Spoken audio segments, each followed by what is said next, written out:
heavyweight gold medal. What people are really already starting to forget is that there was no great medal to win. The Cubans weren't there, the Russians weren't there. If Tyson had been there, trust me, he'd have won a gold as well. It's Tyson in white, Trent Singleton in the blue with a gold trim. We're in round one.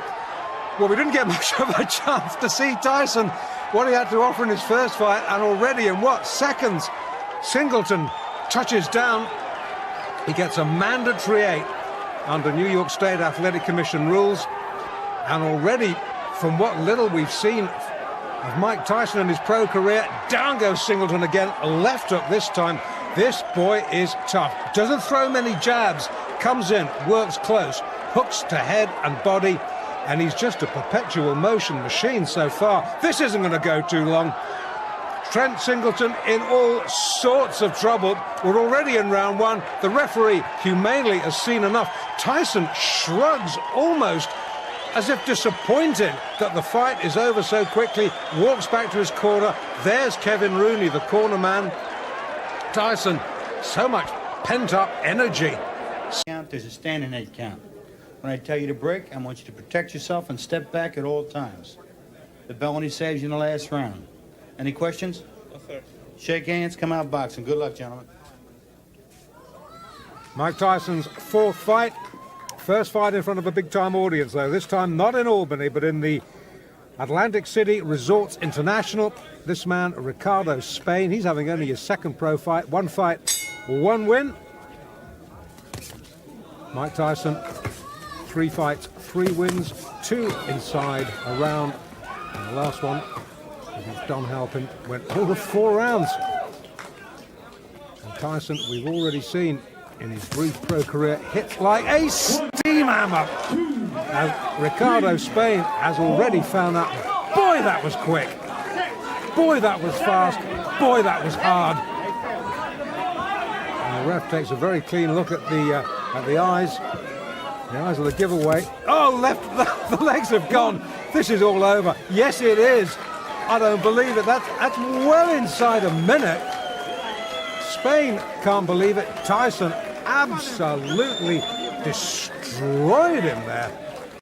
George Mayweather, and his opponent also with a 1 round, as a matter of fact, 39-second fight against Rick Spain here in Atlantic City on June 20th. That's Tyson. Tyson in the white with a red stripe, solid red trunks, so the white stripe will be John Alderson. Alderson, a tremendous height advantage. Al, how much will that play a factor in tonight's fight? Well, he has got to keep Tyson off him. Use the jab, the straight right hand. And Mike Tyson gets inside very effectively. It's one of the things he does. So, and he'll go to the body once he gets there. So I don't know if the height in itself will be a big edge for Alderson. Alderson said if he does get inside, look for me to tie him up. I'm not going to try to rumble with him in there. I don't blame him. So Frank Cappuccino will have a busy night tonight, and this 6-rounder may not last very long with the kind of shots there. A left hook right to the face that time of Alderson. That was a strange punch, but Tyson is so powerful. No matter how he delivers those punches, they hurt. Boy, every punch Tyson throws is meant to knock you out. Now, as he gets on against tough competition, the question is, when he comes in like this, will he get nailed with counter shots? That's really what Alderson wants to do. Tyson, you heard documented, of course, the young man fighting and fighting very well. Amateur, 25-2. A boxing historian, reads book after book of boxing and watches all historic films of the greats. He's got an edge. His manager, Jimmy Jacobs, has the largest fight film collection in the world, so he can look at all those. He does look at all the former heavyweight champs. And of course, he's a long way from being that, but he's such raw talent at his age, you can't help but think about it. How much pressure and how much can a 19-year-old take putting the pressure on to be the youngest champion in the world? Well, of course, that's them talking. That's Customato and Tyson making these bold predictions, and they put pressure on themselves. Now, Tyson switches to southpaw. I haven't seen him do that before. Interesting. Lands with the lead left.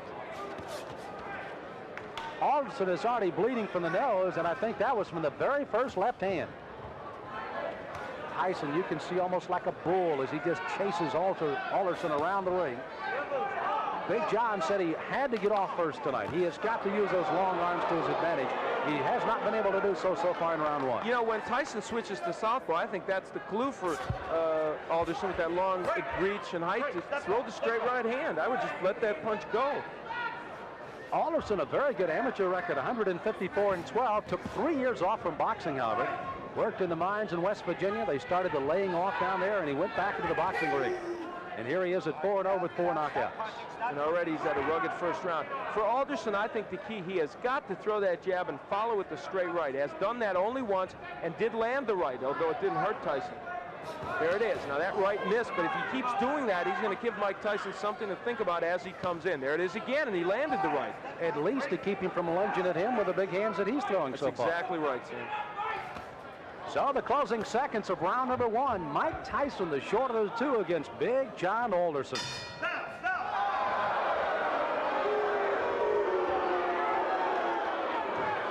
Mike Tyson delivers punches often in a very awkward fashion. Look at this left hand. That was a jab, but boy, he was off balance when he threw it. Still had a lot of power against Alderson. This is round number 2 of a scheduled 6-rounder heavyweights. Mike Tyson in the white trunks, Big John Alderson in the red. Alderson hailing from Cabin Creek, West Virginia, the home of the great basketball player, former Los Angeles Laker Jerry West. Alderson, as a matter of fact, plays basketball and softball just to stay in shape right now. I'd take him as the center of my ball club. Yeah, I think so. Muscle underneath. Now, Tyson, they told him to go to the body, and he's trying to do that in this round. But Mike hasn't been that busy when he gets on the inside. Good uppercut by Tyson. Alderson, you saw there, tried to lead in with a left jab and a right hand, but left himself wide open for the ducking Mike Tyson as he went right underneath. Mike Tyson doesn't wear any socks. I don't remember seeing a fighter in a long time that doesn't wear any socks. Or if he does, they're so short they don't even peek out over his shoes. I don't know what that's apropos of. It's the first time I've ever seen it, and it's kind of odd. Now there's the right. Oh, good countering right hand, and that stunned Alderman.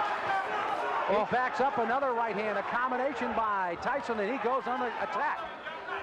On the inside, Tyson is just ferocious. He throws those good, short, quick punches. The longest fight Tyson has ever been in has been a 4-rounder. He got a knockout there. His other 3 fights were first-round knockouts. Dan Halpin, I guess, is the only man, and this one may not go much longer, as a crushing right hand sends Alderson down. He's got a terrible cut over the left eye already. Frank Cappuccino right down in his face. He's going to make the count at 8. But that cut just on the outside of the left eye starts to ooze some blood now, and Tyson goes right back in on top of it. Tyson trying for his 5th straight knockout. Alderson weary on his feet, ready to go at any time. He's just trying to survive now. He's got to throw something out, though. He's laying in with Tyson. Frank may stop this fight. Ruling that as a slip, not a knockdown. Alderson peeking in over that swelling left eye, and here comes Tyson. Alderson throwing a right hand, no effect. Left hand that time, sends him reeling against the ropes. He's almost virtually out on his feet right now, 29 years of age. Again, as I pointed out at the top of the show, that in itself could prove to be some difference in this fight, if nothing else. You know, Tyson looked at Cappuccino a moment ago as if, do you want to stop this? There he goes right back to work on that left eye as Alderson stays on his feet. Try to gamely throw a right hand as you see the closing moments of the 2nd round here. Alderson down in this round, may survive as he goes down again at the bell. He's got to get up. Now, a fighter cannot be saved by the bell in any round with the exception of the last, so he must come to his feet at the ruling of the referee says okay. He is, and he goes into his corner. But if he comes out to answer this bell, it'll be a gutty performance by Big John Alderson. Here's his mouthpiece. Here's his mouthpiece. Here's his mouthpiece. Look, why don't you just come back and fight another day? Huh? Okay.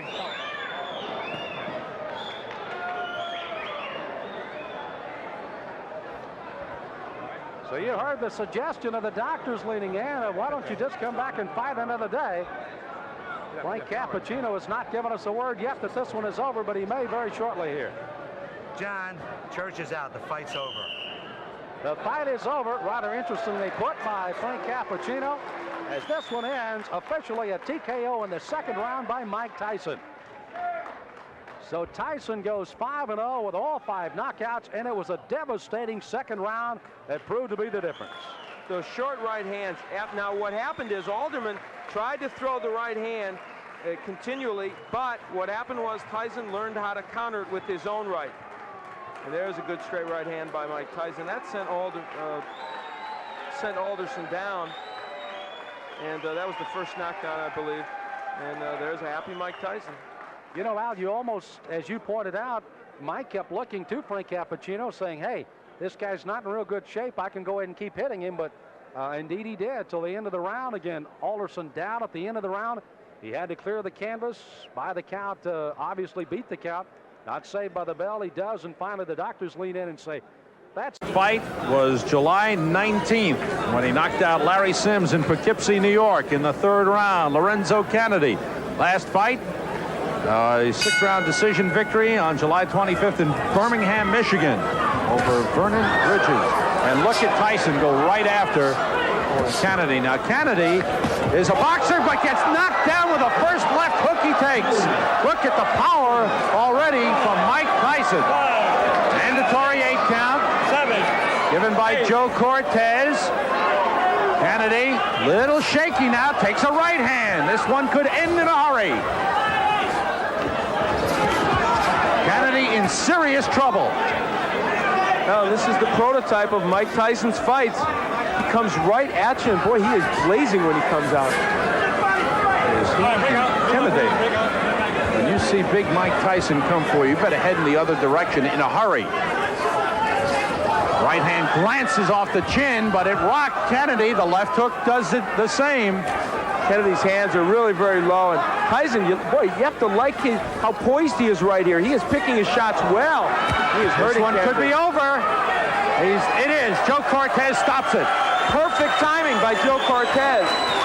That was right when he saw that last right hand land. He could just feel the fact that Kennedy would be sagging to the canvas. Boy, Mike Tyson is powerful, huh? Oh, wow. Mike Tyson, he barely built up a sweat, but you know he was warm and ready. He came out fired up. It is 7-0 with 7 knockouts. Lorenzo Kennedy's first loss, he looks like he's okay, being checked out by the doctors. As Al said, he was sagging against the ropes. He was in serious trouble, taking the punishment, and Joe Cortez quickly stepping in and stopping the fight, knowing there's no sense in giving him a standing 8 count or anything like that. This one was over. Let's take a peek at the first knockdown. This was, as you said, Sam, the first good left hook that Tyson landed. He dips under, throws this left hook. That's a nice move. Is that a Joe Frazier left hook? It really is. And you know what's so nice about that was the way, the old dipsy doodle. He went under and then came with a really good left hook. Now here's where he had Kennedy against the ropes. Mike Tyson is a terrific finisher. Keeps his hands moving. Those are good compact punches. Now, and Joe Cortez steps in, and you have to like even what you saw in this short performance by Mike Tyson. His 4th first-round knockout out of 7. Sounds just like Larry Holmes. I mean, I thought I was back in Easton, Pennsylvania talking to the champ. He does sound like him. Unbelievable. He's meaner, though. Is he meaner? Look at the size of him. He looks like the Incredible Hulk. He really does. In that case, I'm glad I'm not Michael Jack Johnson. Yeah, Round number 1, scheduled 6, but hold on to your hats. Nobody thinks it's going to go that far. Oh, there he goes. He's just going to pull his way in. Those rights to the body. Left jab, right to the heart. Quickly want to point out, first fight for Michael Jack Johnson in 2 years.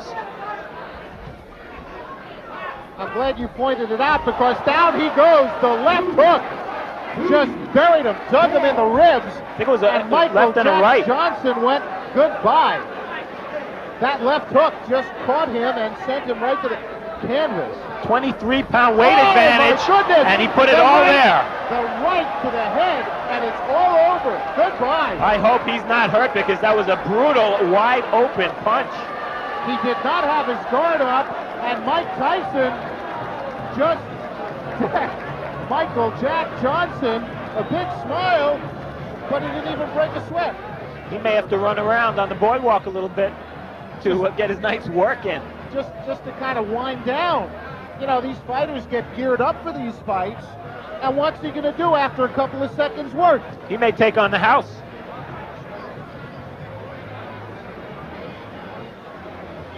It was a right hand. It was a right hand right there.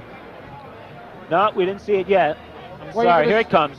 There's the left There's hook. the hook to the body. And he missed the with right. the right. Yeah. It was just the left hook, and he has so much power in that left. I mean, that's the kind that breaks ribs, folks. That was a left hook to the liver. Oh, my goodness. And look at that, man. That's Michael Jack Johnson flat on the canvas. The ring... Wow. The left hand puts him down. He collapses, and this one is over as the doctors rush into the ring. Make no mistake about it. That was a good performance. Not just because of what he did, as you look at Donnie Long and he's talking to the doctor, we certainly hope he's okay, but because he did it against a fighter who, even though he's not what he was 2 years ago, is still should be more than a journeyman heavyweight. Boy, he's strong. That young man is strong, and for Donnie Long, he felt the effects of that strength.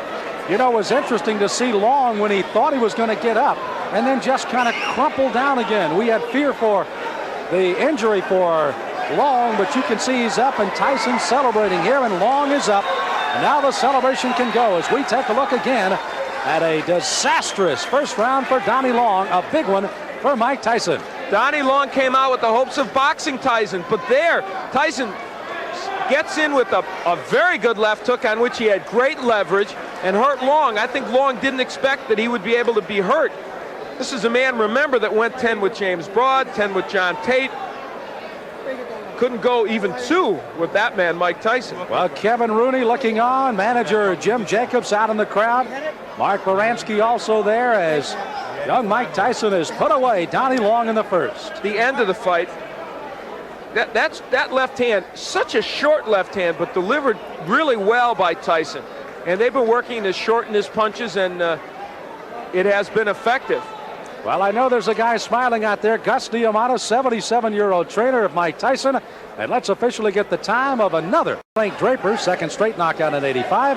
And Tyson with 8 consecutive knockouts put down Michael Johnson 39 seconds into the first round, his 5th first-round knockout in his 8 professional fights. Again, Tyson in the white, in the red and the gold is Donnie Long, and Tyson goes right in with the left hand. Mike Tyson has enormous strength, and that's what he will try and test Donnie Long with. Long himself can punch pretty good. He's got some power, but the key for Long, I think, in his fight is to counterpunch well against Tyson, hit him as he's coming in.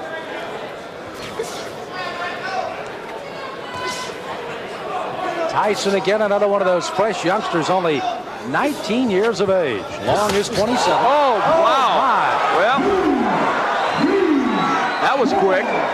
Tyson putting him down here early in the first. Frank Cappuccino looking on closely. You see Long holding those gloves up to say he's all right, but is he? Here comes Tyson. Left hand again. Well, he nearly sent Long out of the ring with that left hook. Tyson. Oh, Long is down. Second time. Another knockdown.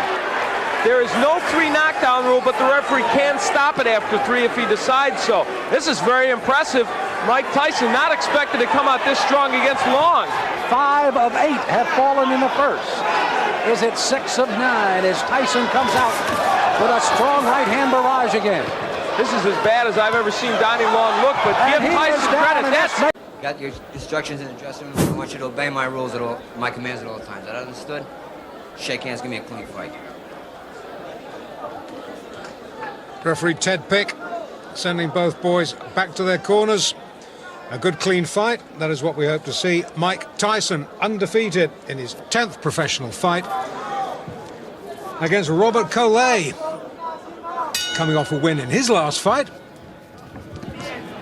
And already we can see Tyson giving away height this time. We've seen him give away weight before. This time he gives away height. He's giving away weight as well, about 7 pounds to Collet. Tyson 5'10", Collet, well, a good 6'3". Left hook, good night. What a great shot. There's a mandatory 8. They keep wheeling him out. He keeps knocking him over. Well, that has got to be one of the quickest. Tyson, a little, well, almost apologetic tap on Collet's chest. Thank you very much. That's all she wrote. And this man, well, okay, look at the stats. 10 fights, 10 wins, 7 inside the first round. And this is how he did it. Measured him up. Missed with that, not with that.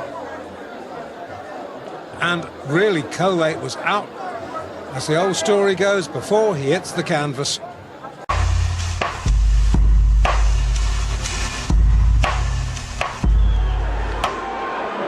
Fight number 11 for Mike Tyson, Sterling Benjamin.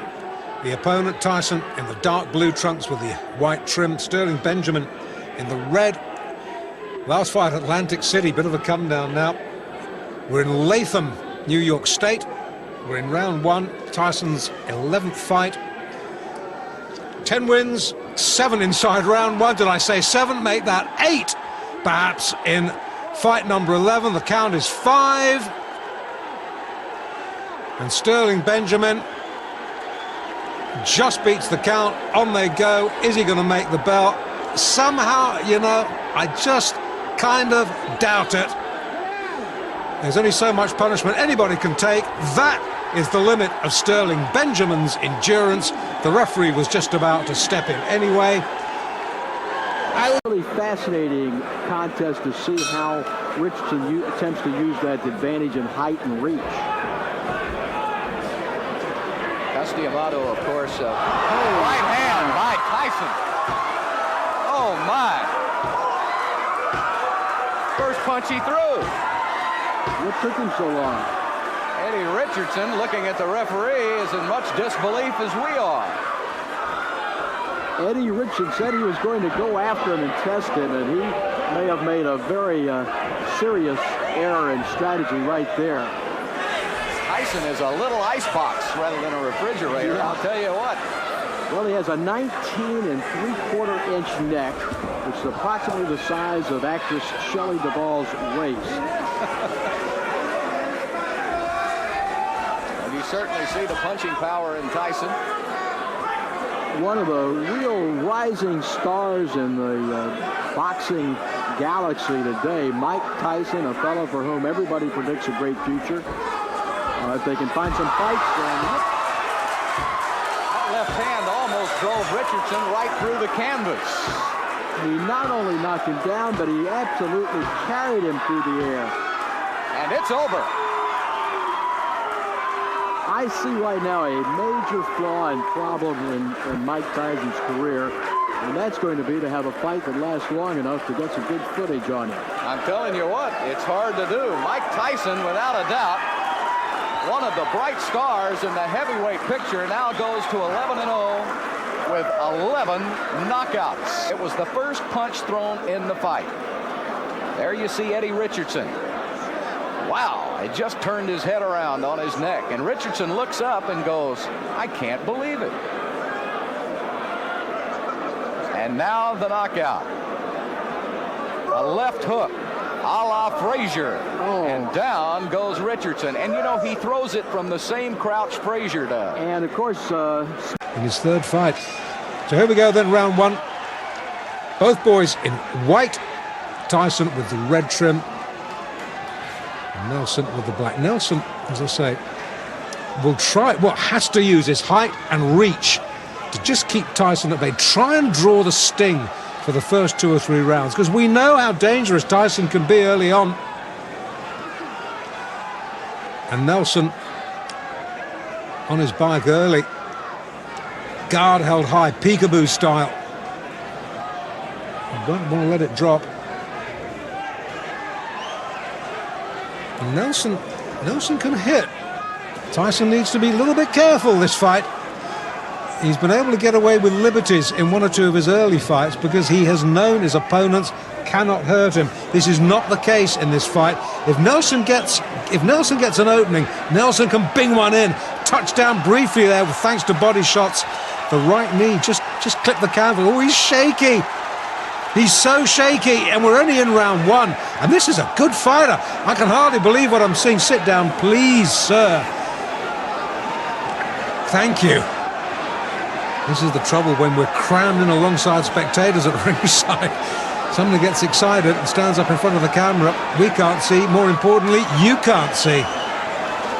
Tyson can see. Tyson likes what he's seeing. Well, while our vision was momentarily obscured, Nelson seems to have recovered a little bit of equilibrium. In fact, he comes back with a short chopping ride of his own there, gets through, but he's covering up very, very tightly now. If he was under any illusions just how good a puncher Mike Tyson was, those illusions will have been sorely shattered. Tyson just falling centimetres short with that big arcing right. Referee just letting him get on with it. Just a little word. Don't keep it too close, boys.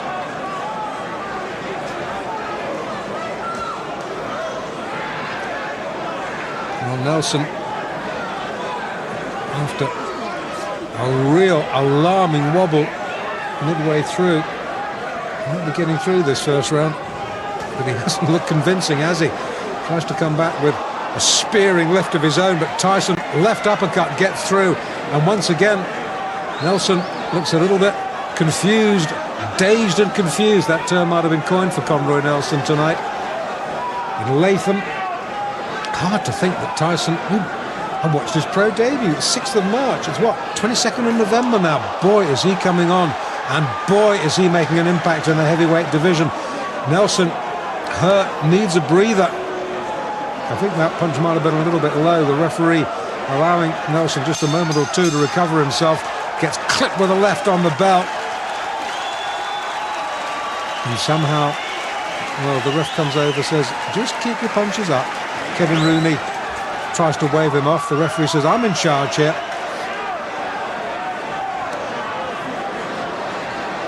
Okay, we're in the second. And once again, it's all Tyson. And Nelson, who was in deep trouble, is in deeper trouble as the left hook, which is fast becoming a Tyson trademark, sends him down. The gum shield has been spat out. Nelson says, that's it, thank you very much. I think discretion, the better part of valor there. Conroy Nelson spat the gum shield out, walked back to his corner.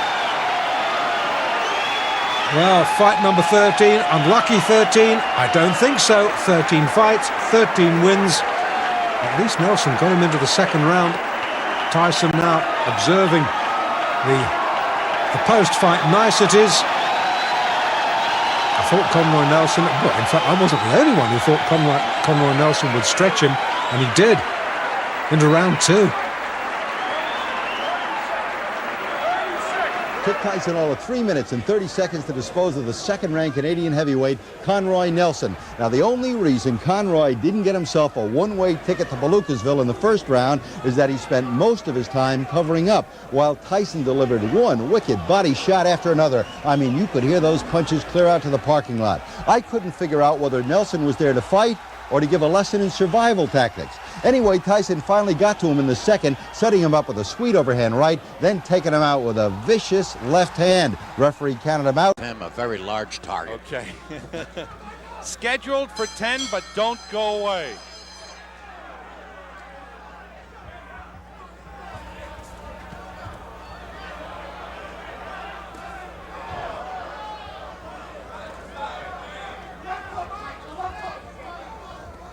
Already coming in, got in a short left hook. There's the big left hook, and that rocked Sammy's Yeah, scab sure early. Did. It sure did. He's a right hand. He's going to work. Wobbly. He's taking his time. He's pinpointing his punches. He's not over anxious. That's the first punch he's missed so far.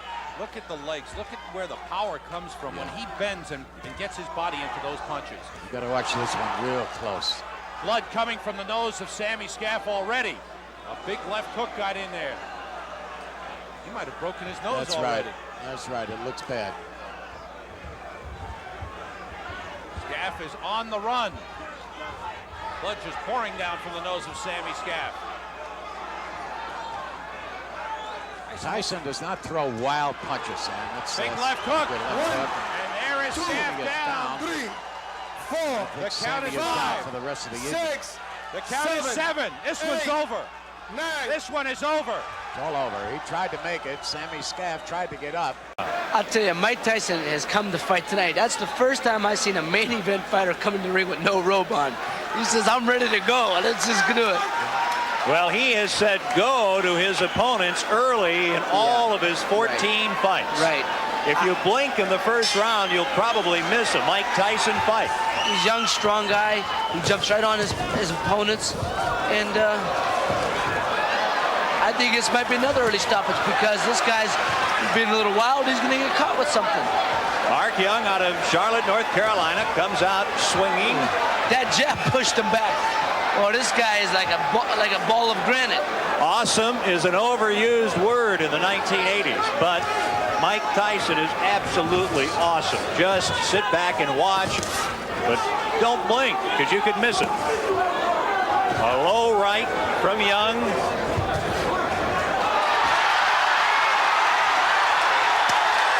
And down goes Mark Young. A breeze, that's it. A little phantom. He's gone. It's over. First round. Mike Tyson of Catskill, New York. I like to see that one myself. Is 15-0.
To get off of these punches. Mike Jamison in the green. You look at him. He's done what a lot of fighters have been unable to do against Mike Tyson. He's lasted 1 minute and 45 seconds. Jamison's hands seem to be dropping rather fast, though. He's a little bit concerned about those hard body punches, and as you see now, both his hands are down by chest level, and that's just the opening I think Tyson's waiting for. Tyson fought just 13 days ago, and he had a first-round knockout of Dave Jacko. His next fight, February 16th against Carl the Truth Williams in Troy, New York. And that really will be the first big test for Mike Tyson. This is the first round. He's trying to finish off Mike Jamison.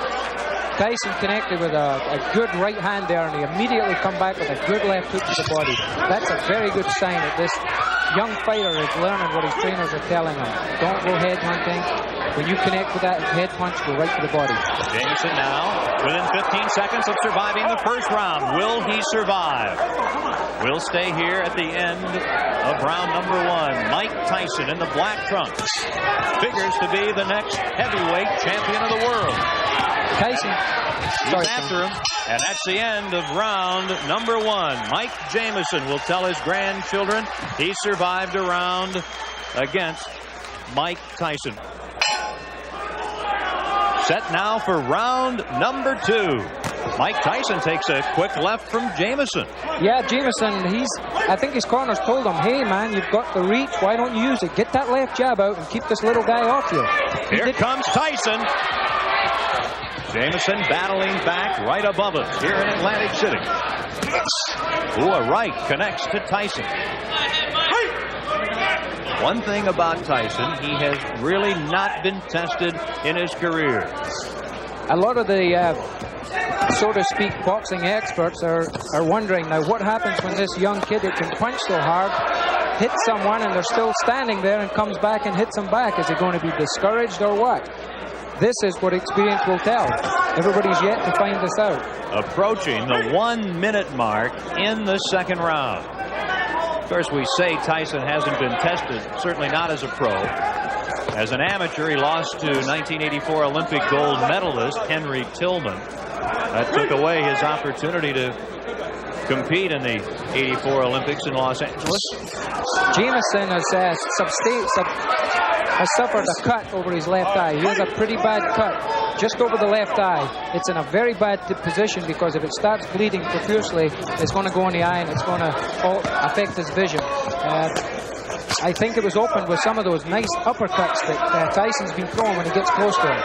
Quite a contrast in conditioning here. Tyson superbly conditioned.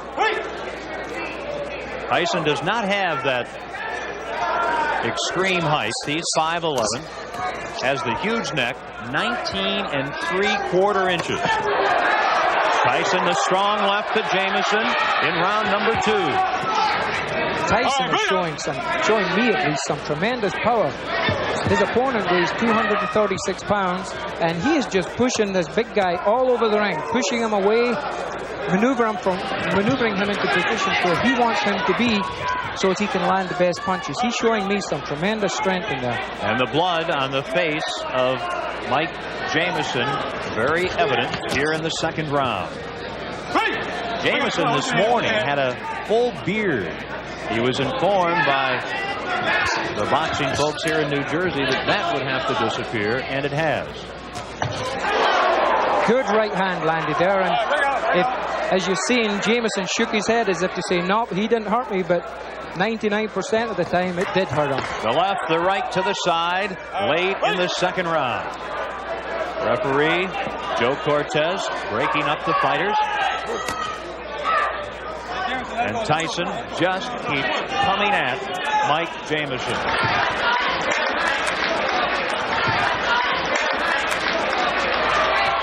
Mike Jamieson comes out swinging against Mike Tyson. The third round. Tyson, as a pro, has rarely seen the third round. I think Mike Tyson doesn't know the word back up. He has not taken one backward step in his fights. He has been continually pushing forward, pushing the fight, setting his type of pace. Tyson very, very dedicated. Vicious right hand just landed there from Mike Tyson. Jamieson grabbed him, held on to him, cleared his head a little bit.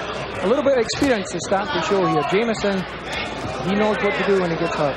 He's done quite a bit of clutching and grabbing in the first 3 rounds. And if you were in that position, that would be a pretty good philosophy. You see the low blow, and Tyson gets a warning, and Jamieson let everyone know that he'd been hit below the belt. Yeah, a little bit showmanship there, but as you heard the response from the crowd, we've got a very pro-Tyson crowd here. They showed their disrespect for the judge's decision there. Again, Tyson just continues to bind to those ribs. It is a pro Mike Tyson boxing world here in the first month of 1986. They're hungry for a new heavyweight, for someone who is as aggressive as Mike Tyson. And he certainly is showing what has gotten him to a 16-0 record here tonight in the early rounds against an outmatched Mike Jamison. A lot of holding going on right now, Ken. The Jamison's starting to feel the effects of those big punches, such as that good right hand that snuck him there. And he's starting to hold on, buy some time, clear his head. This is where the experience comes in. This is what Mike Tyson is going to have to learn to do. There was a very quick round. Now, round number 4, as we mentioned, Tyson only once has been taken as far as the 4th round. That was in his 3rd fight as a pro. This is his 17th fight. I caught just when Jamison went into that clinch there. He's 6'4", yet he dropped his head really low and clashed heads with Mike Tyson. The referee picked it up, thinking that Jamison's intentionally trying to butt Tyson and give him the warning. This is all experience. This is what having 31 pro fights does for you. You learn all these little tricks. Mike Tyson getting tested more tonight than he usually has been, and knows that Carl the Truth Williams in mid-February will test him even further. Yes, this will be a good tune-up fight for him. The longer it goes, the more he learns. You learn everything. You learn things from every fight that you fight in. Mike Tyson takes 2 steps forward, lets go with a couple of lefts, now a right, a left. He's got him down. Mike Tyson sends Mike Jamison to the mat here in round number 4. And very quickly, Jamison gets up, shakes his head. Joe Cortez right there, the referee. And Jamison wants to continue. Watch the quick flurries that Tyson throws, Ken. He throws flurries and punches like a welterweight. It's very seldom you see a heavyweight throw a combination of 5 and 6 punches, but Mike Tyson does it. Here he is again. The word explosive really not enough to describe the punches of Mike Tyson. At age 19, trying to extend his record to 17-0. Mike Tyson's been noted for his finishes. They say that once he gets a guy hurt, he knows how to get him out of there, and he's going about it the right way. Here he comes, Tyson, who wants to be a finisher like Ray Leonard, Ray Robinson, and Joe Louis, trying to finish Mike Jamison here in the 4th round in Atlantic City.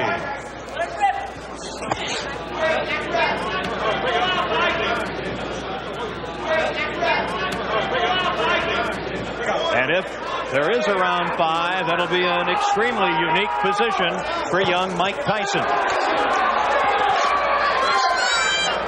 Mike Tyson landed an explosive left hook there as he jumped in. I really don't know what's keeping Jamison on his feet. He's just one tough customer. The last half minute of the 4th round. Don Halpin took Tyson into the 4th round before he was KO'd in Tyson's 3rd pro fight. Now, Jamison trying to extend Tyson to the 5th round here tonight.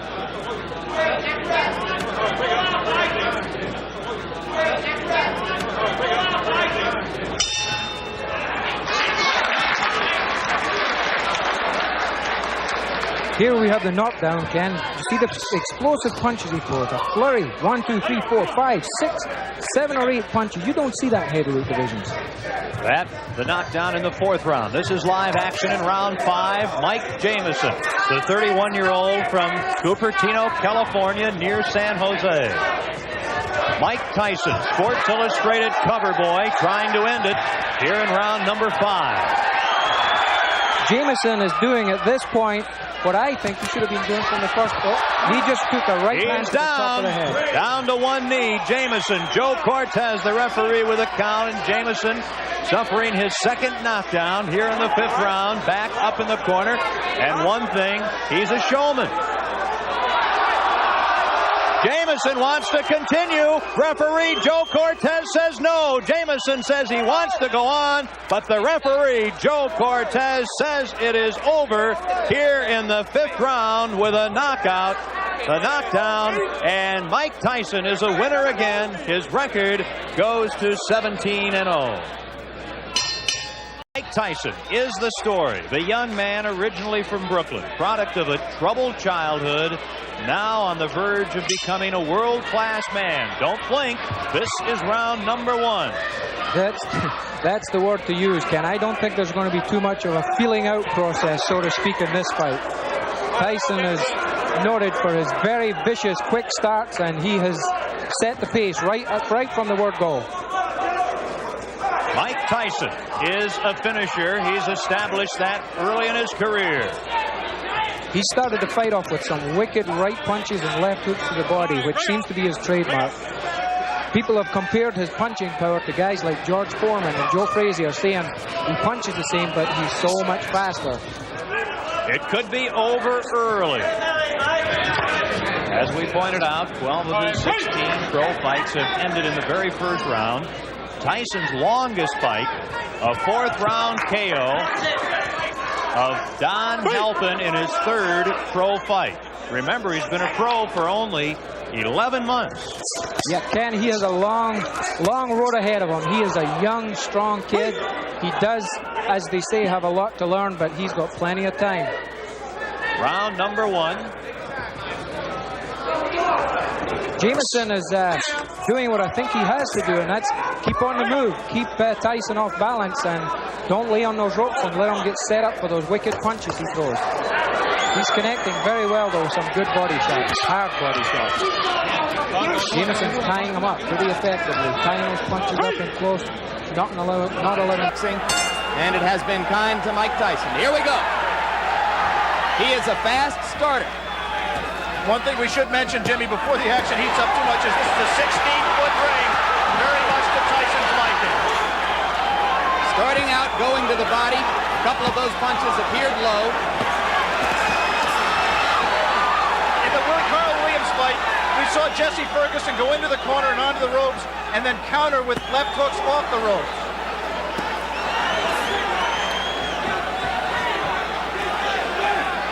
Referee is Luis Rivera out of New York City.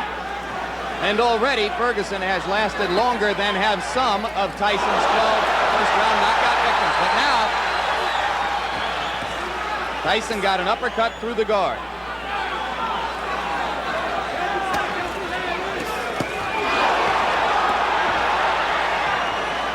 A major league body puncher. One of the things that distinguishes him, even in the amateurs, Mike Tyson can throw great body shots. He takes what you give him, and right now Jesse Ferguson is just giving him the body. But Ferguson is standing still and allowing Tyson to swing away at the ribcage.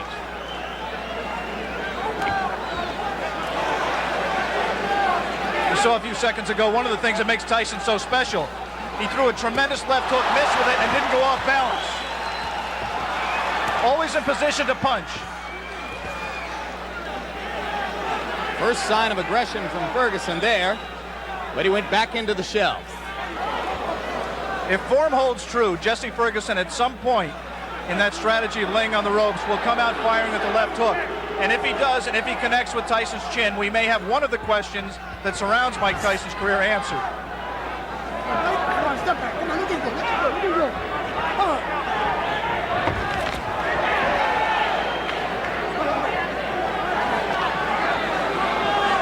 Mike Tyson is pacing himself more at this point, Jim. Generally, he would rip punches with both hands without caring about what the opponent did in return. He has some respect for Jesse Ferguson's power. He is not letting his hands go with the speed and consistency that he did in his first 17 fights.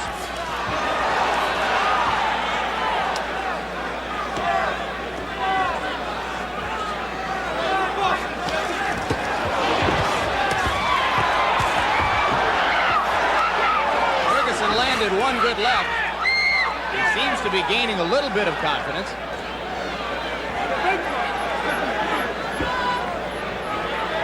"15 seconds to go in the round.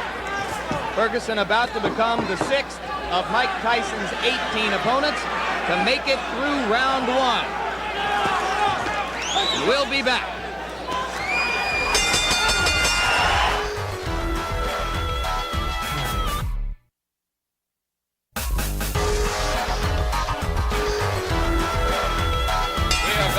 ready for the beginning of round 2 in Troy, New York. Jesse Ferguson stepping out of his corner in the red trunks.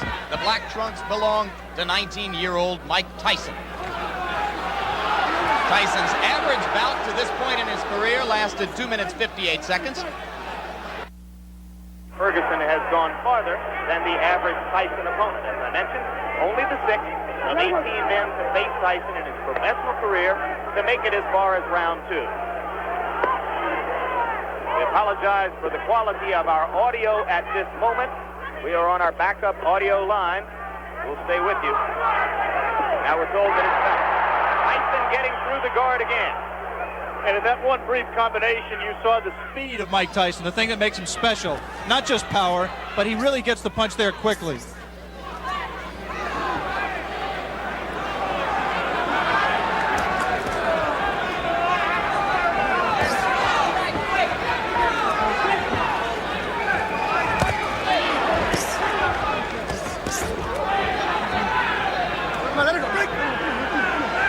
Thus far, Tyson has been content to concentrate mostly on the body. He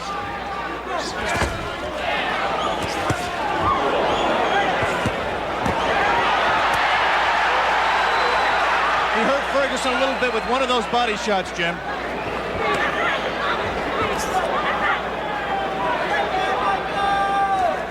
Right now, Ferguson's just fighting a survival fight, trying to pull Tyson in close where he can't do it, smother his punches. Tyson, on the other hand, is not being as busy as he normally would be.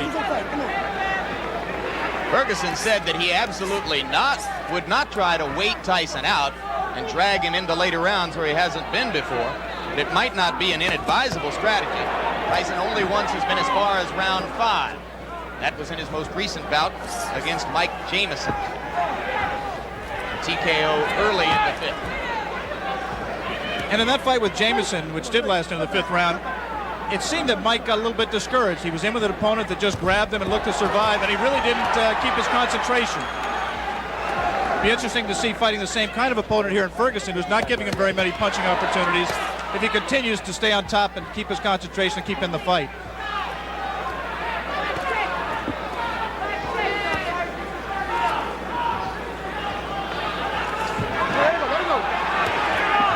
Okay. You see that both fighters like to crouch over and get low as they deliver the punches. Their heads are going to be very close together through much of this action.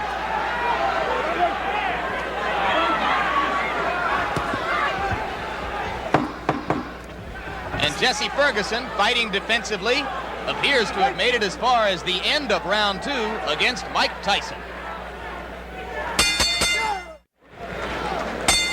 Round 3. Jesse Ferguson is only the 4th fighter to make it that far with Mike Tyson. Good right. We saw Ferguson recoil to the ropes, but that time Tyson did not attempt to follow up.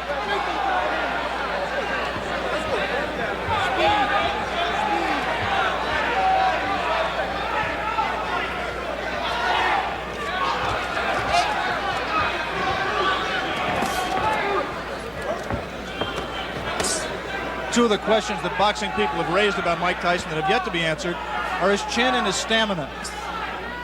Right now, he's been in 3 tough rounds. Not tough in the sense he's taking a lot of punishment, but he's throwing a lot.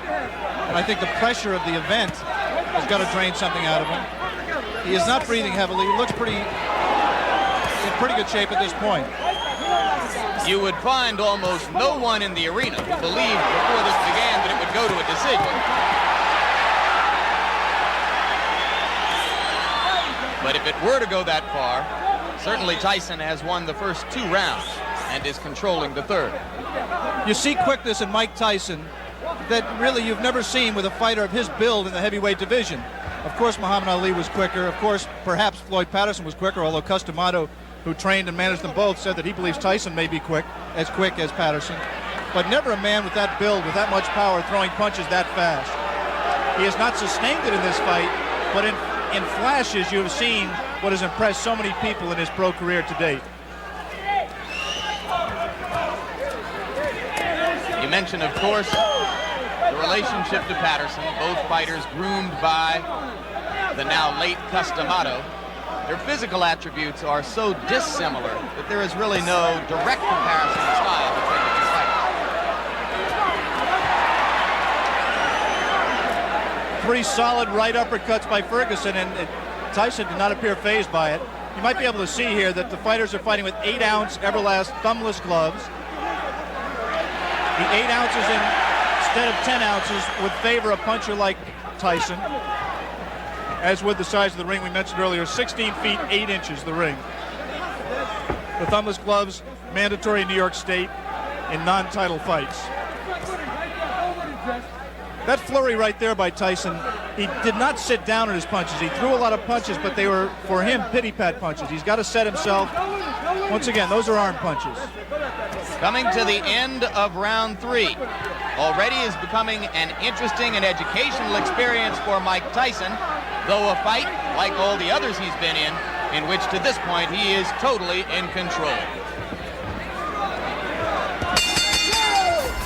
More of the Mike Tyson-Jesse Ferguson fight still to come here on Classic Ringside.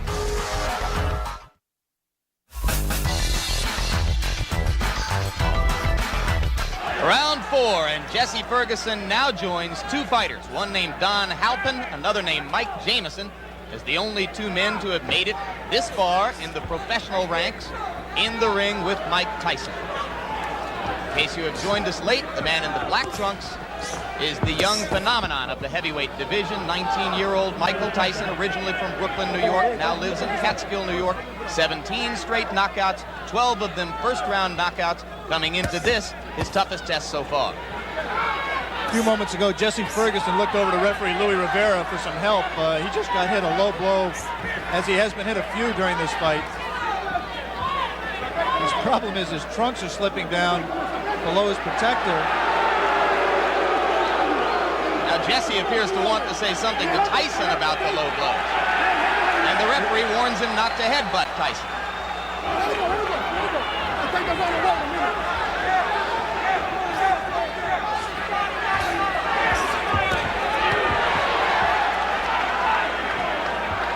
We want to alert our local stations along the line that at the end of this round we will be taking a station break.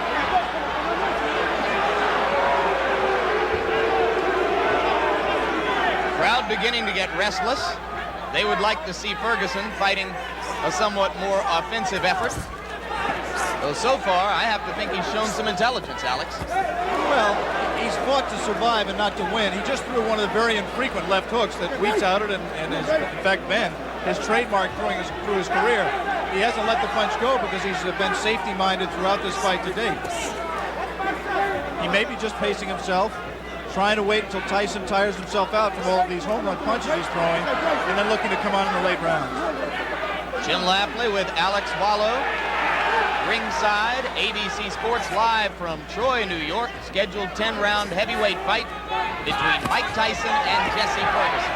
Tyson in the black trunks, Ferguson in the red. And coming into this round, Tyson has won all 3 previous rounds with almost dead certainty. All right, great. If there is such a thing as dead certainty in the scoring of a boxing match. And you're here to tell us there isn't, I'm sure.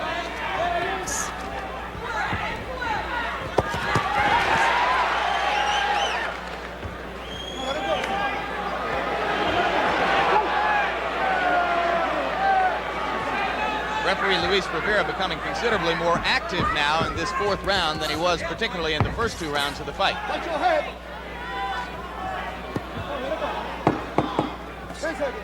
This was the least active round of the fight. We'll be back from Troy, New York after this message from your local stations.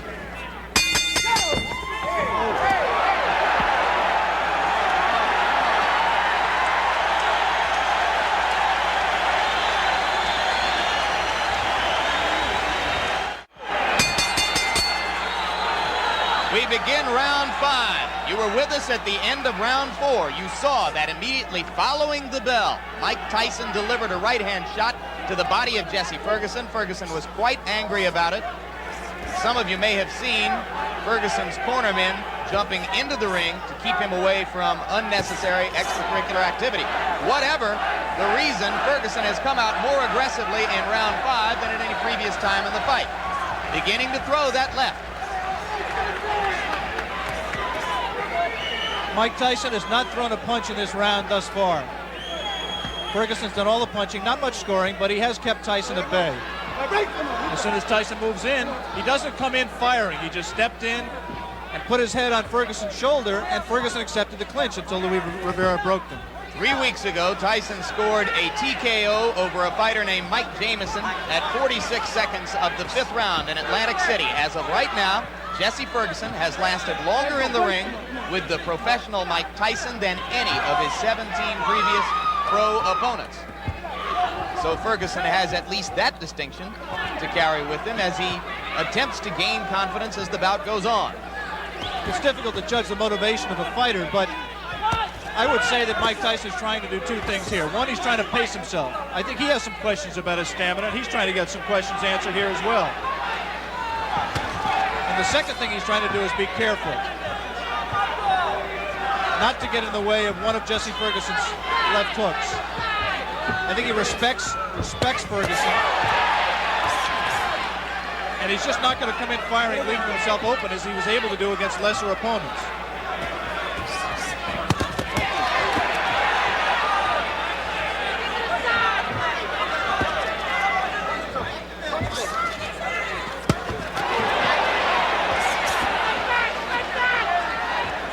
Ferguson, in his 10-round loss to Carl the Truth Williams, a TKO defeat, not a decision, was in trouble in both the 1st and 10th rounds, and now he's in trouble here. Blood coming out from the nose of Jesse Ferguson. The right uppercut of Tyson has put him down. 6, 7, 8. Up at 9 is Jesse Ferguson. I think that uppercut broke Ferguson's nose, Jim. He is in desperate trouble. He will not last much longer.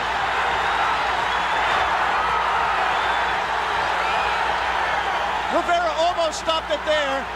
Mike Tyson's known as a great finisher. Let's see how he does with Ferguson.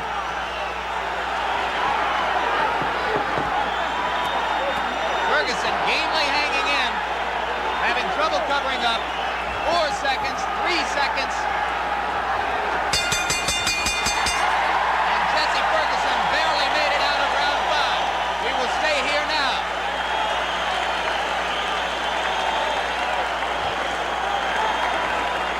Crowd is very excited. Blood was spattered around the ring. As I think you're absolutely right, Alex. It appeared that the nose of Jesse Ferguson was broken by the brilliant uppercut. Another look. Tyson punching from very close quarters. The obvious punch right here is the uppercut. He turns around, digs right to the body, and then comes straight up with the right uppercut. Tyson has a tendency to turn left-handed. He turned left-handed to land that combination and dropped Ferguson, and I think really just accelerated the pace of the fight, turned the tide, and I don't see how Ferguson can fight much longer in that condition. Obviously, the length of time that Mike Tyson went did not tire him out. He was still crisp with his punches, picked his shot, found his opening, came straight up the middle, and landed a devastating right hand. Beginning of round 6. First time as a professional Tyson's ever been in this round. Ferguson trying to jab.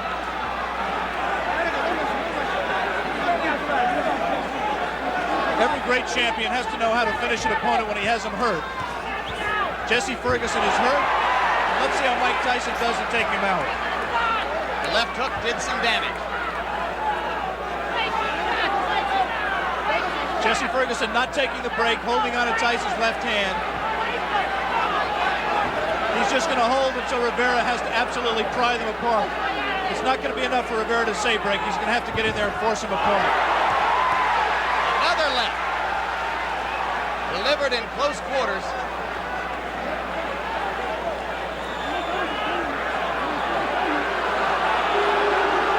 See, Ferguson just is not listening to Rivera at all. He's just going to continue to hold until he just physically forces him out. Can't say I blame him. The only thing Rivera can do is what he just did. Give him a warning. and take points away if he continues to do it. Tyson's making a mistake by letting himself get this close to Ferguson. He must maintain a little bit of distance so that he's going to take a point. He's disqualifying him. He disqualified Jesse Ferguson for clinching and refusing to break when ordered. He had warned him earlier in this round. Jesse Ferguson refused to break. The referee, Louis Rivera, disqualified him. And ironically, that breaks Mike Tyson's KO string. That will go down in the books as a win disqualification. It will not be his 18th straight knockout. Tyson is hitting him. He's red on the left side from the body shots. He's red on the right side. His face is reddened. His left eye is swollen.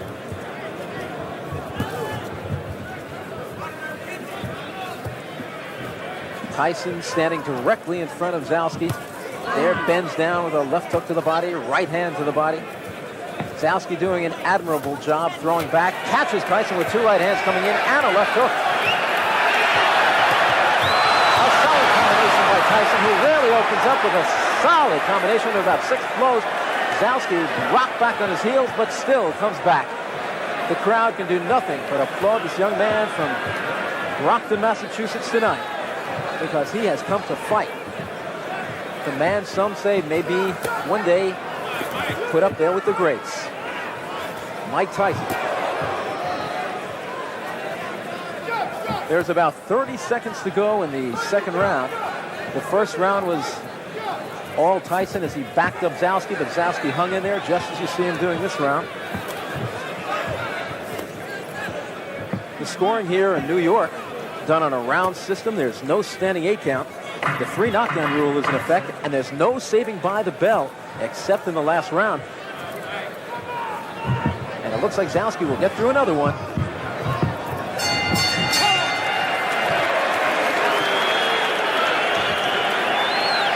And I think the crowd is applauding the courage of Steve Zalski as much as they're applauding the efforts of Mike Tyson.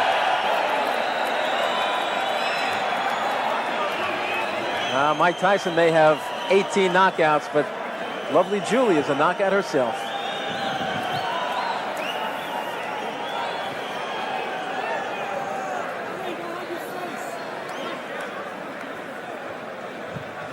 So after 2 rounds, Mike Tyson has taken them both against Steve Zalski, but you've got to really commend Zalski for the job he's put up tonight. He has taken a beating through 2 rounds against the slugger from Catskill, New York. Trained and honed by the late great Customato, now trained by Kevin Rooney. Tyson made his network debut in February on ABC. He took on rated contender Jesse Ferguson. Ferguson was more or less unwilling to fight that night and did a lot of clinching and holding. And finally, in the 6th round, the referee called him a TKO loser when he refused to break from a clinch for about the 5th or 6th time during the night. A packed crowd up at Rensselaer's Fieldhouse in Troy, New York witnessed that fight. Zalski bounces a right hand off the head of Mike Tyson, who's not exactly thinking defense in there now. Some more awesome shots from Tyson. Tyson, one of the most magnificent in-fighters I've seen in years. Probably the best heavyweight on the inside was Smokin' Joe Frazier. Tyson may be every bit as good, and possibly more so because his right hand, I believe, is better than Joe Frazier's. Frazier, like Tyson, a converted southpaw. But as I said earlier, unlike many converted southpaws, Jerry Cooney included, many of those converted southpaws do not have any power in the right hand. Tyson is not one of them. Tyson just committed to body work, really not looking for the head at all, looking to take this man out by chopping down the tree, working that refrigerator.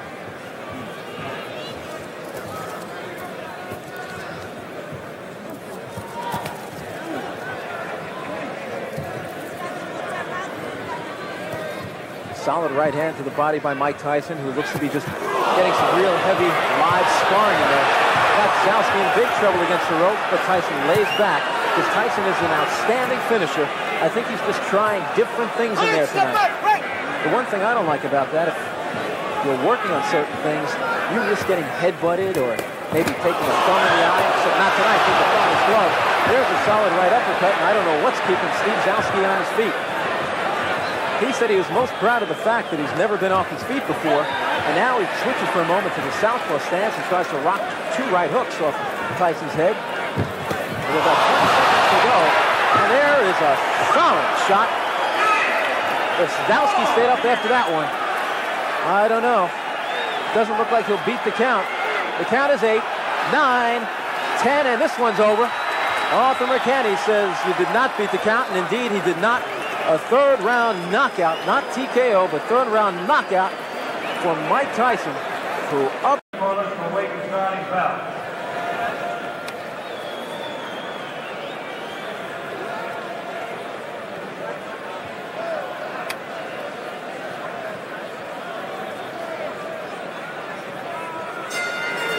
And round number 1 is underway. Out comes Tyson, as he always does, pressing straight forward, doesn't wear a robe into the ring, doesn't wear his socks, just puts on the shoes, the trunks, and the gloves, and he's ready to go to war. He's already shaken Zalski up with the first shot of the fight, and he almost looked disgusted that Zalski looked ready to fall. What a body shot with the left hand by the converted southpaw Mike Tyson, who, unlike many southpaws, can crush you with either hand. His left hook, of course, his best punch, but his right hand right behind that. His jab is just an awesome weapon. But his body punching, he's one of the most awesome body punching heavyweights I've seen in years. 19-year-old Mike Tyson out of the Catskills, New York. Turned professional on March 6, 1985. And here it is just over 1 year later. He is now in his 19th professional fight. Has stopped all his opponents. Steve Zalski, though, promised. He said he wasn't afraid of Mike Tyson, that he'd be out there swinging with Tyson, boxing with Tyson. He has been in there with some real tough opponents. One of them, world cruiserweight champion by the IBF, Leroy Murphy, beat him on a 10-round decision and hit him with his best shots and couldn't take him off his feet. He's also been in there with Scott Frank, Mike Perkins, Benny Canosi, but he's never been in there with Mike Tyson. There's no question Tyson can punch.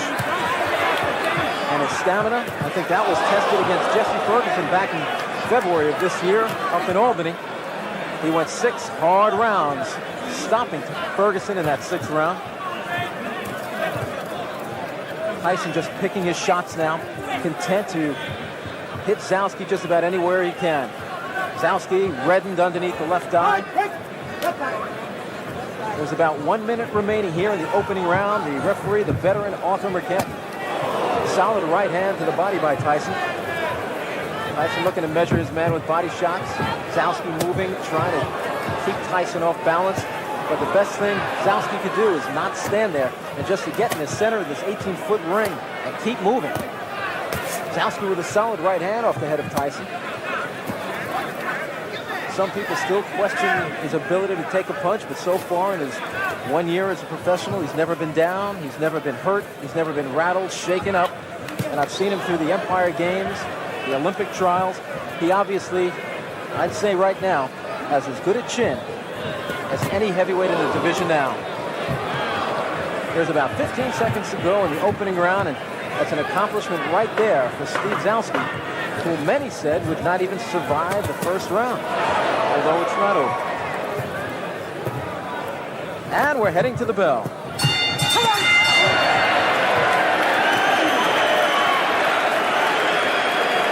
Well, Mike Tyson has a seat. His cornerman, Steve Lott, Matt Baranski, and inside the ring, former junior welterweight, Kevin Rooney, who has something very, very common with Mike Tyson. Both were trained by the late, great Cus D'Amato. And over in the other corner,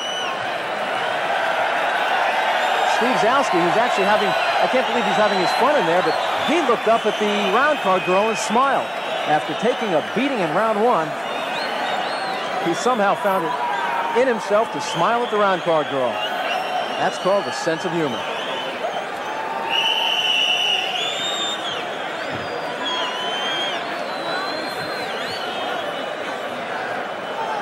And we're getting set for round number 2. Arthur Mercante says, okay, guys, wait in your corner. There's the bell. And Mercante held up the proceedings for a moment while the round card girl was still stepping down. Tyson comes out, as always, trying to make every shot count. Everyone is a grenade. In this building, in 1976, took place the Joe Frazier-George Foreman rematch.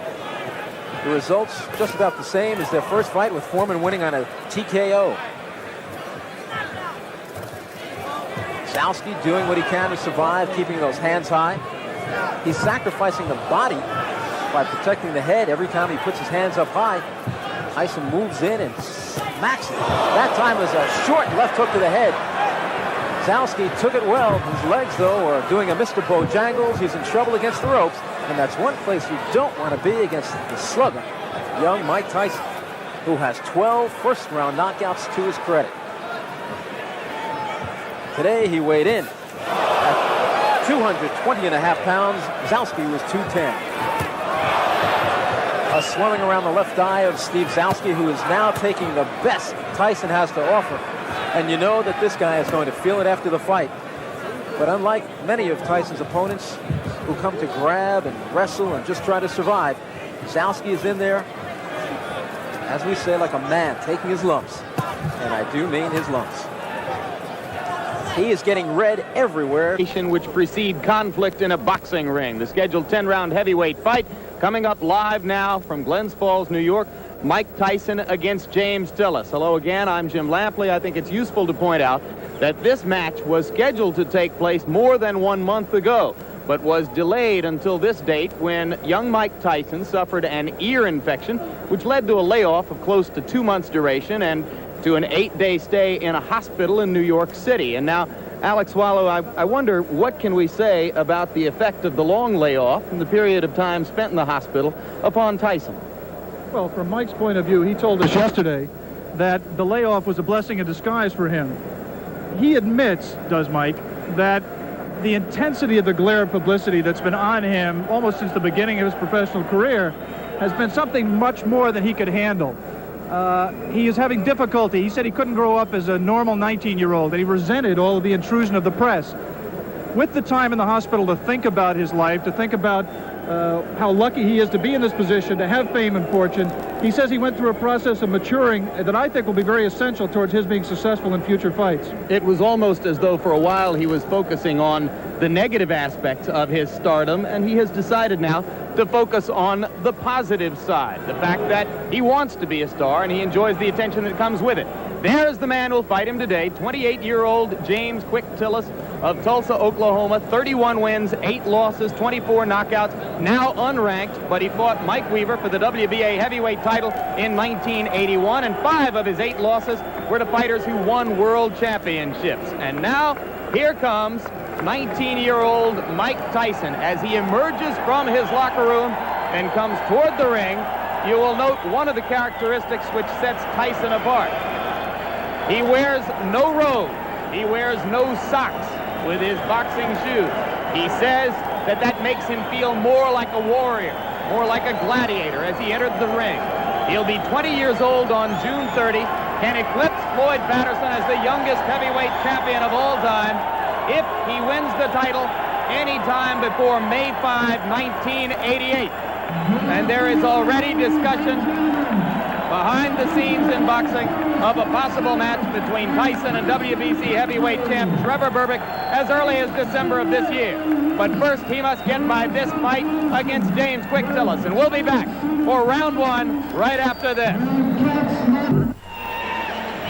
Back in Glens Falls, New York, as you look at the tale of the tape between these two heavyweights, the significant stat there, both fighters entered the ring somewhat lighter than in their more recent appearances. Tyson, in his last fight against Steve Zalski, was over 220 pounds, today at 215.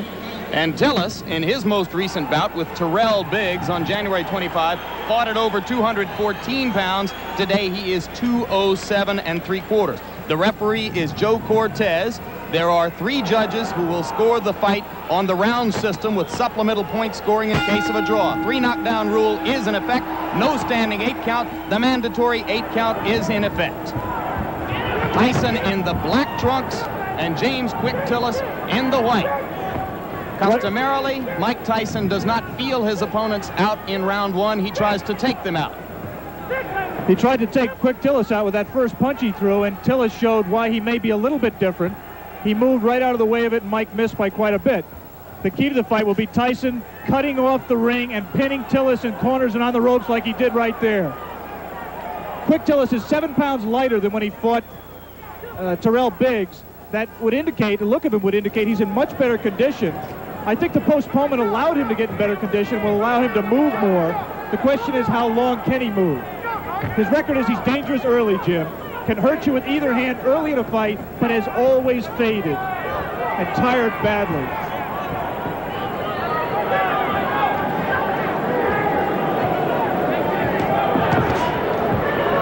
See Tillis delivering the left jab and following with the right. He is not running away from Tyson, and Tyson goes to work on the body. Some say that what sets Tyson apart is the intensity and the effect of his attack to the body. It is amazing to see such a young fighter understand so well the importance of body punching. Generally, it takes a veteran to understand that by punching to the body, you can take all that movement away from James Tillis, and that's what Mike Tyson plans to do. You saw Tyson with the left hook splitting Tillis's guard and getting the punch through moments ago as he had Tillis in the corner. Joe Cortez, the referee, the only one of the 3 judges in Las Vegas a few weeks ago who scored the Larry Holmes-Michael Spinks fight in favor of Holmes. That was an excellent right uppercut by Quick Tillis, which is a punch that should be effective against someone who comes in, burrowing in like Tyson does. For some reason, Tillis landed. He was so shocked he grabbed.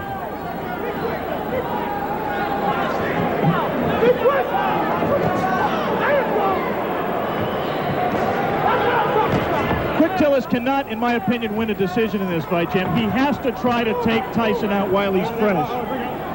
You see that Tillis grabs Tyson behind the head when he ties a fighter up. He customarily does it by tying them up behind the head. That will not deter Tyson from flailing away at the body, as he did right there. And Joe Cortez, the referee, quite properly did not break the fighters because Tyson's hands were not tied up.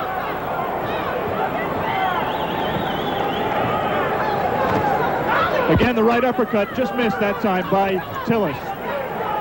Late in round one, a round in which Tillis has not acquitted himself too badly, as he has managed to stay away from Tyson's thunderbolts, although he just took a right hand. We'll be back. We bring you back for round 2, and you hear the bell. As you saw before we went away, Tyson did land 1 punch after the bell had sounded to end round 1. Most people in boxing, if they're looking for a way to beat Mike Tyson, believe it will be done by a fighter who is able to move and punch effectively on the move, as Henry Tillman did in winning 2 fights from Tyson in the Olympic trials as amateurs. All right, bring out clean. Come on. Tyson just landed 2 solid left hands. The difference, obviously, is here Mike Tyson has 10 rounds to wear down his opponent. He had to go which precede conflict in a boxing ring. The scheduled 10-round heavyweight fight coming up live now from Glens Falls, New York.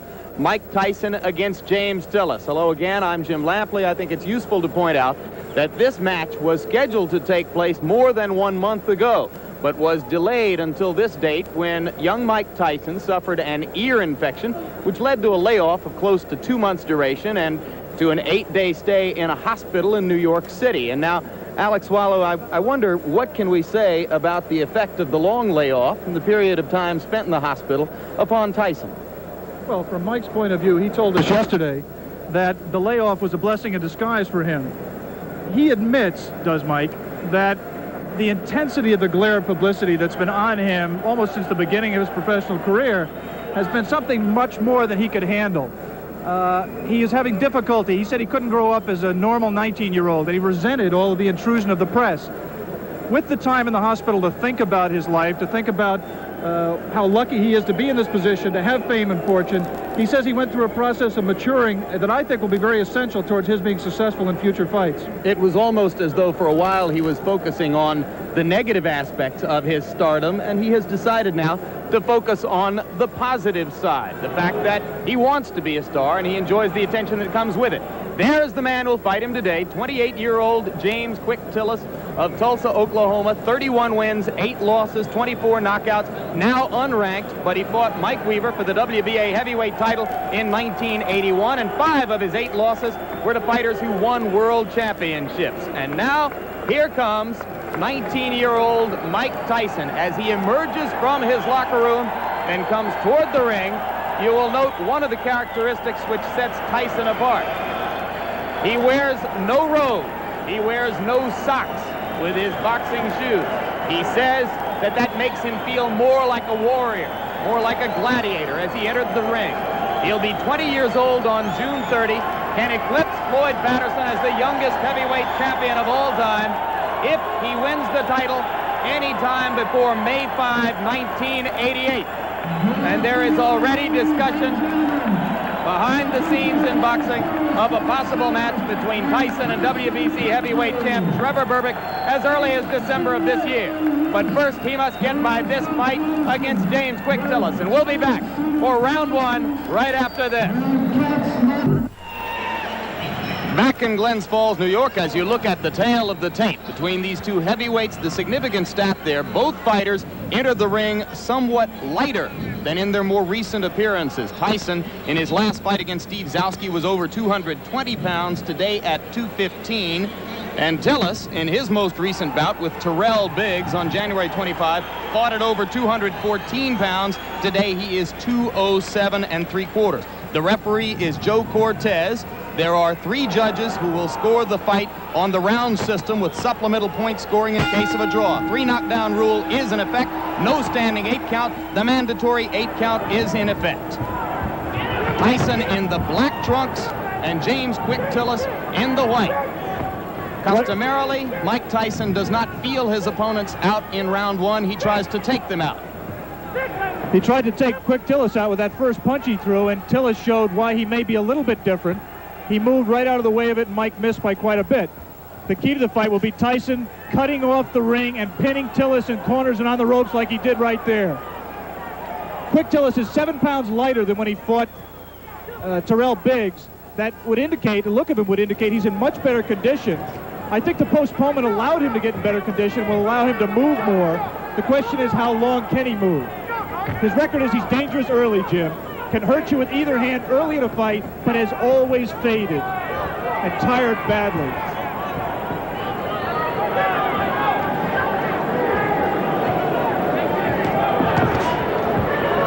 See Tillis delivering the left jab and following with the right. He is not running away from Tyson, and Tyson goes to work on the body.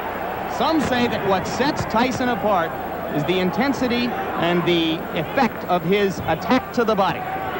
It is amazing to see such a young fighter understand so well the importance of body punching. Generally, it takes a veteran to understand that by punching to the body, you can take all that movement away from James Tillis, and that's what Mike Tyson plans to do.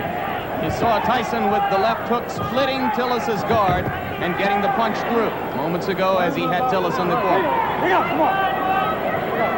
Joe Cortez, the referee, the only one of the 3 judges in Las Vegas a few weeks ago who scored the Larry Holmes-Michael Spinks fight in favor of Holmes.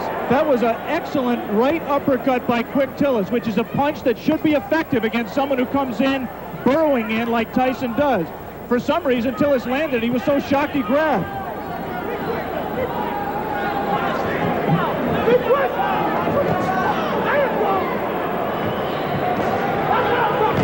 Quick Tillis cannot, in my opinion, win a decision in this fight, Jim. He has to try to take Tyson out while he's fresh. You see that Tillis grabs Tyson behind the head when he ties a fighter up. He customarily does it by tying them up behind the head. That will not deter Tyson from flailing away at the body, as he did right there. And Joe Cortez, the referee, quite properly did not break the fighters because Tyson's hands were not tied up.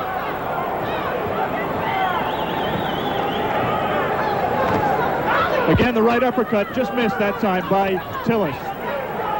Late in round 1, a round in which Tillis has not acquitted himself too badly, as he has managed to stay away from Tyson's thunderbolts, although he just took a right hand. We'll be back.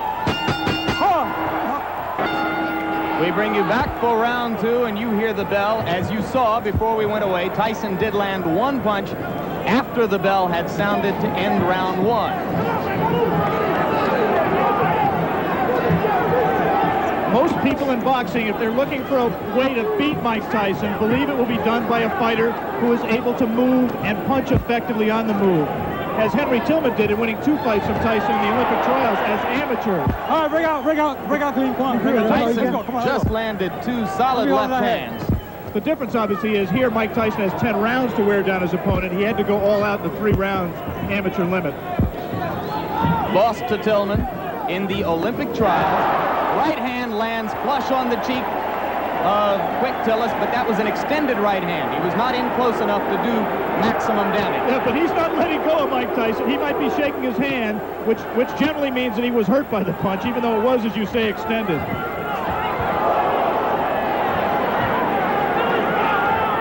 Simply a matter here of Tyson finding the range. He can't be too far outside, but he can't cut so close that he allows Tillis to grab him, as Tillis will always do when Mike lets him.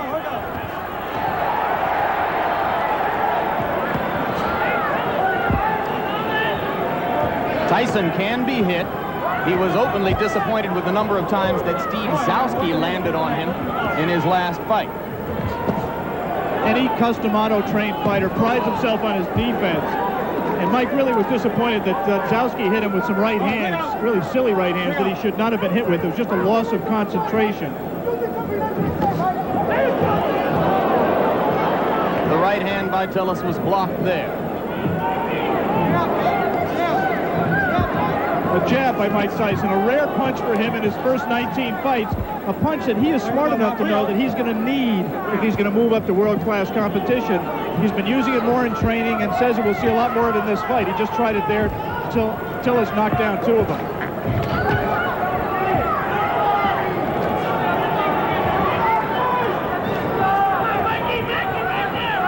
Good head movement by Tyson coming in.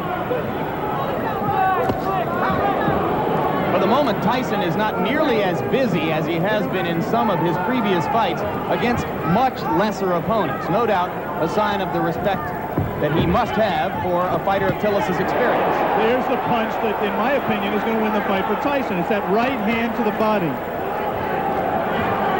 He won't knock Tillis out with it, but he will wear him down and bring his hands down so he can land punches to the head. He got him with the left. And you saw Tillis staggering backward momentarily. Not seriously hurt, but Tyson has begun to break through the guard around the face. And there's a right hand as Tyson continues to land and round 2 ends. Back in Glens Falls, New York for the beginning of round 3. More than 8,000 people here in the Glens Falls Civic Center, almost all of them rooting for the fighter that Upper New York State thinks of as its own Mike Tyson. Right now, all of the aggression is out of Mike Tyson. He is keeping his distance. He's trying to learn how to box with James Quick Tillis. It is not, or has not been to date, his fight. So if Quick Tillis has done nothing else, at the present time, he's taken Mike Tyson out of his game plan. Tillis tying Tyson's left arm up there. Tillis' trainer and co-manager Bo Williford said that he had been working with him for the last 6 weeks on tying up Tyson's arms. At that time, Tyson got the left hand through again after ducking a Tillis punch. Just 1 punch for Mike, and that's not typical. He has to put punches together when he gets inside. Keep busy. Outstrength Tillis on the inside and let his hands go. He is being considerably more careful than in his previous 19 appearances. Remember against Jesse Ferguson, that look at the hand speed by Tyson.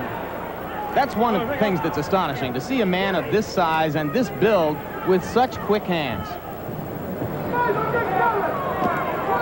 We'd like to alert our local stations along the line that we'll be taking a station break right here at the end of this round, round 3.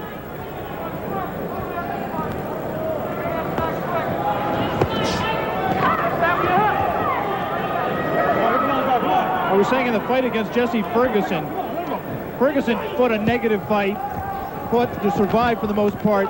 The punch that turned the fight around was a combination, actually, a right to the body and then doubling with it, coming right up the middle. Let him go. Looks to me like Tillis is open for an uppercut up the middle the same way. Come on, get those arms out. Come on, work out of there. This is an important learning experience for Mike Tyson. He's going to have to be able to handle a quick Tillis to get to the top of the heap, and he is right now. And Tillis is making the mistake of trying to trade with Mike Tyson. He should be moving off the ropes. Instead, he got into a little bit of macho there, and Quick Tillis is not going to be around long fighting that way. Again, he scores with the right uppercut. Does Quick Tillis. Repeatedly, Tillis has scored with the right uppercut. But Tyson is beginning to wear down Tillis's defenses, particularly when he catches him against the ropes and then releases the hands.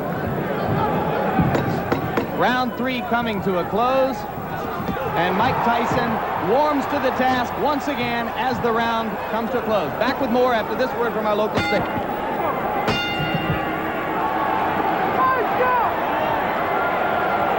Beginning of round 4, Jim Lampley with Alex Wallow in Glens Falls, New York. If you are scoring in rounds, as they do here in New York State, I had the first round even and have given rounds 2 and 3 to Mike Tyson. Right hand lands on the point of the chin, but he didn't get all of it. And a good left hook by James Tillis. And again, inexplicably, Quick Tillis grabs after he scores the best punch he scored in a couple of rounds. He should put punches together, punch in combination, and he might give Mike Tyson more trouble than he wants. He also can't lunge in with that left hook like that because he's going to get caught. And having felt what Tillis has to offer in the way of the uppercut and that one left hook which scored, Tyson now appears to be a little less shy about stepping up inside. Tillis is landing punches. He's landing hard punches, and interestingly, Mike Tyson is taking them. I mean, he doesn't want to get hit with them, but one of the questions about him, as it is with all developing fighters, is can he take a punch? Quick Tillis has had people like Carl Williams on the deck twice, Greg Page on the deck, Marvis Fraser hurt. He can punch when he's fresh like this. Switches left-handed. Tillis is a converted southpaw. Punches hardest with his left hook. Fought as an amateur. Fought as a southpaw as an amateur. Turned around in the middle of his amateur career.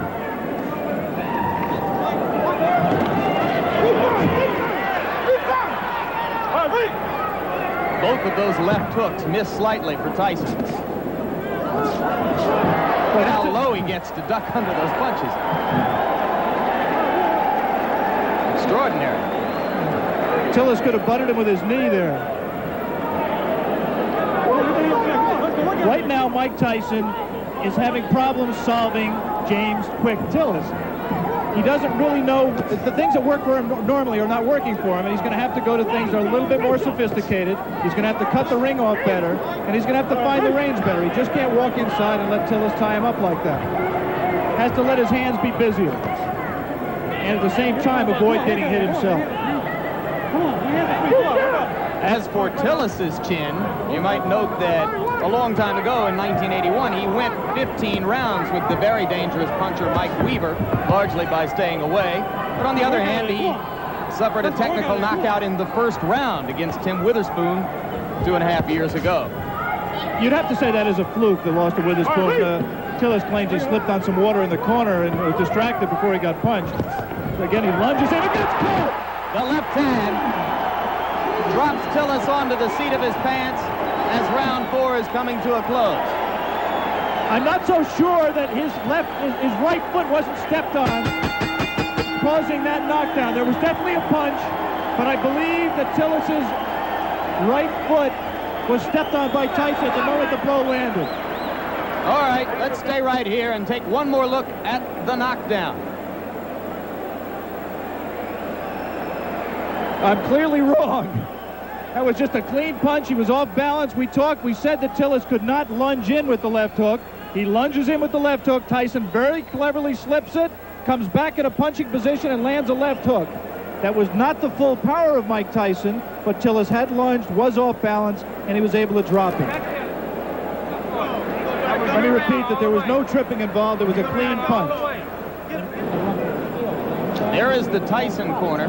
You see Kevin Rooney in the year of Tyson, another custom auto-trained fighter.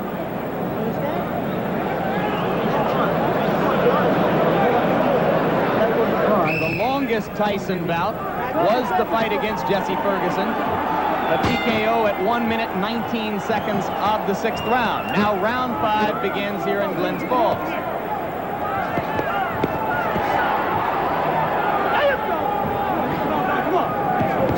Tillis still willing to trade leather with Tyson. I don't think that was a punch. The knockdown punch was a punch that hurt Quick Tillis. It definitely got his attention, but he wasn't debilitated by it. It's not that was not looking. Did not look to me to be the beginning of the end. He might have learned not to lunge so badly with the left hand, though. And there you see Tyson whacking away to the rib cage with the right hand. Again, Cortez warns Tillis for holding behind the head. Tillis switches briefly to southpaw and goes back. And again, he holds behind the head. Mike Tyson is not doing his job in those clinches. His hands are free, but he isn't using them. Right there, there's no reason for Mike not to rip punches to the body. We talked about his ability as a body puncher. He has it. He just isn't using it.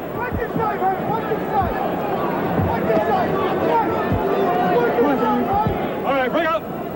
Let's go, step back.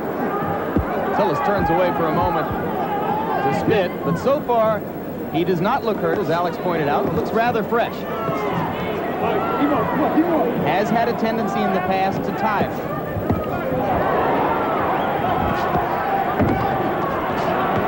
This is not a good round so far for Tyson, who is missing more punches than he lands.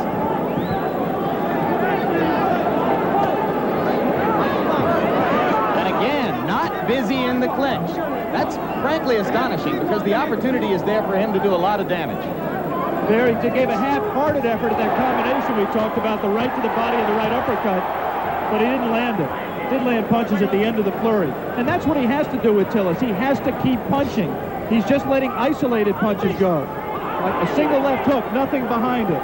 He has to punch in combination to be effective. There's a great tendency here to compare Tyson to another young heavyweight, Olympic super heavyweight gold medalist Terrell Biggs. Tillis extended Biggs to the full 8 rounds, where Biggs got the decision, and that was on January 25. 2 good short chopping right hands by Tillis. Tyson waiting for Tillis to open up, and those 2 body punches did get Tillis' attention, and he grabs. Just the grimace on his face alone, I think, indicates that Quick Tillis was hurt by those 2 body punches. And the right hand got through the guard onto the cheek of Tillis, who looks a little the worse for wear now in the last minute of round 5. So after a slow first minute and a half in this round, Mike Tyson has reapplied the pressure. And if he's shown you one thing today, it is that he knows how to close out a round and leave an impression in the minds of the judges. We'll be back right after this. We are back for round 6. And it's a piece of trivia at best, but now Tillis has an opportunity to go farther with Tyson than any of his previous opponents if he can last past 119 of this round. Well, I think if Mike continues to fight this way, Tillis has the chance to break the knockout string. He's got to be busier. Tillis does have a tendency to tire very badly in late rounds. He was exhausted at the end of his 8-round fight with Tyrell Biggs, and this is a 10-round fight. But Mike Tyson has to throw punches that mean something and throw them in combination. Those are just arm punches. There's nothing on those punches. He's just count the number of effective punches that Mike is letting go. And they're very few. He's just trailing Tillis around the ring. Not cutting it off effectively. Come on, work out of there. Come on, work out your hands. Allowing himself to get tied up, accepting clinches. Now the crowd begins to implore Tyson to give them something a little bit more exciting than what he has demonstrated here. And now it becomes clear that Tillis will last longer than anyone else has, as we have just passed the point at which Jesse Ferguson was bid to stop by Luis Rivera in Troy, New York, a couple of months ago. That punch missed, despite the crowd reaction.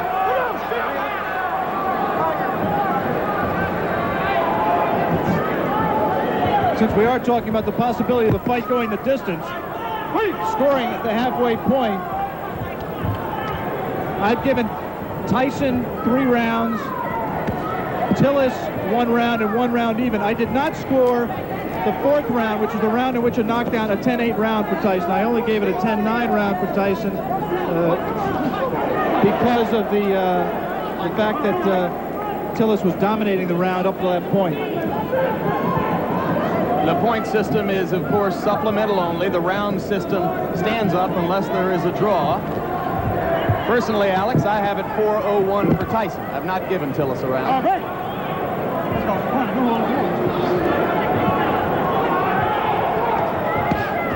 There are 2 ways of looking at what Mike is doing. One way is to say that he's pacing himself, he's waiting for the opening. The other way is to say that he's getting frustrated and getting taken out of his fight. There was, moments ago, a brief combination to the body of the kind of rapid-fire punching that you expect from Tyson, but that was one of a very few times, perhaps the only time in the bout when we've seen it. But again, he comes on at the end of the round. We are all the way through round 6. Mike Tyson and James Tillis will be back. We are back, and for the first time in a professional career which began 13 months ago, Mike Tyson enters round 7. Another heavyweight. Tyson with the lead in the fight to this point over James Quick Tillis, but fighting a curiously docile fight so far. Not nearly as busy or as aggressive as we've seen him in his 19 previous outings, which resulted in 19 knockouts. He almost looks right here like he's waiting for Tillis to make the fight, to come to him. In case you've just joined us, it is Tillis, the fighting cowboy from Tulsa, Oklahoma, in the white trunks, Tyson in the black. Tyson co-managed by Jim Jacobs and Bill Caton.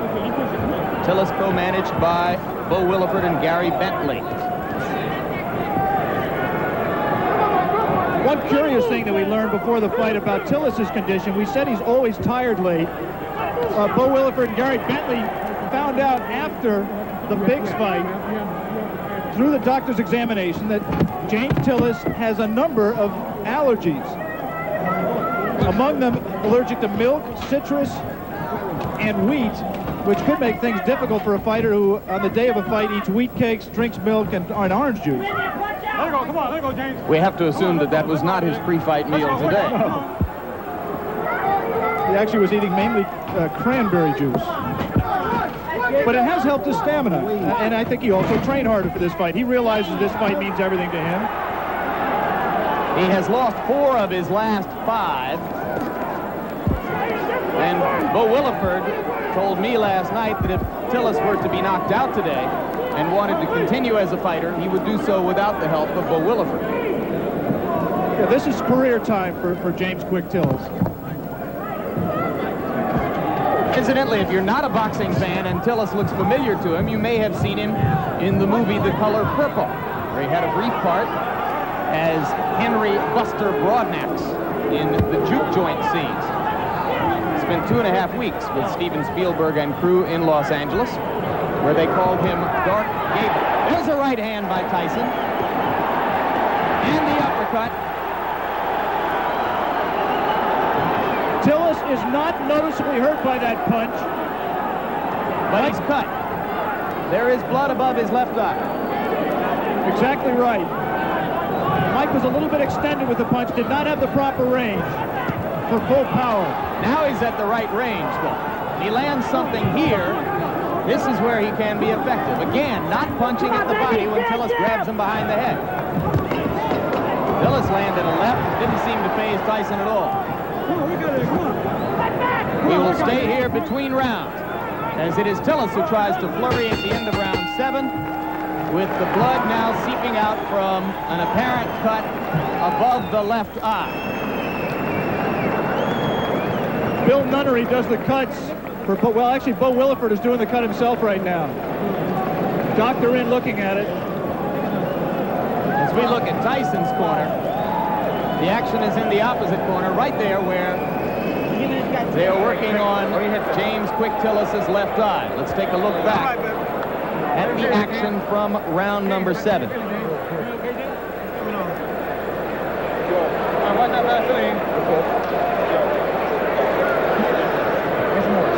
You see what Tyson did there. He scored the right hand to the body, Missed with the right uppercut that we thought he could land if he kept throwing it, but continued to punch. And eventually that will pay dividends. He has to continue to back up Tillis and continue to cut the ring off on him to be able to score effectively. I want to give James Quick Tillis credit. He's been in with a tough young bull, and he's fought harder and stronger really than I've ever seen him fight in his career, including the time he fought for the title. He is showing something that a lot of people have questioned over his career, and that is his heart. He's cut, he's taken some brutal punches, and he is fighting back, moving and still trying to win this fight. One of the greatest trainers in the history of the sport openly questioned Tillis's heart while he was working with him. Angelo Dundee worked with Quick Tillis for the Weaver fight and some subsequent fights. He finally just gave up. He said James had no spirit to fight. Tillis told us in the pre-fight interview that he found that spirit. Didn't know why he'd never had it, but said he found it for this fight. He was going to be a different fighter, and he has been. You cannot question his courage or his commitment today. He has been there from the opening bell. He has not run away as he did for 15 rounds against Weaver in 1981.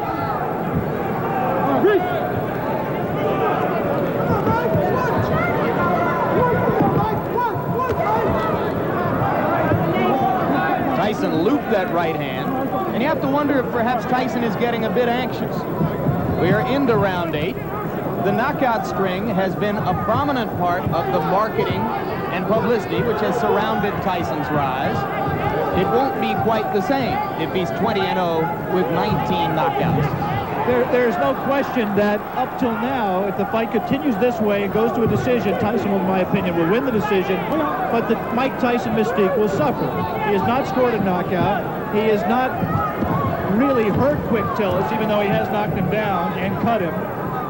And he's let Tillis stay in the fight when other fighters, such as a Tyrell Biggs, really had Tillis out of the fight and in more trouble. In fairness to Tyson, we should repeat, Tillis appears to be in much better condition for this fight. Could that, in fact, Alex, be good for Mike Tyson? Yeah, I think ultimately you're exactly right, Jim. This kind of a fight is absolutely essential to his learning experience. It's obvious for a fighter who punches with as much power and who places as much of his fight plan on power as Tyson does, that any kind of movement cuts down on his power because it doesn't let him set himself as well. It was inevitable that he was going to have to learn how to fight a guy who could move and box.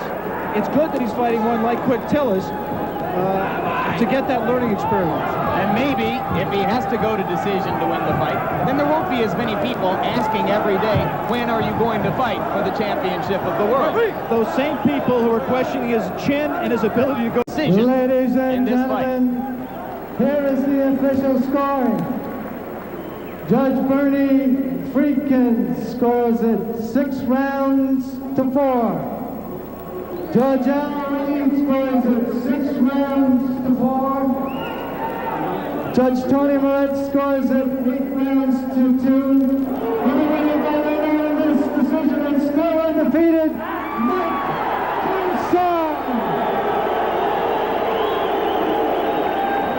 So for 19-year-old Mike Tyson, moved the record now to 19, or make it 20 wins, no losses, 19 of them by knockout. Now, and stay there until I tell you to come out. 3 knockdown will under fight automatically. Protect yourself open and listen to my commands. Check hand with the belt out of my fighting bulldog. One of the things we're going to have to see here is whether the Quick Tillis fight was a meaningful learning experience for Tyson, or whether it exposed a weakness he's always going to have to fight to overcome.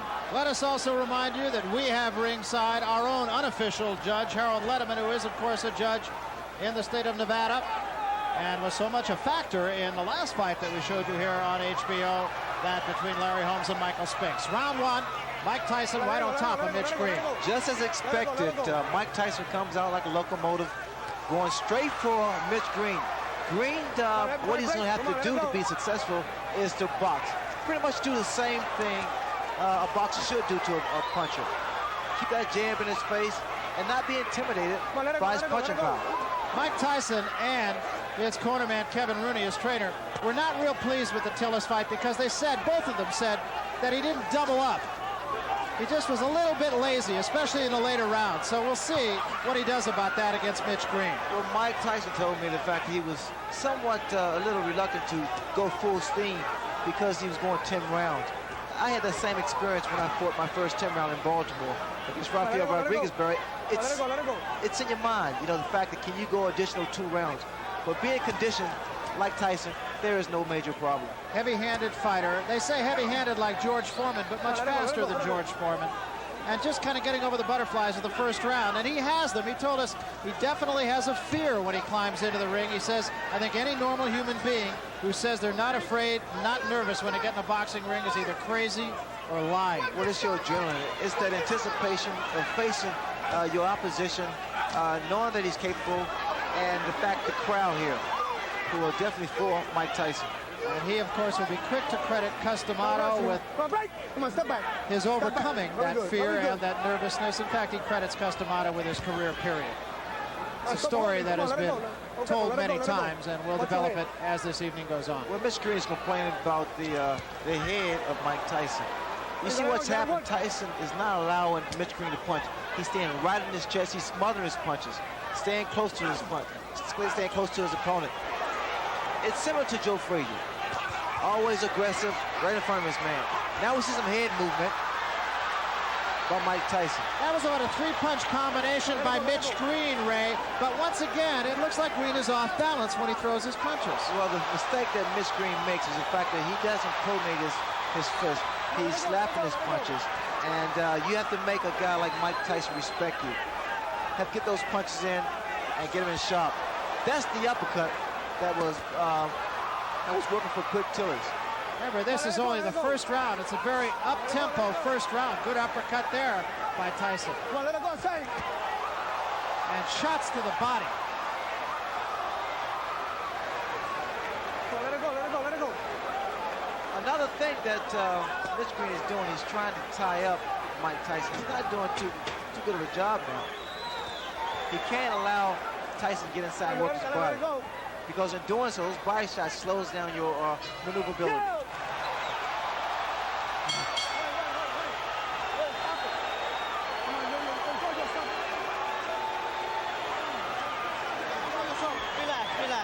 That punch did land after the bell. A little bit more. Green tapped him and forgave him. Come back punch like that. How you feel?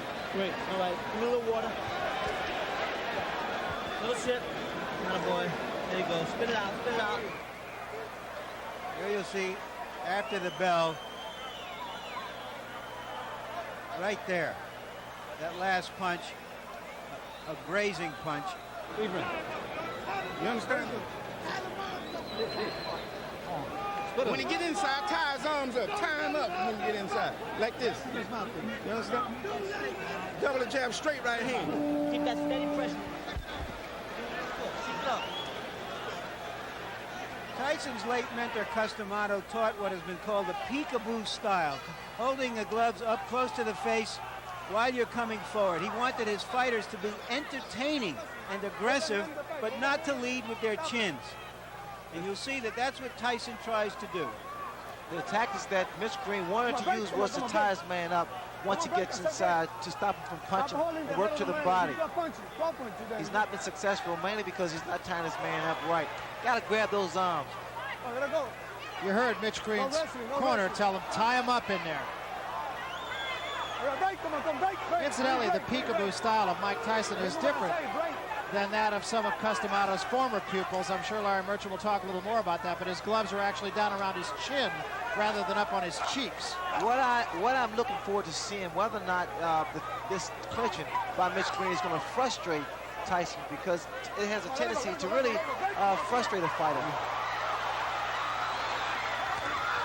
Good left hand by Tyson.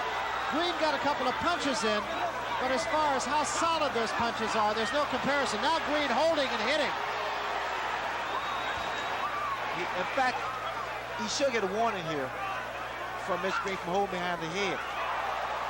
See, and again, Ray, it just strikes me that Mitch Green throws an awful lot of punches off his back foot, which it seems would just take away all the sting. Well, also, Mitch Green has a bad habit of leaning back. Watch the left hook of Mike Tyson land. Every time Mitch Green moves backwards, he has to keep those hands high. He shouldn't be inside with a fight like Mike Tyson. Tyson's arms are shorter, so he's able to throw quicker shots. There's the left hook I was talking about. Those short shots, Barry, are very effective. The other thing that strikes me, Ray, is that Mike Tyson just seems to be right on top of his man before his opponent even gets a chance to take a breath.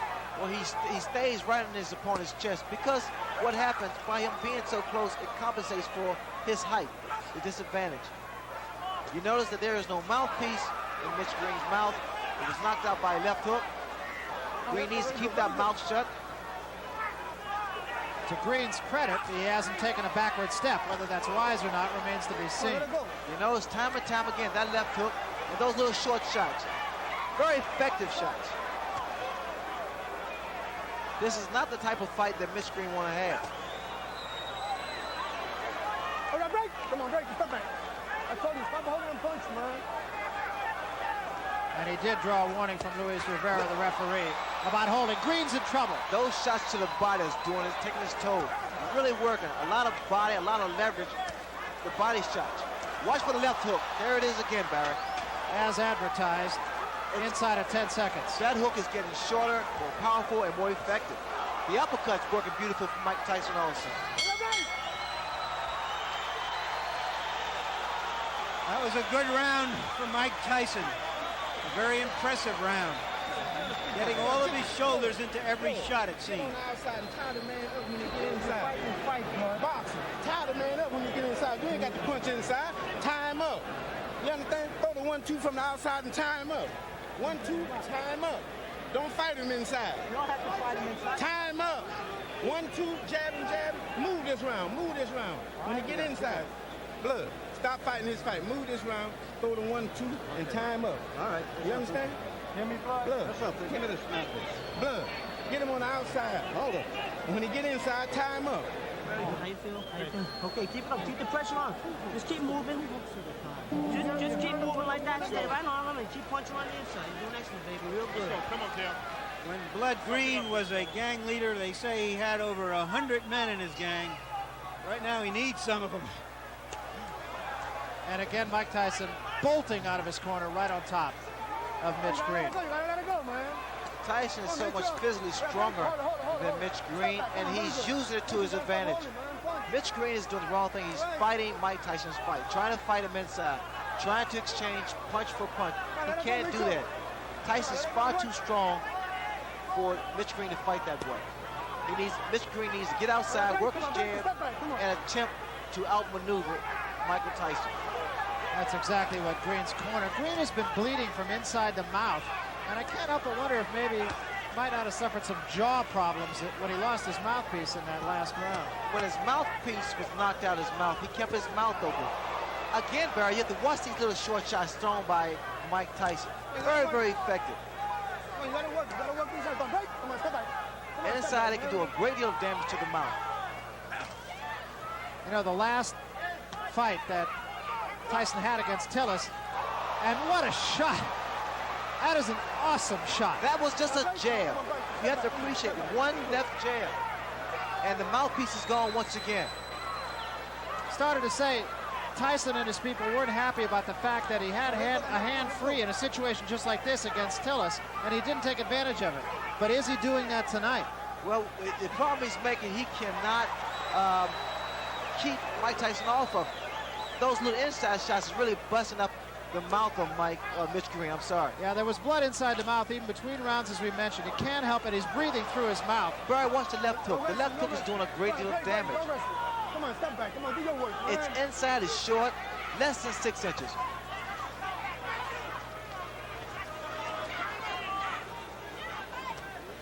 Even the uppercut of Mike Tyson has been effective. There was a right hand to the top of the head. Green breathing through his mouth.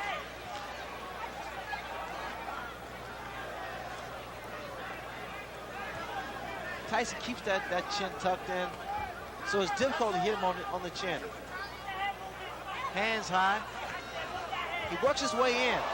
That was a right hook. The man possesses so much power. He has dynamite in both hands.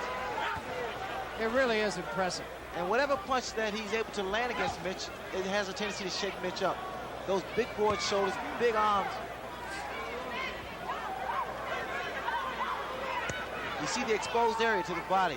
You have to think, Ray, that maybe the Tillis fight woke him up.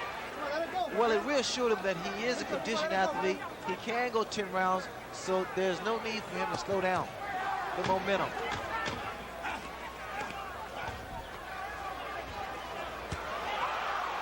Both hands.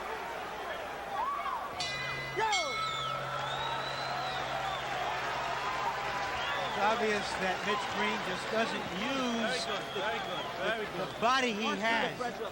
He's tall, he's got a long reach, but he doesn't use it. Not working the body enough. You're doing excellent, though. You can't lose. He's holding it up. I know he's holding. You keep the hand that's free, you just keep punching, but dig in, get mean, keep the meanness in you. Keep the meanness in you. Now here we see why the mouthpiece come out with that left jab, and in fact why it's so difficult for Green to move, because Tyson looks quick in there and he looks like he surrounds him. And here's the card of our official, unofficial judge, Harold Letterman. Larry, so far Mike Tyson is awesome. He swept the first 3 rounds with clean, hard, effective punches. He's staying right in Green's chest. He's just running away with it so far.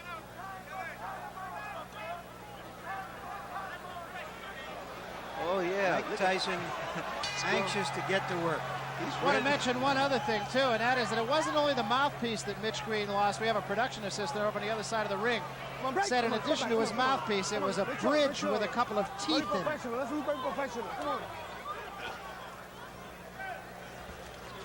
That'll just give you an idea of how tough Mike Tyson is. Mike Tyson, in this ring, he's at home. I mean, he fights with so much authority, so much confidence, so much determination. Come on, step back and say break. Say break. I know you got points for you if you keep on holding. The referee now is warning Mitch Green for holding. Second time he has warned Green. Now, Green scored with the right hand, and it didn't slow Tyson up a bit.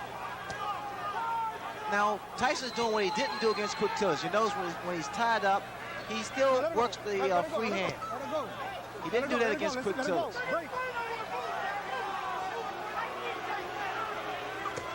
Good left hook, solid left hook. Green cannot continue to take these type of shots. It's going to slow him down. It's going to take his toll. Working the body once again, Mike Tyson with that free hand. The last time we saw Mitch Green in a preliminary fight on the Tubbs Witherspoon card, Ray, lost his mouthpiece 9 times. Is that any sort of indicative of anything in particular? A lot of times it's fatigue, and also it's a way that fighters get a breather. Left hand, top of the head. A lot of times, because of the damage that's done to a person's nose, they have to breathe through the mouth so they get rid of their mouthpiece. It's not a smart thing to do because their mouthpiece protects you from a broken jaw. Green now waving over to his corner to let him know that he's okay. But he's steady dropping that right hand, and the left hook of Mike Tyson is very, very effective. That was another big shot right there by Tyson. Come on, let it go, let it go. Very good, very good. You notice that Tyson walks in, keeps those hands high. He's a very unorthodox fighter who punches with both hands, and which makes him quite a difficult target. Yeah, in fact, that's what he says. When I asked him yesterday what his best weapon was, and he said, my elusiveness. He has said nothing about his punching power. He said, I'm elusive. That's what I do best. And he's quick. I mean, his hands are faster than people expect or think. Now, see, this is how I got knocked down by Kevin Howard, by moving around too much. You got to slow down a little bit. When you get lateral movement, you don't need to actually exactly run. Just move from side to side and stick the jab, but snap it. You got to draw it back quick. Inside of 10 seconds. That free hand to the body. And that's something that he did not do against Quick Tillis. Yo, yo, yo, yo. Come on, come on, come on. Come on, back. Come on, come on. They don't have any bells on the street corners. Box him a little bit. Yeah, for holding, not listening. Use your jab. Box him a little bit. Snap the hard jab out. Snap it out. You understand what I'm saying? Let me get another 2 more now. You want to keep that pressure on? Okay. You still got to use your jab more coming in then. You understand? Yeah, take that. Take that. You got that mouthpiece, right? Okay. There you see, that's a tremendous number of body punches for a fighter to have thrown and landed in just 4 rounds. Stay cool. You don't miss him with your jab. Every time you throw it, which is occasionally, you don't miss it. Now, bounce some now. And use your jab. Get off first. Deep breath. 1, 2. Go back out. Move, blood. Move. There you see that Mitch Green really isn't taking advantage of his longer reach, his jab. Incidentally, although it's not that important, since Tyson won the last round anyway, the referee took the round from Green for holding. Just a second ago, Mitch Green got a little upset with the referee. I guess the referee was trying to warn him for holding, and Mitch Green indicated that he was boxing. Another big left hook, a running left hook by Mike Tyson. You see what's happening, Barry, when Green moves backwards, he's only giving momentum to Tyson, because Tyson's going straight ahead. He's coming straight ahead.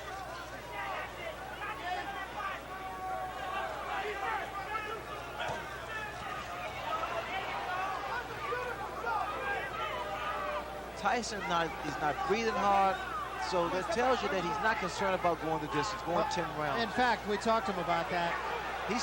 Tyson's talking to Mitch now. In the Tillis fight, he fought hard for about 5 rounds, and then he seemed to coast a little bit. Look at what he's doing now, Barry. Tyson. He's starting to really become very loose with his head. Slip punches. Big right hand. Big, and that wobbled Mitch Green for a second there.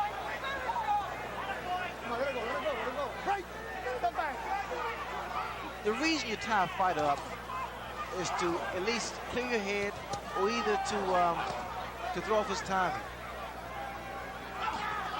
Well, just how hard Mike Tyson hits can be learned in talking to some of the people he fought. Look at here. Just laughing at him.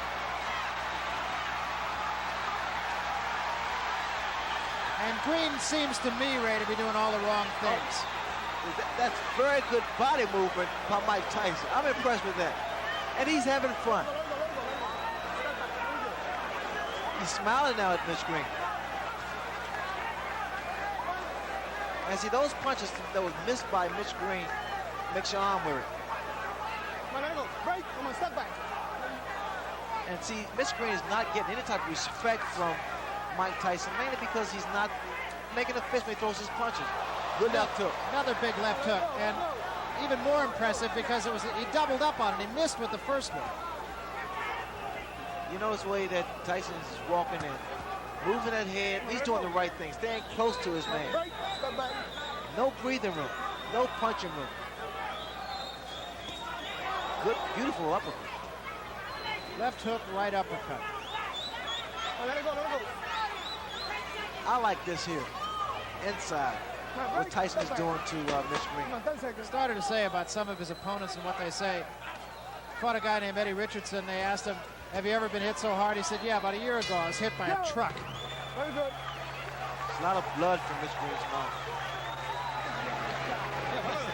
You got to be first, man. This is 6th round. He getting tired. You got to throw punches first. Stay busy on him. That's how you throw combination, blood. 1, 2, 3. Punch in combination. Come on, man. Punch in combination, blood. 1, 2. You hear me, blood? Stay busy on this guy. If you stay busy on punch in combination. Come on, man. Blood. Punch in combination. There's Mrs. Green. 1, 2, 3. You understand? Be first. Don't wait on the man. You understand what I'm saying? Really nice woman. Get it off. Be first. That's all that you're sick of it.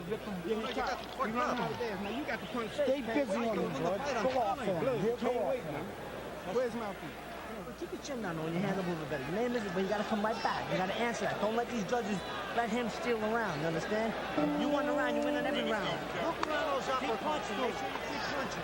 When Green lands those, I don't know, slaps on Tyson, it's almost like a washerwoman slapping some clothes on a rock. Just nothing happens. Mitch Green will have to do more than just slap, because he has to stop that momentum of Tyson. Come on, break. That's what Tyson said about his own style. He says like water on a rock, but if it drips long enough, it's going through the rock. Look, you notice the jab, the powerful jab of Tyson that knocks the head back.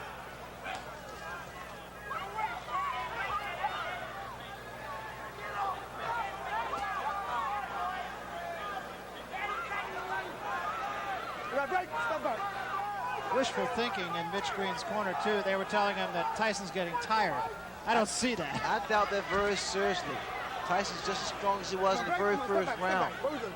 He's maintained this pace. He's thrown a great deal of punches, mainly to the midsection. He's landed with a lot of good left hooks, solid left hooks.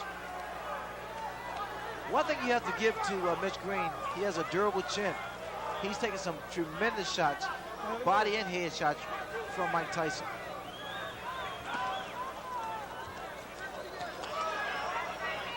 Green is able to land one jab, and all of a sudden, Tyson's right there in his chest.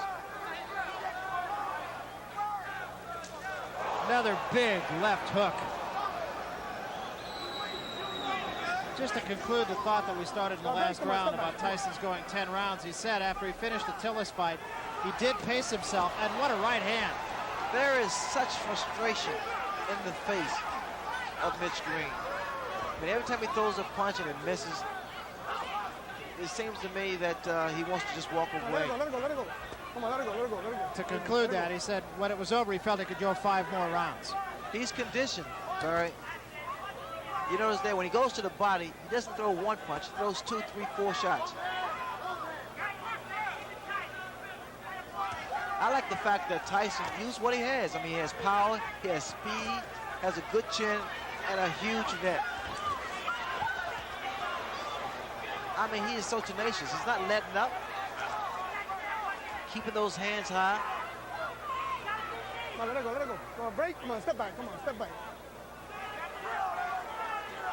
Having gone to 10 rounds against Tillis, Ray, you could see a different fighter here as we head into the last 5 rounds of this one. It's only a reassurance that he's capable of going 10 rounds at full speed. Look at here, you can tell that he is not concerned about going the distance, throwing those shots, combination to the body.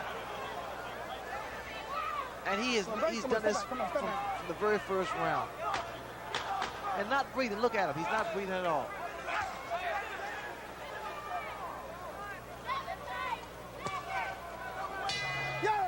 Come on, come on, come on, come on, come on, come on, come on, come on, come on, come on. On both ways.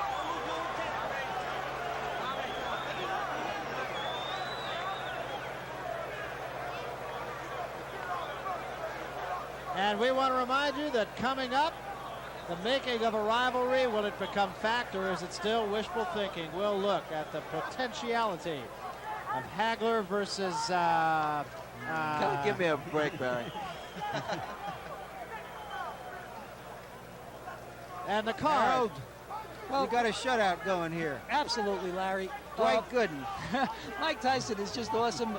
They took the 4th round away from Mitch Green, but it didn't mean anything. Tyson's all over him, and he's throwing those tremendous left hooks. He's all over Green. It's all Tyson. It will be interesting to see what he does from here on out. Because it was from the 7th round on against Tillis that he sort of coasted. And he finished with about 1/3 of a tank of gas. We're talking about Tyson. So let's see if he uses up that gas here.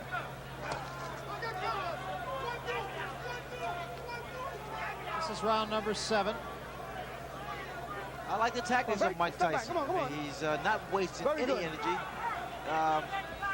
He's moving forward, staying aggressive, getting inside, and you have to watch the beauty of those little short shots. They've been working so effectively. Now we see a couple left jabs thrown by Mike Tyson. There again, Mitch Green is throwing his punches, not doing any damage. Yeah, they're almost just for effect. The free hand again of Mike Tyson normally goes to the body. Is this a good test, you feel, for Tyson? It's every fight for Tyson is a good fight, a good test. You got guys that, especially like a Mitch Green or Quick Tillis, guys who, because heavyweights will be taller, the average heavyweight is around 6 feet, and he's able to cut the ring off and become more technical in the ring. Chopping right hand did get in, but again with absolutely no damage. Come on, it's not wrestling. Come on, let it go. It's not wrestling. Boxing. I mean, Tyson, they're good uppercut. What an Beautiful. uppercut. Just straighten Mitch Green right up. If you look at Tyson, I mean, as far as perspiration, it seems as though he's working effortlessly. I mean, he's taking his time and just having fun. It's like chopping a tree down. He's going to the body and weaken the foundation, and then he comes to the head. All that Mitch Green has been doing was basically retreating. He has to take a stand eventually. Another couple body shots.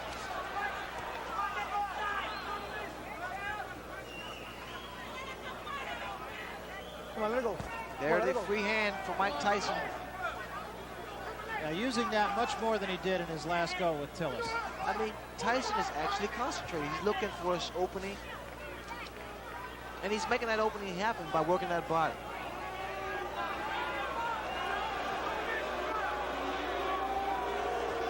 Look at the uppercuts. And he's setting Mitch Green up with uppercuts. He throws his left jab, Green goes down, and up comes the right uppercut. A lot of boos from the fans, mainly because that Mitch Green is doing a lot of holding and less fighting. Green is taking a pretty good beating. Taking a lot of punches and a lot of hard punches.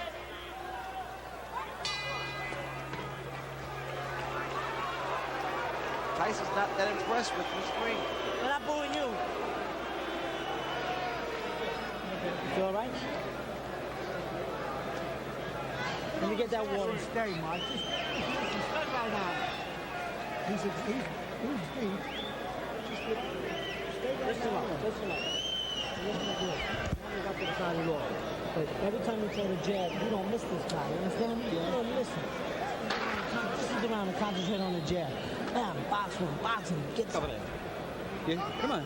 Come out with 3 or 4 punches, blood, like you do on the bag. Bam, bam, bam. You understand? Get the jab out there and come with a combination behind the jab. What's wrong? You understand? Don't let him get inside and hit me with uppercuts. Keep him outside. You got to come. Hit him some good shots, okay? Check it out. Come on, baby. Go ahead. The crowd wants magic. And I think that Tyson would like to give them some magic. But his opponent isn't cooperating at the moment. He's not acting like a girl who's letting him pull rabbits out of his hat. He's fighting with a lot of neighborhood pride, and he wants to hang in there as long as he can. Mitch Green told him to throw 2 or 3 jabs like he does on the bag, but the bag doesn't hit back. Tyson hits it back. Come on, let him fight, man. Come on. Tyson is not breathing hard. This is the 8th round. It's been up-tempo for Mike Tyson right from the opening bell. Actually, a little bit slower this round than he has been. A little bit more leaning going on in this round. Tyson would throw more punches if Green didn't tie him up.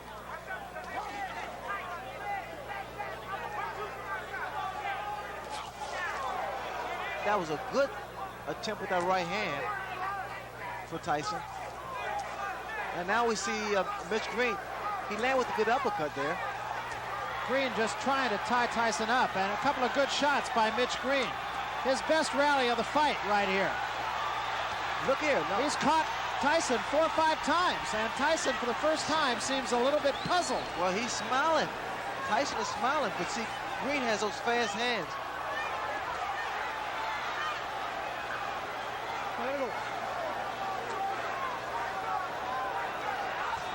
Good body shot by Mitch Green. Now we're seeing a different Mitch Green. But he has to be very careful of exchanging punch for punch inside with Tyson. Come on, let's go. Watch your head. There was a right hand. A huge right hand by Mike Tyson. Right, come on, right.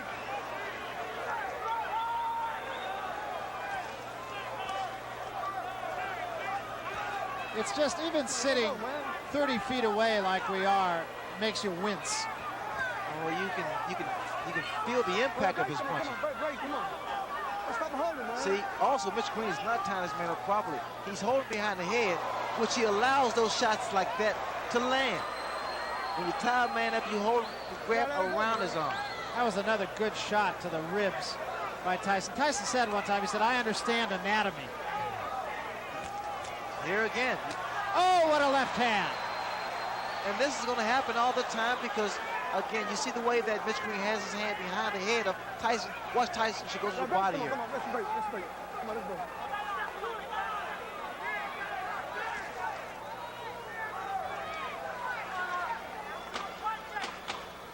Start breaking.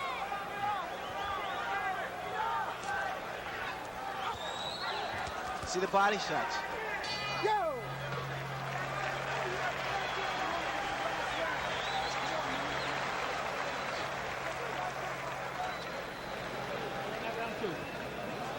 Yeah, but close, a little close. You got to throw a little bit more. You got to throw more. You understand? A little bit more, Mike. Come on. You let him have a big round. You understand? He had nothing left after that. Kid, Spit it out. you don't miss him with any of them. Take a deep breath and let out slow. Come on, baby. Deep breath. Let out slow. Take another one. Get right in his face this round. Ninth round, baby. It's a ninth round. You understand? Yeah. Now, he made that round close enough to steal. We're going to give that one to him. Yeah, come right out there with that. That was a first. Well, I don't want to give it to him. You get out there and Well, take Kevin it back. Rooney is in there and just jabbering away 100 miles a minute. Mike Tyson leaned over and just kissed him. You hit him right hand and hook over there, but you didn't get to the side. You didn't double up. Where's the left hook right to him? You do better when you came. Right that water air off the floor. Clean it up. You got a flood there, guys. This is an awfully good fight for Mike Tyson. It indicates that his management wants to get him tested. They want to get him into a position not where he's merely going to be maneuvered into a title fight to fight a title fight, but that somewhere down the road he will have had the training to win a title fight. Tyson draws a warning for headbutts. Mitch Green has to keep those hands up, which if he moves to the left or moves to the right, mainly because Tyson, he throws a looping right hand or left hook. One would have the feeling that Mitch Green will not be out boogieing tonight. No, those body shots will stop you from doing the Pee Wee Herman. Stop you from doing the waltz.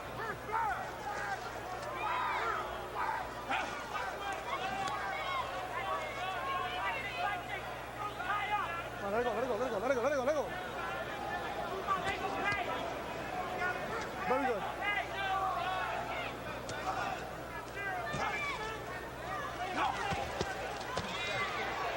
Let it go. Tyson's using, you know what I feel, Barry, he's using what he has. I mean, he's not what you considered flashy and what have you, and he's just taking advantage of every opportunity. He fights his man the way his opponent lets him fight him, inside, which is a big mistake that Mitch Green is making. Tyson's arms are short, so he has a tendency to loop his punches. Some are somewhat telegraphed, but because he has speed behind his punches, he's able to get away with it. Continuing to bang away at the body with a free hand. That uppercut was short. Mitch Green is not making this fight easy for Tyson either because he's steady tying him up. He's holding him. Let it go, let it go. I think the way you critique Tyson's performance, the fact that he's remained composed. Watch it, watch it, watch Normally, this type of fight frustrates a fighter. When a guy's holding you and complaining and what have you. Tyson's corner wanted him to punch a little bit more. He hasn't really punched a lot more in this ninth round. Well, again, it's difficult to punch a man who's tying you up and holding. See here. Let it go, let it go. For Mitch Green, it's pretty much survival. I've seen a different Mitch Green. He fought Purcell Davis in Atlanta and was a more determined and a more of a boxer. Come on, come on. Come on. Come on. Here he's basically just trying to survive. I said break, man. That seems to be something that runs through all of Mike Tyson's opponents, that they all are in there to survive. I'm not sure that could be said about I Mitch don't Green. know if Mike Tyson is living up to your expectations, but I'd remind you that Joe Louis went the distance 3 times in his first 20 fights. Joe Frazier a couple of times. Rocky Marciano a couple of times in his first 21 fights. Some opponents just don't cooperate. Harold? Larry, I just don't think that Mitchell Green's flurries are doing enough to offset Tyson's power punching. Tyson's landing too many clean, effective shots. You might stop him, blood. Go punch him. Go to punch him. You understand? punch with both hands, blood. Step to him. Don't wait on him. Step to him. Step to him, blood. He's gonna punch like that. Curious here, Ray, whether Tyson will be satisfied to go out winning, or does he want to go out closing the show in a sensational style? Well, the way he's geared up now, he wants to go out in style. You want to see a very aggressive Mike Tyson this round. Tyson was ready to go. Luis Rivera said shake hands before we get going. This is the last round. Tyson wants to go to work, but Green here doesn't want to fight, it appears to me. Green's corner telling him to step in to Mike Tyson. This is a bad performance for Mitch Green. And he has some grievances with Don King about not getting the type of money that he wants. But the fact is, he has to prove himself here. And the mouthpiece goes again.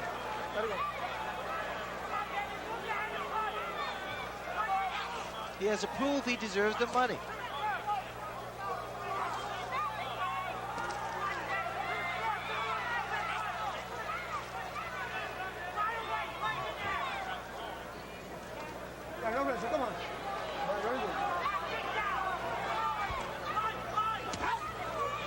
Green trying to go to the body. Tyson leaning on him now a little bit.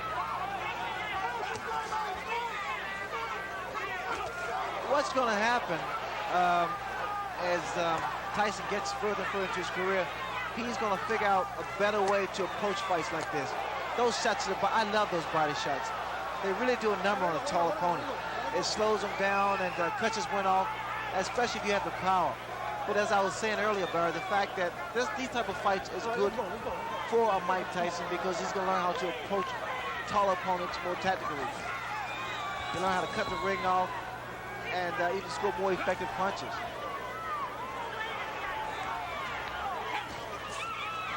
Moving that head very well, Tyson. Took a couple of shots, but still.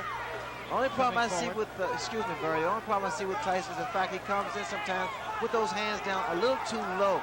Because if you meet a good puncher, the speed could prove to be disastrous. But now he's doing a job. Well, remember, he knocked out his first 19 opponents, went the distance with Tillis, and now likely will go the distance with Mitch Blood Green. The crowd not real thrilled with the goings-on here. The crowd come here to see a fight, boxer, puncher, and it's been pretty much of a dance for Mitch Green. I'm sure Mitch Green is going to be disappointed in this performance. And we come to just about the end of it here. Another day in the classroom. Big left hand to end things.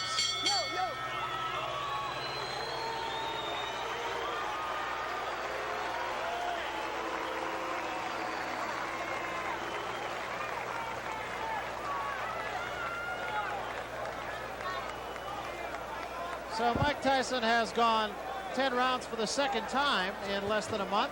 What do you say, my good friends? You know, it's very hot here in the Southern ring. These two young men really work. Now, come on, one more time. Mitch Blood Green perhaps not being quite as accommodating to Mike Tyson as Tyson and some of the fans here would have liked.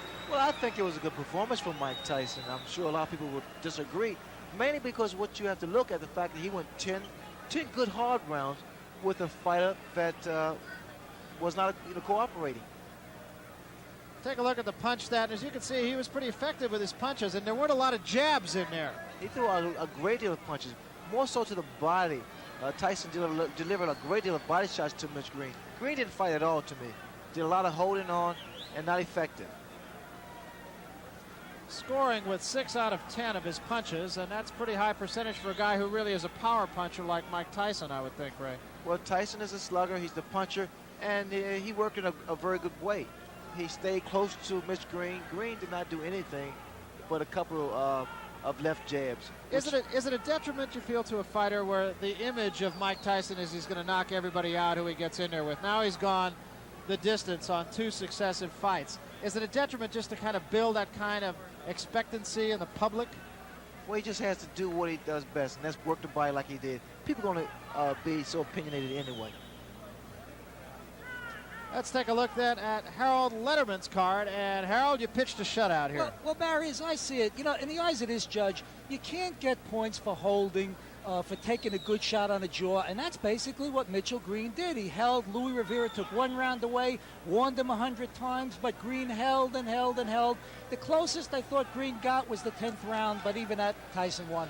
You know, I mean, there's the old thing of styles make fights, and perhaps in this case, Styles unmade this fight, if you will. Mitch Green really wasn't willing to be the cooperative opponent that the crowd and Mike Tyson perhaps would have liked.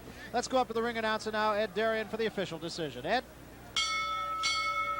Ladies and gentlemen, from Madison Square Garden, we have a unanimous decision. And the scoring by rounds as follows. Judge George DeGabriel observed the fight 8-2. Judge Pat Dolan watched it at 9-1. And Judge Georgie Colon observed the fight 9-1 for the winner. For his 21st straight win in as many fights, Mike Tyson. Tyson.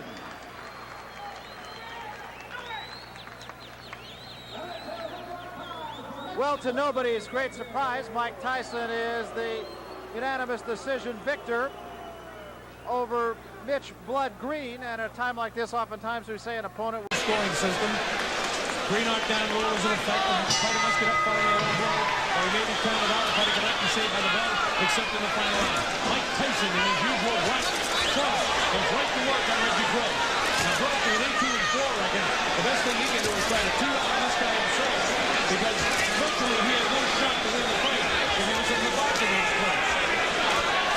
Groves planned his jab and keep Tyson on him. They have exactly the same reach. But Groves has that 3 inches and half advantage. But Tyson overall has an advantage or not, because he gets down inside the body. Break, Tyson, out. Knee. Groves can walk in the road. For him to beat Tyson is certainly vaulted right into the world rankings. And it's a great shot at this stage in his career to have a shot at Mike Tyson. But Tyson is just another fighter and another month until he gets his shot at the title. Ranked 4 by the WBC. Ranked 8 in the overall world rankings. He's undefeated, been extremely impressive. 13 of his 19 knockouts in his 21 wins have come in the first round. And it's supposed to defeat everything with Reggie Groves. The last 2 rounds out, he's able to go to different. A difficult battle with Mitch Green last time out in the entire way. But Tyson won every single round. Before that, he was a distance against Mike Tyson, but with everybody. So Mike Tyson in his last couple fights has fought more recognized opponents as opposed to the best way to describe them. The fact of the matter is, Reggie Groves has dropped that lead. And if Reggie stands flat for him like this, he won't be this a ring duel either. But 18 for Green, inside the ring. Reggie doesn't look at him like a lot of time. Throwing around punches, but not landing for him.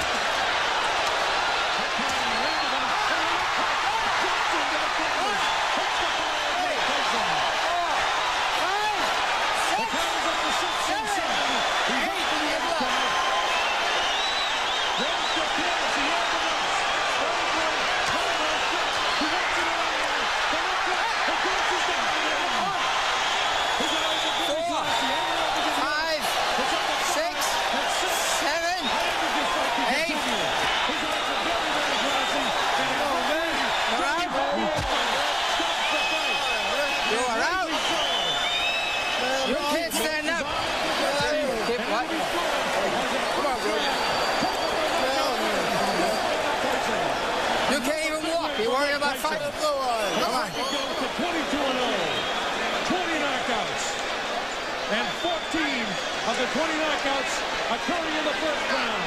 So Mike Tyson shows his power once again. Reggie Groves the opportunity of a lifetime.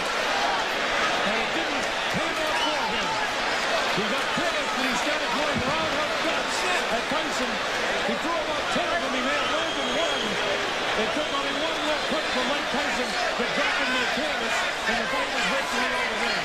He got up, Tyson came right back at it, as you saw, and he was glassy-eyed when the referee, Johnny Lovienko, stopped the fight.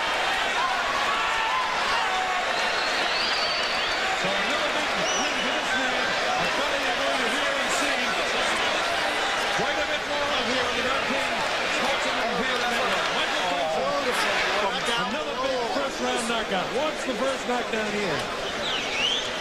You see Gross landing some punches there. And see how wild he is? He's wide open now to the left. And watch him. He feints, moving the body, moving the trunk around. One on with a uppercut, and now he's wide open for left hook. There he is, right there. The outstretched right arm. The left hook nailed him, and the fight was virtually over there. See Tyson moving the trunk, moving the body. No blows, really landed very heavy. But look great, that uppercut did land, and he landed one more right hand, but not too heavy. Now look for the opportunity. Tyson is mad now, and he shows it by dropping Reggie Gross with a vicious left hook to the head. After that, Gross was able to get up a different angle for you. Again, watch the uppercut will land, the right hand will land. There's the uppercut. Now the right hand will land. Not too heavy. Now watch the left hook. Bang, right there. He lands it right on the button. And the fight was virtually over here, although Gross was able to get back up and continue on. And this was the closing flurry that ended it. Now, as you look into his eyes, and right there you can see how glassy-eyed he is. This is the final knockdown again, and a definite... All right, we've seen every possible combinations of ways this guy can fall. As he backs up. And now in the black. I'm not going to say here's an opponent who can stretch him, because I've said that in the last 3 or 4 fights. William Hosea, although having said that, 2 of Tyson's last 3 fights against James Quick Tillis and Mitch Blood Green have gone the full 10-round trip. So, is this going to follow suit? Mark you, Reggie Gross only lasted 1 round in his last fight, so maybe not. We shall see. Hosea in the blue, Tyson in the black. We're in Troy, New York. Tyson's 23rd professional fight, 22 unbeaten streak. And Hosea, well... No, that was just a slip. That was just a slip. Tyson looking formidably powerful. Answered a lot of questions when James Tillis was the first man to take him the distance, and Blood Green at Madison Square Garden was the second in the next fight. Bit of ill feeling in that fight against Green. But Tyson answered any questions about the stamina, and Tillis and Green answered any questions about their chin, because boy, they were hit often enough. In round 1, just a reminder, of course, that of Tyson's 22 wins to date, 13 inside the first 3 minutes, and he's adding the jab maybe to his armory now. We didn't see that in some of his earlier fights, but he's still such a devastating one-punch finisher. And already Hosea, well, he slipped early on. That little twitch of the knees, that was definitely not a slip. Harry the ref separates them. Good right uppercut, and once again the legs twitch. Hosea in trouble, and down. The crowd, as you would expect for the local boy, this is upstate New York. Tyson from practically round the corner in the Catskills. Didn't beat it. Well, I thought he did. Hosea thought he did. Harry the ref quite adamant he didn't. Tyson looking a bit bemused, having his arm raised. 1 or 2, what? 3-0 with 21 knockouts.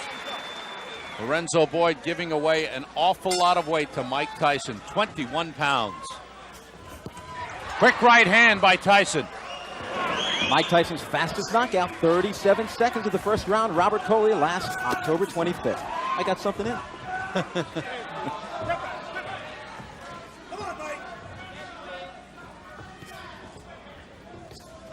Tyson bouncing around, showing a lot more movement than usual.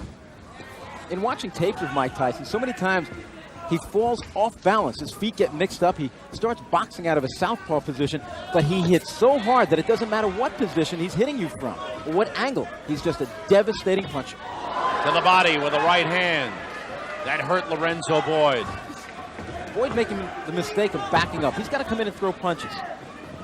Boyd, one-time police officer in Stillwater, Oklahoma. See, if Boyd was a boxer, I'd say, okay, box. But he's not a boxer. He's a slugger. He's not a quick tillis. He's not a tall man like a Mitch Green. He's got to slug. And if he waits for an opening, I don't know if he's going to find it. Mike Tyson has two of the quickest hands in the heavyweight division. Boyd crowding Tyson and looking for an opening. I know Boyd wants to come in with the uppercut, but hasn't shown it. Tyson shows it there.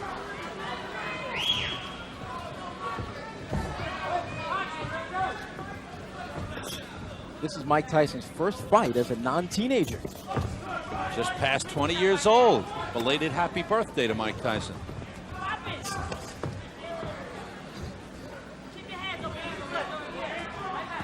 Tyson in at 219. Boy, he carries the weight well.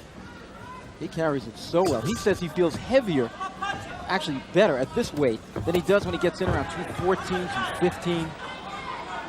Solid body shots from Tyson. A minute to go in round one.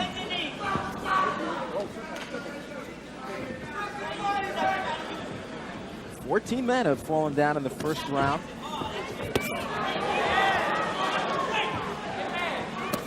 Again to the body. Boyd trying to answer back. All those shots picked off.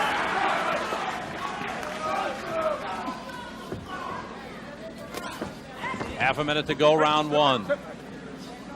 In Mike Tyson's last victory against Hosea, he injured his left hand, and they said he was nursing it in training this week. So let's watch to see if this fight should go a number of rounds, if he does hold back on that power left hand. Boyd doing some holding here.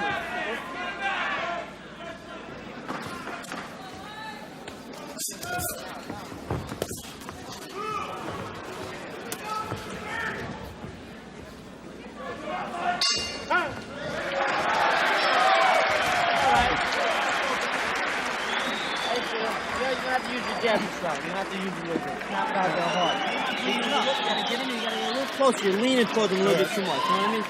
Try to get calm and work away just a little bit more. Bring it to the bottom there.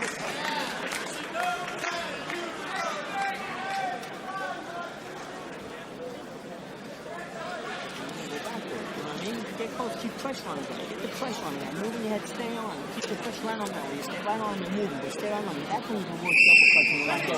So you gotta stay on there and do it, okay?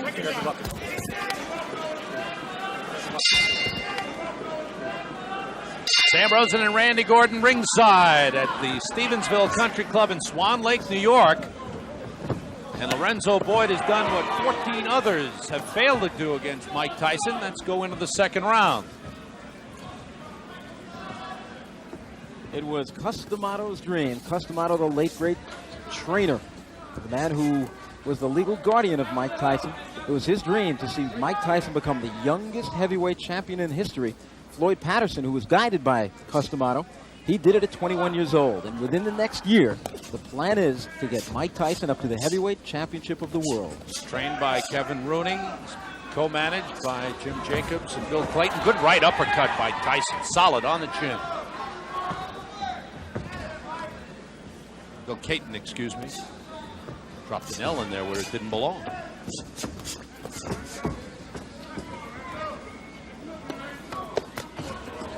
Body shots very effective for Tyson thus far.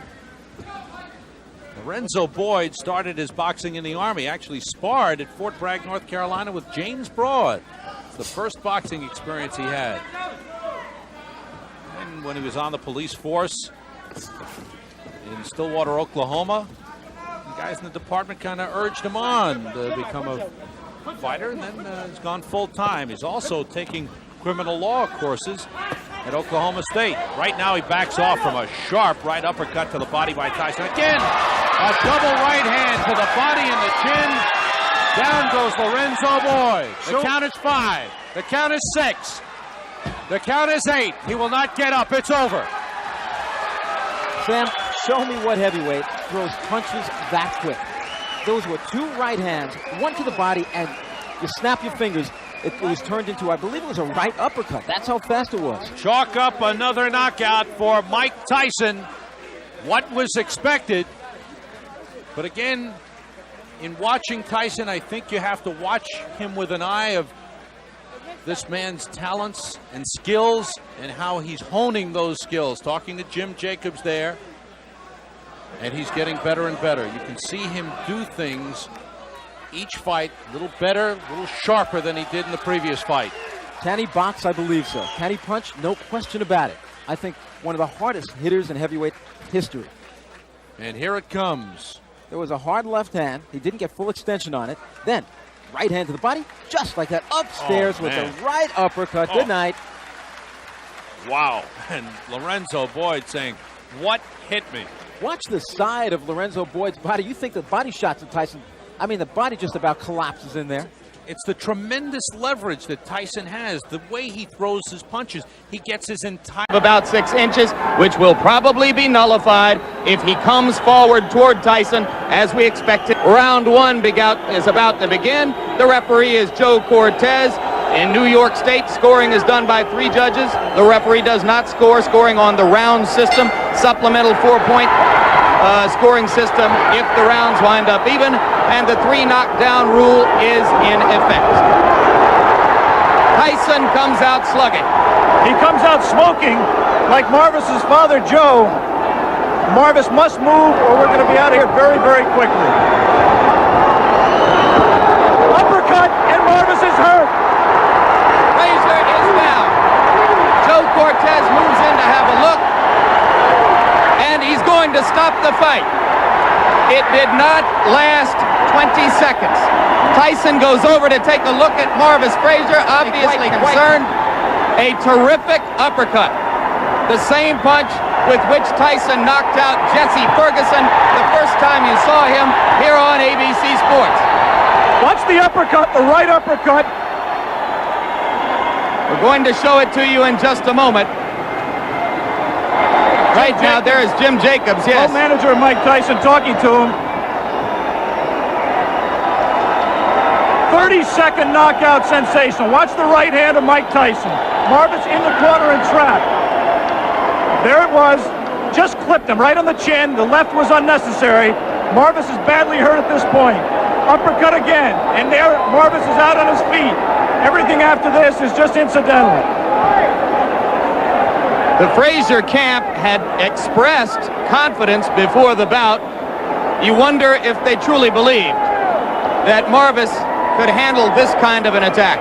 You see that stiff left hand, that jab that Mike has not shown too much. The jab backed Marvis up into the corner. A second jab kept him there for those right uppercuts.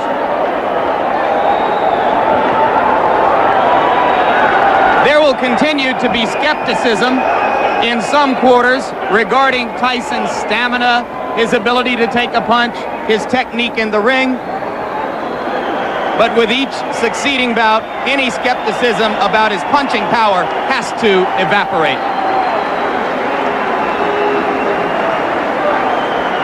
And the good news is I believe Marvis Frazier is standing up. There's a big crowd in that corner of the ring. Mike Tyson is going back over there now.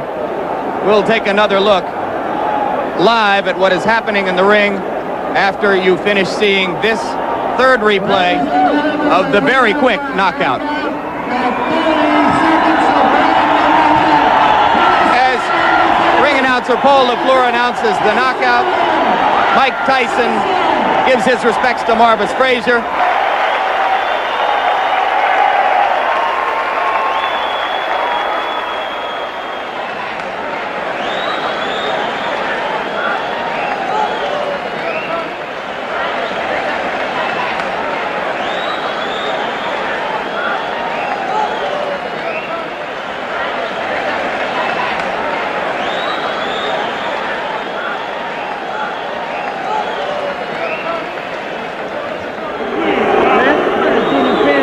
Michael, give me first your reaction to the fight.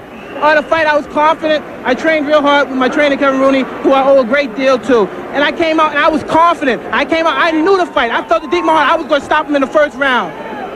Did you know from watching tapes of him that you could hit him with the uppercut? No, that's my favorite punch. And I watched the time, and I knew from my trainer telling me, as he throws his punches, he bends down. And I knew that would be perfect for my uppercut. I planned on working the body more, but I saw the opportunity, and it looked too good to go away.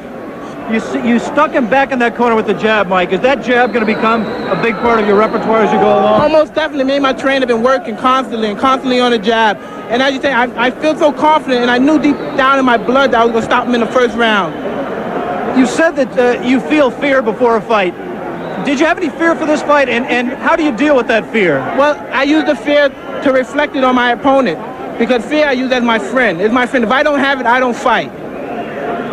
In your mind, if your managers Jim Jacobs and Bill Caton and your trainer Kevin Rooney came to you and said, Mike, we think you're ready for a title shot tomorrow, would you agree with them at this point? Most definitely. Anytime if my manager and my trainers feel that I'm confident and they're willing to put me in a title and they're sure I could beat the champion, I'm sure I could beat them also. Of the 3 champions, who would you like to fight and why? I'd fight anybody my trainer put me in with, because I'm confident I could beat any fighter in the world. What do you think of the 3 champions? They're all good fighters, because you have to be a good fighter. You can't take nothing away from them to become the champion. But I'm confident and I'm ready. And I'm ready when my trainer tells me. Good, Michael. Let's take a look at the replay of the knockout. We can almost play the entire fight in slow-mo. Here you're putting it back in the corner. There's the jab flicking out. Again, the jab. And here comes the uppercut. Watch, look, everything's precise. I watch his hand come up. Watch him come down. As soon as he come down, boom! Look at that. Watch him come down. I knew he would come down. Get ready to say boom again, Michael. All right, boom. Look, and now look. Boom. Come on. Boom. Again. I'm going to hit him one more time. I like to hit him. Missed with that one, I would have killed him. What can I say? What can I say? That's all she wrote. Missed with that one.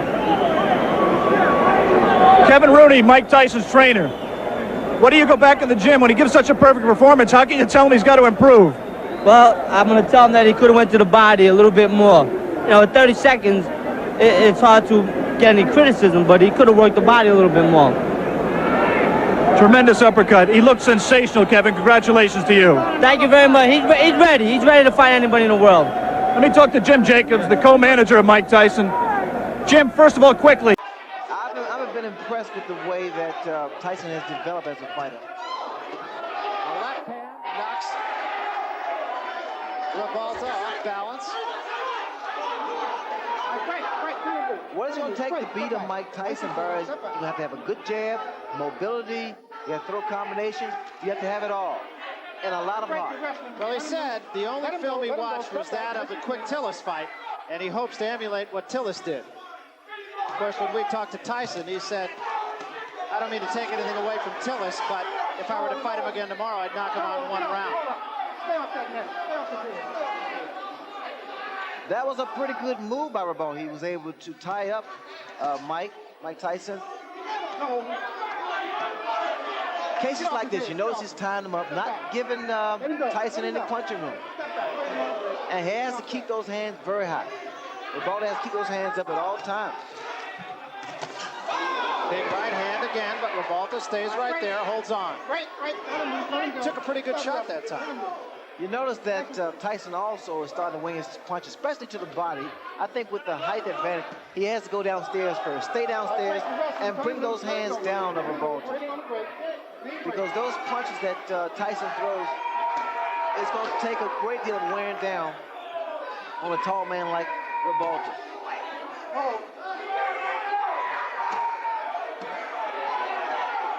Tyson throws some vicious shots to the body. No.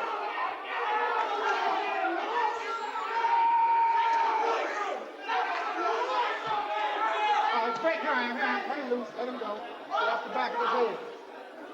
Clean him in.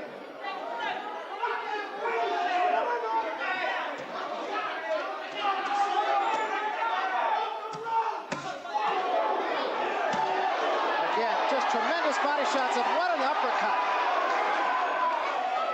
But Revolta does not appear to be hurt by it. Great hand, nice and clean. That uppercut stood Revolta straight up.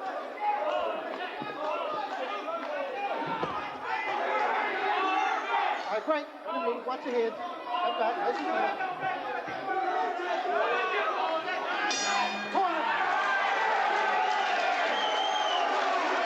This fight already is guaranteed to go longer than 15 of Tyson's first 25 fights.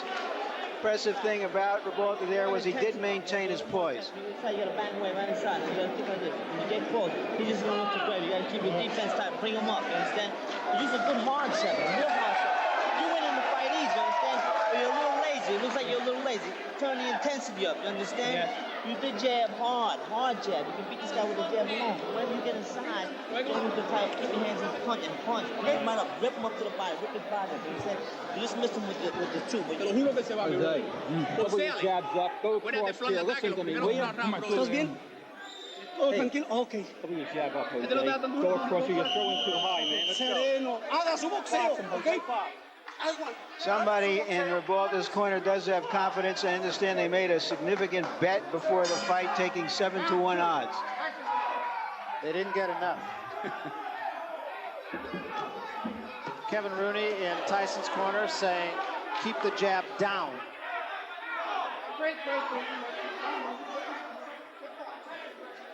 Luis de Cuba, Revolta's trainer, said his man is tough after the first round, so now we'll see. You notice the uppercut that Revolta threw. Those are the type of punches that are effective against a guy like Tyson. But you got to time it. At all times, attempting to throw that kind of shot is dangerous because one thing about Tyson, he has speed, puts a lot of velocity behind his punches, a great deal of power. Revolta being somewhat effective with the jab. There's the uppercut again. And once again, Barry, you notice he's tying this man up, not allowing Mike Tyson to work his body.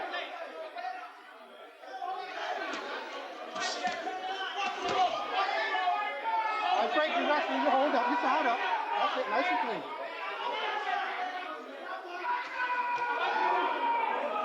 I break, hold up, watch your head, nice and clean. Well, it's an interesting technique, Ray, because he's not running like Green did or staying away like Tillis did. He's fighting a little bit of a different tactic. Well, Revolta stated that he needs to try to make, or he wants rather, to make Tyson respect him.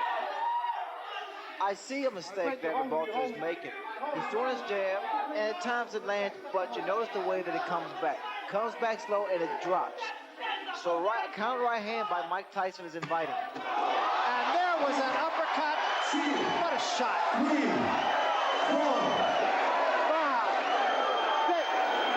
You don't see that happen. A guy gets knocked down with an uppercut. Very seldom, it's a rarity. And literally took him off the ground. It really did.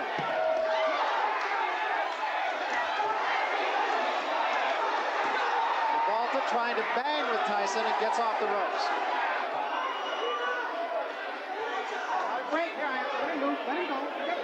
Revolta's in tremendous shape to get out from that punch.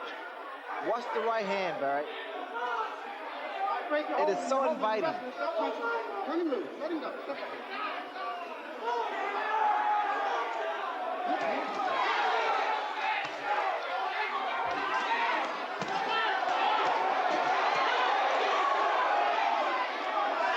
Tyson's body punches are absolutely devastating.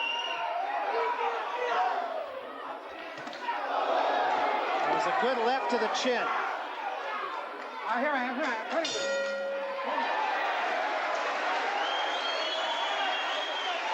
What's clear from that round is that Revolta is a professional fighter.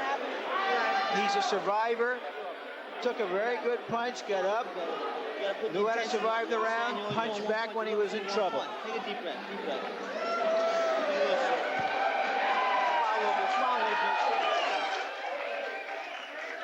There's the punch, terrific uppercut. The reason, or one of the reasons that Tyson has such punching power is that he always stays in punching range of his opponent. He's on top of him, so that those kinds of punches will frequently hit an opponent without the opponent seeing the punch, and those are the punches that do the most damage. There it is. Never saw it coming. Stunned him, but he got up and he went on, to his credit. The issue now is to watch how Michael Tyson is going to try to chop down a fellow who is a good professional journeyman.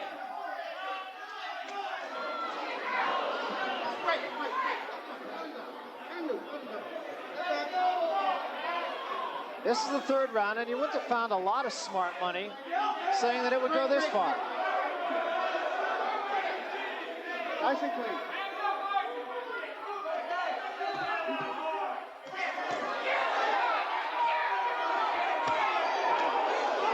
You watch the way that Mike Tyson works that body. It's a thing of beauty. Very short, executed shots to the midsection, to the ribs.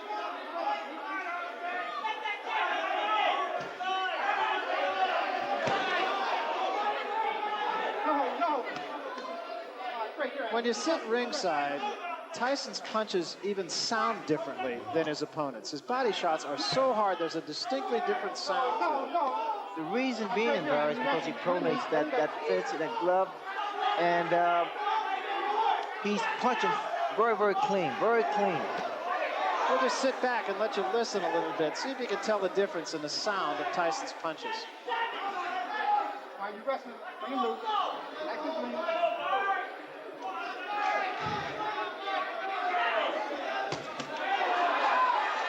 Hold up. Watch your head. Nice and clean. All right, it's great. You're holding. Step back. Nice and clean.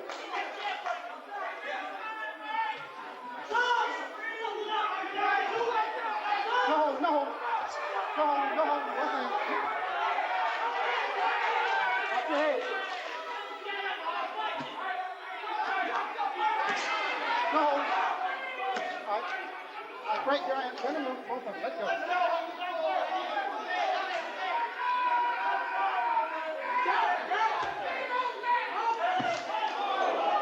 Keep him up.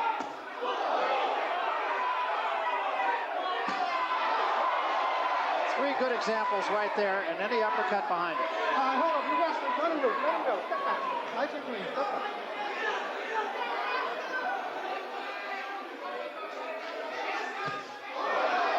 Long left hand. No. All right, great. You're tied up. Let him go. Step back.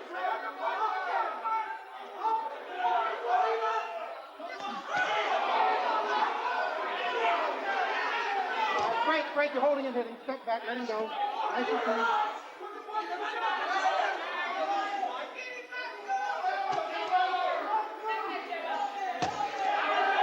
All right, great. Hold up, Mike. Hold up. Let him go. You're holding. Turn him over. Hold him.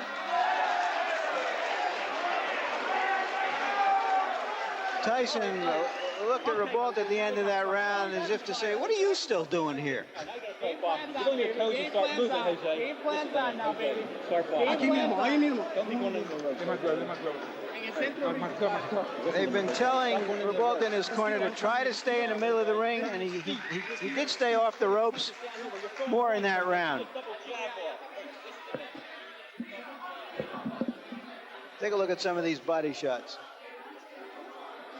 I wonder if there's more than 10 or 15 people on the planet who could live through those shots. And that, of course, is the excitement that Tyson creates, that all of us watching these who are not professional heavyweights certainly know that our chances of survival in a confined space with this man are slim and none in slim left town. Fourth round, getting into the category of who to thunk it. No holding. All right, great. You're holding in here. Step back. Nice and clean.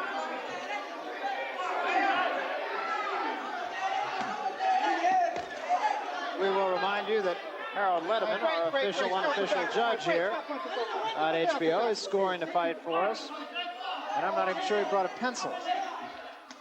One thing about Revolt, he is not intimidated. He is not intimidated.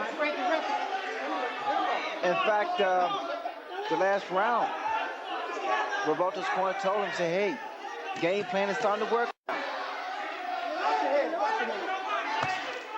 Either they want Tyson to punch himself out, which is not going to happen, or they want him to get careless. Are you holding in And Revolta's body's in, I tell you, it's in fabulous shape because he's taking some devastating shots from Tyson.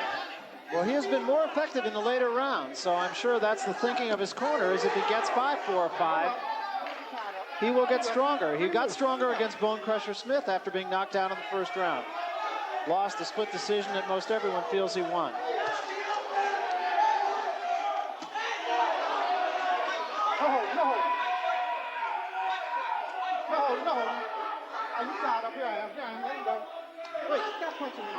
Tyson's always in your chest, stays very close to his opponent. Revolta's been trying to throw some straight right hands, right? It's not going to work. The type of punch is going to work on Mike Tyson is you got to bring him under because Tyson has that bob and weaving style. Revolta got himself in trouble on the ropes again. Let him go. You wrestle. Watch your head. Watch your head in there. Turn him in.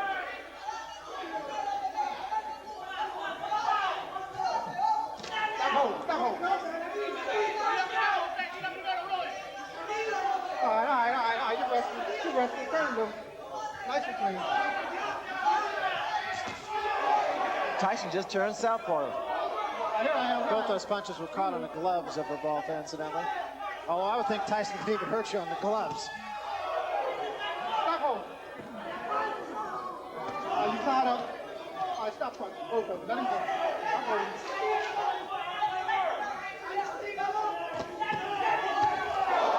Lunging left hand by Tyson. The right hand was a little short. Here I am. Stop punching. Get on. Let him go.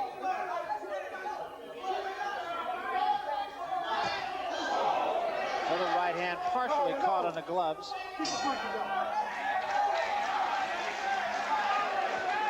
I think we're getting to that point where the catch-22 that Tyson has created has come into focus. He's thinking of Gerard fighting just like George. I'll talk about that in a moment. After Harold, you tell us how you scored this fight. Well, Larry, I've got the first 4 rounds for Mike Tyson. Based on the 4 points in which we scored, the clean punching, Mike is all over him, blending the clean hard shots, the effective aggressiveness, the ring generalship, he takes him up on the ropes. Interestingly enough, for defense, Jose Revolta seems to be holding. That's his basic defense. You know, he's just trying to tire Mike up by holding him. It's a survival tactic. But getting back to what I was saying before, this catch-22, if he knocks this fellow out in a round or 2, everybody says he just knocked out another bum. When's he going to fight somebody? And if the fight goes longer, everybody says, well, maybe he's not quite that good. But he is in there with a professional. He is dominating the fight. And again, the point right now is to see whether Tyson can sustain his fury and cut this big man down. And I think when you look at the fights that Tyson has taken to a decision, save the Tillis fight, he pitched a virtual shutout against Green. And according to Harold Letterman, he's pitching one here. He lost 1 round against Mitch Green.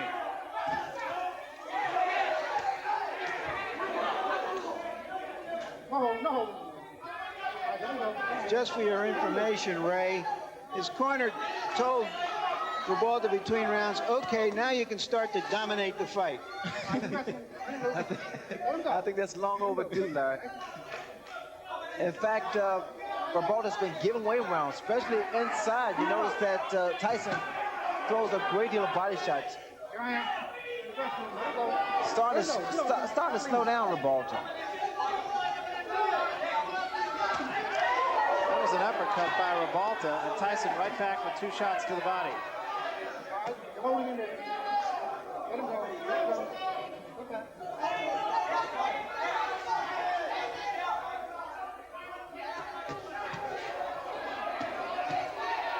Revolta getting off the quicker punches there. When those guys stand toe-to-toe like they just a second ago and exchange punches, I have a funny suspicion that Tyson's punch is going to get there first. You notice when Revolta throws his uppercut, his chin is wide open. He is so susceptible to the right hand.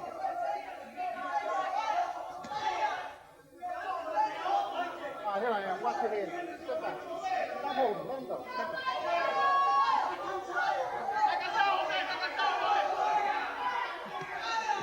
You notice how he throws his punches, Bird. He drops the other hand. Revolta seems to have lost maybe a half step here.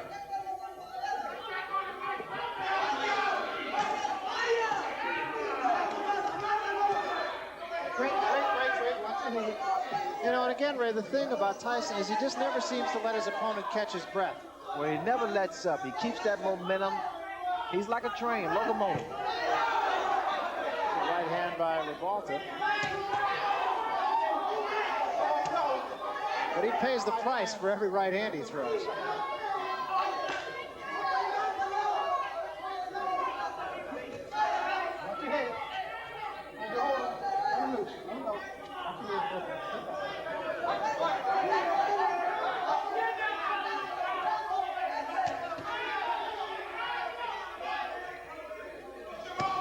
Is it just me, Ray? Revolta's legs just, he seems to be a little more stiff-legged. He doesn't seem to have much bounce.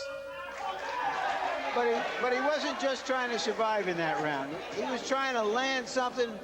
He's trying to fight. And I give him credit for that. How many?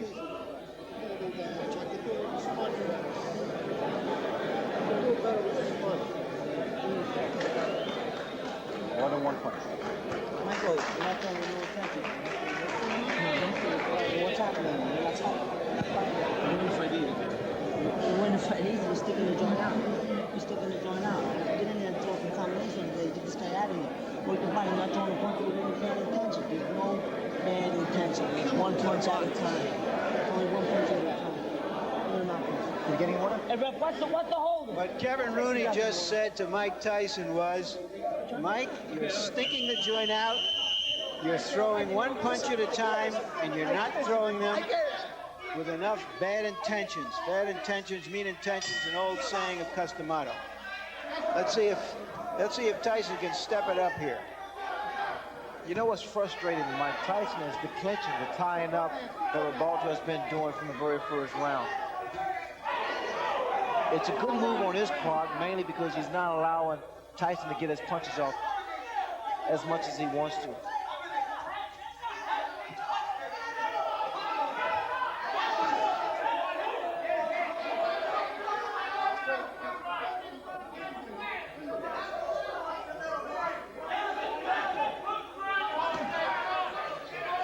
We have a Spanish interpreter, and what he tells us went on in Revolta's corner after that round, during that timeout, was that they told him that Tyson has never been in a fight as tough as this. Now start to pressure him. I don't know if he can pressure him, but I think the corner man who said that is absolutely right. Yeah, because unlike Tillis or Green, as he mentioned, Revolta is staying in the fight. Revolta has staying power. I mean, no one expects too much from Revolta. It's a combination from Revolta and also a low blow by Revolta. The guy has a chin. Revolta has a good chin, and that's what's been saving him thus far.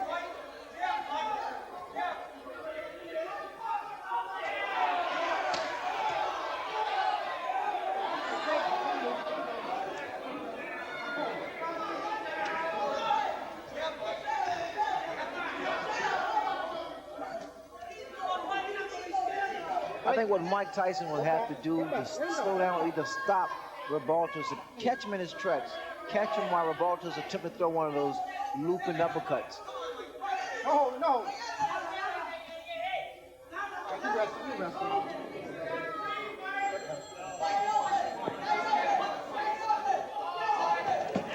And also, like Tyson's corner said, you got to throw more punches. More than one punch. Tyson just missing that uppercut. All right, break, Ryan. Run him loose. Let him go. Step back.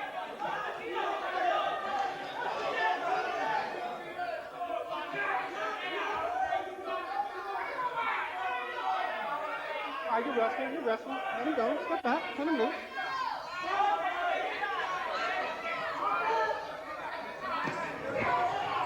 Watch your head. Revolta has taken some very good shots from Mike Tyson. Hasn't let Tyson double up as much as Mike would like to, or as Kevin Rooney in his corner would like him to. That was a good left hand. Revolta's fighting back. He's holding his own right now.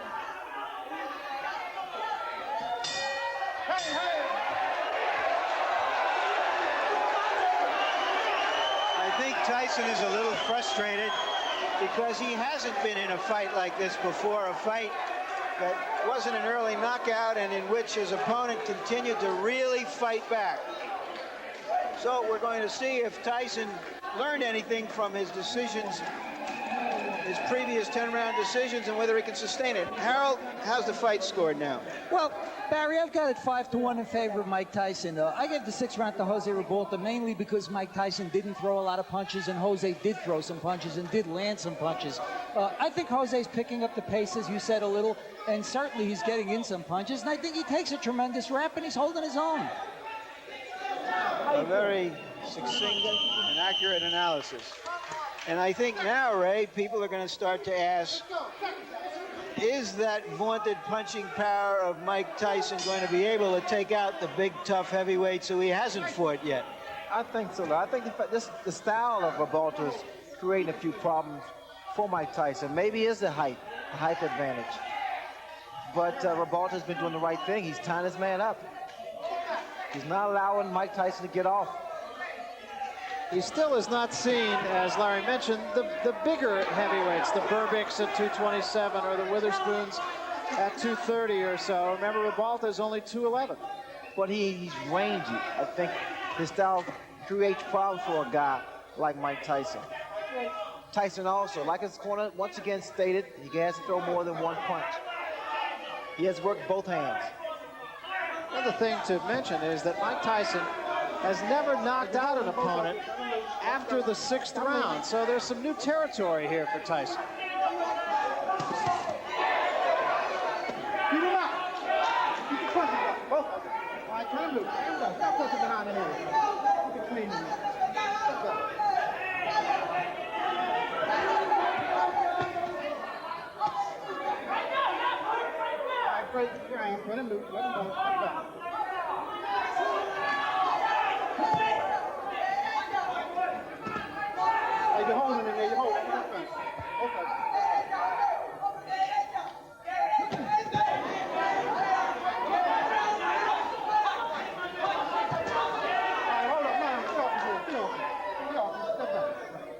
They must have been studying a lot of films on Mike Tyson because he's fighting the right way. Every time Tyson gets close to his chest, tie him up and push his head down. Well, Luis de Cuba said the only film they watched was the one of Tillis.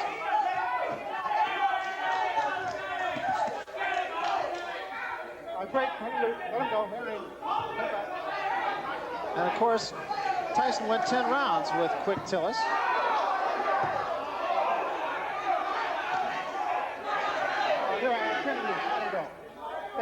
There's some tape that's hanging down what it was on the left glove of Revolta. There was a big right hand, and that hurt Revolta. Let him go. Stop it. Don't hit him on the break.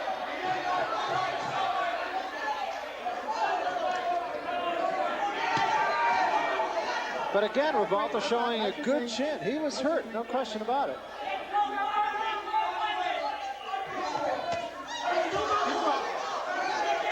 Get off the tape. Get off. Step back. Nice and clean. Let him go. All right, you hold both of them.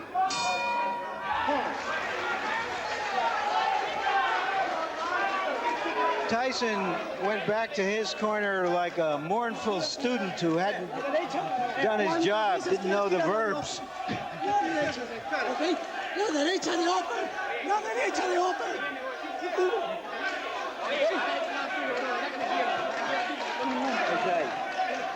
Double jabs, Jose. Double jabs, man. You gotta start double jabbing.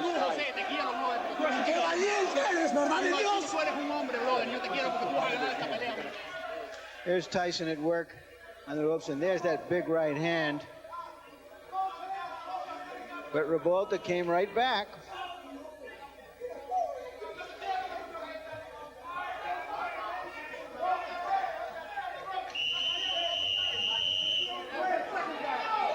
I imagine Tim Witherspoon is out there somewhere, and Mr. Burbick saying, my goodness, how hard does he hit? Quick exchange to start this, the 8th round.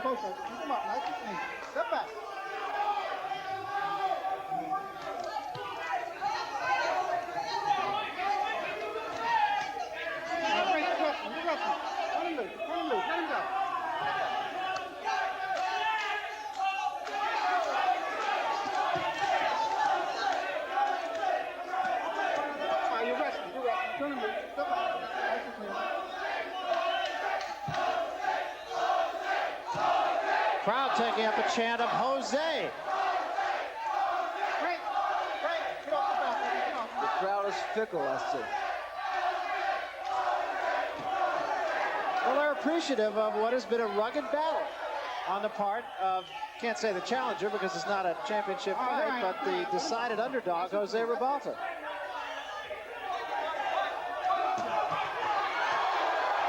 And Jose got the worst of that one. The mouthpiece goes, and Tyson is on top of him. Ribalta ties him up.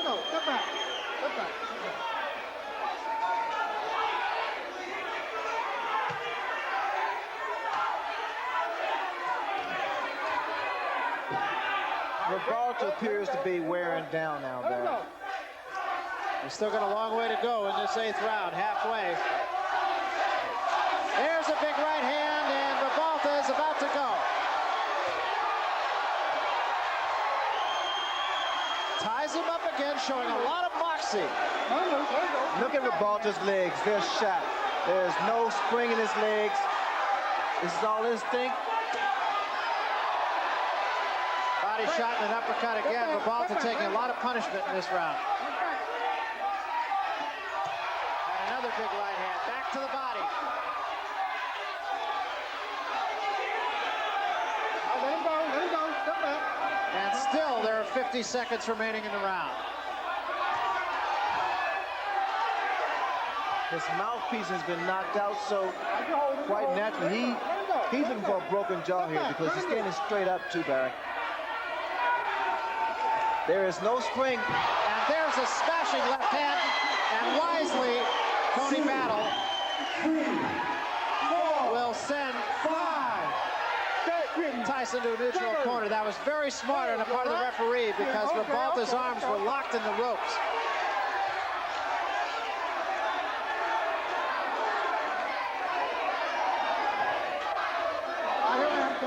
Let him go. Watch your head.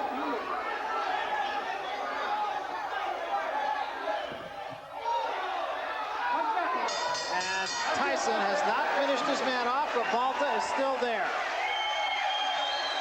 An impressive round for Mike Tyson on a number of scores, mainly because he's shown that even late in the fight now he can summon the energy and the fury, which he didn't know he could do before he went 10 rounds a couple of times in the spring. The most important thing right now, be quiet. Relax. Get shit together, relax. Don't be excited, understand? Relax. Let's take a look at Tyson at work. There's a nice uppercut, followed by a good 2-punch combination and 2 rights. And there goes the mouthpiece all the way down to the casino. Later on in the round, it looked like he knocked something else out of his mouth, and it wasn't a mouthpiece, and I hate to even think about what it was.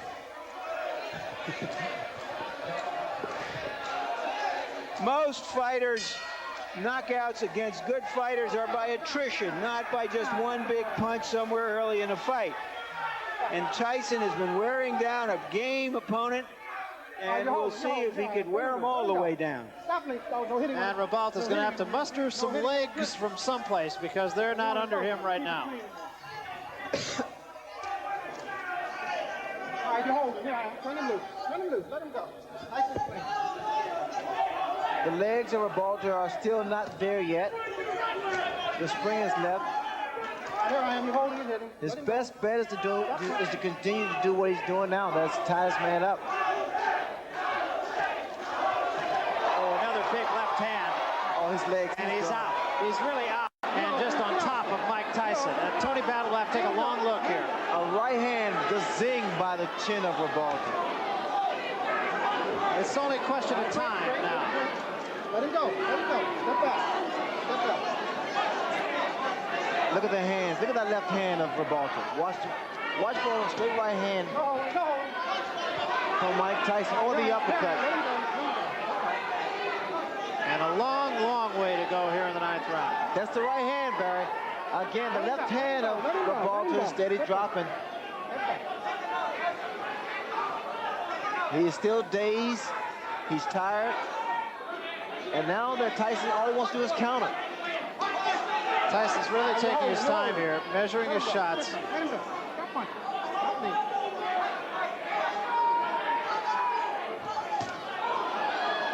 actually walked into the left hand of Rebalta's. Tyson rushed himself. Got a little anxious for a second there. All he has to do is take his time, give a couple of head feints, and drop that right hand. Let him go. Let him go.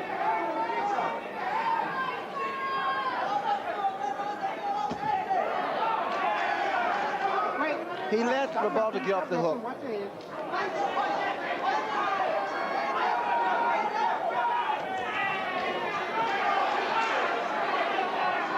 Tyson getting a little bit careless, it seems, here. Well, he got a little anxious for a while there, Barry. Just as he has to just pick his shot. I think he's surprised that Rebalta is still standing, because Rebalta was hurt a number of times.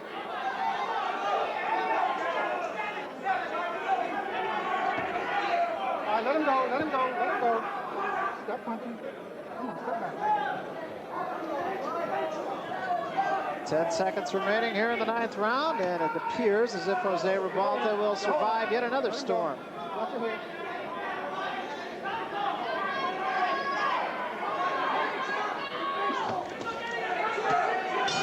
That's it, nice and clean.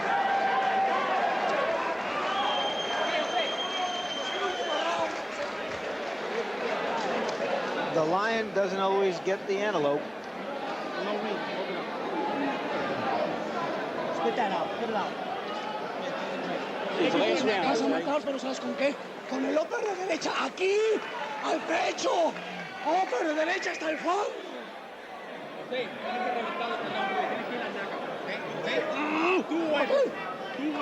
Estás nuevo. Tienes que acabar. Uno de los dos salen los viejos. That's it. Side to side. You ready now? Last round, we touched gloves in the center. Touch them quick and box, man. In and out, in and out. Last round, don't let him get brave on you, understand?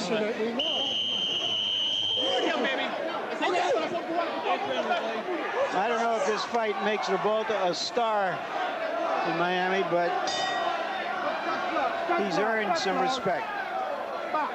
No question about it. He's not run. He's not just tried to survive. He's tried to fight the man. Go ahead. Nice and clean last round. Nice and clean. He actually caught Tyson with an uppercut. Took 2 punches in return, but he did catch him with an uppercut.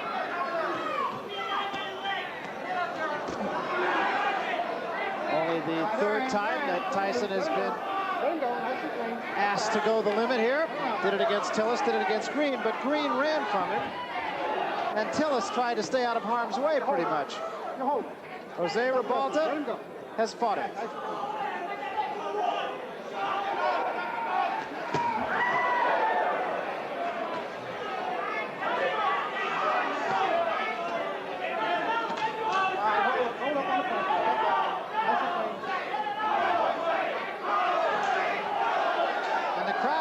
Showing its both appreciation and support for Jose Rebalta.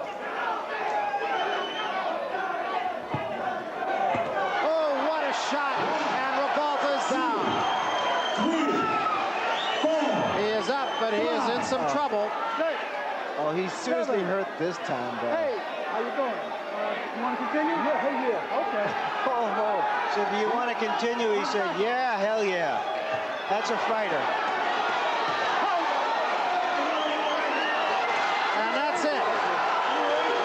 Say that there was no way Rebalta could win the fight, but I think the official was wrong for stopping it. He had come back from those punches before. There's no reason to believe that he couldn't have survived that round. Well, a tough way to go down to defeat by Jose Rebalta. But once again, he's a case of another fighter who probably made more friends by losing this fight to Mike Tyson than he has in his previous 22 victories. Well, if anything, Barry, he gained a great deal of respect from the boxing public. I mean, he stood there for 10 rounds with a vicious punch that looked like Mike Tyson. Let's take another look, Ray, at the end of it all. Big left hand there. That put Rebalta down. Well, Rebalta held his own. I was surprised and very impressed with the fact that he was able to really deal with the pressure of Mike Tyson. He clinched, he tied Mike Tyson up, never allowed Mike Tyson to really get off some good, clean punches until the later rounds. Here, Tyson with that aggressive style and working the left hook, he was able to hurt Rebalta a number of times, but Rebalta maintained his composure, very poised, and was able to retaliate with some punches of his own. And Tony Battle stepping in and saying, that's it, that's enough, after asking him the first time, and Rebalta's reply being, yes, hell yes, I want to go on. And when I tell you to break, I want you both to stop punching and step back, protecting yourselves at all times. Remember, a foul can cost you the round. Mandatory 8 count is in effect. Watch your low blows and watch the holding and hitting. Any questions here? All right, I want a clean contest. Good luck to both of you. Let's shake hands. Okay, don't anybody go to the toilet or the refrigerator. Mike Tyson has short working hours. He punches in and punches out. And the Battle of Stairs was a draw. Now what happens remains to be seen. Pat Putnam of Sports Illustrated probably put it best. Tyson has the anticipation of a Doberman who's happened upon 210 pounds of unguarded meat.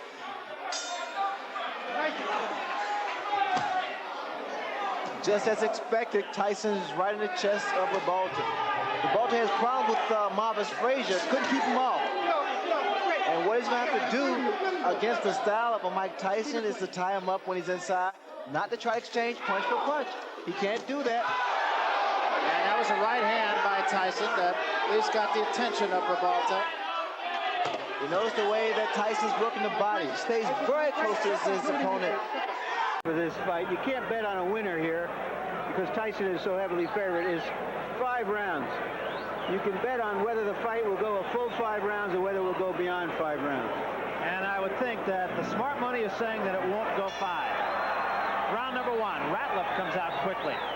You have to see how Ratliff's going to approach this fight, whether or not he's going to move and stick, try to stay out of harm's reach, or try to exchange punch for punch with Mike Tyson. His best bet is use that jab. Here, Ratliff is actually running. He's not actually boxing and moving and utilizing the ring. That, of course, was the tactic of Mitch Green, one of the 2 fighters who has gone the distance with Mike Tyson. What happens to a majority of fighters that face Mike Tyson, they are more so on the defensive. Very few fighters have taken the initiative to try to be offensive with Mike Tyson. Well, Jose Rebalta did it, and did it actually relatively well. Well, he's one of the few guys that was able to test the chin of Mike Tyson and exchange punch for punch with Mike Tyson. The other guys are more reluctant to stay back and just run, as Ratliff is doing here. Yeah, so far it's a track meet.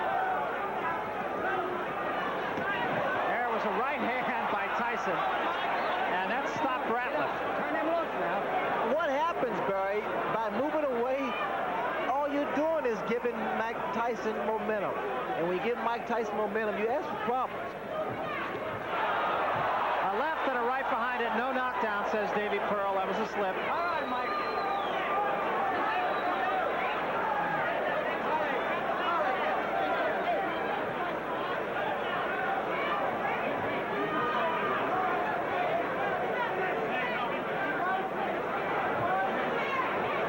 And Ratliff continues on the bike. Hold up, no puncher, hold it up. Ratliff's fighting this first round, Ray, like a startled fawn. It's like he's just trying to survive, Barry. He's not boxing at all.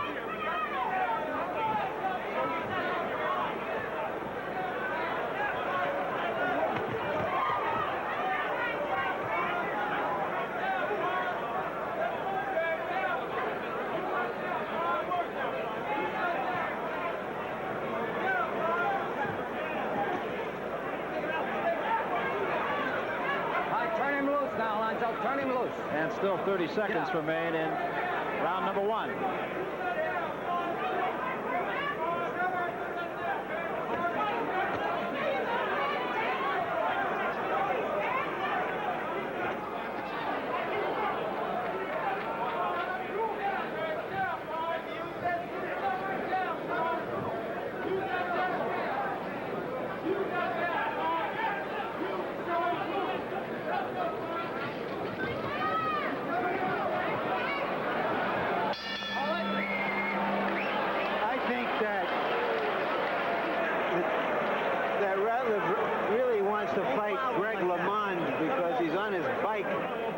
throughout. You got to work the body. In the Tour de France. The jab starting out good. You got to keep going with that jab. But you cut that ring down, you understand? You got him scared, but don't let him get brave, you understand? Just a little bit. So, don't throw one punch at a time. Cut the ring down. Just cut him down the right way. You understand? You cut him down with your palm a little bit. Cut him down. Put the angle down quick. That's it. You do it good, though. All right? So we got to punch him in combination. Take a deep breath. Still on, stay still. Still on, stay still. Move another round and punch in combination this time. Okay? All right. Stay in there, Mike. Back up. I'm wondering whether he's going to be on a 10-speed or a 12-speed in this round. On his trunks it says Spartan, and I think that was an apt description of his performance in the first round. Ratliff has been moving a great deal and not doing too much. What he has to do is to stop ever so often and fire back, throw some punches. Well, he threw a right hand there, but I'll tell you, he got out of there right after he threw it. Well, what happens, Ratliff is anticipating a counterpunch from Mike Tyson. That was a right hand by Tyson. What Ratliff can do, because he's so tall and rangy, he can try to catch Mike Tyson reaching in. Like so. That was a good opportunity there.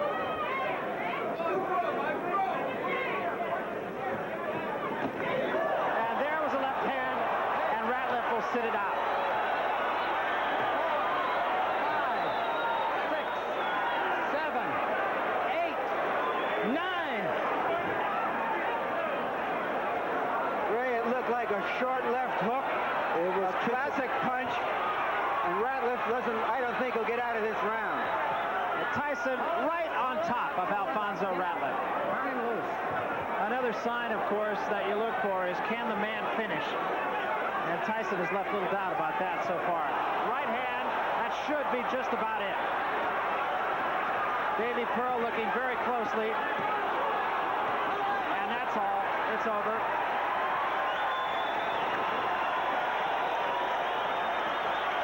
The bicycle had a flat tire. And the rider by a fell left off. hook.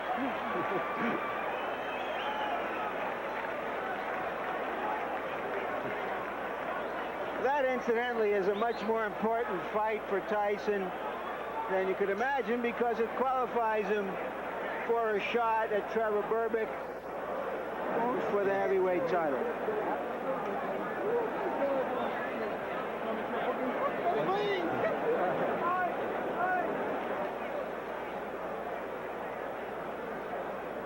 Very impressive. Are we on? Keep going, keep going, man. Oh, you were so good. I'm telling you every second. You did? Let's take a look and see how Tyson very professionally has cornered Ratliff, and then a short left hook. And the reason, again, as I've stated before, his punches are so effective is that he's always moving forward, always looking to hurt the other guy.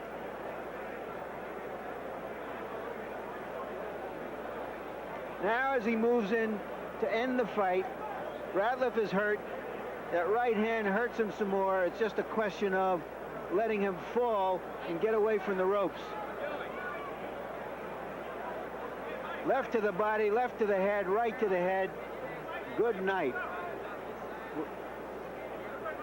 There it is from another angle. A nice fight for Mike Tyson in the sense that he had a big guy trying to run. A lot of guys are going to try to run from him. But as they said about Joe Louis, you can run, but you can't hide. Well, Alfonso Ratliff won the press conference the other day, and he won the music contest before this fight. He won the dance contest, and he won the stare down. Only one problem. Oh, but you folks, but here at the Hilton Hotel, there is electricity in the crowd. I've got goosebumps. On the line, the WBC Heavyweight Championship of the World. Trevor Berbick will try to stop Mike Tyson. Mike Tyson has trained his whole life for this. Look at him, Tyson to the right of your screen, Berbick in the corner to your left. We're just about ready for round one, and let's watch how quick Tyson will jump on Trevor Berbick. His whole life has been for this night, but Trevor wants to prove that he's one of the great champions. Let's see how long his reign lasts. Mike Tyson kind of feeling him out here, but he goes with that right-hand lead right away. You get the idea now that Berbick is showing a little false bravado here. Standing toe-to-toe is not the way. If he doesn't pump that jab in the face, Tyson will come right through him. Tyson with the left, bounces it off the forehead of Trevor. Trevor tries to work underneath.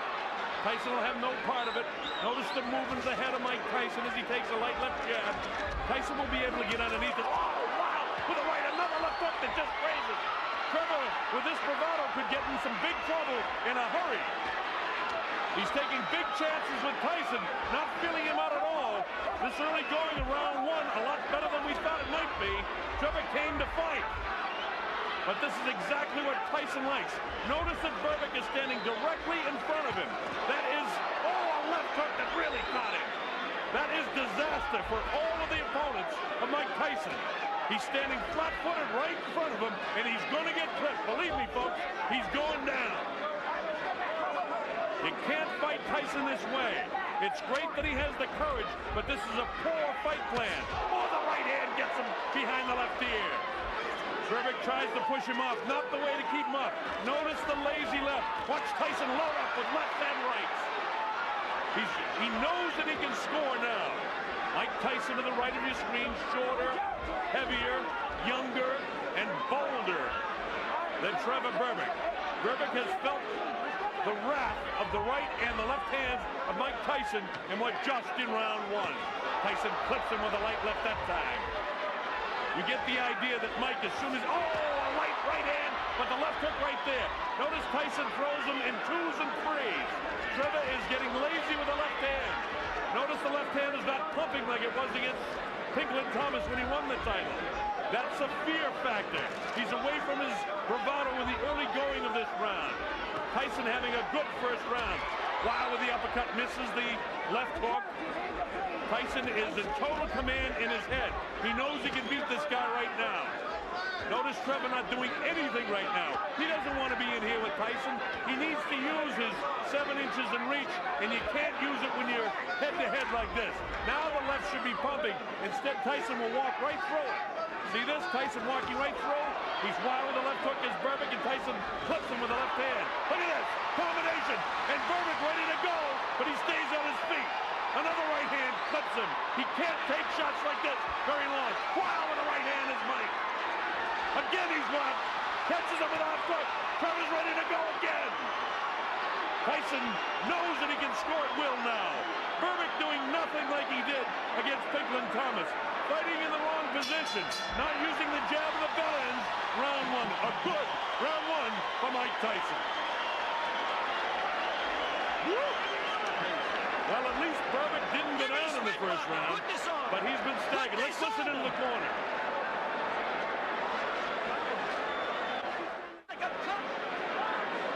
Notice the replay where Tyson is getting through with the right hand, the left hook. He throws punches in bunches. And I learned that line from Angelo Dundee, who happens to be working with Trevor Berbick. But it's not Berbick who's throwing the bunches of punches. You see him staggered. You see the legs ready to go. Make no mistake, Tyson is in command. This may not go very long because he's got tremendous confidence now. Tyson already off his stool. Here's Trevor Berbick. This is round two. The WBC Heavyweight Championship of the world. Trevor Berbick and Mike Tyson. Tyson goes to work right away, and he's got Trevor in trouble, and he's down.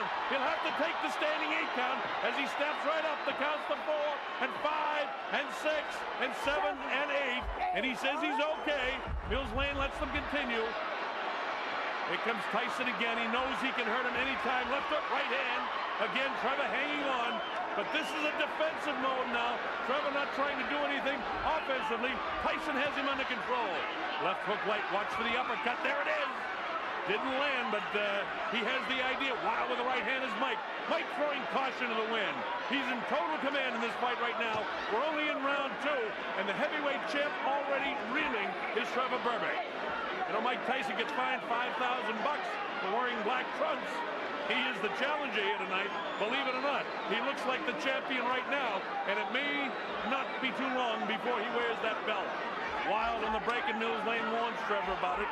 Trevor trying to do all he can, but what he's not doing is holding off Mike with the left.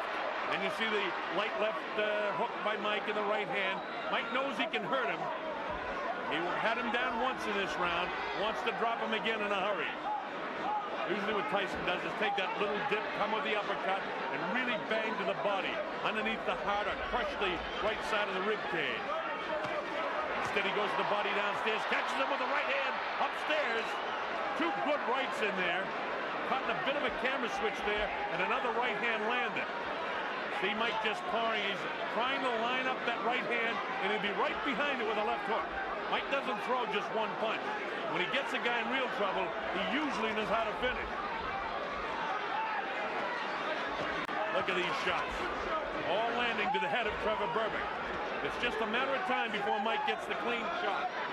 Berbick hanging on like Mitch Green did. Bone Crusher Smith. Straight jab by Mike Tyson. 20 years old, Mike Tyson on his way to becoming one of the youngest heavyweight champions of all time.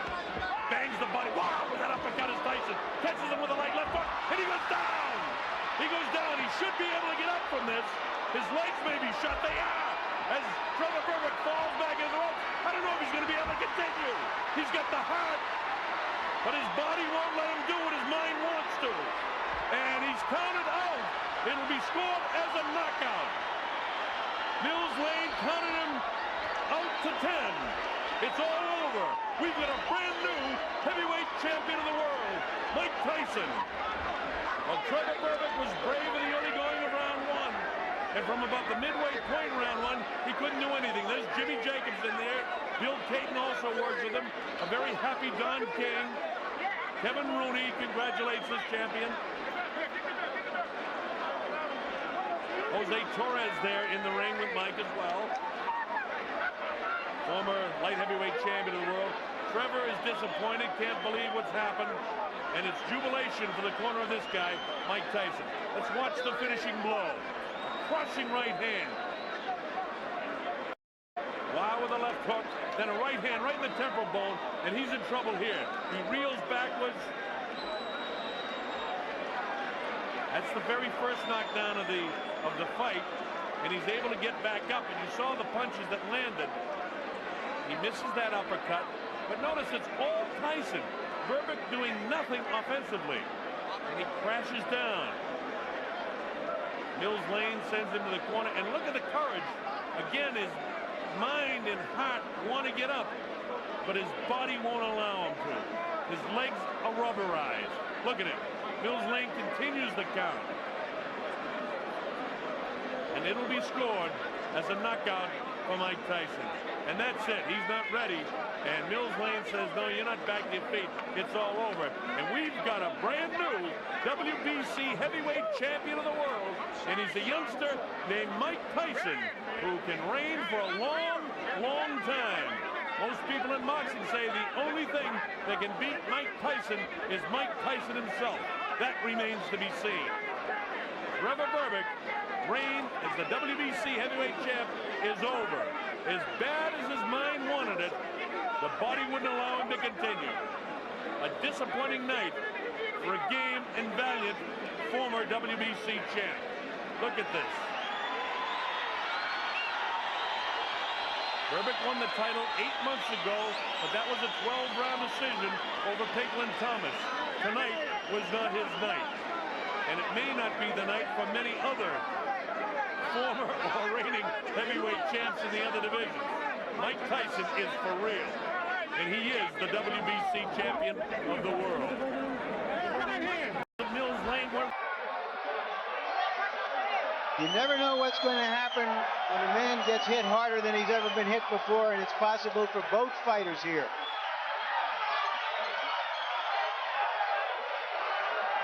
This fight has already gone longer than some people expected.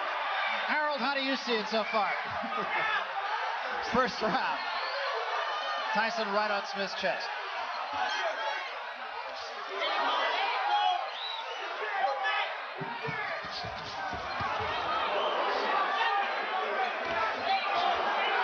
strong left jab by Tyson. All right, don't push your bounce. Wait, Joe. There's the first right hand by Smith. Nowhere near its mark. It's also a straight right hand, and Smith will often come from right to left. Like that. Left to right. Get back clean. Get back, don't push. Come on.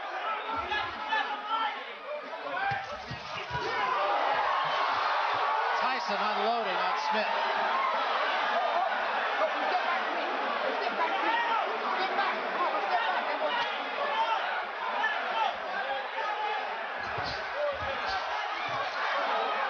Counter punching right hand.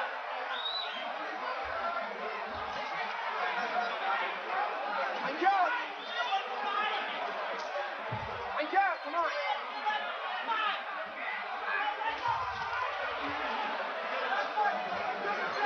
If you notice a tactic he's using, that he raises his arms and is trying to make Tyson punch around his arms,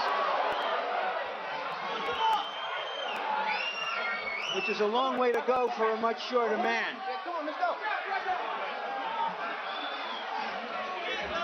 So look for Tyson to try to come straight up the middle with an uppercut. Three-punch combination, two of them landed heavily.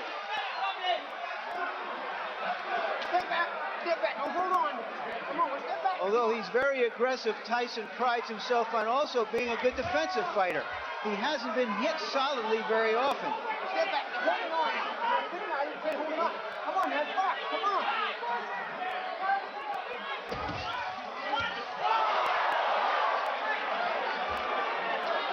Step back, Mike. Step back. Step back.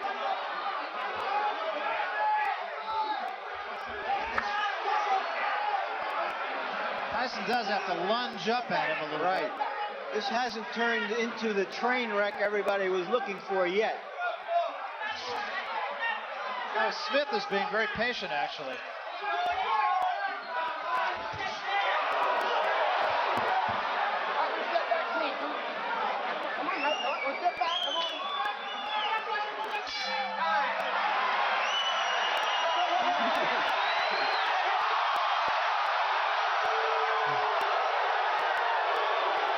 I've never seen anything quite like that in the ring before.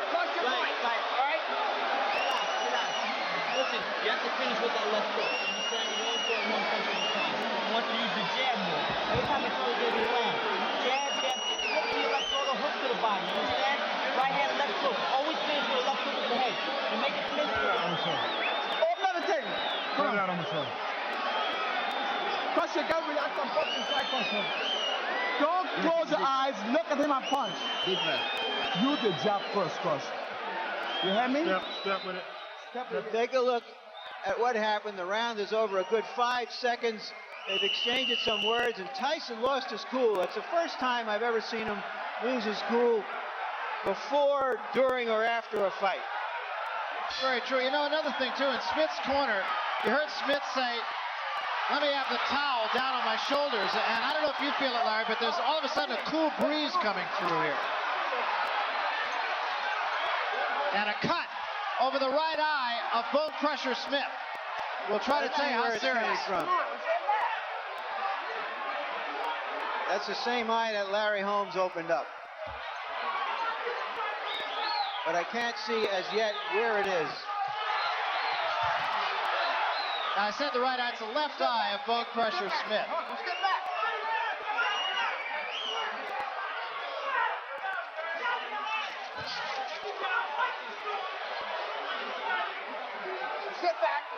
A lot of blood, but the blood right at the moment does not appear to be going into the eye, but rather alongside it, very similar to that of Tyrell Biggs.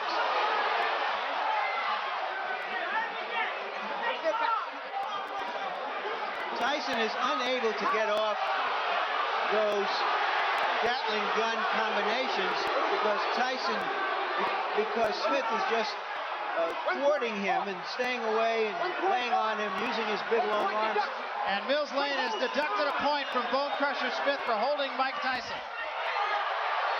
Smith got in a good right hand. Tyson walked right through it. And that's significant.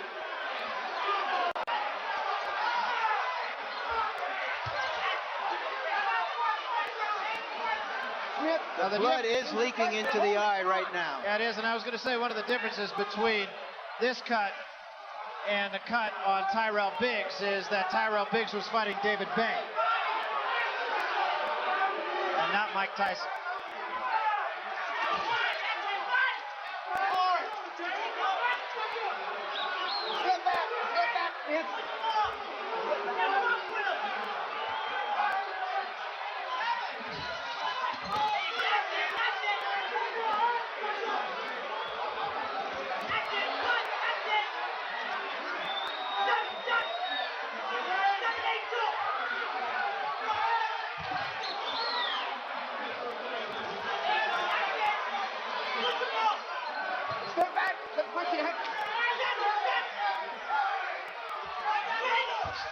This is becoming a hitting and holding contest.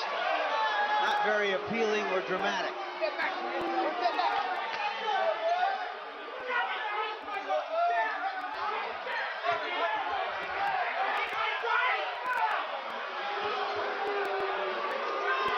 And you hear the crowd start to boo. It's the first time I've ever heard a crowd boo at a Mike Tyson fight.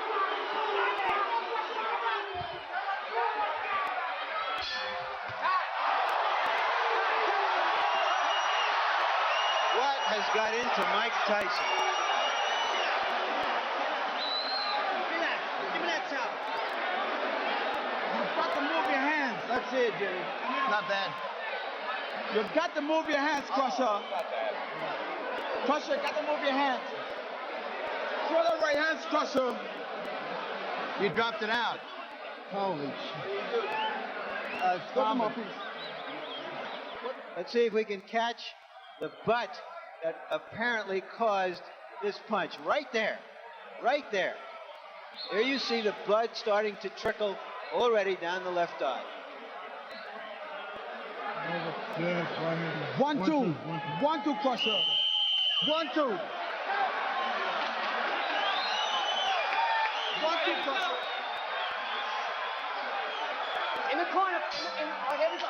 Tyson has made Smith look very, very awkward. Just a big lunging fellow now against the speed of Tyson, who is a difficult target because of his size in any event.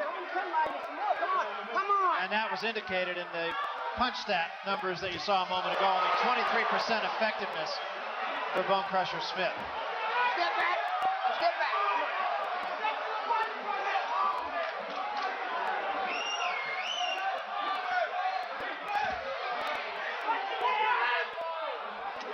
Step back. Step back, please. It may be that Tyson is frustrated because he's been unable to land real combinations the way he does in the gyms and on most opponents. Smith is just fighting a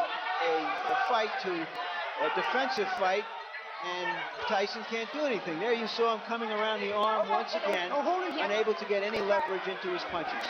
Tyson hit him a very good right hook a moment ago, and that really opened the cut up a little bit more.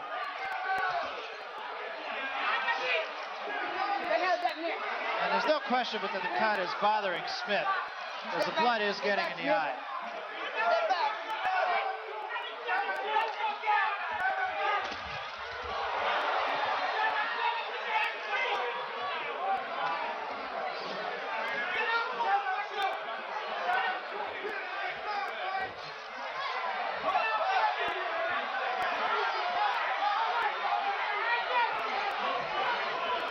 When a fighter puts as much pressure on an opponent as Tyson does, his opponent often just becomes defensive. And Smith has done a lot of that. Smith got another straight right hand in, but it's only one punch and having no effect whatsoever on Tyson.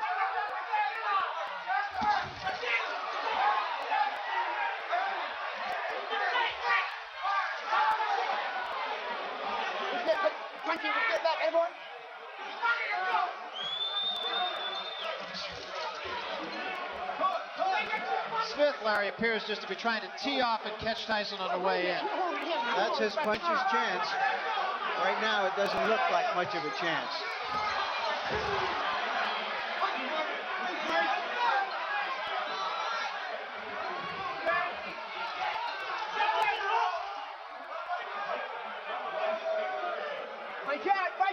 Come on, you guys. Tyson seems to be headhunting as well. He should be working on the body. He's having a hard time getting all the way up to his head. He has to bring down his guard. And he usually is a devastating body puncher. He seems to be fighting a more emotional fight than I've seen him fight.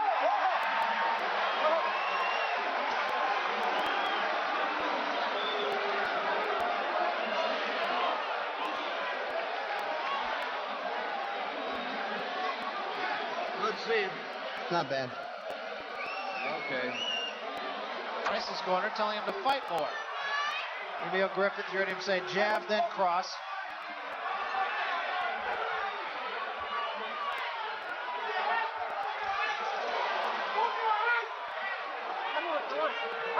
Cut right at the moment has not opened up again, and it's actually not directly above the eye. It's more up on the forehead, but enough so that the blood does flow into the eye.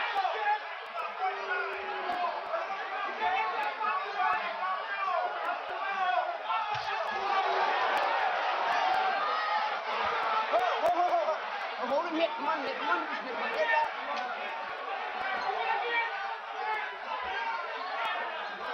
Little blood now from the cut. And now Bone Crusher Smith going backwards.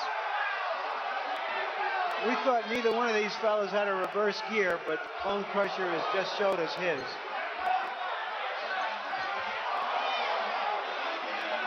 Watch the head. Watch the head coming in. Come on. There was a big right hand by Tyson.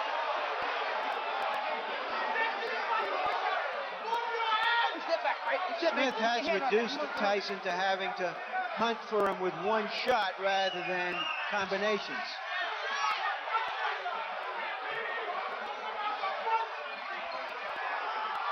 Step back. Come on. Step back.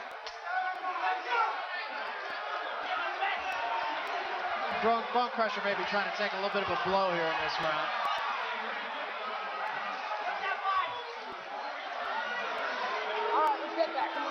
There's no way to train to fight like fighting a guy like Tyson with the pressure that he puts on you by keep coming at you. It's like a quarterback going against a Chicago Bear blitz. All of a sudden, everything is speeded up, and if you don't have the quickness of mind and hand to deal with that speeded up, suddenly you look like a rank amateur, which Smith looks like here. And as you said, he's just walking through anything that Smith offers on the way in. There's no resistance at all.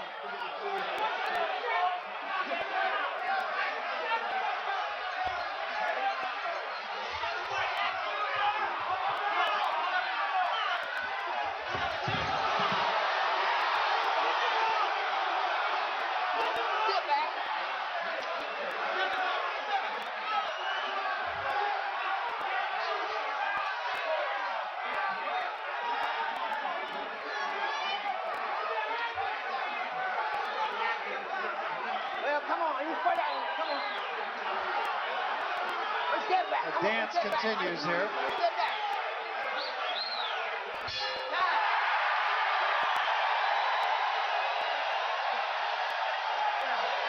winning the fight easy.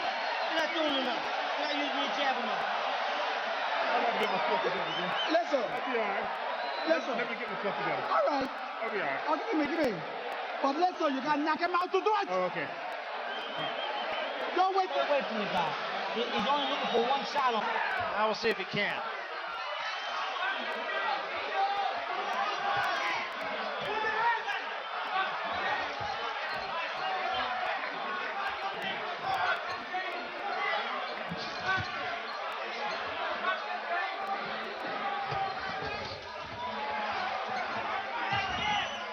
You're getting a good example right here of how Mike Tyson just does not allow Smith to get his punches off.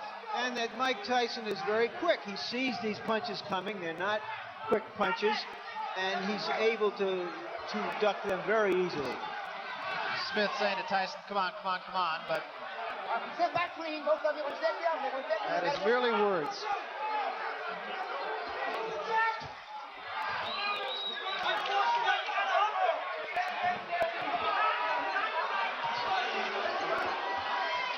Smith appears totally confused and frustrated. That walkabout and this one right here, I have no idea what it's supposed to do.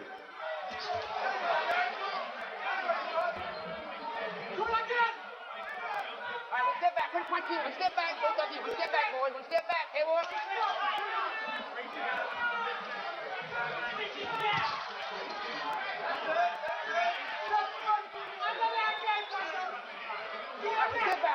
One step back, please. Both of you. One step back. Unless Smith figures out something fast, his heavyweight reign will last 85 days, and that will be it. And it doesn't appear really that Smith has a clue right at the moment how to solve this puzzle.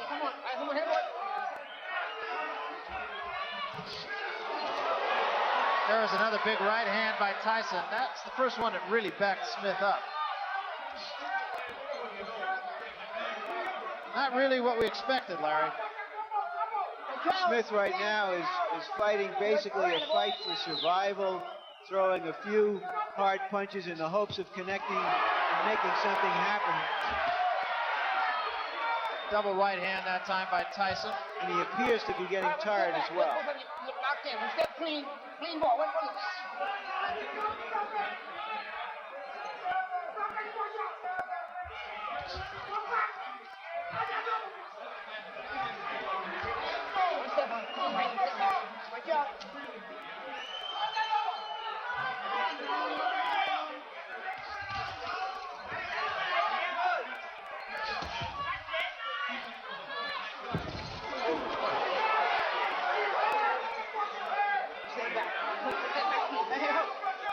Get back.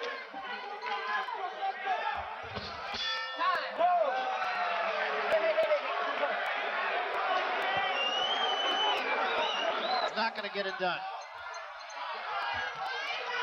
And a man in the black trunks is the reason for it.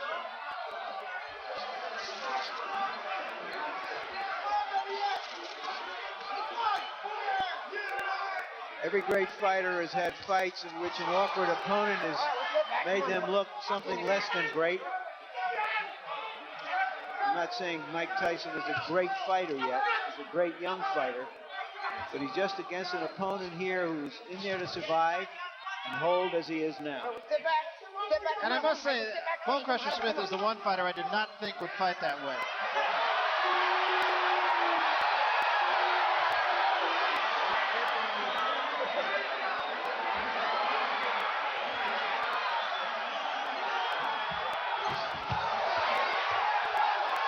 Pretty good exchange there. One punch on both parts, though.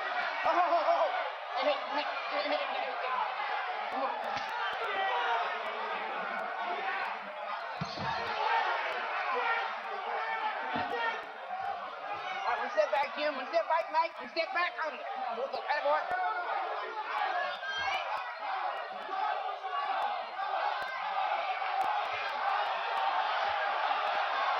Bone Crusher just kind of taunting Mike Tyson, and I'm not sure why.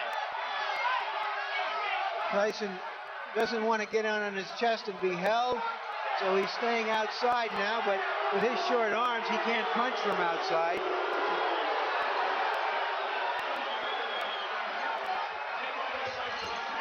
I don't know, it might just be frustration on the part of Bone Crusher Smith. He hasn't been able to hit him the conventional way.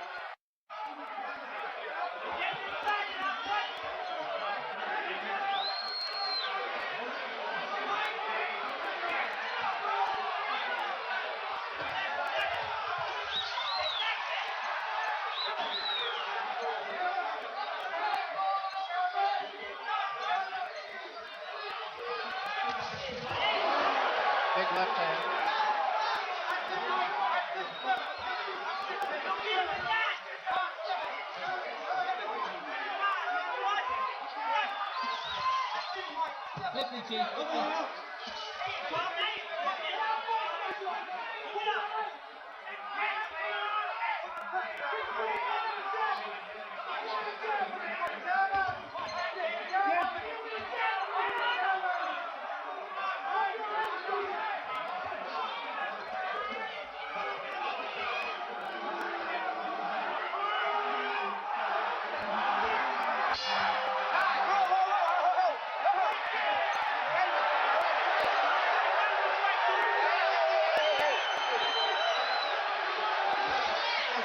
scratching me when you break us. There's a left hand. And now Tyson moves in. All right, we step back, Smith. We step back, bro.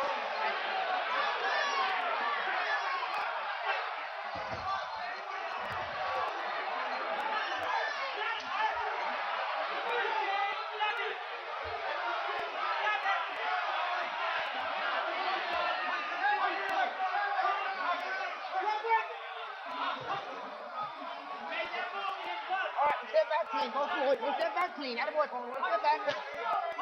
$750 ringside for this. Pretty hard to believe.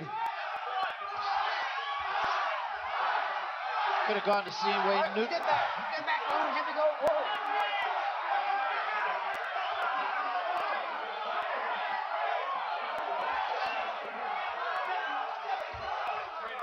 Get off that net. Hey, go. Hey, ho.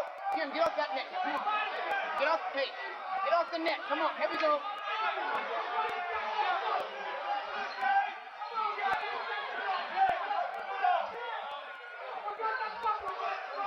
Earlier, Barry, I mentioned how other heavyweights didn't think as much of Tyson, with the apparent exception of Michael Spinks, who's given up his title so he doesn't have to fight him. Get off that net. Get off that Right net. now, he's making those heavyweights a little braver. Come on, Mike, back one step back, both of you. Here we go.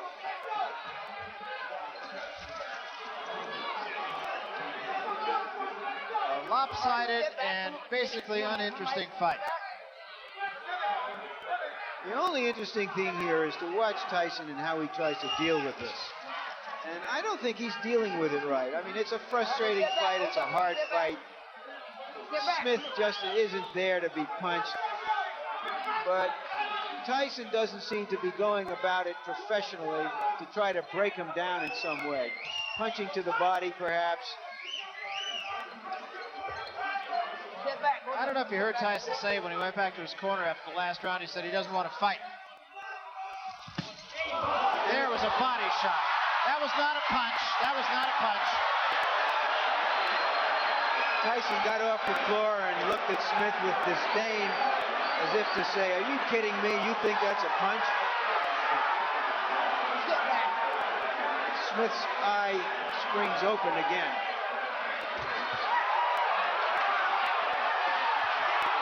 Smith landed two decent left hands.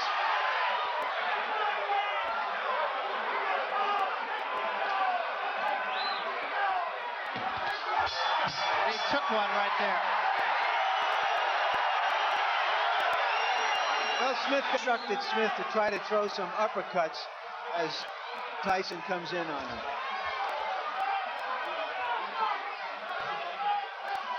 Get off that net. Come on, go. Get off the net, Kim. You know better than that. Come on, get off the net. Strikes me as just that Tyson is just there so quickly that you just can't get set to punch.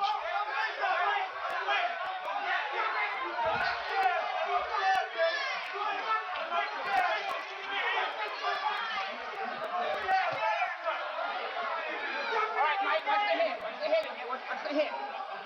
I don't recall Tyson throwing any uppercuts in this fight.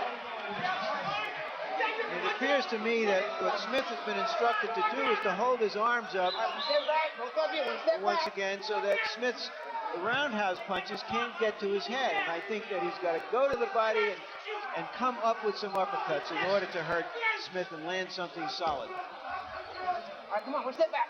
Step back. Come on, man. You're trying to come on.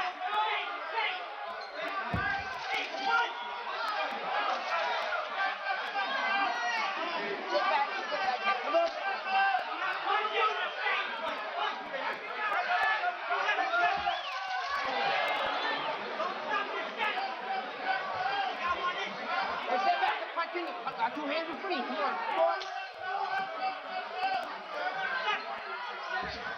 One step back, Russia. The punch. Hello. I have a question, Barry. You think Tyson looks impressive enough to fight Tyrell Biggs in his next fight? Come on, step back. I don't have to settle lines again here. But doesn't happen if you don't keep holding. Come on.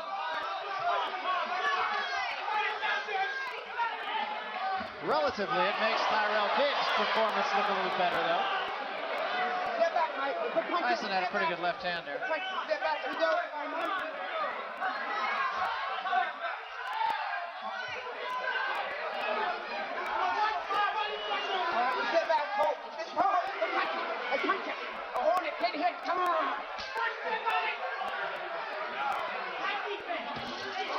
There was a straight left hand by Tyson.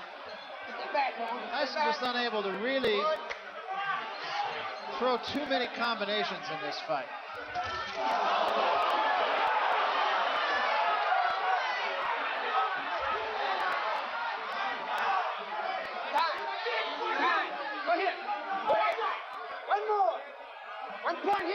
Another point being deducted for holding. Second time. Will Zane is trying to get them fight. Get them to fight.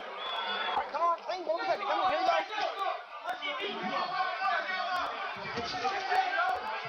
That uppercut by Smith was just a little short.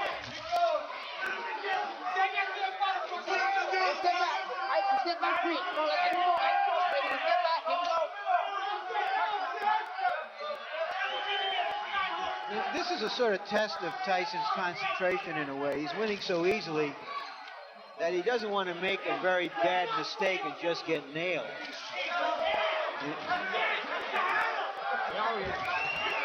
And I'm sure tucked somewhere in the back of Mike Tyson's head is the Smith-Bruno fight, when Bruno came out of nowhere after losing the fight very similarly to this one to knock out Frank Bruno. Admittedly, Bruno is not Mike Tyson.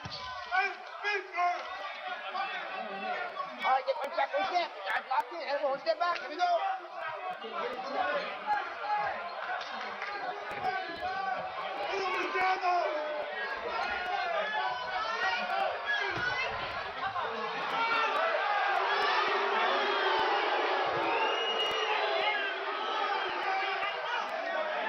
All right, one step back, both of you. Come on, get out of it. One step back, clean, have the boy hope.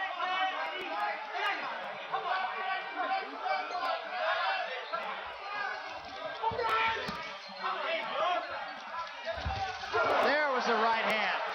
Big right hand.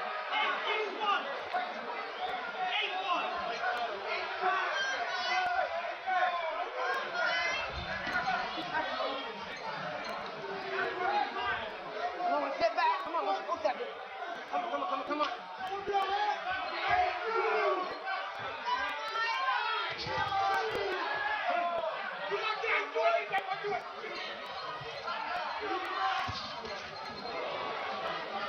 Okay, wait, hold on. Step back. Okay, come on, let's step back. Come on.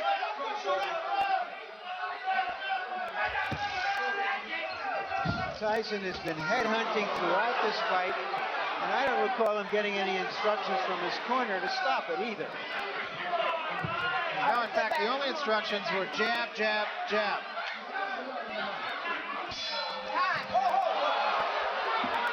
To that show. No, I don't think so. And if we do, it would be. Come on now, you guys. Let's go. It's box. Come on.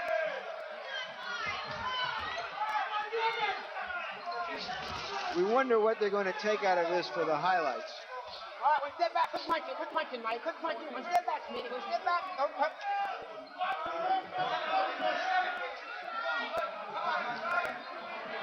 It's not Mike Tyson's fault. It takes two to fight.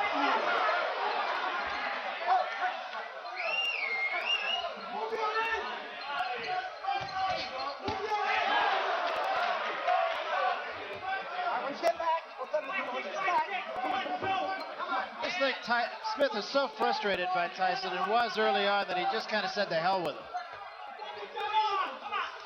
He's been wearing a big cowboy hat around here all week, and right now I'd have to say he's all hat and no cattle. Come on, step back. Come on. Step back.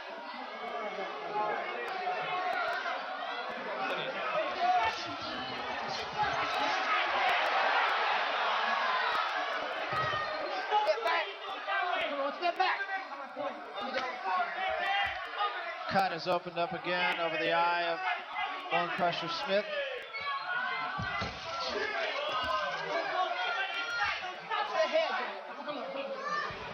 Come on.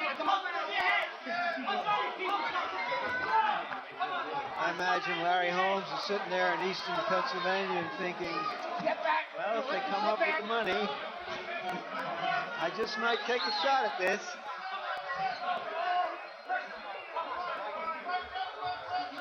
Yeah, that's the thing. A fight like this brings them all out of the woodwork. George Foreman is starting his comeback on Monday. Get back, come on.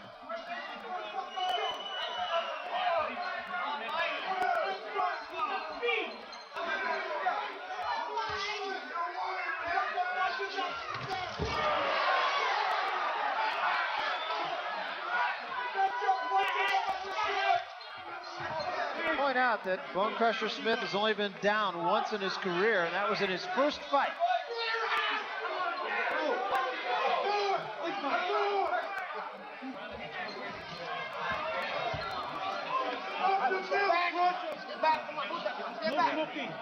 In his defense, Bone Crusher is apparently trying his best. Best just isn't good enough.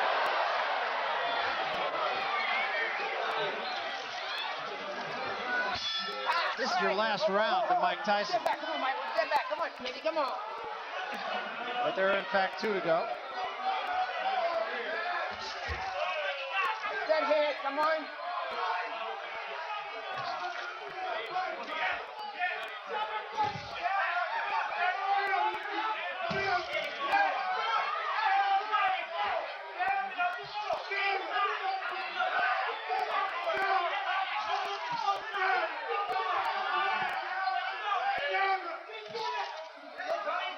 All right, one step back, come on, one step back, both of you. Come on, Smitty, get him, head.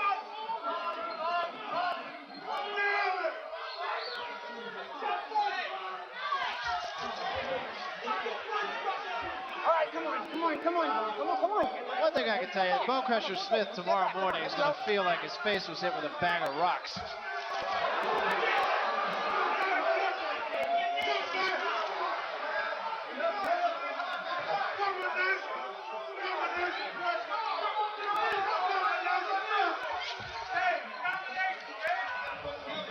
All right, one step back, Jim, one step back, Mike, one step back, here we go.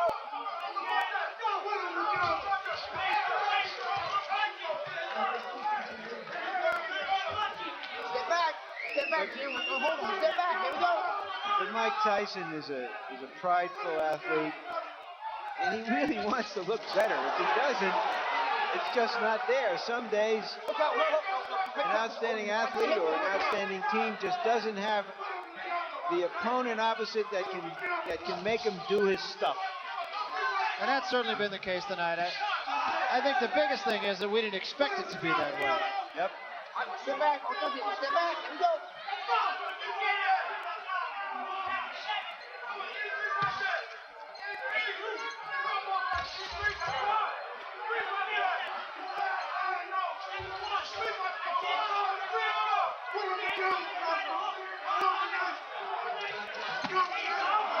There was a body shot by Mike Tyson, one of the few he's thrown.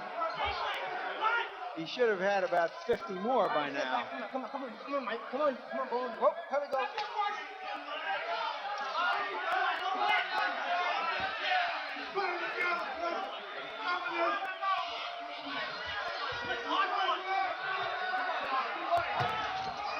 That's a big difference between Tyson and Joe Frazier. Tyson has been compared to Frazier for obvious reasons. Joe Frazier was a murderous body puncher. He didn't care who he was in there with. He killed the body first, and the head will go. It's dissatisfying because prize fighting is drama and theater, and when you have a great athlete and you want to see him perform and tested, and he's not performing and he's not being tested.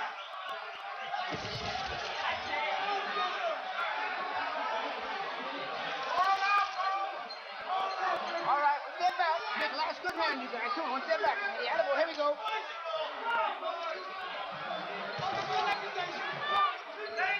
right, step back. Come on, one step back clean. Both of them. Come on, one step back. Here we go.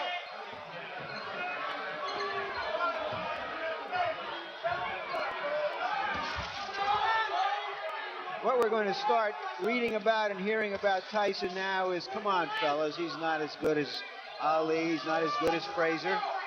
And in truth, he's not as good as they are. He hasn't had the record to show it yet. I think but it's been said about every champion. And it's been said about Mike Tyson by Mike Tyson also. He has said he's not great yet. Joe Louis wasn't as good as Dempsey, and Ali wasn't as good as Louis. Speaking of theater. Well, we needed something. I didn't know that it would be comic relief coming from either of these kind of serious fellows.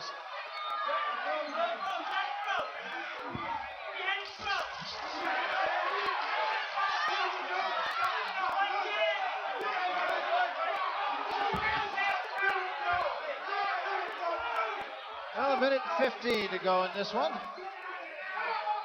Assuming we've kept you awake. Tyson is trying everything he can to try to get in one good punch.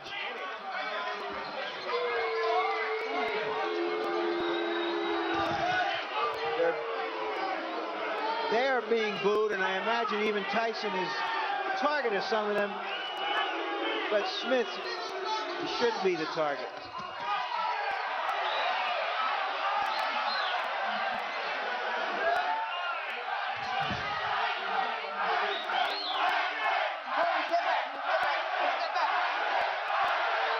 Well, the crowd, variation on a theme of a barnyard cheer. Well, they are yelling Tyson, Tyson. They want him to end this dramatically as well if he can.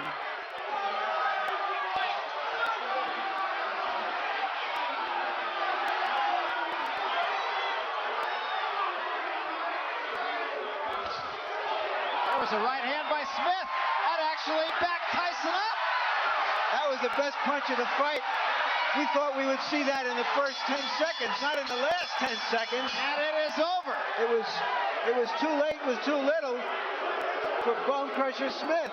Where was that an hour ago? And I'm sure that's exactly what Bone Crusher Smith is going to be asking himself.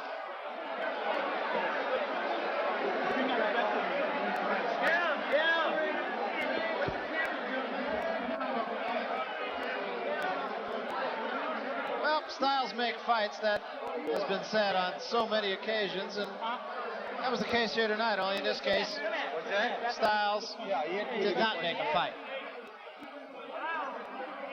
And it was a dance in large part for 12 rounds. Tyson trying to do everything he could. Let's take another look at that action right at the end, and I'm sure Mike Tyson, the next time we talk to him, is going to say that was one of the hardest shots he's taken. It definitely backed him up. Here's another look at it. Smith coming from down around the shoe tops. A wild swinging and holding. That was pretty much the story of the fight. Winging left hand as you look from our up top camera. And there's a look at a face that is going to smart come tomorrow.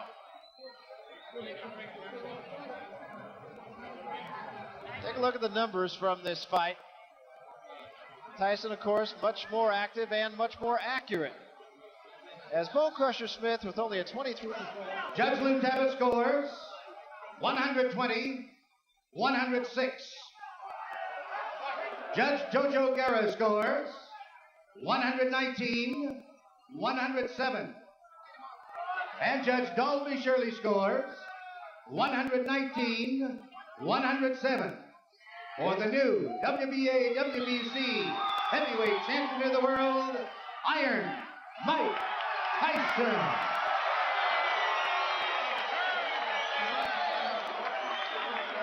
A popular verdict. At least the result was popular, not so much the way the result was attained. Trying to win this fight. Took a deep breath before the opening bell. Not a bad idea against Mike Tyson. Tyson is a 6-1 favorite. Tyson starts out with the right hand. Well, you notice there's a much more aggressive Mike Tyson than there was with Bone Crusher Smith. You notice that what happens inside here, we see some clinching. That's what exactly Bone Crusher Smith did. But inside, you may see that Mike Tyson still works. He still throws punches. He's not giving Thomas a chance to unload that jab. What Angelo Dundee wants Pinkley Thomas to do is give him angles. Don't stand directly in front of Mike Tyson, because you see here, Mike can throw punches from either angle and with a lot of power. Yeah, Dundee said Tyson is a two-beat fighter. What he means by that is he comes in, he feigns left, he feigns right. There's a big left hand by Tyson, but Thomas is all right. You know why Tyson's able to nail so many guys is because he doesn't throw one or two punches. He throws a series of combinations, and one of those punches is going to land. The left hook there. Beautiful left hook. He has just not let Thomas uncork the jab. He's on top of him before Thomas could let the jab go. Well, I stated earlier, the key to this punch for Pinkley Thomas is the jab. He has not thrown the left jab to keep his man off balance. You see that it breaks your rhythm. The jab breaks the rhythm. Another big left hand. Thomas is hurt. We see more clinching here. And Tyson did not go to the body.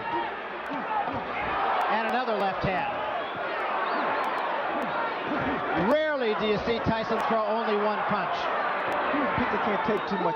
He's standing directly, he's standing straight up, upright, and all Tyson's doing is nailing.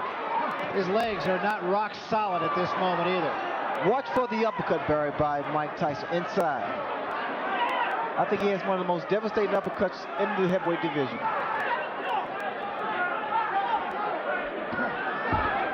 The hands of Pinkley Thomas, especially our right hand, is starting to drop to his side. Thomas has a long way to go in this first round, too, as you can see.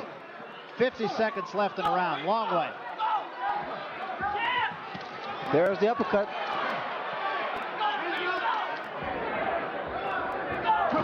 And a big left hand right on the jaw of Pinkley Thomas.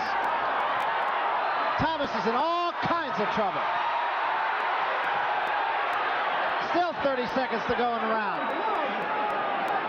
Watch the uppercut.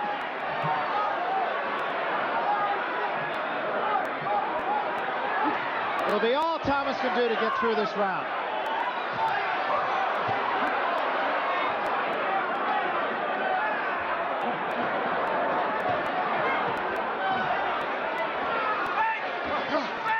Seconds remaining, so he will get through this one.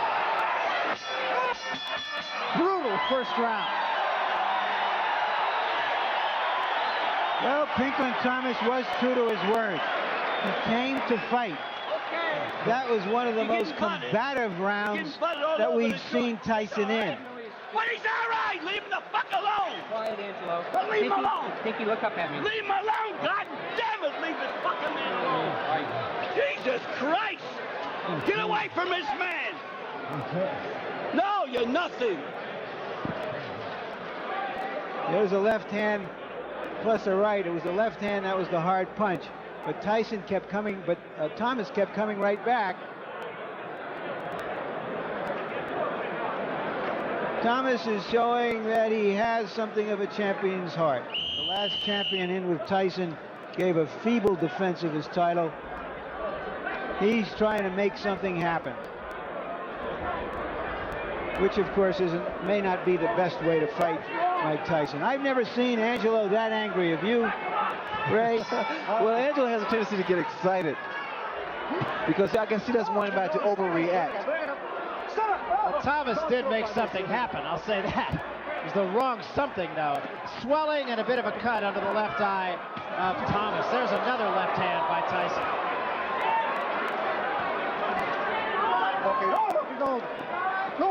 Because the ring position was checking Pinkley Thomas' eye, and that's why Angelo got so upset.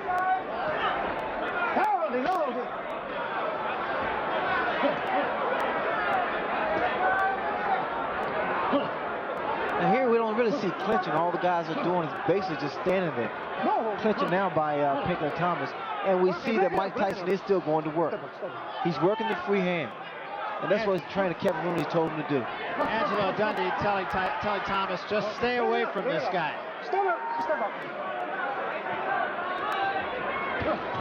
I'm expecting to see a lot of guys tie up Mike Tyson. That was another huge left hook by Tyson.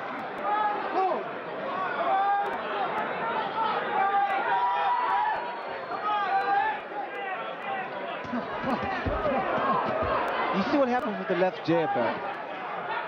It stops the man's rhythm. And the less jabs you throw, the more Mike Tyson you're going to see.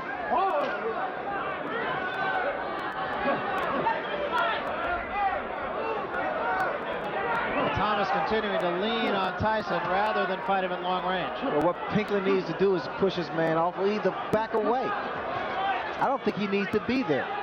Not inside, not with the uppercut that Mike Tyson possesses. Mike's trying to push him off, but then again, Mike should be working that free hand. The right hand of Mike Tyson is free. Crowd started to boo here, reminiscent of the last fight, of course. There's a left hook again. Okay, break it up, break it up. Step up. Mike Tyson now is starting to jab Pinkley Thomas. Well, Kevin Rooney told us that Tyson's jab was better than Thomas's. He said he knocked Alfonso Ratliff down with a jab. Now see, Mike needs to work, whatever hand is free, he needs to work those little body shots.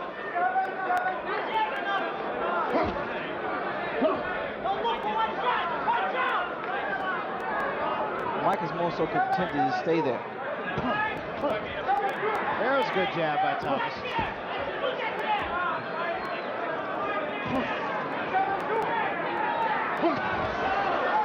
Counter punching right hand. The jab sets you up for the right hand.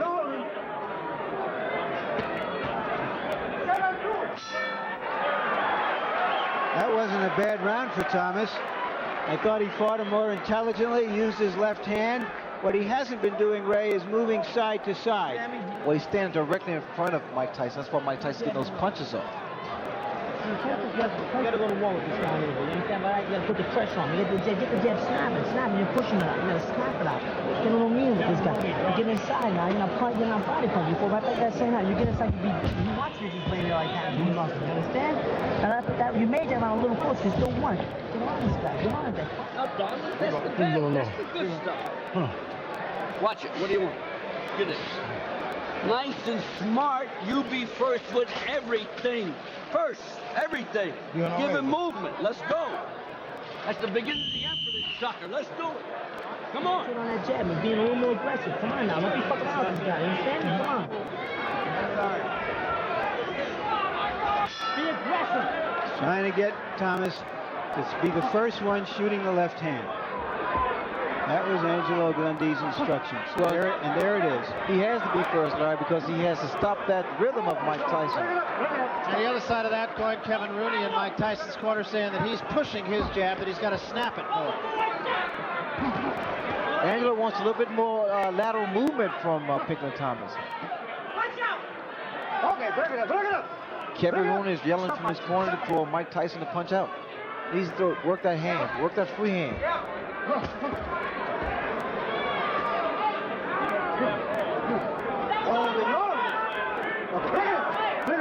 Ray, is Mike Tyson now forcing the clinches? It seems to me he's going in sometimes to clinch. He appears to be more conscious of it, and in fact, he himself wrapped his arm around Pinkley Thomas's arm.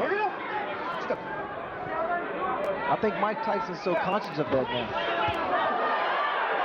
But you see what happens, Barry. Every time that Pinkley gives a little lateral movement, throws his jab, he's able to be a little more elusive from the punches of Mike Tyson. As long as he stays in front of Mike, Mike's gonna land punches. Mike is like he's perpetual motion. Swelling on both cheeks. There was a butt. Okay, watch your heads. No damage though, but you hear Carlos Padilla saying, watch the heads. Started to say swelling on both cheeks. There's a good jab again by Thomas. That's what's going to break the rhythm. He needs to break the rhythm with the jab. He's coming with the right hand also. But after he lands those punches, you got to step right or step left.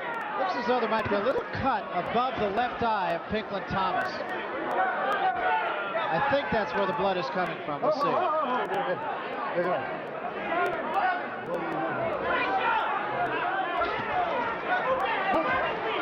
Okay, bring it up. Look open.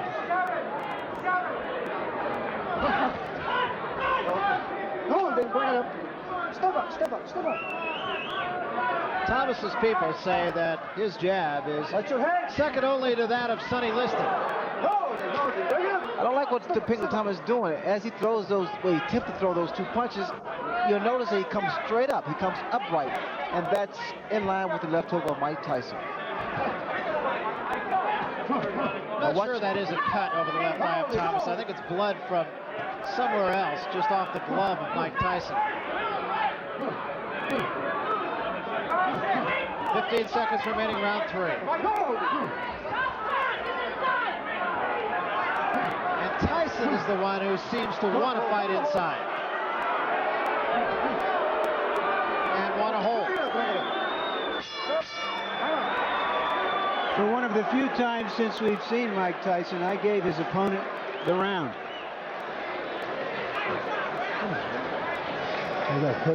No, he's butting the heck out of you. He's gonna go, but nail him. But go first, go first. Don't lay in the clinches. I want you to go first out of everything, okay? Guy's bum's getting desperate. He's trying to butt the heck out of you, you know what I mean? It's all right. I want you to go first with everything. If he comes jumping at you, go for him. You're here, you understand? You're here. You got to do it. You understand me? Use the jab and use the goddamn. Let's take a look at Pinklon Thomas's jab right here. Well, you see what happens there? It just knocks you off balance, especially if it's a good stinging jab like Pinklon Thomas possessed. It keeps you out of rhythm. He hasn't shown much fear of Tyson. Well, Thomas had said that Tyson has fought the C-class fighters and the B-class fighters, and now he's fighting an A-class fighter for the first time. I was really expecting to see a lot of clinching from Pinklon Thomas because I think he picked something up from the Bone Crusher Smith fight. But he has to be a little busier than Bone Crusher.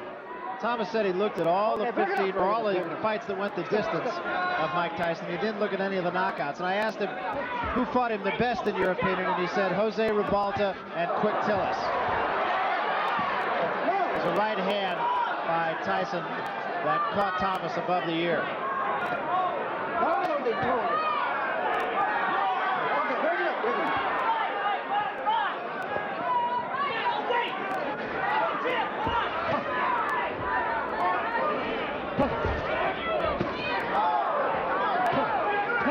See, Angelo wants Pinklon to be first, and what Pinklon is doing actually, he's fighting the same tempo as Mike Tyson, the same pace. He needs to pick his pace up a little bit, like he did just then. Mike Tyson retaliates with a few punches of his own.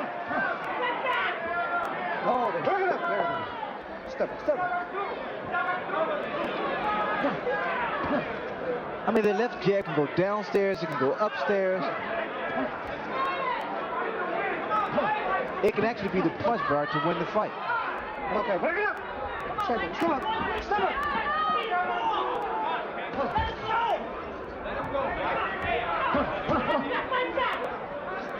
Oh, no, break it up. Step up. Also, talking with Pinklon Thomas, he also said that the way that Mike Tyson holds his gloves close to his chin, he thinks he has the power to hit the gloves, and the gloves will actually hit himself. It does seem to be Mike Tyson who really is the person who's tying up Pinklon Thomas more than Pinklon Thomas is tying up Mike Tyson. Put it up. Okay. Step up.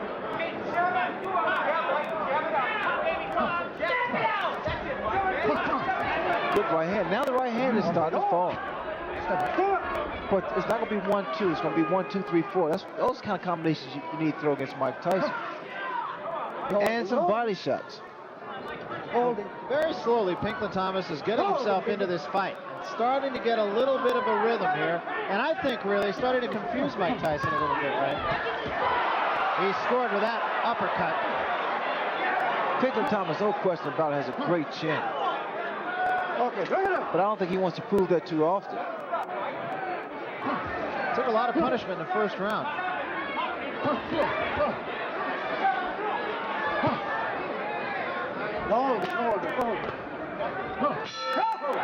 From what I see, Pinklon Thomas controlled that round. And he's making the champion look a little bit sick right now. A little confused. Here, take this one. Yeah, do this. Open up. Spit that out. Michael, you have a great jab. You're not using it at all. I want to see a snappy, hard jab. You're not fighting this yet. We're going to fight. We're going to fight it. We're going to bullshit. Huh? We're going to fight. We're going to bullshit. Take a deep breath. Take a deep breath. Harold, how do you score this fight so far? Larry, 3 rounds to 1, 39-36 in favor of Mike Tyson. I thought he won big enough to deserve an extra point in the first round. Did good in the second and the third, and Pinklin had a good fourth round. I have it 2-2. Let's see some steam out of that shot, okay? You got me? Come on.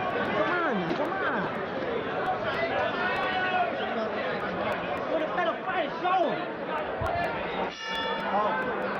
Good combination by Kevin Rooney on Mike Tyson. Well, Kevin Rooney wants to see more jabs from Mike Tyson. And again, Pinklin Thomas is doing exactly what Angelo Dundee said. He is getting off first. He got off first that time with the right hand. And now the jab is effective. Blood under the left eye of Thomas. Not in a place you would think it would cause him a lot of trouble.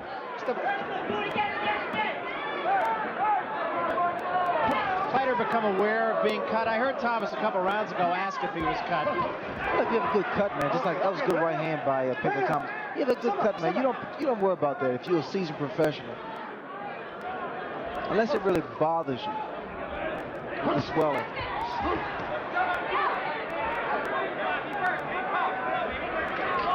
Pinklin needs to bend a little bit more than these. He's too upright. You see that jab? You see again? It keeps him off balance. And now makes him reach. It's also starting to go side to side pretty well too. That jab, as long as you use it consistently, it keep anyone off balance. It'll make you reach in. The right hand will land. And you'll find it'll be a much easier fight. Pinklin Thomas really is almost starting to control the tempo of the fight. Tyson is almost fighting Thomas's fight rather than the opposite.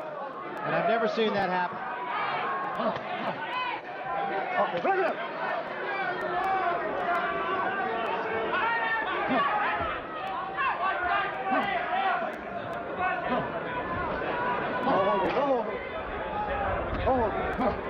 I was expecting to see more punches thrown by Mike. And in fact, he needs to throw more punches inside. Tyson trying to use the jab as Kevin Rooney was exhorting him to do. Little movement, little footwork from Pinklin Thomas. And Jab. peppering him with the... Okay. Watch your head, okay? Carlos Padilla tells Tyson to watch the head. And Thomas again, impressive in this round.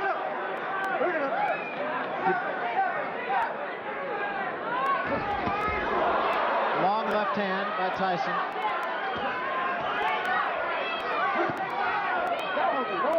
Thomas is just not letting Tyson rough him up like Tyson has been able to do at will against other opponents. And I think it's fair to say lesser opponents.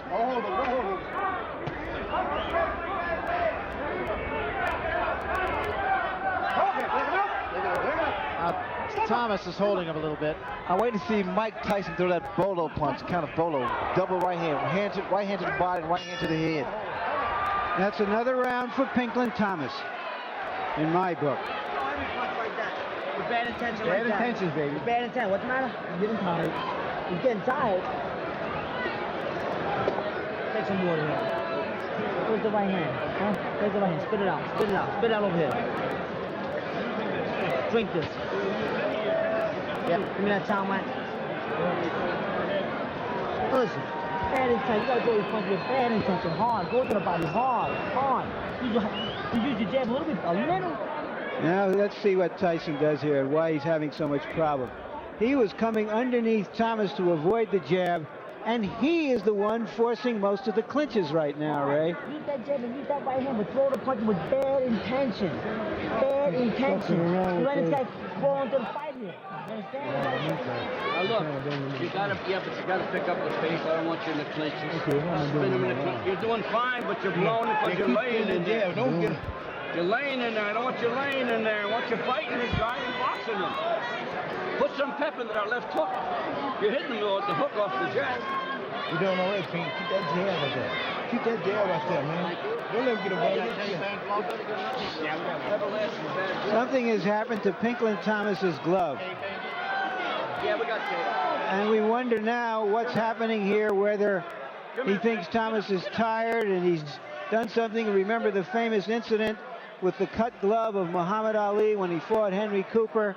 You also remember early in this round that Mike Tyson commented to his corner that he thought Thomas was getting tired. So I'm just wondering whether Angelo is pulling something right here. Well, in fact, it was as a result of the business with Ali and Cooper that they installed a rule, pardon me, I got the bad throat dog here, but that they installed a rule that you have to have another glove at ringside. So the Dundee rule may be biting Dundee here. Because of that fight, because of the Ali Cooper. It seems that this glove was split, but we didn't see it. We haven't seen the glove, but we sure are seeing Pinklin Thomas getting some time. You know, Ray, usually the way Mike Tyson fights, and with his enormous presence, this Fort Tyson moving at you, it's like he has such strong music that the other guy dances to his music. But in this fight, Thomas is not dancing to his music. He's shutting the music off, and he's creating the tempo right now. Well, Pinklin Thomas is starting to fight his fight and using the jab. And what actually he's doing, again, like I stated earlier, he's throwing Mike Tyson off. He's breaking Mike Tyson's rhythm. And Angelo's told Thomas in the corner, don't stay in the clinches. Move away. Spin the guy off. See, Angelo doesn't want Pinklin Thomas here because he's afraid of the headbutt. He wants Thomas to spin this man off, get back on his bicycle, but not move too much, and use the jab.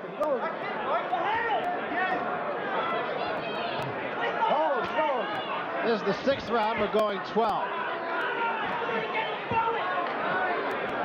Okay, bring it up. Step up. Thomas has answered one question, and that is which Pinklin Thomas will show up. It's the one that beat Tim Witherspoon, win or lose.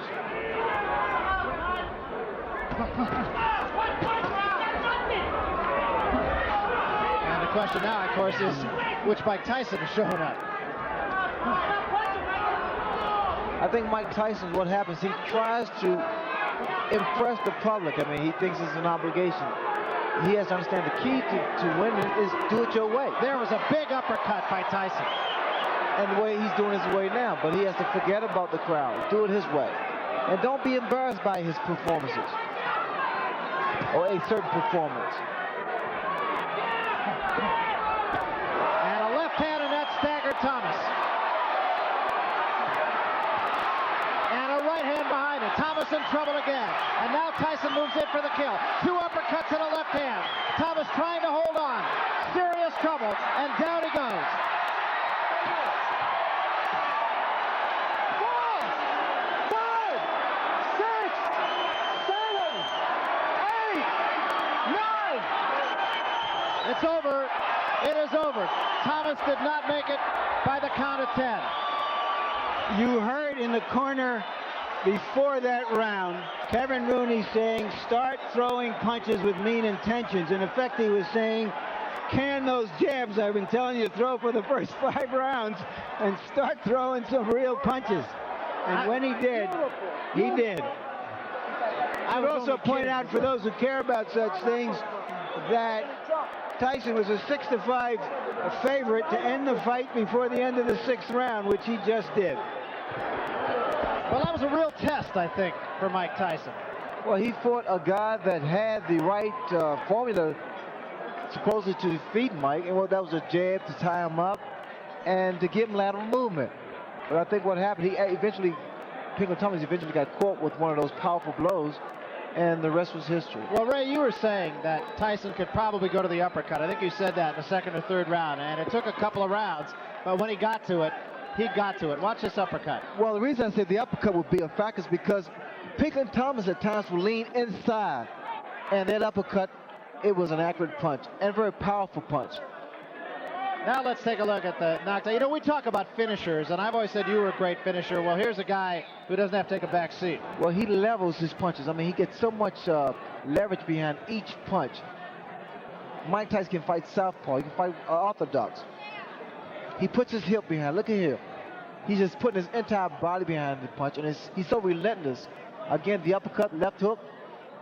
He's still in position to throw more punches, and it's just a matter of time. That left hook there was deadly. Just a great finisher. I mean, once this man is hurt, he is gone. Well, why Mike Tyson's such a threat to the heavyweight division is because he is such a good finisher. He gets you hurt. He doesn't let you off the hook.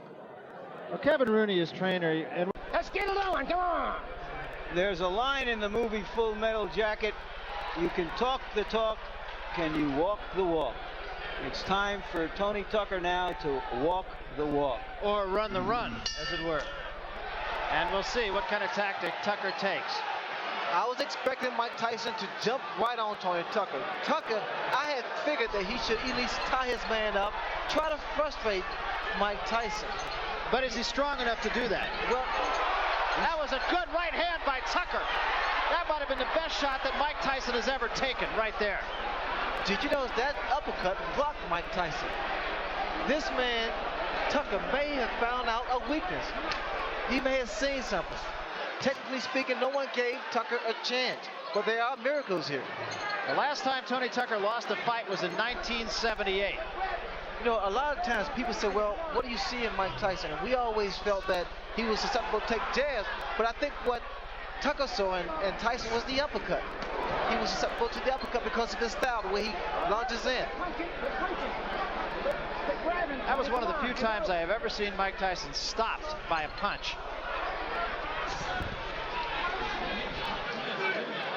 Come on, quick grab. Come on, here we go. What happened then was the best thing that Tucker could have done. Maybe got some respect from Mike Tyson. Tucker said when we talked to him, he said, I'm not worried about what he's going to do to me. I'm worried about what I'm going to do to him. That's confidence. Another right hand. Step back. Quick grab. Come on, here we go.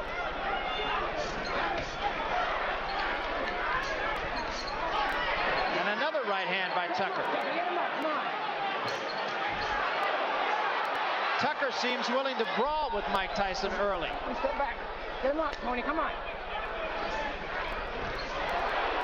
There was a left hand by Tyson. Also, Tony Tucker stated that because no one expected him to win, that was motivation. And he's fighting with sheer motivation here. A lot of confidence. Yeah, he said he likes being the underdog, even though it's the first time he's been one. Probably since he was an amateur. You know what's happening? Every time Mike reaches in, Tony comes with the right hand, a counter right hand. Step back, quick punch. Step back, here we go.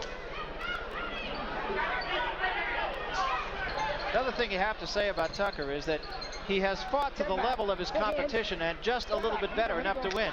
Against James Broad, frankly, I didn't think he fought that well, but it was against James Broad. Against Douglas, he fought a little bit better. And now we'll see what he can do against certainly the best fighter he's fought so far. Step back, Mike. Step back, Tony. Step back, clean. Here we go, clean. Here we go. Again, a right hand, but he took a right from Tyson. And another big right by Mike Tyson. Step back, Mike. Step back. Did a very good first round for both men, and particularly for Tucker. There's a great left hand at the bell by Tyson.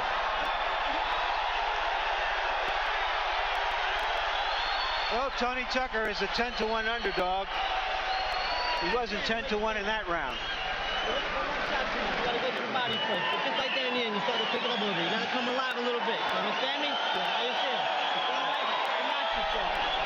Right there in the end, that's where you gotta fight the guy. You gotta go to the body first, then up to the head. Don't look for the one shot to the head. Go to the body.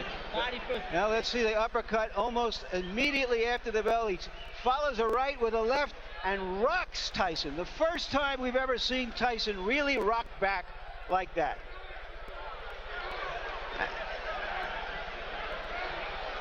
And again, it looks like Tucker has been coached to look for the left hand. Now there's the right hand that landed high on the head of Tucker and did no damage. And sitting way up in left field, folks, is Michael Spink, sitting in the last row of the balcony here at this place. We'll show you a picture of him later on. Tyson is still trying to keep that pressure going. Time. Come on, grab him. Kevin Rooney told him, go to the body, don't look for the one punch to the head. What I like about Tucker is the fact that he's throwing combinations. He's not throwing 1, 2. He's putting 3, 4 punches together. And he's following up with left uppercuts, left hooks. Led with the left uppercut that time. Just has to keep those hands high. That's very important. Because Mike is rocking left and right, and looking for an opening. Well, you know, Ray, I hearken back to your fight with Marvin Hagler, where after the first round, there was no question in my mind, at least, that your confidence just really surged, and you have to think the same thing about Tony Tucker. Surviving the first round actually can turn the tables around in a fighter. It gives him the confidence. And again, what I like in Tony Tucker is the fact he's throwing 1, 3. He's following up with the left hook. He's finishing his combinations with the left hook. He's using his height, his reach.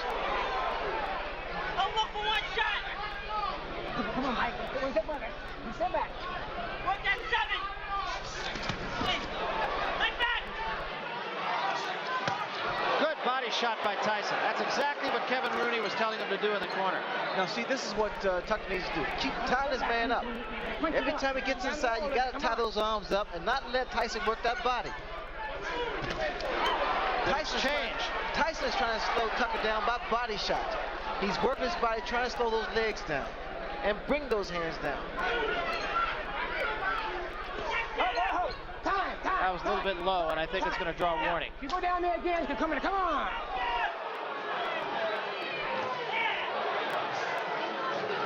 Tyson, 2 good jabs. Interestingly enough, Kevin Rooney had told us that when he tells Tyson to jab, he's not telling him to jab to box. He's telling him to jab to get inside.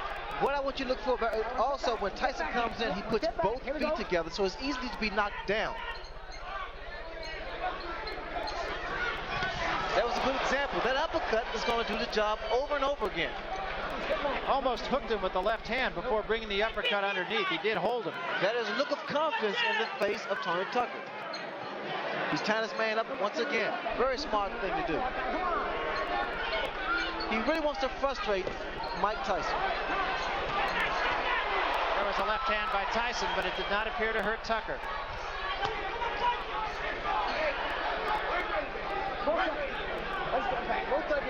Watch those punches underneath. Watch him underneath.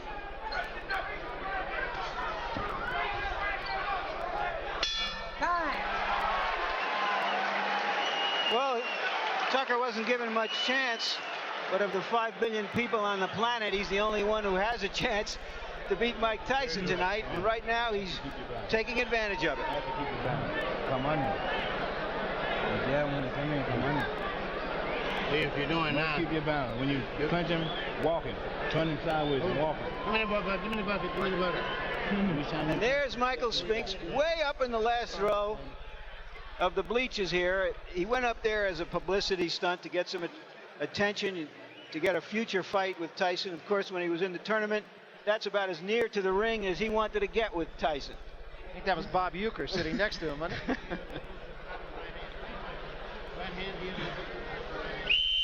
Relax. You're making a miss real good. You gotta come up punching right away.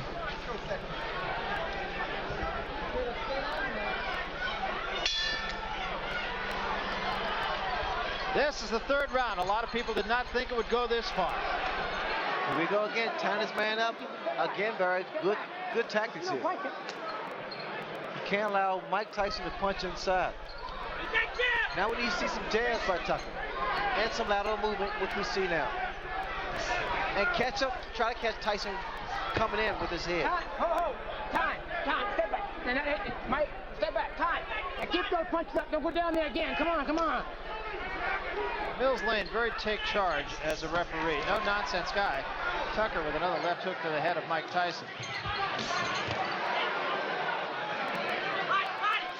Body first, combination. All right, get off that neck, Tony. Get off that neck. Quit grabbing, get off that neck. Here we go. With a jab, combination. Tucker tied his man up and got out of the corner. There was a good right hand again by Tucker. In close, catching Tyson on the way in. He's finished with the left hook, Barry. Let's get quick punching. Let's step back. Open, quick punching. Here we go. What's allowing Tony Tucker to get that hook and that uppercut in. What's happening is the lateral movement that Tucker has, his jab, he's catching Mike as Mike's born and coming in with his head. The uppercut has been doing a tremendous and very effective job here. And Tony Tucker is doubling up his punches better than I've ever seen him do. Good grab. Here we go. There was a good left hand, and that staggered Tony Tucker. Again, he's tying his man up. It doesn't seem like much. It doesn't seem effective for Tucker to be tying up. Come on. And he's getting warning from Mills Lane. But the fact of the matter is, frustration is what it caused. It creates frustration in the fight. Watch out. You got 2 hands are free, Mike. 2 hands are free. All right, now you're tied in. Here we go. 1 step back.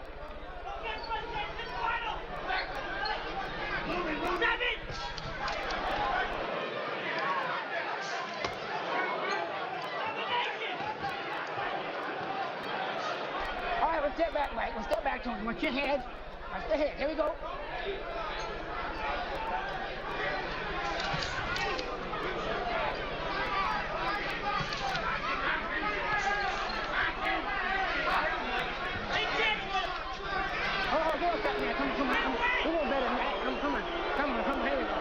Crowd booing the tactics of Tony Tucker, but I'm not sure you don't disagree with those I don't tactics. disagree at all because Tony's been tying his man up. There was a good right hand by Tucker again. But they're uppercuts, Barry. You notice they're uppercuts. Again, he's tying his man up. Frustration should show the face of Mike Tyson.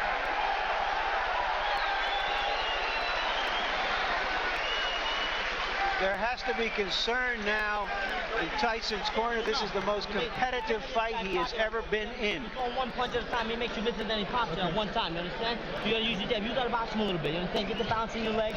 7-7 combinations. You gotta combinate. You gotta throw the combination. You're just looking for 1 shot. You understand me? Here you see Tucker backing up, catching Tyson on the way in with his long arms. And there, an uppercut. He's fighting a perfect fight. And I'm going to show you my scorecard here in a moment. So far, I have Tucker winning 2 rounds, Tyson winning 1, Tucker ahead by a point. This is, of course, about as unofficial as you can get a scorecard. Our unofficial official judge, Harold Letterman, is not with us tonight. He will be back with us in future fights. We start the 4th round. And in Tyson's corner, they told him to box more. Just get your legs under you. Well, in the corner of Mike Tyson, Kevin Owens said, we need to see combinations, not look for 1 punch. And that's where normally Tyson's able to dominate his opponent because he throws a barrage of punches. Not 1 punch, because 1 punch normally is not going to do it. Interestingly enough, it is Tony Tucker who really is dictating the tempo of the fight, not Mike Tyson. I've never seen that before. You see the intensity in Tony Tucker. There was a big left hand by Tyson, and that was the 1 big punch. And another one. You see, this is what Tyson wanted. He wanted Tucker to stand there and exchange punch for punch. In this case, normally, Tyson comes out on top. Get him up, Tucker, come on. 1 step back. All right, Tony, if you go down there again, I'm going to penalize you. I think what the Tyson corner is looking for is whether or not Tucker can withstand this type of pressure. Get him up, Mike, come on. Mills Lane once more giving a warning, the second one to Tony Tucker. Come here. And now he's going to talk to him. Now, both sides are going downstairs too much. You watch those punches, come on.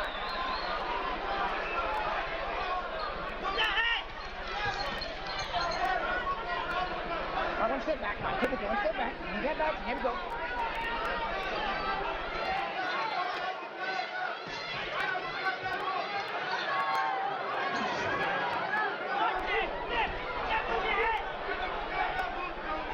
Tyson needs to use his jab to get in because a lot of times he's lunging in, which makes him very, very vulnerable for a counter punch.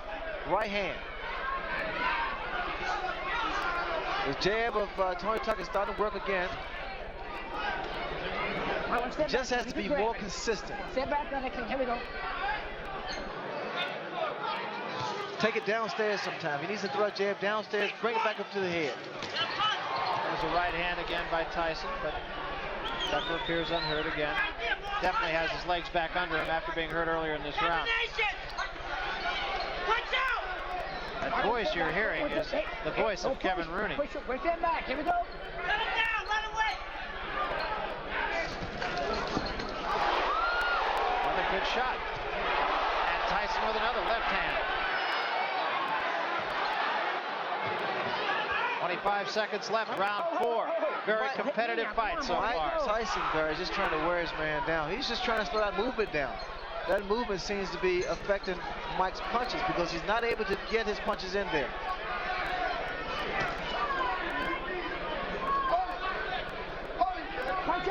But every time that Tucker stands still, you notice a big left hook land from Mike Tyson.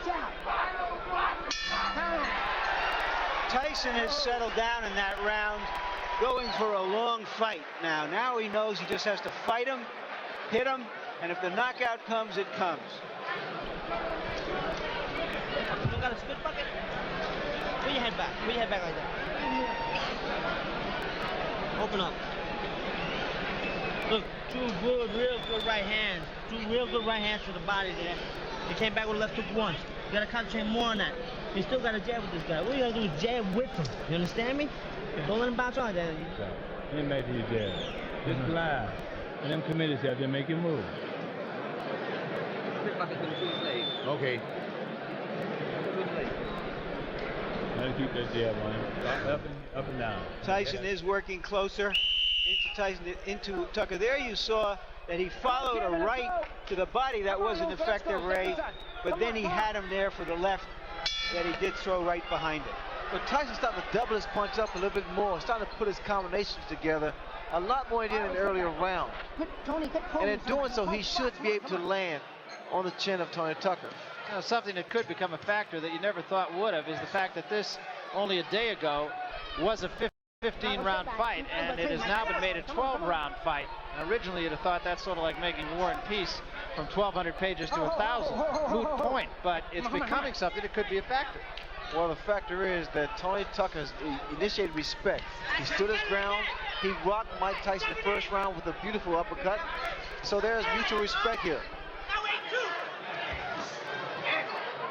Good hand speed by Tony Tucker. I just don't like when he stands there and exchange punches. Tucker's corner telling him to wait for Tyson to make his move and then do your thing. Tyson got the better of that exchange. Step back. Here we go. Step back. Here we go. Tucker said that everybody that Tyson fought has either run or stood right in front of him, and he said, what I'm going to do is I'm going to move and I'll be firing. And through the first 3 rounds, at any rate, I'm not so sure about the 4th, but the first 3 rounds, exactly what he did. I noticed that Tony Tucker's left hand is starting to drop. That could be very, very inviting for a counter right hand. A lead-off right. There's a left hook. But you notice the left hand of Tony Tucker is starting to drop at his side. And that's been his history. Against James Broad, he had that left hand down at his side virtually all night. And even when he threw the jab, he brought it up from the hip. Well, that's how Buster Douglas was able to drop it, because he had dropped his left hand, and Douglas countered with the right hand.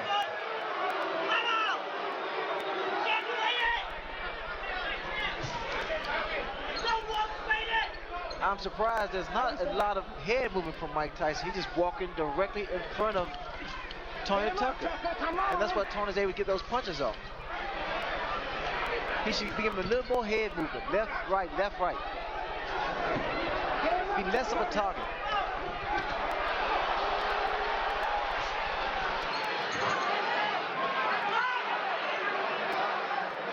All right, step back. Step back, Mike. Come on, here we go. There was a right hand in close by Tyson. That was a right hand, Barry, but you know the problem that Tyson is making, it's one punch, one punch.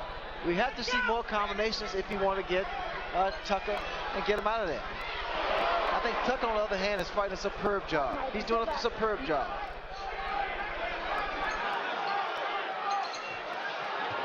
There was a right hand by Tyson. Left missed, right was right there. The cheer you just heard, ladies and gentlemen, is a Las Vegas cheer. The over-under in this fight was the 5th round, which means that if you bet this fight to go past the 5th round, and it was an even bet, you have won the bet. You would have heard a cheer either way. Jab, jab, right hand. Jab, right hand to the body, right hand to the head. Spit it out. Take the sip this. Listen, don't get the... Nah, the guy done slowed down a little bit. But see, I got it. Raise it up in there. The guy done slowed down now. You understand? But you can't wait on him. You got to take the knee, take the initiative. When you hit him to the fight, push him off. Don't grab him. Push him off and attack him. You understand, baby? He's ready for you now. Take control. To the side. Do something different. You're coming straight and you let him run around. He's running around. You got to change it up just a little bit. You understand? More jabs. More jabs. Bad intentions. Brody Point with bad intentions. You get the feeling from Tucker's corner, Ray, that they think this fight is winnable. Did you see that? Time. Now that was an interesting scenario. Tucker was trying to get his handlers in seconds out of the ring. The bell had rung. They were so excited about the prospect of possibly winning the fight, they forgot to put his mouthpiece in. You can understand now, Ray, why Michael Spinks didn't want to fight Tony Tucker. So I think Tony Tucker has surprised a lot of people. Right hand by Tyson. Tucker's corner want him not to tie his man up, which I think is a good move because it doesn't allow Tyson to punch. But instead, they wanted to push Tyson off and go at him, which I think could be a costly mistake.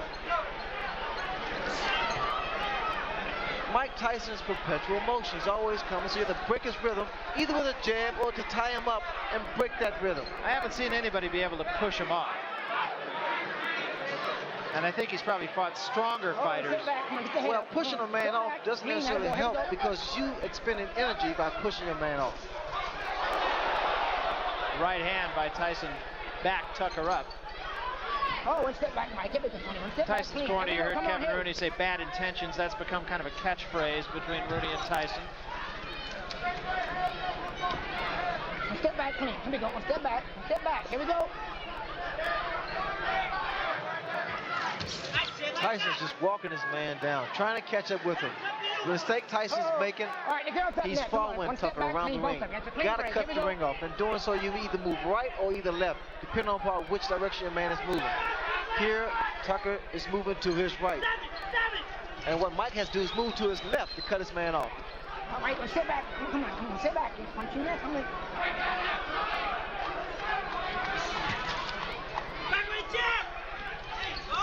The fact that Tucker has his height advantage, reach advantage, and a good boxer, and I tell you, he impressed me with his foot movement because I didn't expect that much from him. But the fact of the matter is, it's making matters very, very tough for Mike Tyson to get inside. Tyson looks right now like he's in it for the long haul here. And there was a big right hand. Tucker says, no, I'm not hurt. I've always found that to mean I'm hurt. That right hand landed because, again, the habit that Tucker makes is dropping his left hand at his side.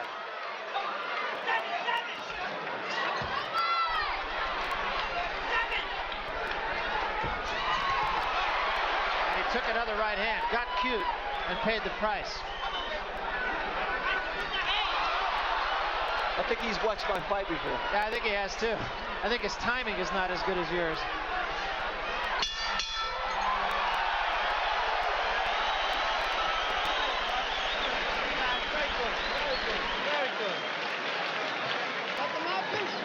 Very good. Wow. Got a little spring in the leg. Got a little bounce into them legs. And using that jab the same way. And that right hand, you see you hit him with the right hand. You gotta do more of that. He's a difficult guy to fight. He's moving. Whenever you get close, he grabs you. I haven't seen him punch out once yet. Let's take a look at that right hand that Mike Tyson got in. Yeah, you see him use the left hand just as a way to get in and then firing the right behind it. Now this is good fighting now that he's settled down. The great fighters don't go out looking for a quick knockout. The great fighters go out and fight. And when the opportunity for the big punch comes in, they take it like that. And here's my scorecard so far. I have Tyson coming on in the last 3 rounds because Tucker has not been throwing as many punches as he did earlier. That little bit of insolence he had at the start of the fight to establish himself doesn't seem to be there anymore. He has to go on the attack.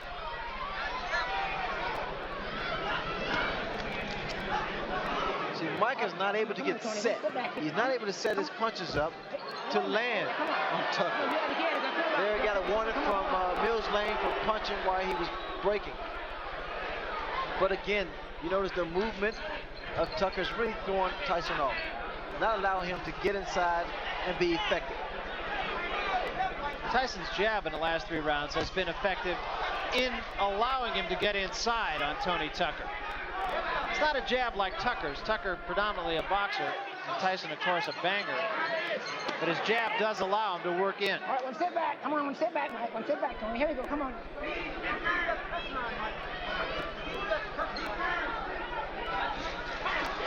And we see Tucker trying to at least get a second win. All right, watch the head. Watch the head, Mike. Come on, come on, come on. Come on, box. You're grabbing too much. Tony, come on, watch the head. I'm impressed. But Tucker's really doing a fantastic job. He hasn't been as tense as he was in the first fight, has he, Ray? Where he was just like he was just come out of an ice box. How tense and tentative he was in the fight with Douglas. He appeared to be as loose throughout most of this fight. No, I would agree. He's very relaxed. I think what did it was that first round when he rocked Mike Tyson. He said, hey, I can punch too. Well, in fact, in that first fight, he got a cramp in his left arm in the first round. A knot actually formed. It was with him the whole fight. And he feels it was just from tenseness. Also, I think in the back of Tucker's head is the fact that the more rounds they go, the more credibility that he has, because he wants to prove that he is indeed a great fighter. You know, another thing that I feel we should at least point out here is there was a rumor in Las Vegas boxing circles the last couple of days that if you go down there one more time, it's going to cost you a point. Once more warning from Mills Lane. Third time, he said the next time it's going to cost you a point. But there was a rumor about Tucker's right hand, that he had injured his right hand, and that's why he backed off training for the last few days. That was 3 consecutive left hooks thrown by Tony Tucker. You don't see that from a big man. Not in a heavyweight. They don't throw those kind of punches.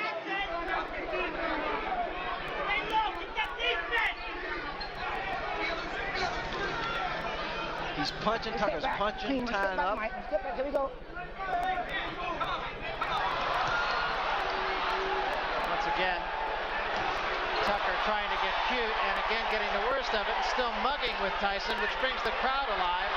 Well, when you do that, and I know from experience because I invented it, you got to be very careful because you're so vulnerable for a counter punch. Here we go. Ray, we have to give Muhammad Ali a little credit for that tactic. I don't think so, no. Just a little bit. I think that's a sign of frustration that somehow he has been unable to get back what he had in the first 3 rounds of the fight.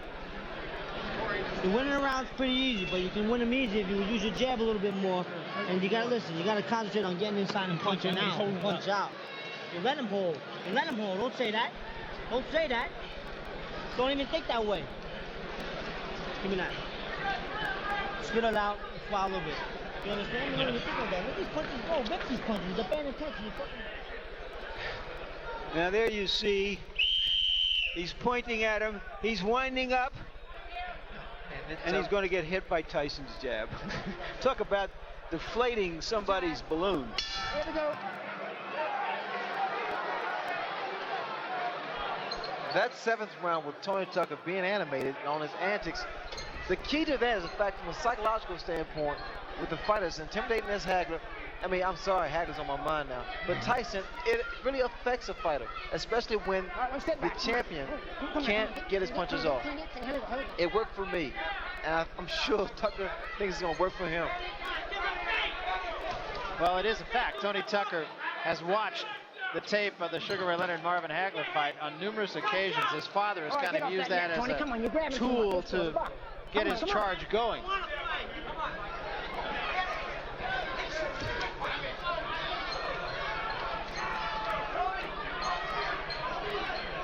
Unfortunately, it was only half worked. But if you analyze it though, Barry, actually he's doing what I did to Hagler. He's punching a little bit, he ties the man up, and get back on his bicycle. Yeah, but you did that and made the punch count, and he did that and got hit.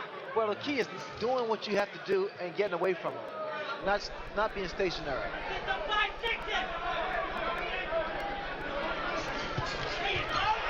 Over left hand.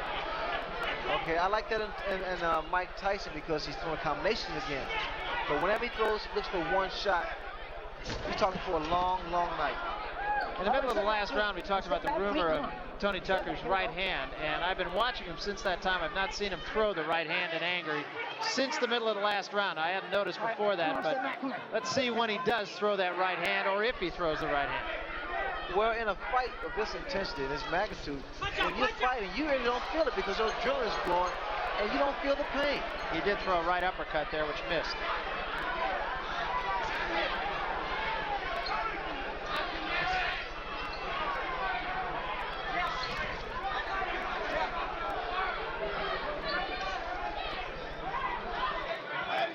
I want to step back. On the punch, what punch you want to step back? Tucker once again tying up Mike Tyson, not allowing him to punch. Time, give me time.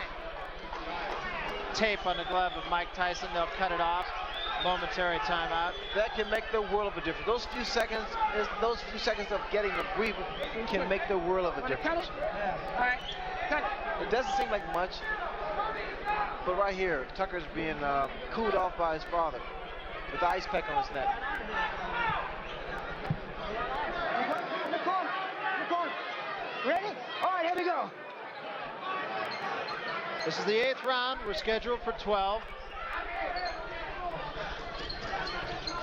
Mike Tyson seems to have gained control of the fight.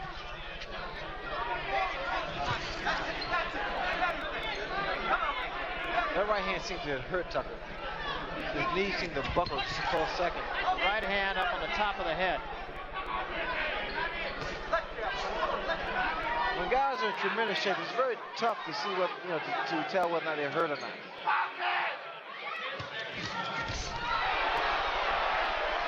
That was a right hand by Tucker, so. Oh, one step back. Come on, and let him go, Tony. Let him go, Mike. One step back. Here we go. Time.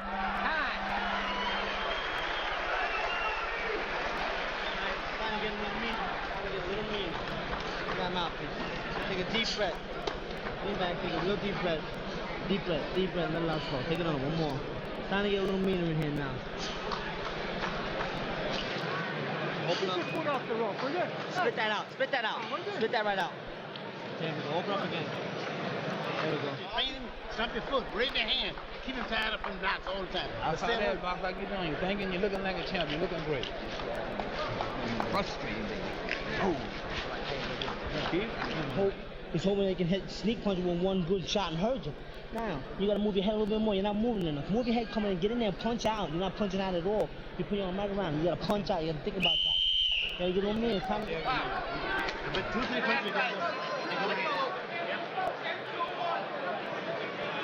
The question for an athlete like Mike Tyson isn't whether he's going to win, but how he wins. It's like a Sebastian Coe, not whether he's going to win the mile race, but what his time is. So what we're going to watch from now on is really, can he break down Tucker? Can he get him hurt? Can he stop him? Can he end in style? Kevin Rooney in Tyson's corner said to move your head a little bit more. You need to see more head movement. That graphic a minute ago saying 15 rounds. As we mentioned, we are, of course, as of yesterday, going 12, not 15.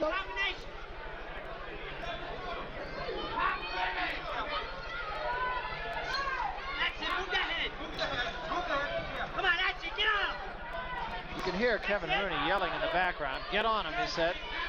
Wanted Tyson to move his head. That's something, Ray, you pointed out about 5 rounds ago. Yes, you have to move that head in order to get inside and not be so stationary, because what's happening as Tyson bores in the uppercuts, he's very susceptible to the uppercuts. There's a right hand by Tucker that backed Tyson off. Get him up, both of you. Come on. Good body shot by Mike Tyson. Step back. Let him go, Tony. Let him go. Here we go.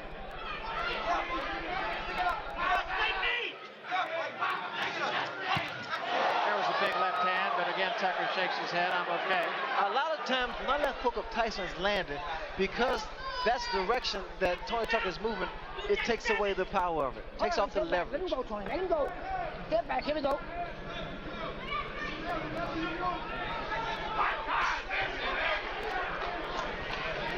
Come on, let him go, let him go. Box with me. Punch it, punch free.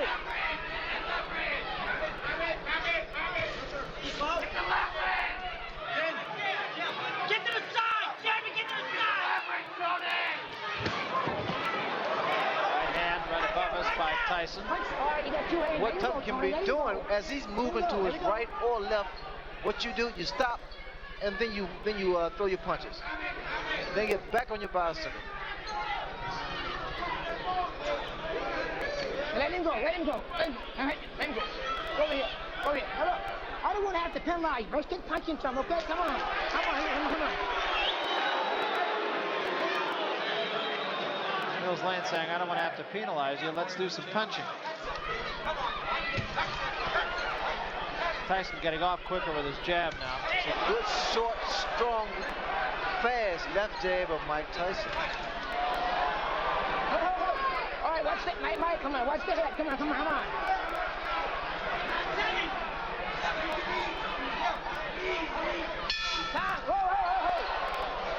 Now it appears the instinct for self-preservation has kicked in with Tucker. More interested in defending himself than in attacking his opponent. Open up. And all you gotta do is throw your jab a little bit more. Where's the body change? I haven't seen him 5-6 all night.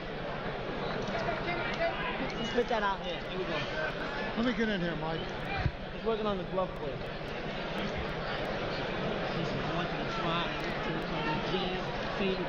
Okay, here comes the unofficial judge. That's me. I did score the 8th round even. I have Tyson ahead 88-84. That means by 4 rounds. And unless Tucker can put some real hurt on him, he has to knock him down or stop him. Keep him by surprise. On my card.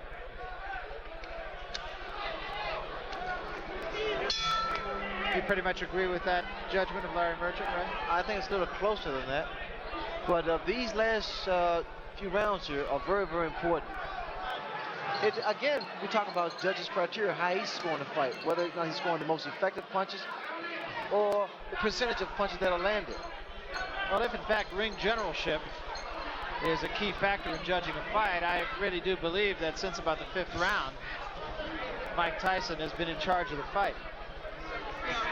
He has been the aggressor. Mike has not been able to land the kind of punches we've seen in the past.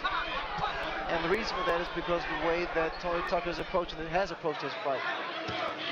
All right. Okay, let him go. One step back, clean. Attaboy. Attaboy. Here we go.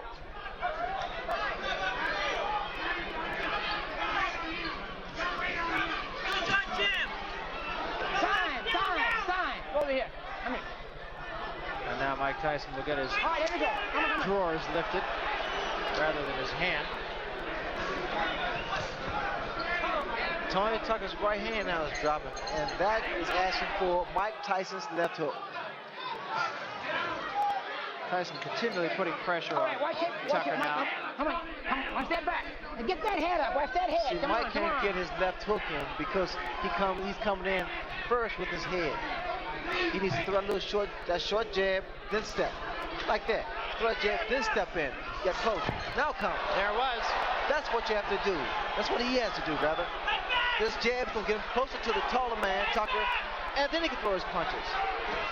Once again, bro, you see what's happening here. Then he gets in.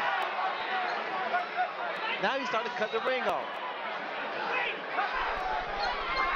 Now he's not following Tucker. Now he's inside again. The jab once again is effective.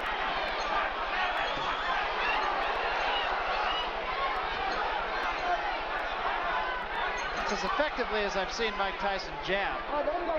His jab is awesome. He gets it in, but he has to use it more and work his way in. And remember, it's a different kind of jab. It is a jab that is designed to get him inside to be able to throw the left hand. The left hook, that is. Not a jab that you use just to keep a man off of you.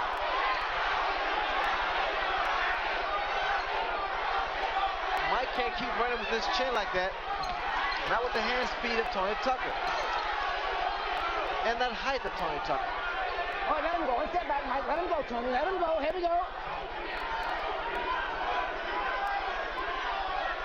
I'm almost expecting one to go down because a lot of times both guys are reaching in with their chins first.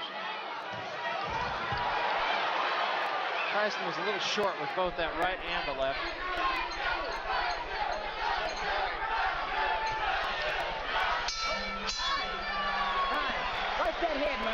If this fight were a conversation, Tucker starts it off with a few feeble words, and Tyson finishes off each exchange with an exclamation point, starting to really dominate the action now. You got to throw combinations. I want to see 5-punch combinations. You're throwing 1 punch at a time. 1 punch at a time. Now we see that in that round, Mike Tyson threw 22 jabs and landed 16.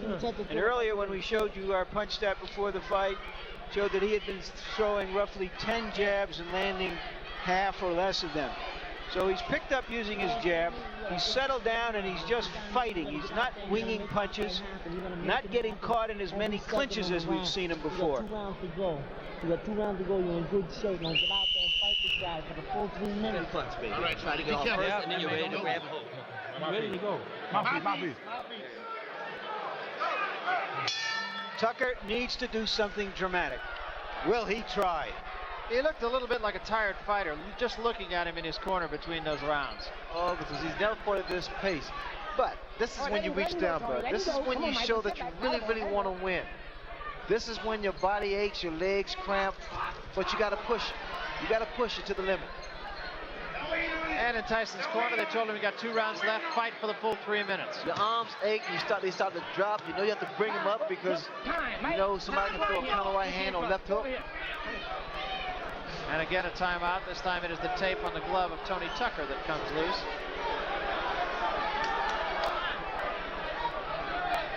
Again, Tyson has to throw his jab to get close, get inside. To work his way inside. That jab was going to get him closer.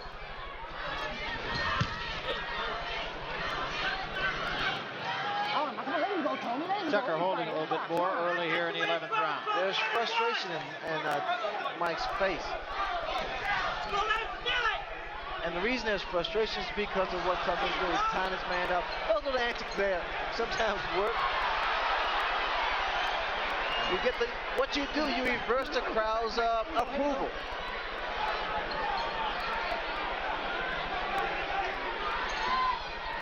I mean, he's fighting his fight. He's doing his thing. He doesn't care what people say on the books or write in the books. Well, if nothing else, you got to say Tony Tucker did fight Mike Tyson, and there's been a lot of Tyson opponents that haven't done that. Good left hook by Mike Tyson.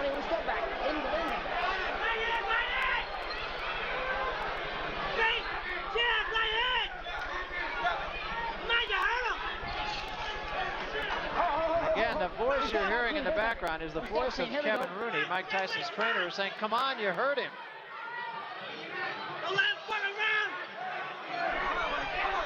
I mean, just check out Tony Tucker. He's a man of confidence. All right, well, sit back. Let him go, Tony. Let him go. Come on, sit back, mate. Let him go. Here we go. Come on, don't let him steal it. There you go.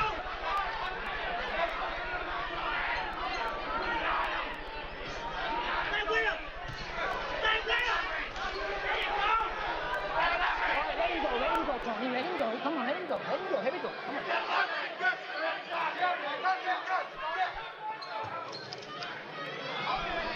All right, both of you, come on, this box a little bit. Tony, quick grab it. Come on, let's go.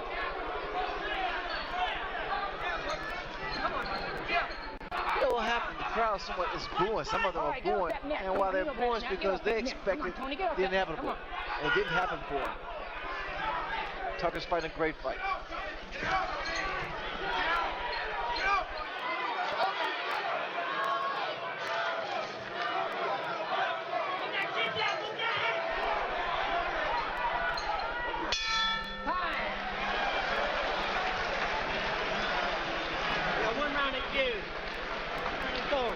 Too close that round. Too close to comfort.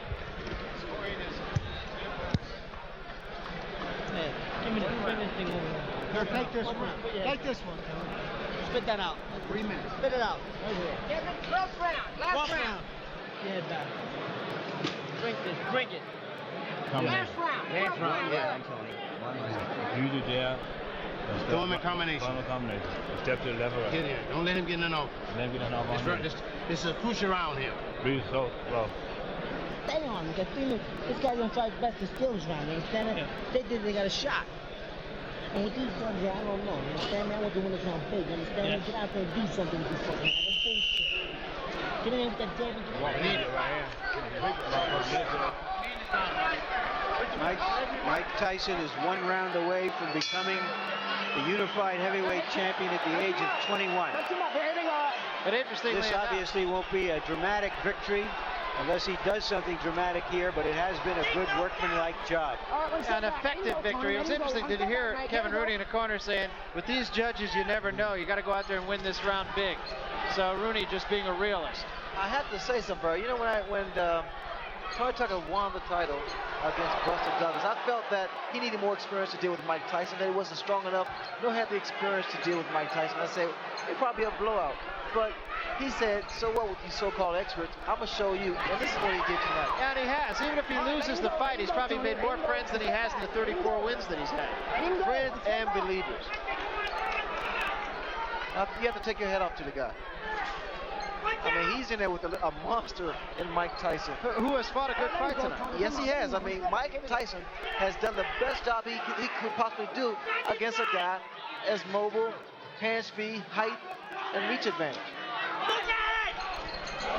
And a guy who wasn't in there just to survive either. Step back. Come on, let him go. Come on. Watch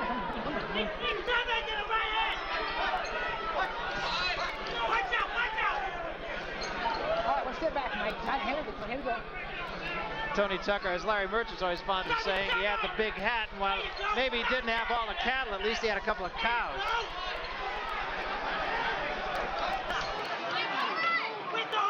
A right hand just barely grazed the chin of Tony Tucker.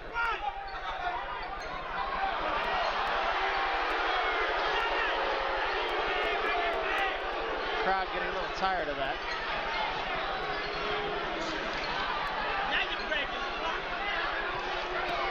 Tucker seems to be fighting the kind of fight that he thinks he's winning.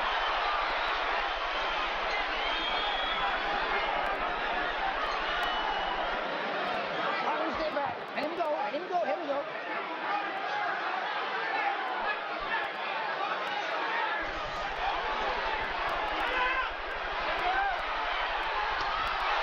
There was a big left hand. Tucker says, no, I'm all right.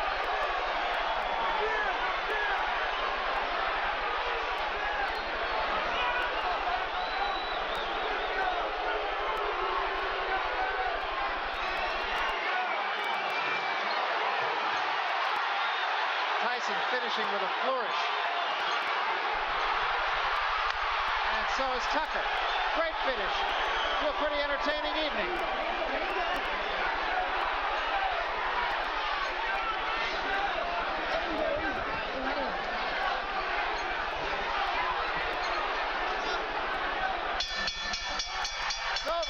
Well, Tony Tucker talked the talk and walked the walk. He fought him. And he was a better fighter than most of us knew that he was. There's an old saying in boxing, you never know how good an unbeaten fighter is. And an unbeaten fighter is hard to beat because he doesn't know that he can be beat. And that's how Tucker fought tonight.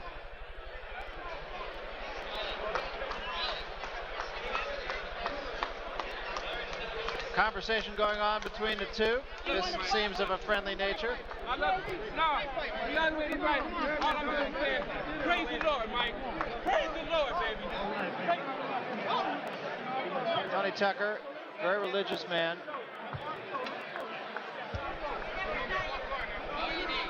And we await the decision, and we have seen some And here's my card, which we will put up in a moment. I have Tyson winning clearly. In terms of rounds, it comes out 8-3-1. The impressive thing to me is that Tyson was really rocked in the first round. He took the punch, he gathered himself, and after a few rounds of uncertainty, just went after it as a fight and let it happen. So if you had to capsulize the kind of fight, Larry, that Mike Tyson fought tonight, what would you say? If you had to capsulize, we had a problem with Larry's headset, I should say. If you had to capsulize the kind of fight that Mike Tyson fought tonight, what would you say? Workmanlike, a good solid job against a guy who was there and didn't let him land a lot of big punches. I think for a guy who fought him back, he fought him back in a way that didn't expose himself to a lot of big punches, which everybody else has gotten from Tyson. And Tyson is not a one-punch puncher. He's a cumulative puncher. All right, we'll get the official decision now as we go up to the ring announcer, Chuck Hull. Chuck? Ladies and gentlemen, here is the decision of the judges. We have a unanimous decision. Judge Phil Newman scores 119-111. Judge Julio Roldan scores 118-113. And Judge Bill Graham scores 116-112 for the winner by unanimous decision and undisputed heavyweight champion of the world, Iron Mike Tyson. So Mike Tyson, not surprisingly, the unanimous decision winner over Tony Tucker. Tony Tucker said when we talked to him the other day, he always referred to himself as the invisible champion. He'd say, I'd have a fight. A couple of days later, somebody he'd run into would say, are you still fighting? I don't think he's going to have to answer that question anymore.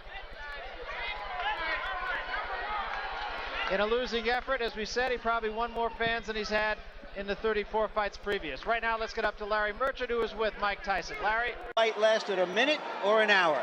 I feel exactly the same way. It's one of those fights you really don't know. I believe in the opinions of many of the people who feel that Tyrell Biggs can win the fight. I don't happen to be of that school, but you just don't know. Expect Tyson to jump right on Tyrell Biggs. 3 questions that Mike Tyson really has to answer. Can he cope with a clever boxer? Can he survive a heavy puncher? And can he persevere when he's hurt? You notice right from the start, Tyson is applying the pressure, trying to slow his man down. I'm seeing more jabs from Mike Tyson than I've seen in the past. I see a lot of movement on the part of Tyrell Biggs. Good lateral movement. Those hands should be up a little higher because, again, the hand speed of Mike Tyson is very good. You have said that Biggs has to go side to side to win the fight, Ray? Go side to side, give your man angles, throw the jab like he's doing now, not to let Tyson set up.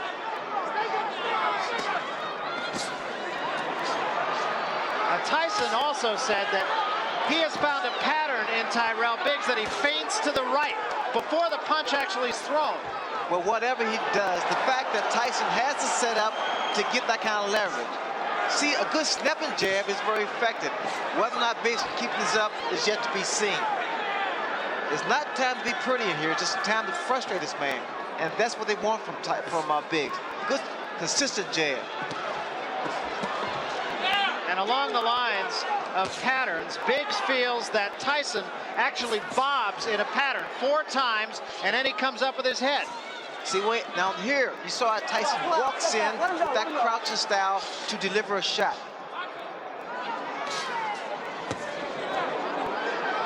He's trying for the head. Now we're seeing head hunting from Mike Tyson. He can't get into that. That was a good shot by Tyson. Get off the ropes, tie your man up. That's the way. Get him back into the center ring. Use the jab again. And come with that right hand. That was a quick little overhand right by Tyrell Biggs. Biggs now is talking to Tyson. Again, Barry's trying to frustrate him. But I don't like his hands down that low. Biggs' hands down so low. Because Tyson throws those looping right hands and left hooks. Keep him up, Mike. Keep him up. Body shot by Tyson. Teofilo Stevenson, and I admit it was 5 years ago, but he really bothered me. There's the hook. Again, because his hands are down. He's moving right, but he keeps his hands down too low. Tyson has very quick hands for a big man. Stevenson beat Biggs by going to the body. Broke 3 ribs, as a matter of fact. A lot of water under the bridge since then. They're going to have to fix Tyson's equipment here in just a moment as it has come loose. Biggs is starting to become a stationary target, which is wrong. Right hand by Bad Tyson. move. A little bit of blood inside the mouth of Tyrell Biggs.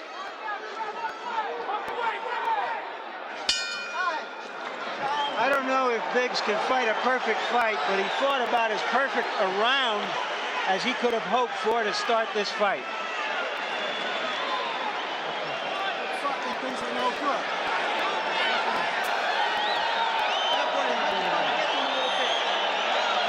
More punches coming in. You gotta jab your way in. There you see our punch stat, which tells you that Tyson was not effective with the jab, and of course, Tyrell Biggs was very effective with it.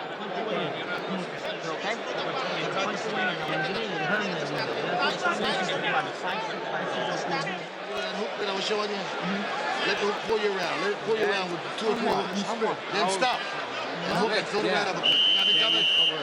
Alright? You got your hands up, open your lip. You got your hands up. Alright, second.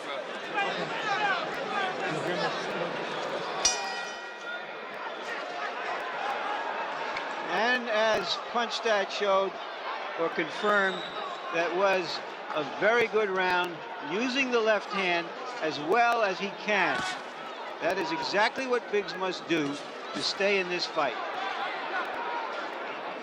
Can Tyson neutralize the jab? You see, Biggs was doing great the first 2 minutes of the first round, keeping that jab consistent, moving lateral, giving angles, but then the last maybe 45 seconds of the round, Barry, he stopped, became stationary target, the hands again, which I think is a major mistake because of Tyson's hand speed. And Tyson throws his punch, he loops his right hand, he loops his hook, and Biggs could be asking for a few problems. And the thing that strikes me actually is Biggs did have a round and did fight according to his fight plan, but he still took some strong shots from Tyson. But see, now Biggs again, Barry, is starting to stand there and exchange toe-to-toe, like I said earlier. You can't do that. Tyson's punches come so fast with so much velocity behind them. It's devastating. Biggs has shown a tendency actually throughout his career, and especially later in his career, most recently, to get in there occasionally and want to slug it out when he's been stunned. And that could be suicide. And the way that Biggs is moving to his right, that's wrong because of the hook of Mike Tyson.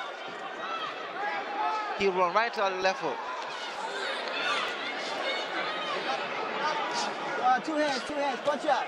Let him go, let him go. Let him go in there, Joe. Let him go, come on. Come on, let him go. Hey, break, step back. What I was expecting from Biggs, in fact, they told me this, that he's been working this in the gym, was the uppercuts, the jab to go through Tyson's defense. I have not seen that yet. And the game plan was for Biggs rather to move to his left. Now he's been moving to his right, and as you said, he's been getting himself in a little trouble when he does so. Tyson is ripping some tremendous shots to the body, and that's going to help bring those hands down even lower. Remember, Stevenson broke 3 ribs of Tyrell Biggs. I'm looking for a left hook, Barry. I really am, because look at the right hand of Tyrell Biggs.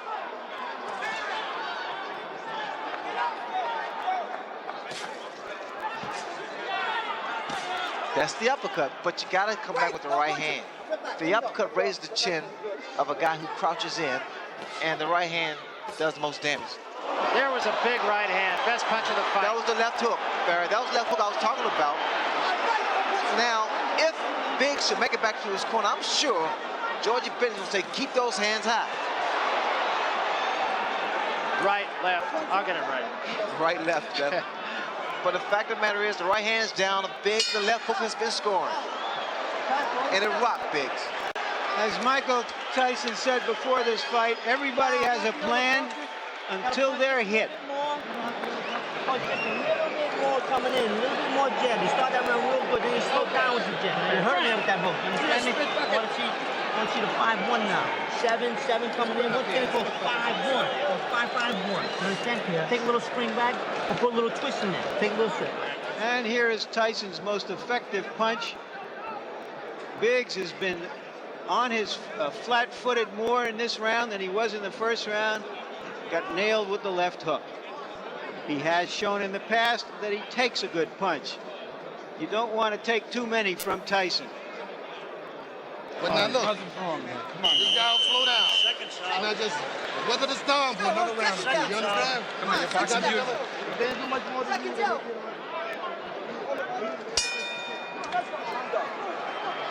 So Kevin Rooney wants Mike Tyson to jab a little bit more.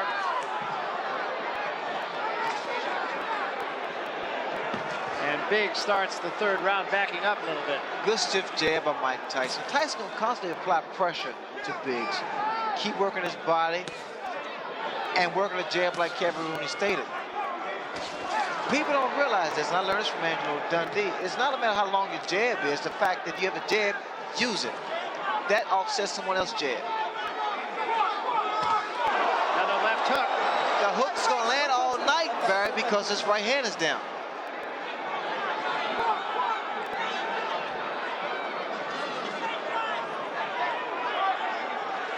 Let me show you what Tyson does when he delivers that left hook.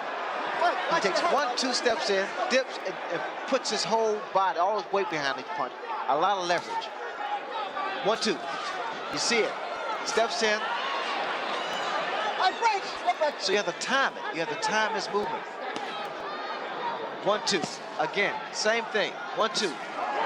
And he throws it. That was a little short left hand that did get in. Body shot with a left hand.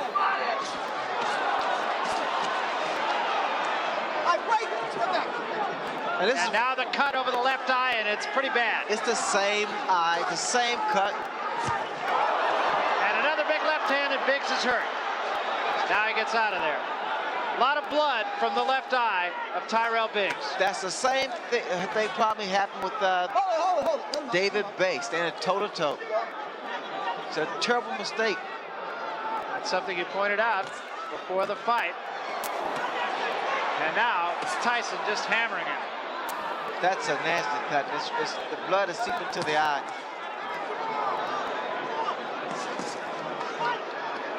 It's going to require a lot of work in the corner of Tyrell Biggs to stop that bleeding. The cut is right above the eye. It's exactly in the same place as the last one.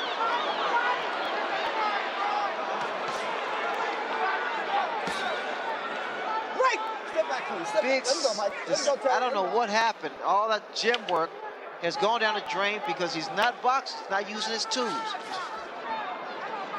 He's trying to outmuscle Mike Tyson, which is not his fight plan. And there's a huge left hand.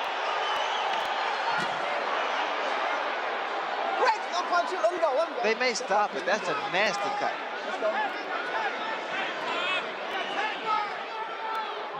And I don't think I have to tell you what a finisher Mike Tyson is.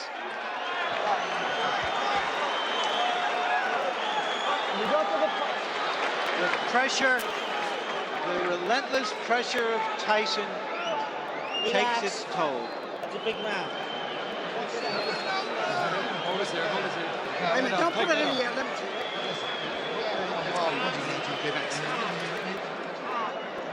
There you see that cut against and that he absorbed against Tyrell, against David Bay, and here it is right now being worked on.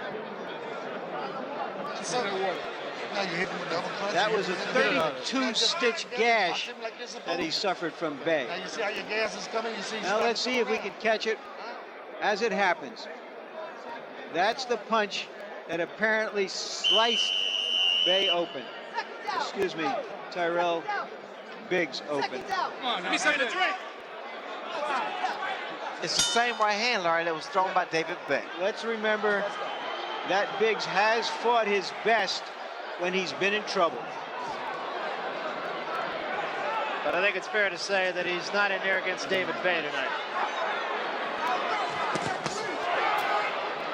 Right hand body shot and the left hand behind it by Tyson.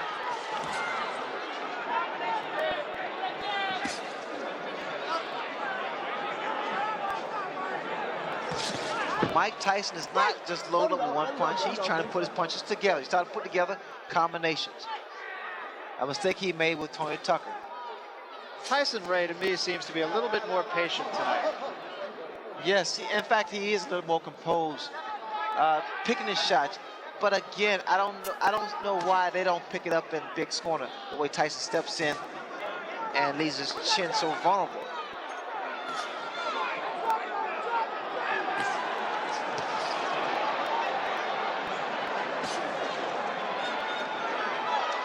the way I see it now, Mike Tyson has made Biggs fight his fight.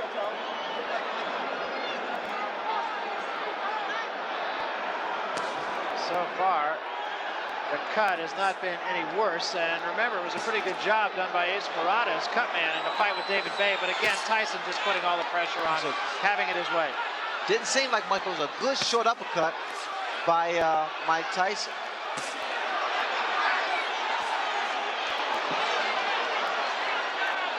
A little more body movement from Tyrell Biggs now. Start throwing some uppercuts. He took a big left hand there. And another.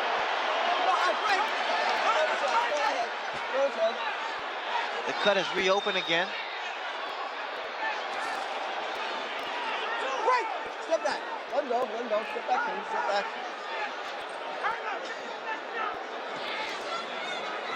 All right, break. Step back. No punches. No punches. Step back. Watch your head, Mike. Watch your head, okay? How does it happen, Ray, that a fighter like Biggs in this case tonight will go into a fight with a game plan, and almost from the opening bell, he'll just let that game plan go away? It's all concentration. You got to stick to something that's working for you. And what I see in Tyson stick to his game plan. He works the body with that right hand. He drills a hard right hand to the body and comes up with a good left hook. But Biggs is doing almost everything exactly the opposite of what he said he was going to do. Huge left hand there by Tyson.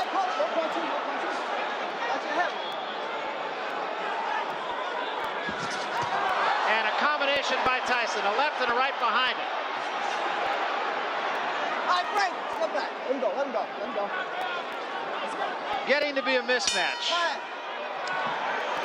Right now, Tyson looks like he's rolling in like the tide from the Atlantic Ocean a few steps from Convention Hall. You had it good, Doc. Don't worry. We're going to be all right.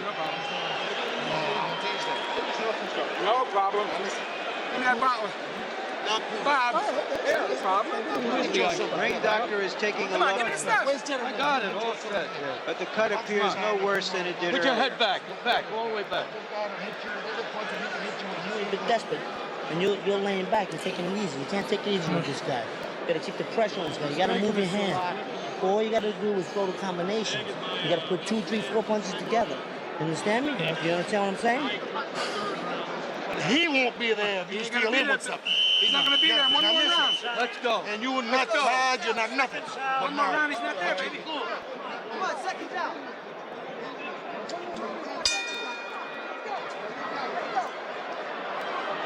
And so we start the 5th round, and Tyson is right on his man. Kevin Rooney exhorting him to throw 2 and 3 punch combinations. Come on.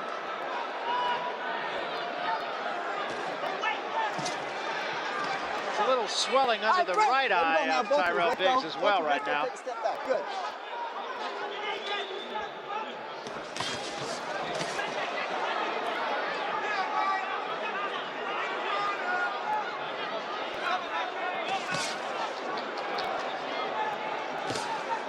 I don't know if Tyrell's going to recognize himself when he wakes up tomorrow morning. I don't know what that was a second ago by Tyrell Biggs. This is somewhat disappointing for Biggs' corner because he has more talent than what he's showing tonight. The left hooks has been consistent and very, very accurate with Mike Tyson. But they're there for good reason, right? Well, Tyson, because look what you have in front of you. The fact that Biggs is not doing what he worked on. He just forgot about his game plan, totally abandoned it. Mike Tyson, he's doing what he does best.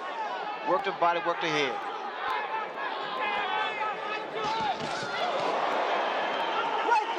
Simple fact is, and I don't think you have to be a boxing expert, Tyrell Biggs is dropping his right hand, and he's just leaving himself completely open for the left hook. Well, I think this is a good education for the public, because the fans at home, because they're seeing what should not be done against a fighter like a Mike Tyson, or any boxer, or puncher rather, in particular. You have to be consistent, keep those hands high.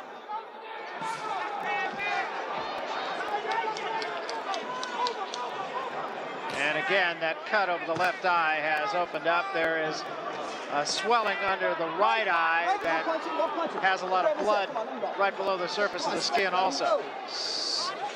what Biggs has to do, he has to work something out, which is actually the left jab to break that rhythm and stop the momentum of Mike Tyson. He continues, Barry, to allow Mike to dominate. And again, bleeding from the mouth as he has been since the first round. Not a pretty sight. He subjects himself, Biggs does, to standing toe-to-toe and being actually a punching bag. This way, you'll probably see more knots and bruises because Tyson is hard. Good body shot by Mike Tyson. And remember, the doctor was in Tyrell Biggs' corner and looked long and hard at that cut in the last round, and you're going to see him again. Tyson hit on a break that time. I'm telling boxing, this is a boxing match, not a wrestling match. When I say break, you both break, understood? You understand, Mike, Joe? Let's go. That cut looks even uglier. I'm sure the doctor will look at it. Bloody Friday.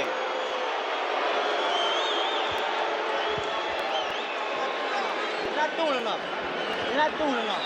You know that? So Stop. Now look, don't give in to this shit.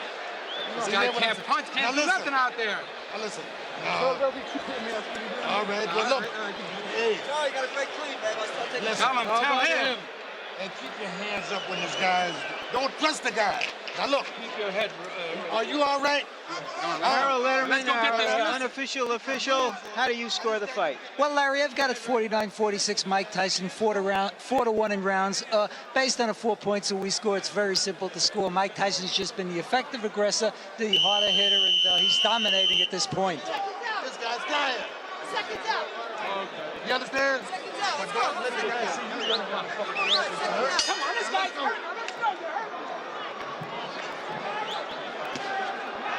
Lou Duba is doing everything possible to inspire Biggs. He said as he left the ring, you heard him, you heard him. Step back, please. Step back. That is wishful thinking. Look over his head. All right, break. Come on, step back. Step back, please. Joe, step back. I'll take the point away. And Biggs holding on a great deal now. There was a right hand by Tyson. And another. Biggs, you have to say, he takes a good shot, but this was not necessary. I mean, I figured that Biggs would use that height, that reach, and his ring generalship to make this fight a little easier for him. Instead, he abandoned his tactics and strategy he worked on in the gym and select to fight Mike Tyson's fight. I love those body shots, Barry. It weakens a fighter. It takes away his legs, so you won't see that much movement from Tyrell Biggs. And what Mike wants him to be is a stationary target.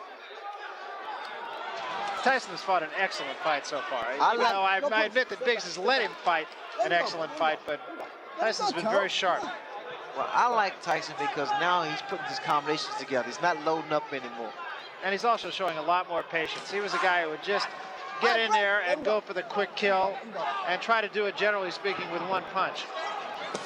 You know what's happening here? Actually, Biggs is just wearing down, slowly but surely.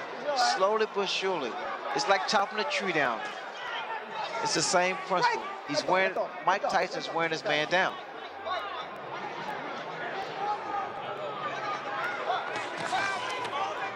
And the way you can tell this, Barry, is the fact, you notice this very seldom does Biggs retaliate. Very seldom you see Biggs come back with a combination of his own. Break! Don't punch it, let him out. Let him out, Joe. Let him go, come on, Joe. Let him go and take the point away now. Get back. These two, of course, go back a long way, all the way back to amateur days. Another left hand, and there's a great shot. Biggs is in trouble. Yeah. The way it looks now, Biggs is like a defeated warrior now. He's been pounded on for 5 rounds. And he's slowly but surely wearing down. His legs don't look steady. Tyson's getting stronger. And Biggs is just holding on.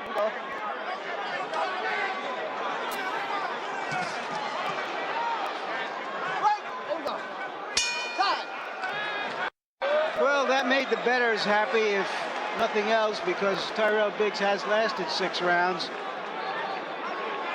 They say that Tyson is predictable, but so is a hurricane. What can you do about it? Well, here's something that hasn't been predictable the last couple of weeks because of the football strike, but Inside the NFL will now be back because the strike has been, and I'll put it in quotes, settled. Your hosts, Len Dawson and Nick Bonacani. It's right here on HBO Thursdays at 11. More sevens, like you're doing. More sevens, more sevens. That 6 was beautiful. Let's see, 6-5-1, 6-5-2-1. Get to the side. Play with this guy now. You understand me? This guy's got nothing. Give him the feint, like you did before. Give him the feint. Give him a feint. Step to the side. 5. You're taking the best he's got. So what the hell's wrong with you? 5 back. Come on, this guy's gone. Now listen, Come on, you're better fighter than him. 5 from your chin, though. The guy can't fight inside. So if you got no legs, fight him inside. If you got. Those numbers you heard were a fight combination. Customato, the mentor of Mike Tyson, used to put numbers on the different fight combinations, and Kevin Rooney is Tyson's disciple. I heard something interesting in Big's corner. Benton told him, his trainer said, if your legs are gone, stand there and fight him. Stand toe-to-toe and fight him. So apparently the legs of Tyrell Biggs are shot because you don't see movement. He hasn't had movement actually for past 2 or 3 rounds. And just to further that point, in the last round, our punch stat figures, Tyrell Biggs threw 15 punches, Ray. Again, like I said earlier, Barry, he's just wearing down. You can appreciate, especially from ringside, those body attacks by Mike Tyson. I mean, he gets his whole body, a lot of leverage.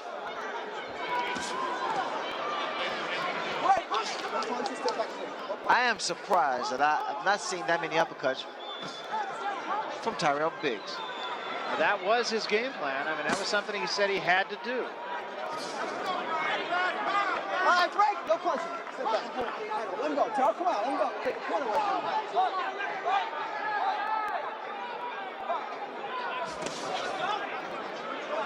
All right, break. No punching. Step back clean. Let him go, Taro. Let him go. Step back. Good.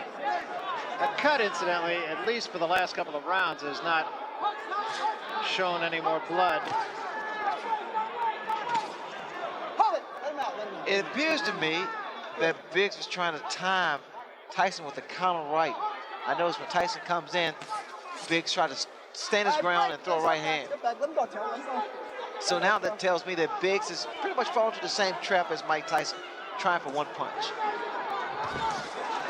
And he's never, there's a right hand that just caught Biggs off balance.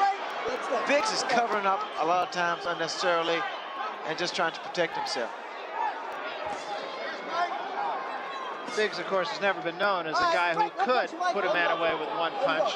He dropped Snipes with a good right hand, but he didn't put him away. The elbow there from Tyson. Kevin Rooney was telling Tyson, get a couple head feints.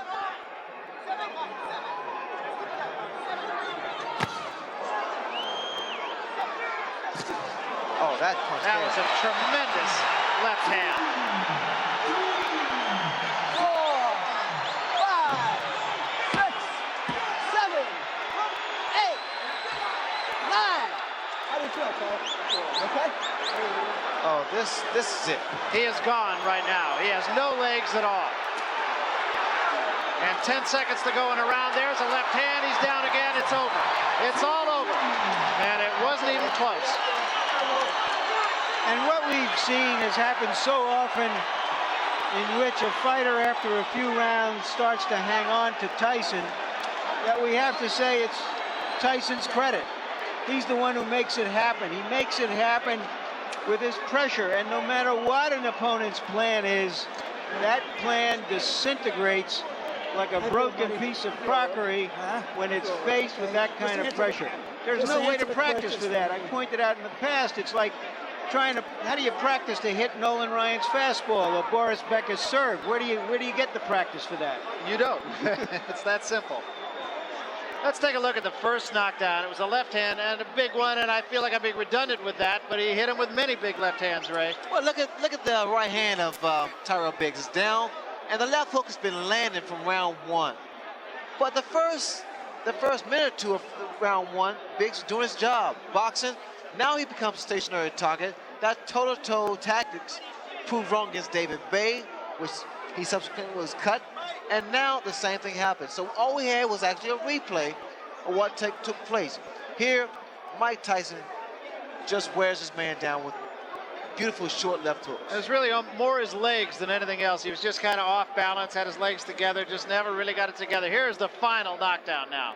No, I think it's the power and the fact that Mike Tyson actually wore his man down.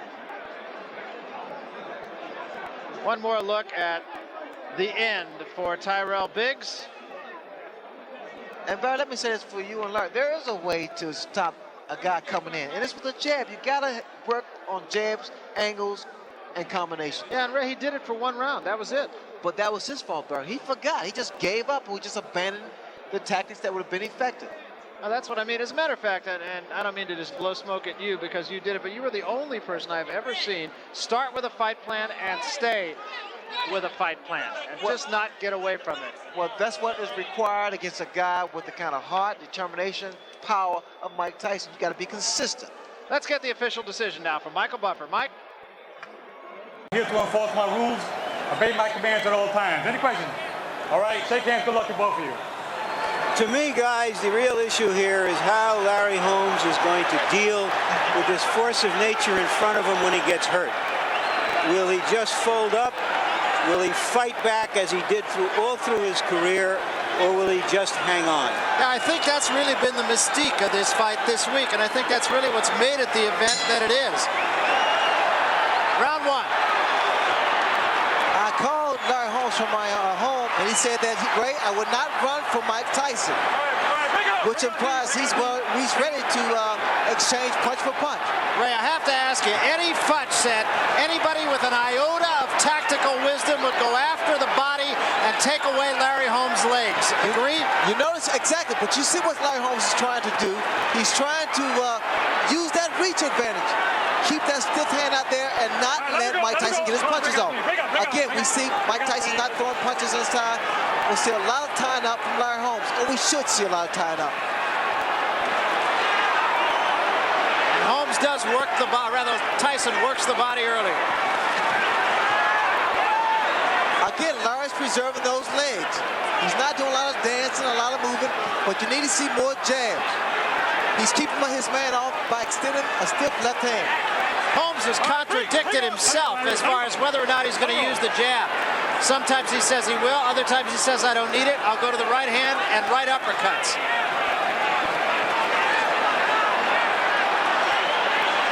See, Tyson's having a few problems here, not being able to measure Larry Holmes.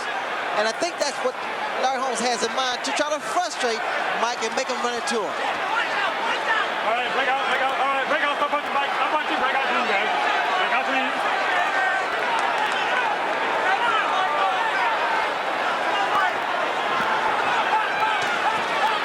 We also notice that there's not a snap. Larry Holmes is not snapping his jab, but actually, which has proven to be effective thus far, he's extending his left hand. Just holding Mike Tyson off. All right, break out, let's go. Break out, please, guys. Break out, please. What Tyson has to do, he has to try to do a couple head feints and work his way inside and work the body. All right, Larry, let it go, Larry. Break out, please. Break out, please. But once again, the popular school of thought is that Larry Holmes is going to have to back up Mike Tyson. Nobody's been able to do it yet. Left hand by Tyson. Holmes got out of there. Didn't seem to hurt him, though. What Tyson needs to do is just pick the pace up. He's drilled the right hand to the body. Good idea, because, again, he tried to slow the movement down. All right, let it go, please. Let it go, Larry. Larry, let him go. Let's go, step back. Let's go. Joe Cortez, the referee in this game, ironically, he was the judge who gave Larry Holmes the fight against Michael Spinks, the second Michael Spinks fight. You're holding now. Let's go. He cannot score in this fight, however. Tyson was trying to jump in with the left hook.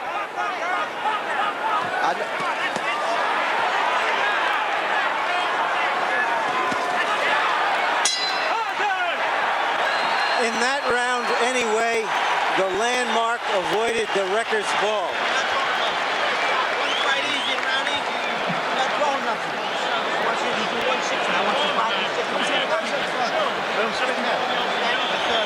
Understand?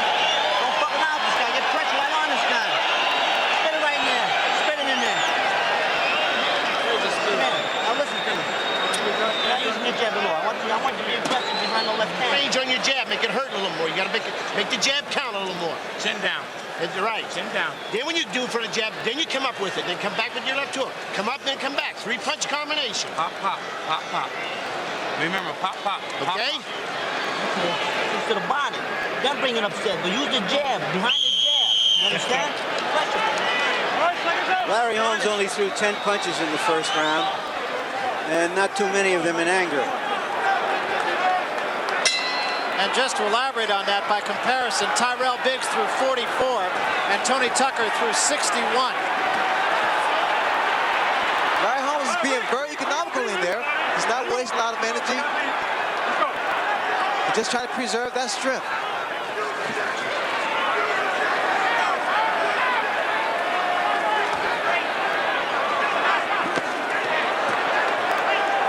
A right hand thrown with serious convictions by Larry Holmes. Didn't land, but he tried to measure.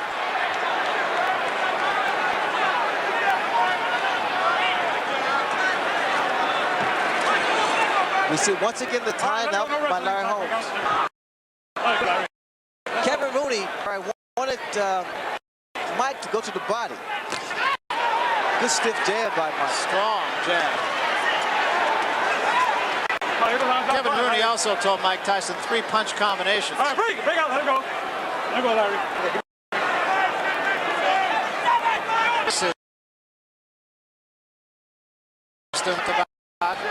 Before the fight that Mike Tyson and Kevin Rooney used.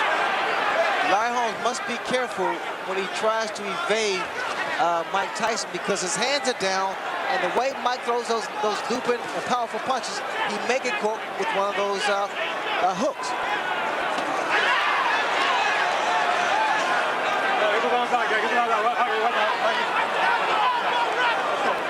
Holmes so far going with a lot of right-hand leads and a lot of uppercuts. Larry basically is abandoning his left jab and trying to actually set up Mike with the right hand. He's trying to time Mike coming in. All right, let him go, Larry. Break out, please. He's not letting Mike get his punches off. He's tying him up every opportunity he gets. There was another attempt. It fell short.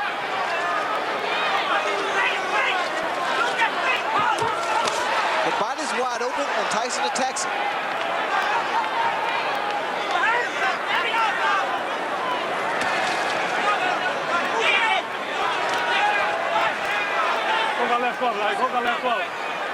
I'm watching for an uppercut from Larry Holmes. A right uppercut.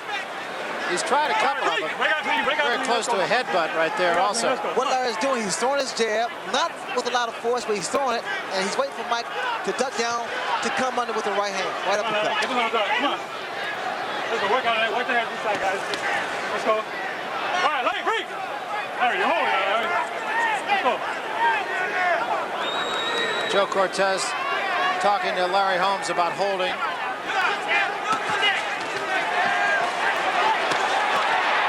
There's a left hook by Tyson. So far, this is a fight that only the American Medical Association could love. Also, my wife, who hates violence. Does she really, Larry?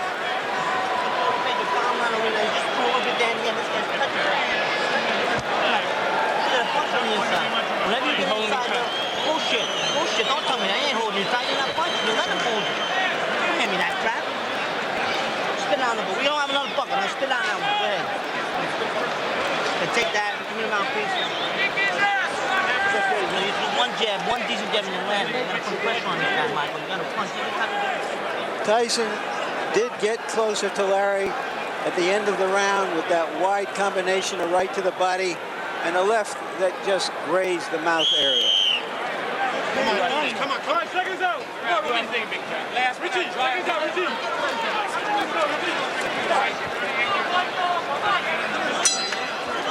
Holmes is practicing what Archie Moore used to call escapology. The question is, when is he going to start to practice fightology? Both guys must be extremely careful. For Larry Holmes, he can't move away with those hands down because of the way Mike Tyson punches. For Mike Tyson, he has to be careful of not getting over anxious and coming in, winging those shots because they become telegraphed because of frustration. Tyson using a long left jab, much more than we've seen him do in his last 2 or 3 fights. See, Larry Holmes, Barry, is trying to time Tyson coming in. That's the right hand. Tyson says, no, it didn't hurt. That usually means it hurt. Again, it really happened again there. Tyson must be extremely careful about just rushing in there.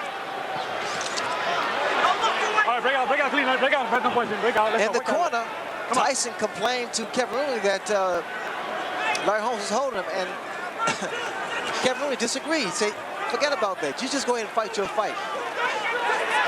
We see some snapping jabs from Larry Holmes now. The uppercut. All right, break out clean, let's go, get the arms out, get him out. Let's go. Holmes is using every advantage that he has. The height, the long arms, and a little bit of movement.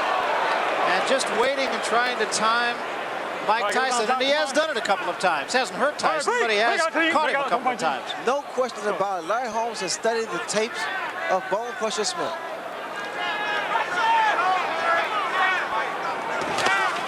There's a right hand lead by Tyson. That fell short. Caught Larry on the shoulder.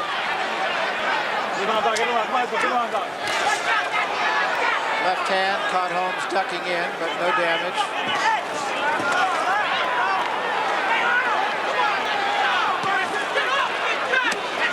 Larry Holmes goes to the body. What Tyson has to maintain is his composure. He can't get frustrated. Break out clean, let's go. Holmes doing a lot of grabbing, a lot of clutching. Again, you see what happened there. A little bit of an elbow there from Larry Holmes, too. Well, actually, Larry Holmes is just really trying to upset Mike and get Mike out of this fight plan.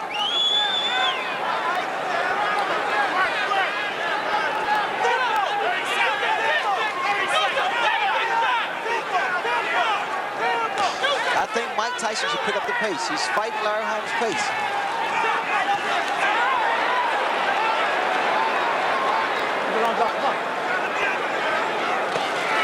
Those are the kind of shots that create a lot of damage. Holmes is complaining about a low blow, and I think he was right. Joe Cortez says keep him up to Mike Tyson. That was a big right hand. Best punch of the fight. Followed up by another good punch right after the bell. Holmes did do more fighting in that round, but he's playing a game called beat the clock. Trying to fight about 30 seconds of each round. Big one.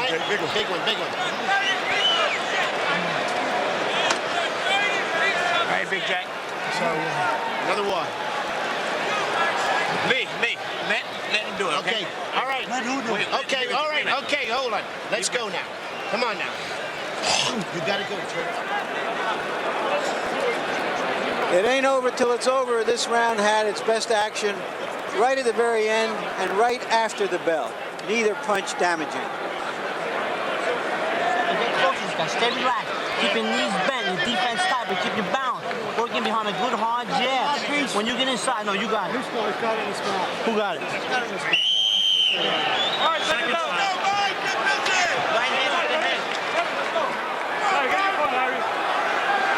It was Customato who said that sometimes a great old fighter who appears to be shot can pull together one big effort. Look at Larry Holmes. Larry Holmes is trying it right here. Look at the jab. It started to stick out and snap. And the crowd is really into this. Has been from the opening bell. Look at the jab. Larry hands it down. He's popping the jab. Watch. Listen to the crowd now, Barry. It's fascinating how they change all of a sudden.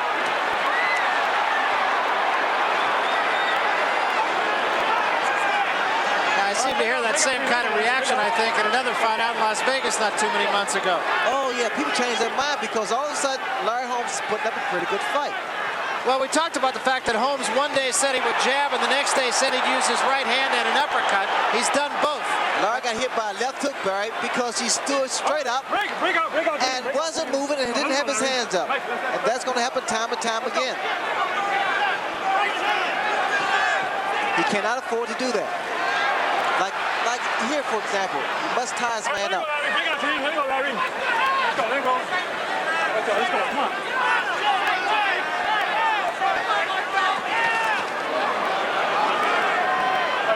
Let's go, Larry. Work out of it, guys. Larry, let's go. All right, break out clean, break out clean. Let's go. You guys go home. Let's go. That was a right hand, and down goes Holmes from a crashing right hand. The old Larry Holmes would always get up and fire back. But he's in against a guy who is a tremendous finisher.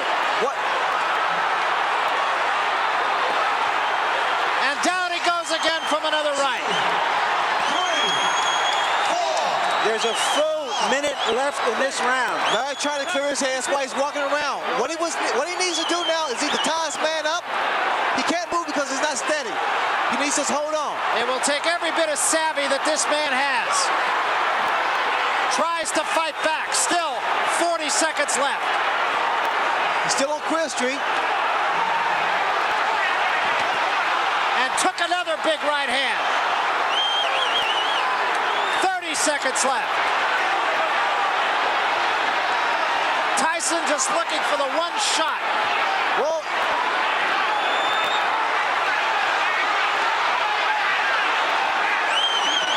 15 seconds left. Tyson still has to be careful because Larry, that's huge it. Right hand. That should be it. And down goes Holmes. I'm going to be in. It's over. That's all. Mike Tyson looked like a bull in an antique shop. And what he did was he cut down the old grandfather clock. But we did see something of the old Larry Holmes, which was his great fighting heart, something always underestimated. He got within 8 seconds of the end of the round. His leg really buckled underneath him too, and I wouldn't be surprised if he might not have had a little problem there as well. But I think Larry Merchant really hit it. Mike Tyson is a great finisher. Well, I tell you, Mike Tyson did the right thing as he's done in the past. He takes advantage of the opportunities, but you have to give Larry Holmes credit. Larry fought from the heart. You know, when Larry first said that, he's fighting for this reason, that reason, I have problems with that. But he indicated to me in these 4 rounds that he was really trying to win the fight.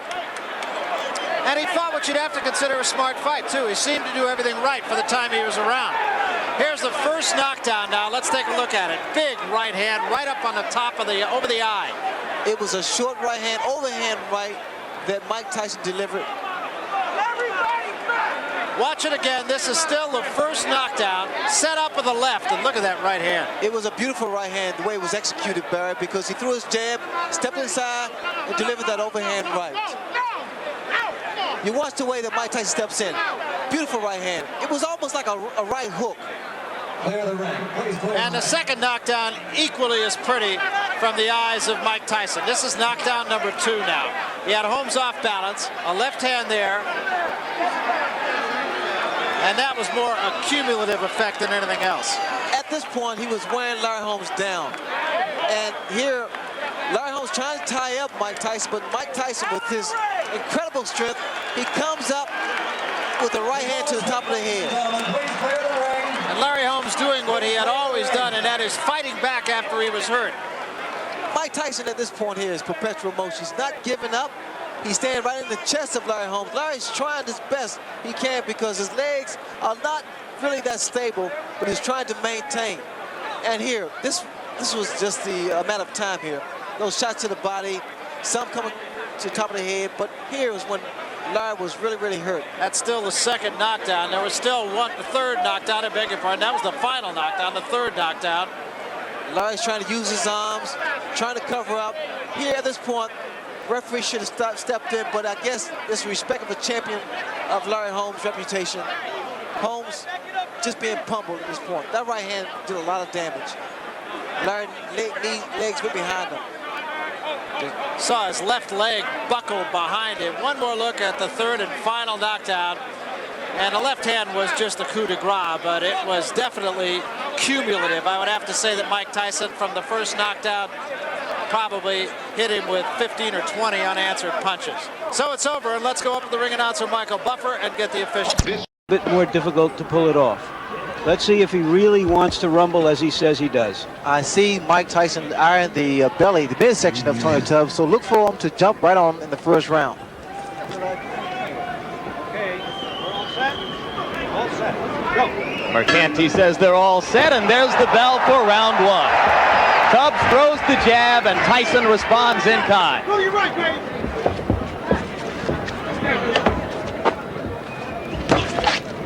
A lot of fighters find it difficult to set Mike Tyson up because Mike now gives a lot of head movement. All right, break. Break. Stop. Break. One of the big questions has been whether Tubbs would clinch and grab and simply try to survive with Tyson, as did Bone Crusher Smith and Mitch Green. For now, it does not look that way. 6-4.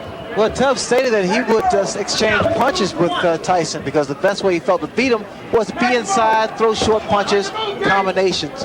And here he selected to do that.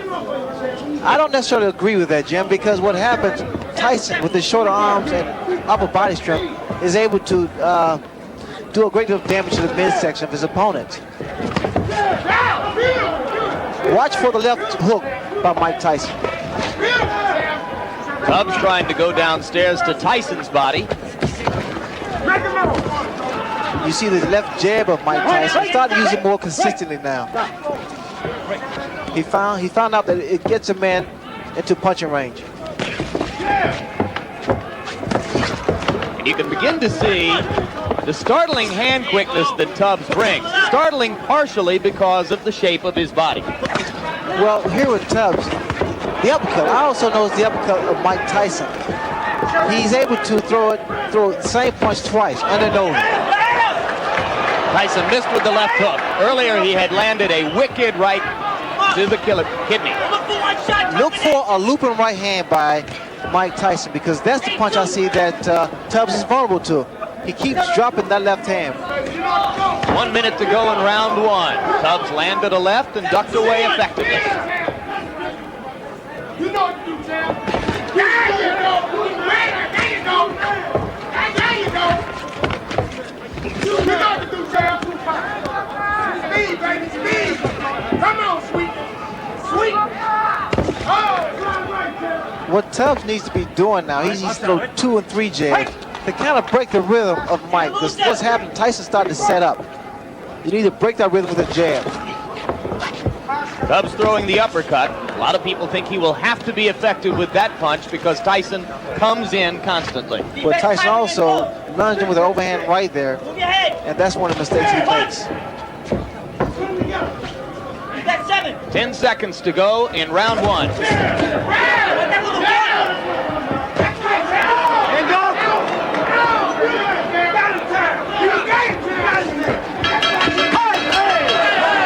One punch after the bell, and now Mike Tyson returns to his corner. I thought Tubbs fought a very effective round. I gave him the round. He landed some hooks, and he went to the body as promised. Remember, he told us that nobody has gone to Mike Tyson's body so far.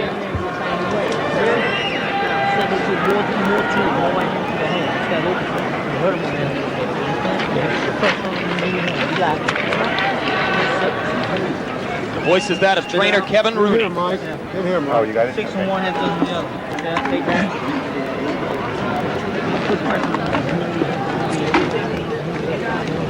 Keep moving to right. If I make a move forward, move to the right now. I'm cutting to that body by moving up. You hit him with the right hand to the chin. Relax. Okay. Second down.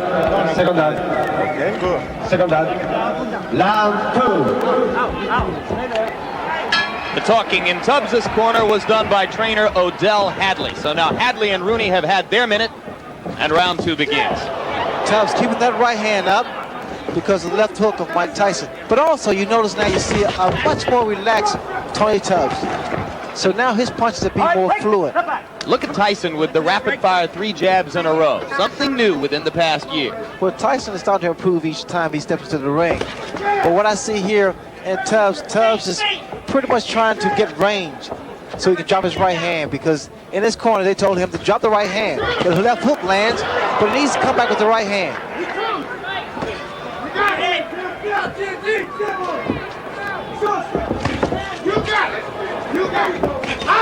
There's the right hand, Jim, I had spoken earlier about. You must give Tyson angles. You can't remain stationary. Hands must stay up and stay out of the corners. But indeed, Tony acknowledged in talking with us, Ray, that you couldn't finesse Tyson completely. You have to be willing, as he said, to fight it. Well, you saw that double punch with one hand, sort of a bolo type punch. And those are the type of punches that do a great deal of damage because the body shot, then the uppercut.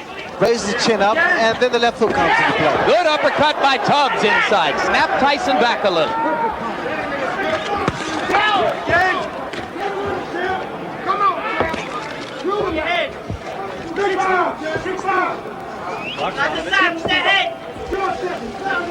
Tubbs has to be very careful. You notice he put both feet together, and it's easy to be knocked down or knocked off balance.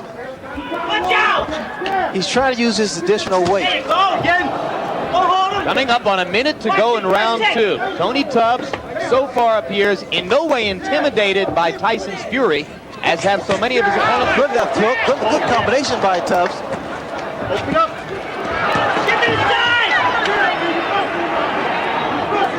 You know, Tubbs just trying to gain respect, and I think he's done that.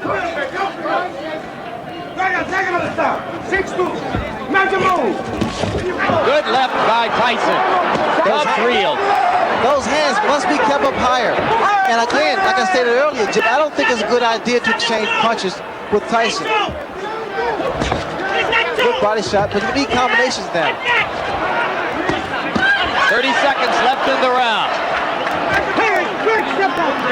Both fighters have had their say here. I couldn't tell whether or not that punch hurt. Tubbs is hurt. Tubbs is hurt badly. It was a left hook. And it's over.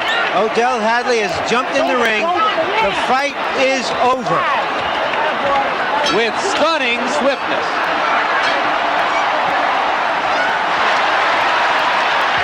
And the fans are enjoying. They're showing their appreciation here.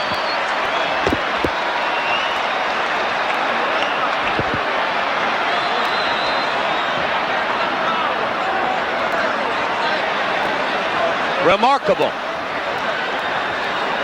The tide of this fight changed within 15 or 20 seconds. Well, that's what a great puncher can do. The boxer is thinking all the time, and the puncher is punching all the time.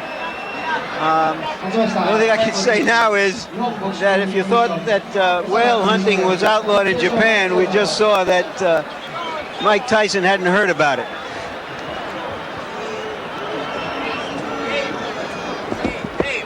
And Ray Leonard, let's take a look back at the left hands which did the damage. Well, Tyson now starting to find his range. That left hook there pretty much spoke for itself. It's self-explanatory because it was a short and powerful left hook that put Tony Tubbs down. And here Mike still showing that he is a good finisher. Tubbs had already been reeling a bit before that point as the result of a short right against the ropes. What was happening actually was that Tyson was wearing down Tubbs because Tubbs tried to stay inside and fight Mike Tyson's fight, which I thought was a mistake. Once again, that's short left hook. And for those that say Mike is not really a one-punch knockouter, I think they need to look at some films again. Mike has enormous strength and great upper body power. Early now in round 2. That was the punch against the ropes that really started things off. I said a right, it was in fact a left right on the forehead. But you can appreciate the power of Mike Tyson because that punch hit him on the temple, and it wasn't really a 6-inch punch, it was shorter than that. When Tyson hits him, because he figures to get hit in this fight somewhere harder than he's ever been hit before. I see that Michael Spinks is a little tight. His legs are not as loose as they normally have been in the past. Now watch Tyson jump right into his chest.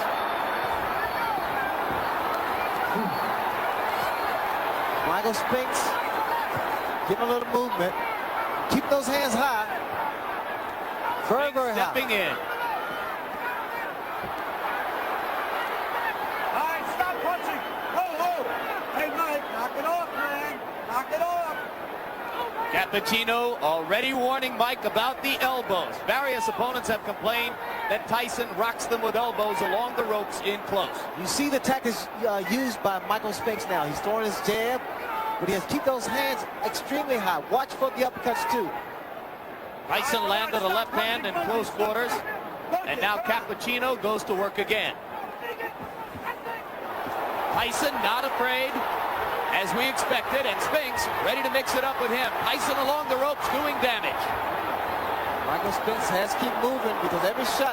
Oh, uppercut landed inside, and Spinks went down. It was the left uppercut. I was surprised there was a body shot that put him to the canvas. And that is the first time Michael Spinks has ever been down in a professional fight. And he's down again and in serious trouble. A right hand right on the chin. 6, 7, 8. He's not going to make it. It's all over.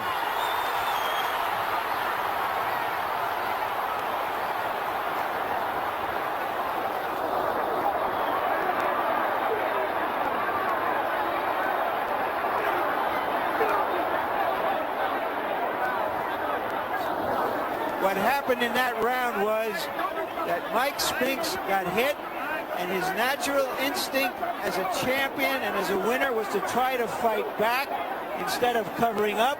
And because he wanted to fight back, he got knocked out. There's a great deal of pandemonium in the ring now.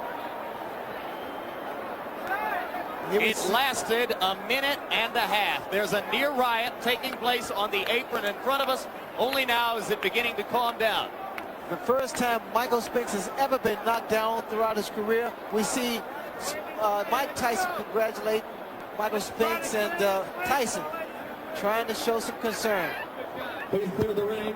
Clear the ring. Security, please clear the ring. The pre-fight delay outlasted the fight by about 15 minutes. I didn't expect Michael Spinks to go down from a body shot, but apparently the extra weight was a factor. I'll be interested to hear what Michael Spinks has to say. Michael Spinks started out pretty slow, and here we see Tyson, as usual, going to the body.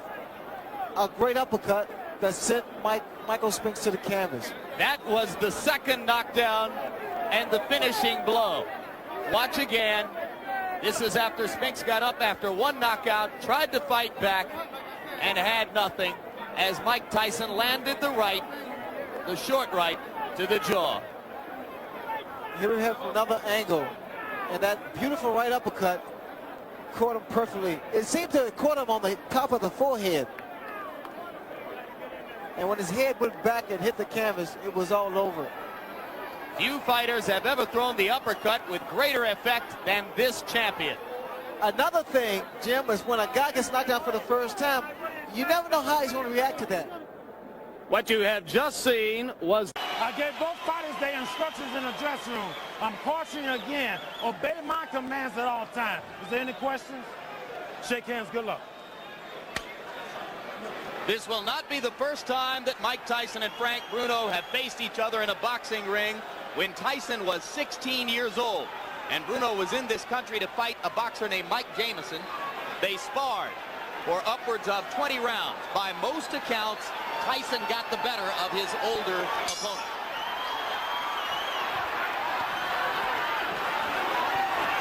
And Tyson starts with the fury, and Bruno tries to punch back.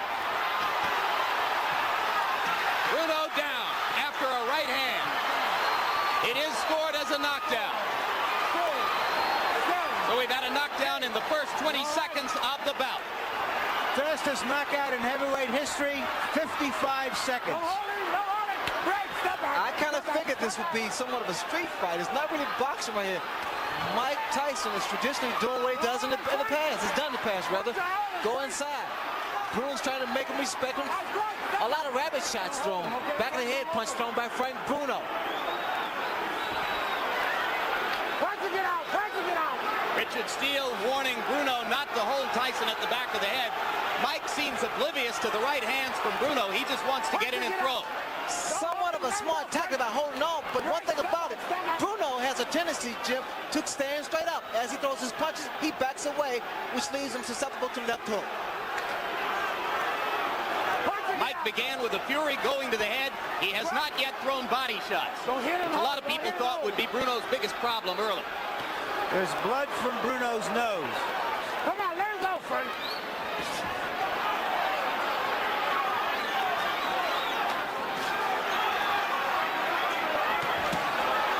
Solid left and a right by Tyson. And now Bruno rabbit punches Mike as he takes him to the ropes. And again, it's a smart tactic by Frank Bruno. You know what's happening, because Mike hasn't fought in a while, Mike is getting a little anxious now. He's trying to throw little shots, and referee Steele is trying to, well, he's giving a warning. And Bruno's getting a useful breather here as Richard Steele takes plenty of time to sort things out.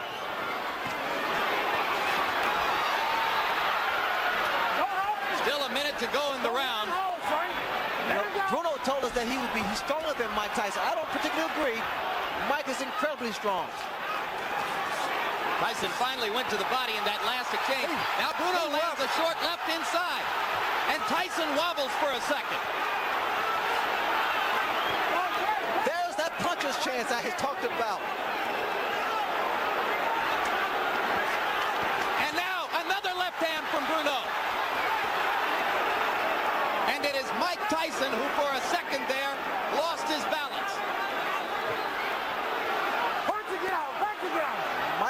Mike was really rocked by that shot by Frank Bruno.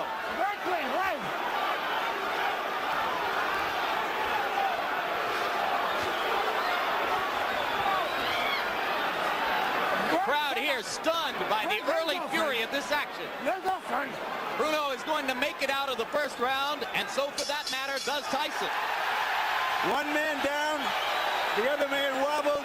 I'll take it.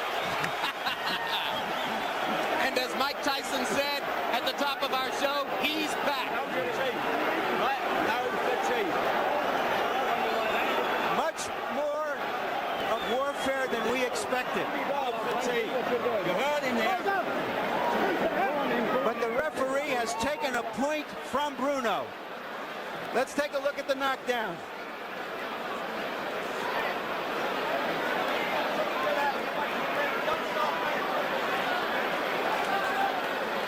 This is that same knockdown. It was a short right inside that seemed to hurt Bruno, and then he went down from a shot on top of the head.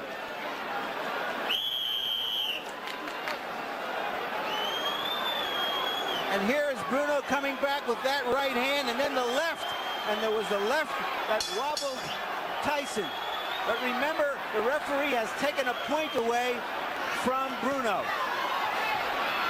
As round two begins, Tyson lands a solid left hook.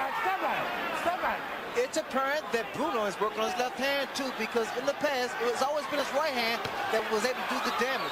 The left hook was able to daze and hurt Mike Tyson. Punching it out. Get on back, Frank.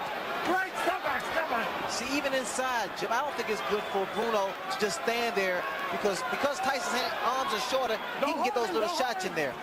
Get on back, Frank. Get on back.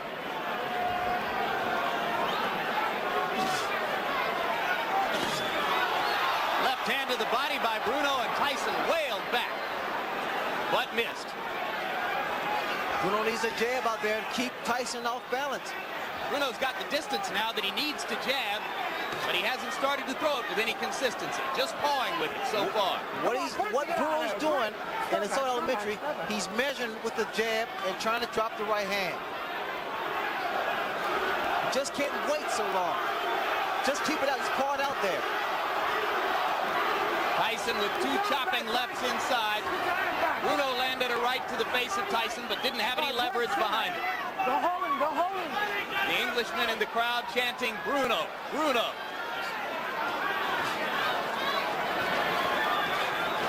Punching it out, punching it out.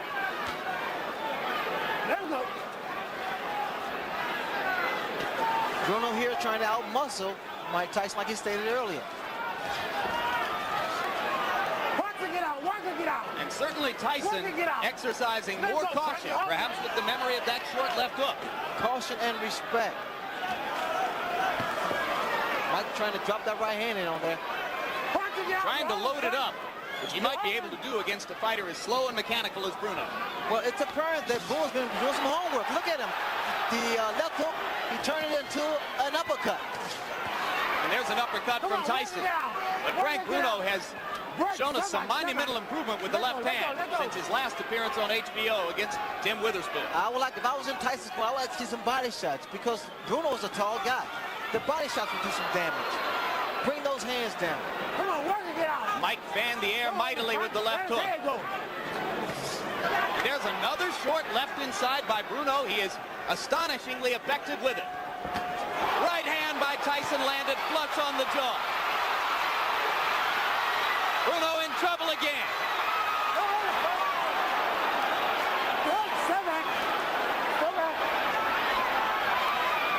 Mike's going to push it now.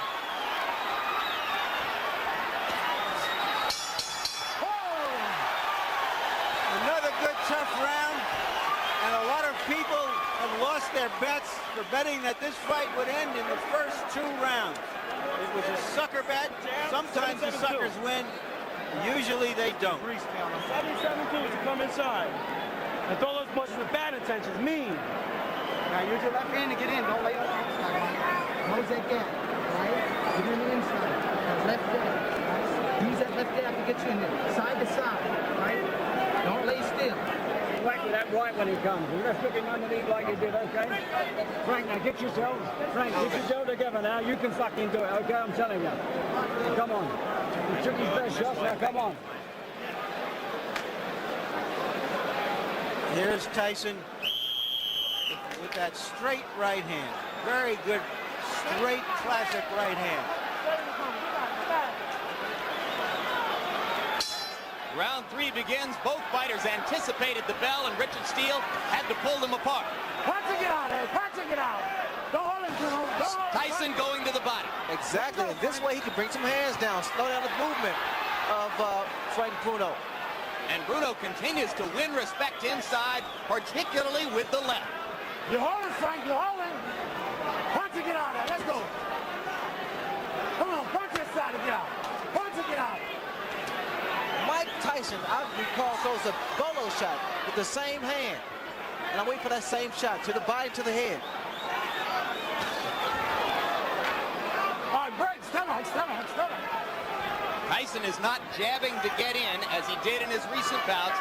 He's just stepping in and throwing shots. A brutal body shot there. That shot there takes so much out of an opponent, especially in later rounds. Stomach. You're holding.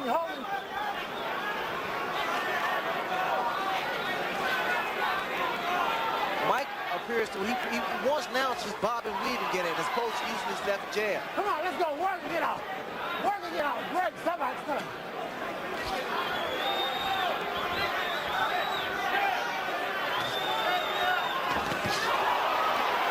Right hand by Tyson, partially blocked. Come on, work and get out. Hold it. Let him go, Mike. Let him go. Come on, Bruno. Break. Stomach.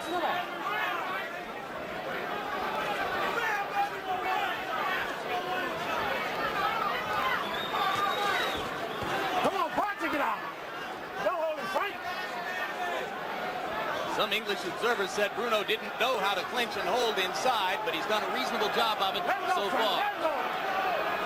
Jim, to prepare him for this kind of fight for the last year, they've had Bruno wrestling in mid-ring with the strongest man in Great Britain for this exact kind of fight. Now, I think it paid off because it gave him a sense of knowing how to tie his man up. It's very unorthodox, but it's work.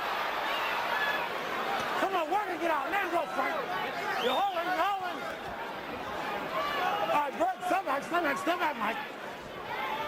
The most successful fighters against Tyson have been those who've been able to hold him and throw his rhythm off. All right, break. Step back. Mike is getting a lot of shots off here, but only 1 or 2 at a time, not in big bunches. Bruno chopping away with the right hand, not doing much damage, but making Tyson aware that he's willing to fight back. This has been a highly creditable effort so far by a Frank Bruno who could easily have been gone in round 1. Go hold him. Some Body shots by Frank Bruno. Come on, work and get out there. Work and get out. Work. A left hand after the bell by Tyson. And the Britishers in the crowd react. If he makes it through another couple of rounds, they'll give him Scotland. Got his mouth. Yeah, all right. You gotta work this body a little bit more. Then set it up to the head. Them body shots, baby. You gotta use a lot of them sevens. A lot of sevens. You must slip and hit, Michael. Don't walk straight in. That's what he's waiting for. Finish him off. Use right hand, left hook, right hand, left hook, right hand, left hook. All right. Come on. Gotta use a lot of sevens to get in here. Stay inside. All right, stay inside. Be leaning in. Lariev got it 30-25 favor of Mike Tyson. In the first round, Frank Bruno lost a point because of the knockdown and a point because Richard Steele took away a point for holding. And for the record, let's note that the chief second in Tyson's corner is not Jay Bright. It is Aaron Snowell who does most of the talking to the fighter. Tyson now was told to use the jab as opposed to just walking in, and he's doing just that. He's not going to have to for too long if he lands another right hand like the one he just landed moments ago. But Bruno seems to be okay.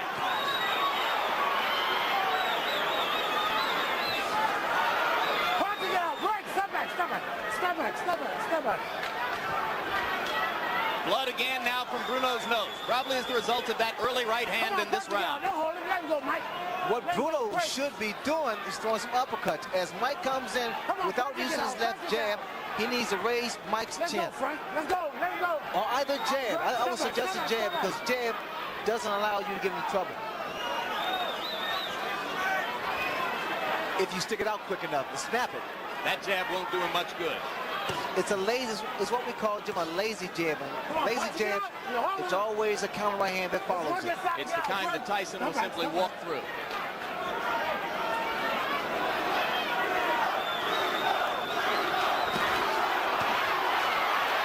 Left hook got just behind the glove of Bruno. Bruno with the left. Not as solid as the ones in rounds 1 and 2.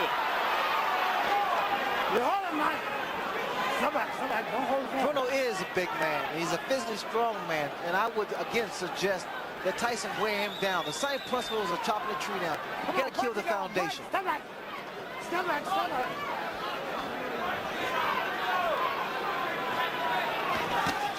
There's a body shot. That's what you mean by chopping the man down. And you see now, Mike is starting to get off a body attack. Get your arm back, Frank. Get your arm back, Frank. But again, Ray, 1 or 2 punches at a time. Well, we need to see a series of combinations thrown to the midsection of Frank Bruno. Bruno needs to throw it, snap his jab. Come on, Percy, get out of there. Get your arms back. Pull them back. Come on, Mike. Pull your arms back. This is when it's dangerous for Frank Bruno because, again, he's an erect target as he stands straight up. All right, break. And that's why Mike jumps in with the left hook. Earlier in his career, Tyson had a tendency to be lazy in clinches, not to throw the body shots that were necessary. Then he stepped up the pace, was very effective with it. Tonight, there's been a little of both. Two stiff left jabs by Mike Tyson. Step back. Don't hold him, Mike. Let him go. Come on. I'm sure Tyson's corner going to tell him to work the body and use the jab as opposed to just going in with his head. And come straight up the middle and use the uppercut like that. He's been effective when he comes straight up the middle instead of winging shots from side to side. That cheer you hear is for the over and under of 4 rounds, which a lot of people bet. But what's going on here, gentlemen, is another bone crusher Smith-Tyson fight, which isn't the most beautiful kind of fight to watch. But Bruno is just trying to survive now. He's really not fighting. You're hurting, but you're falling in. Throw that right hand, twist it that way. All right? Doing good. Suck it up. A fucking good ball up on the left hook off the jab, okay? Took him by surprise. When it comes in, both and whack, you got to whack it.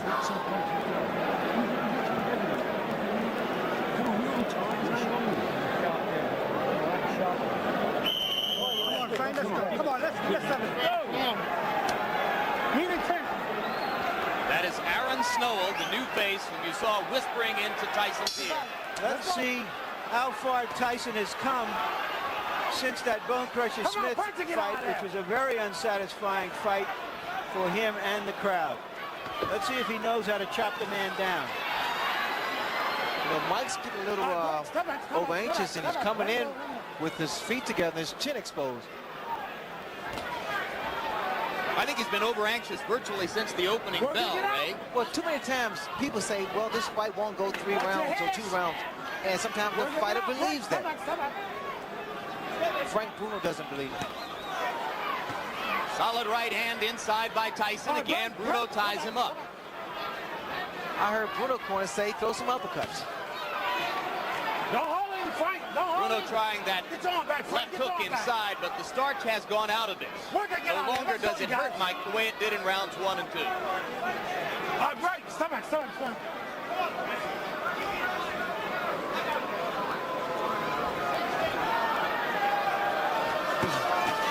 You hold it, Frank. Right, stop back. Last one.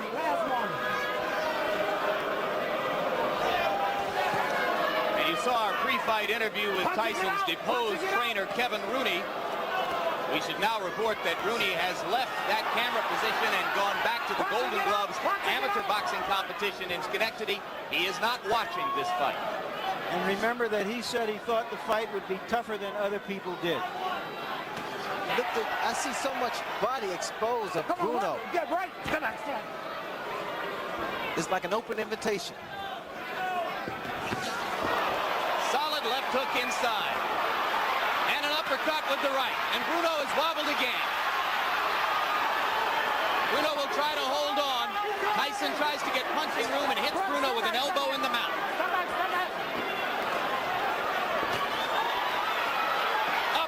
Uppercut, right hand. Bruno's in serious trouble. A left hook. And Richard Steele watching carefully.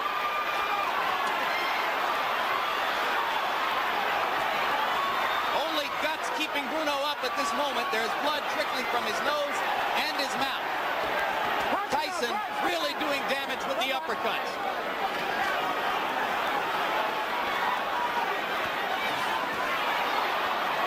Just missed with the right. Trying to land the one haymaker.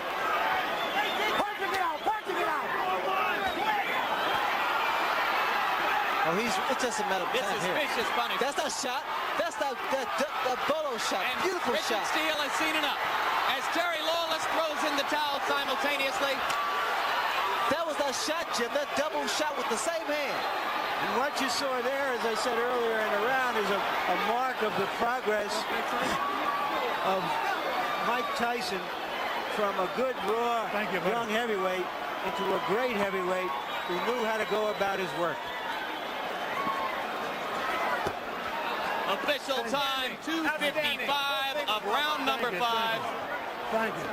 In a professional execution, Mike Tyson makes relatively short work, not as short as some believed it would be, but relatively short work of a game challenger at Frank Bruno. A game challenge by Frank Bruno. Bruno held his own.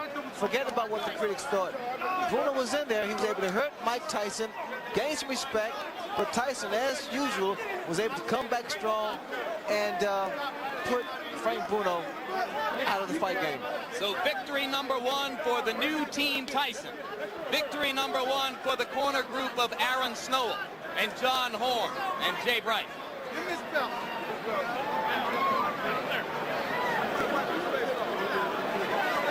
Well, Mike Tyson just started his momentum, started building up his points and his punches. And he's starting to wear down Frank Bruno. I like the looping right hand. Some miss, but you know, Jim, the punch that really did the most damage was the uppercuts, little short uppercuts. Here is the same action, and there you saw the left hook inside that started it, much as was the case in his destruction of Michael Spinks, followed by a right uppercut solidly to the face of Bruno, and after that, the challenger was just holding on. And there was a moment there where Tyson got inside and smashed an elbow into Bruno's mouth to make punching. There's the uppercut. Those are the short uppercuts that do so much damage, and people just don't appreciate those little short shots. Now watch these shots here with the same hand. Again, that left hook has been doing a great deal of damage to Frank Bruno in the earlier rounds. A lot of them missed, but the punch that did get through, Jim, were able to slow down Frank Bruno. That shot there, the uppercut, beautiful combination. Now watch as he goes to the body and he doubles his shots up. All right, here now the sequence which ended the bout as Richard Steele ultimately decided he had seen enough. And at this moment, Terry Lawless, the manager of Frank Bruno, was running along the ring apron with a towel in hand, asking Steele to stop it. It's a double punch with the same hand, to the body, to the chin. Here it is, to the midsection, right up the middle. Beautiful shot. He's hurt a lot of guys. In fact, he knocked out Rebalta the same way.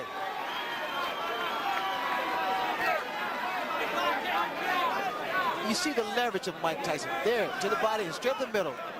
I'm going to use that shot one day. Has any heavyweight ever thrown the uppercut with such devastating effect? Not that way. And Jim is short and powerful and a great deal of leverage. Certainly not in recent memory. Has anyone used that punch? In the middle, right there, and straight up. Right there. Oh, beautiful shot. He once offended some members of the boxing press when he said after knocking out Jesse Ferguson with a similar shot that his objective was to drive the nose. Mind that Mike Williams has a tendency to get hit by left hooks. Carl Williams, excuse me. I can think of better tendencies that a fighter should have who's going out to face Mike Tyson. Indeed, Carl Williams has been floored 7 times in his career. Twice by James Quick Tillis, twice by Jesse Ferguson, 3 times by Mike Weaver, and in every instance, the decisive blow was a left hook.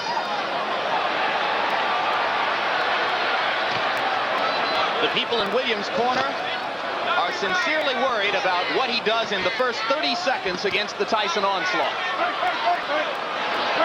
And it would appear that the strategy to begin with is to hold, and referee Randy Newman says, we're not going to start that way. This is somewhat of a reunion here because both men are just throwing punches. In fact, Williams here has selected to fight Tyson inside. He claimed the other day that if Tyson throws any unnecessary punches, illegal punches, he will accommodate him and throw the same punches back. Well, Frank Bruno felt the sting of Tyson's elbow several times, as other opponents have complained that they have felt it as well.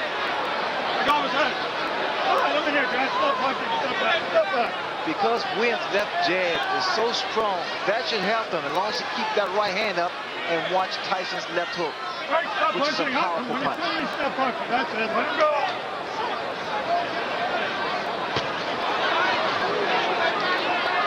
All right, that's it. I'm here. Let him go. Get back.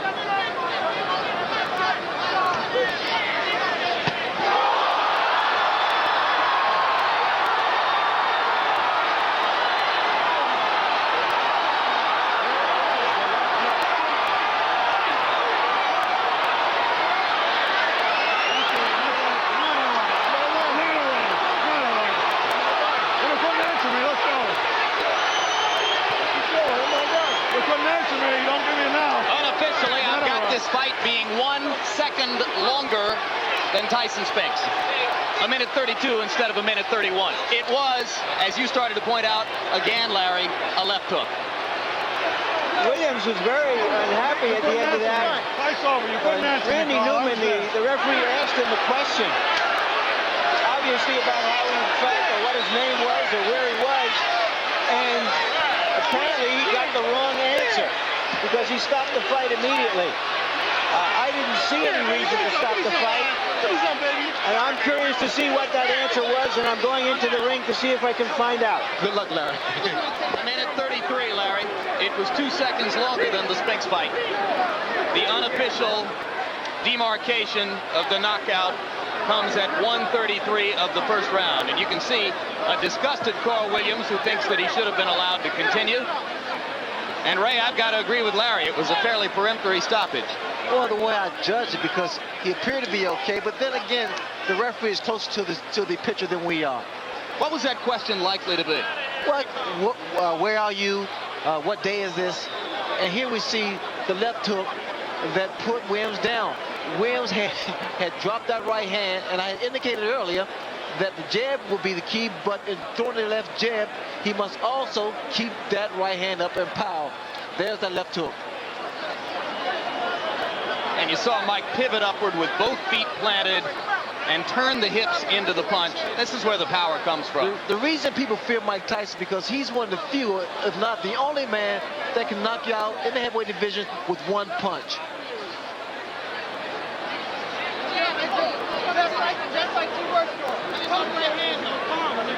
Here's another look at the devastating left hook.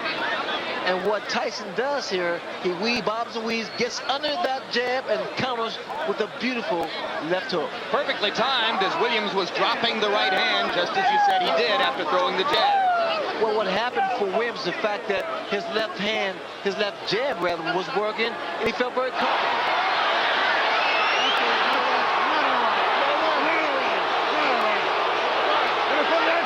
That was a look back at the conversation between Randy Newman and Carl Williams, which led to the stoppage.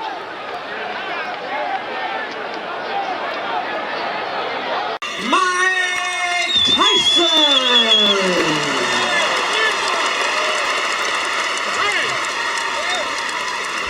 Give me a break, please. Gentlemen, remember the dressing room instructions. Shake hands and good luck both. Everybody out. Douglas insists that he's going to shock the world in this fight. If he should upset Mike Tyson, it would make the shocks in Eastern Europe seem like local ward politics. He would shock most of the world if he could make it into the middle rounds. Well, he has convinced Mike Tyson this very first round. Buster Douglas is a conventional fighter who likes to work behind a stiff left jab. Break! Break! Get him off on you, Buster. Get him off on you. Get him off on you, baby. Get off on you, baby. Get him, baby. Get him, baby. I'm surprised to see Buster moving so well. I mean, I think the weight has made a difference in his upper body movement and his legs. Keeping that jab out there. He wants to tie Mike up every time Mike gets inside. And the problem a lot of fighters make is the fact they dropped that right hand of theirs, and Mike Tyson's left hook is no cupcake. Keep in mind that Carl Williams looked pretty loose and relaxed against Tyson until Tyson hit him with a body punch about 45 seconds into the bout. Mike has not yet gone to the body against Douglas here. Well, the left jab of Buster Douglas is incredible because he's one of the few guys I've seen other than Larry Holmes and maybe a handful of guys that can put a guy down with the left jab. So the left jab is the key weapon for Buster Douglas. He fought a sculpted Adonis named Mike Williams on the undercard of Tyson Spinks and floored him twice in the early rounds with the left jab. Hey! Both heads!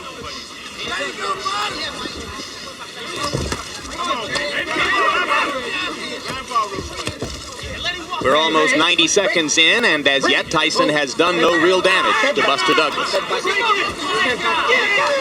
Douglas punching on the break, and he gets a warning from Octavio Meran. Now Tyson begins to step in behind the left jab. He landed twice. Watch the right hand of Buster Douglas, but the problem I'm still seeing is the fact he steady drops that right hand after he throws it. Through a snappy-looking right-hand lead, and then tied up and on-rushing Tyson.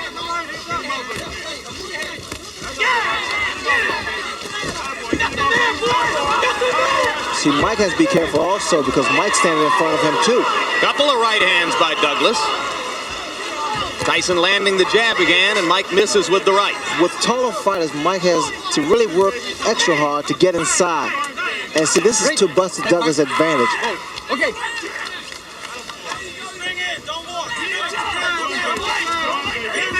Left jab lands again for Tyson. He has not yet gone to the body. Against Frank Bruno, Tyson basically forgot Bruno's ribcage for the first 4 rounds and paid a bit of a price for it. Once he went to the body in round 5, the fight was over pretty quickly. See, Douglas is not allowing Mike to work his body. He's trying to tie him up inside. In fact, he's doing a pretty good job here. Another right hand lead by Douglas, and Tyson lands the left hook. That was a good round for Douglas, and I gave it to him. Probably the best round I've ever seen him fight. アメリカ・ニューヨーク市ブルックリン生まれ1966年6月1985年3月デビュー37戦全勝37勝のうちには33の KO 勝ちが含まれております。対します青コーナー挑戦者ジェームス・ダグラスアメリカオハイオ州コロンバス出身1960年4月生まれデビュー1980年5月戦績35戦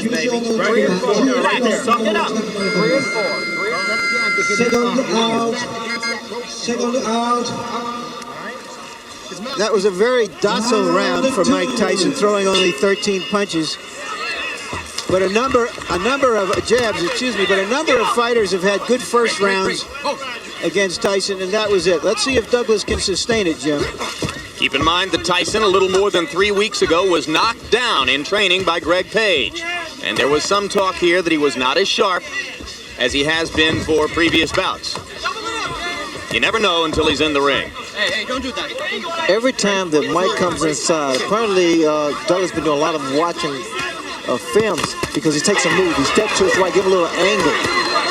Douglas giving as good as he gets inside right there. He outlanded Tyson by punch stat computations, 22 punches to 8. A very hard right hand by Douglas inside that Tyson walked right into. And right through, I might add. Left hook by Tyson was partially blocked by the right glove of Buster Douglas. We talked about intimidation before the fight. Douglas has so far shown no signs of being intimidated.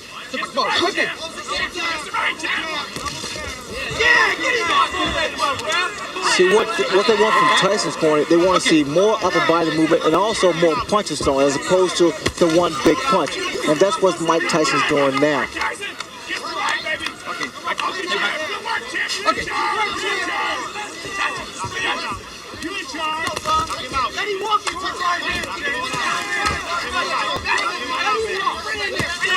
Another right-hand lead lands for Douglas. Douglas not afraid. That is apparent. And what's happening, Douglas started to get his punches off first, which is the key to boxing. You get your punches off first. He's got pretty quick hands for a big man. Well, the lighter Douglas is, the faster his hands are, the more accurate his punches are. Not a lot of power. As Larry referred to when he talked about Tyson walking right through the solid right. I wouldn't necessarily say that because I think Tyson has a pretty good chin, and he's compact. And what's happening, every time Douglas throws a shot, in fact, it was a good body shot by Mike Tyson. First good body shot he's thrown. Tyson keeps that chin tucked in. As you watch Buster Douglas try to tie Mike Tyson up inside, remember that fighters such as James Tillis and Mitch Green and Bone Crusher Smith have thoroughly frustrated Tyson at times with just that tactic. What I'm seeing now is the fact that Douglas is getting Mike Tyson to reach in. When you reach in, that's what happens. Another good right hand and a good right uppercut and two more good rights by Douglas. I don't think I've ever seen Tyson absorb that kind of a 4 or 5 punch combination before in his professional career. Now Mike is not going on, he's not attacking Buster Douglas, which indicates that there is some respect here. And also a little puzzlement, Ray. He just doesn't seem to know how to go about it. That's another good round that I gave to Buster Douglas. I don't think there's any doubt about that one. Close the gap, Mike. You ain't inside enough. All right? Come on now. That's just come in. Be calm. 7-7. Don't let that too much. Just like you on the pads. Relax. Same way you had me bouncing inside, man. Get inside. Don't lay back, man. Remember, real hard aggression, right? Even if heavy get in there. Now let's take a look at that combination. Douglas firing away. That right was high. Came back with a nice short left, a left jab. Came up with a right and a left that missed. And there he comes back, still punching. Ordinarily, in that kind of situation, Ray, Tyson likes to duck let the other man fire and finish and then come back with his punch. And what Douglas did so cleverly was to smother him and not give him a chance to throw back. And that's what I'm surprised about, that Mike has not retaliated after his opponent throws his combination.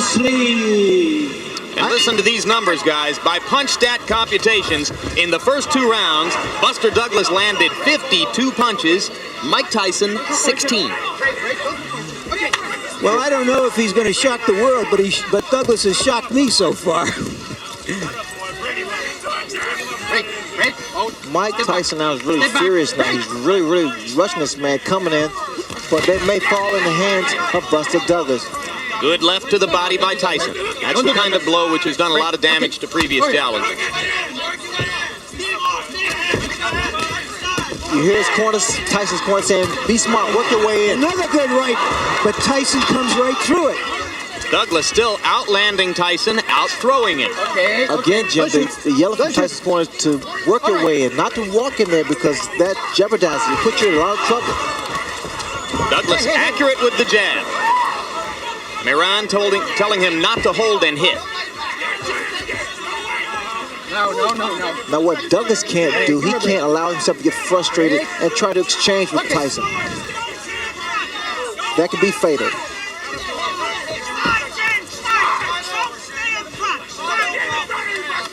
I'm surprised I don't see as many body shots thrown by Mike Tyson. That would bring those hands down of Buster Douglas.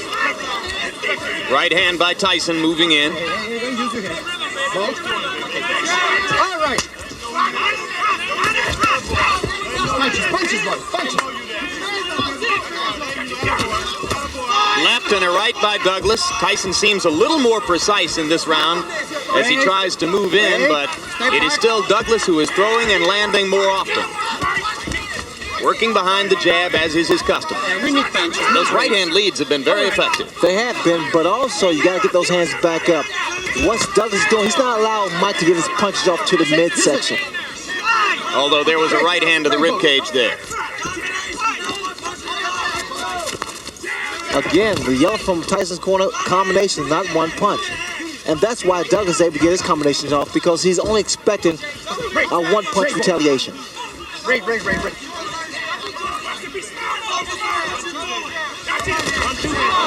Tyson's trying to leap in behind the left hook. He landed that one under Douglas's chin, near the middle of the chest. Douglas with another right hand to the top of Tyson's head.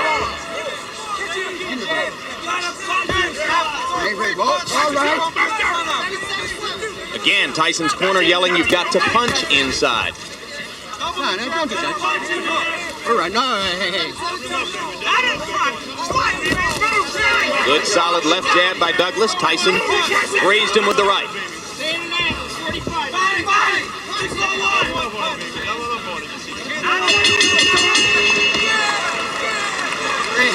Get your ass over there. 6-4-1 inside. Don't just stand there and look at him. You gotta work. You're not closing the gap, Mike. You got to get inside by jabbing and moving your head. When you get in the inside, you got to punch. All right? Come on. Punch, Mike. Jab, overhand, right, come back with your left foot. Okay? Relax. You're too flat-footed in there. Right. Okay? Trust in what you know. Do it. Let it go.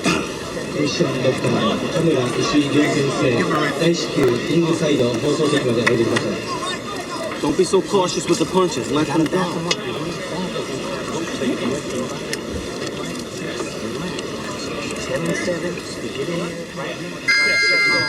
Don't sit there and look. Stay cheer.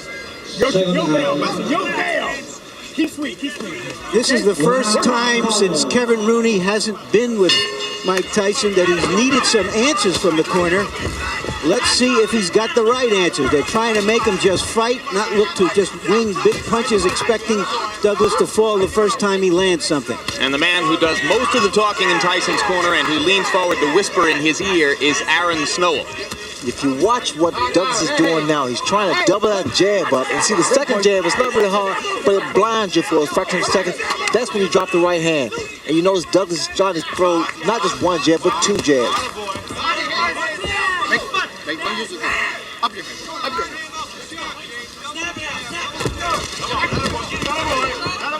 there was an expression on Tyson's face, and I can relate to that because sometimes you get into the ring, Jim, you just don't have it. Things just don't click in. And maybe that's what he's feeling now. He's just not on. Well, we're in round 4, and a lot of ringside observers didn't expect the fight to go this far. It should be pointed out that stamina has been a problem for Buster Douglas throughout his career. And in the last 2 weeks, he's been bothered by respiratory illness here. Was taking penicillin just this past week and antihistamines. You have to wonder how far he can go at this level of effectiveness.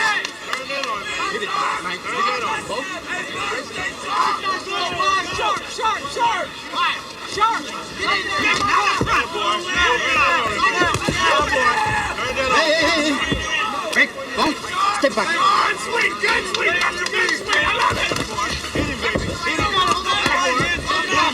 Douglas still landing the jab and then stepping away.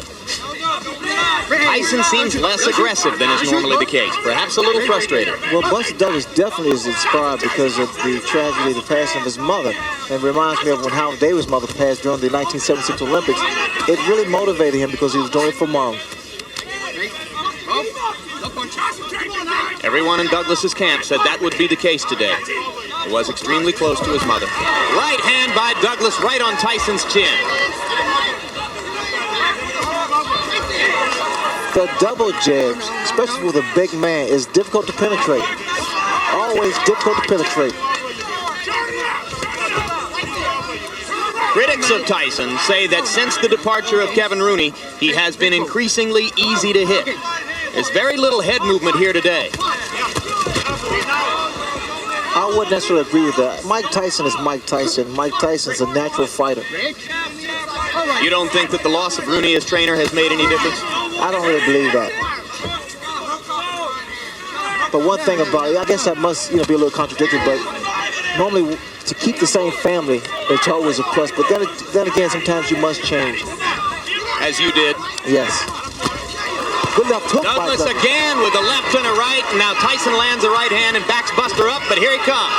When Mike throws punches, Mike is dropping his hands, which is very dangerous. Well, if Mike Tyson, who loves pigeons, was looking for a pigeon in this fight, he hasn't found him. You gotta use that 7 to get inside, Mike, to back this guy up, and you gotta move that head. All right? Get that rhythm. And there, of course, is Evander Holyfield, who has a guarantee of $12 million to fight Mike Tyson in June. And right now, that $12 million isn't in the bank.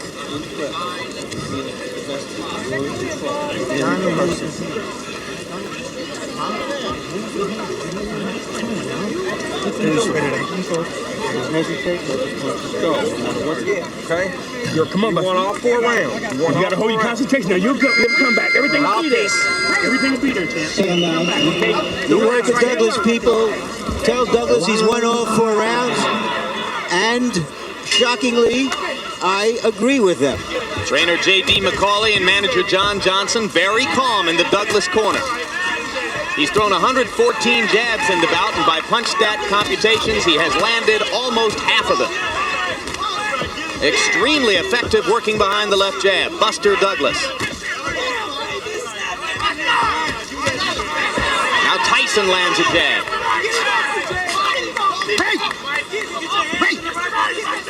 This is the round in which Tyson turned things around against Frank Bruno. Right hand by Douglas lands again. He's been very quick with it. Douglas get the breathing here. Very smart. Very, very smart. He throws his combination. Then he ties him up.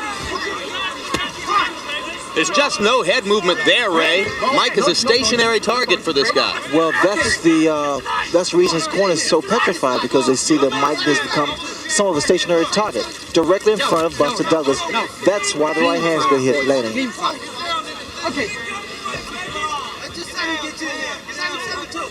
Now, this is totally uncharacteristic of Mike Tyson. He's right there in front of his opponent, not doing anything, just reaching in.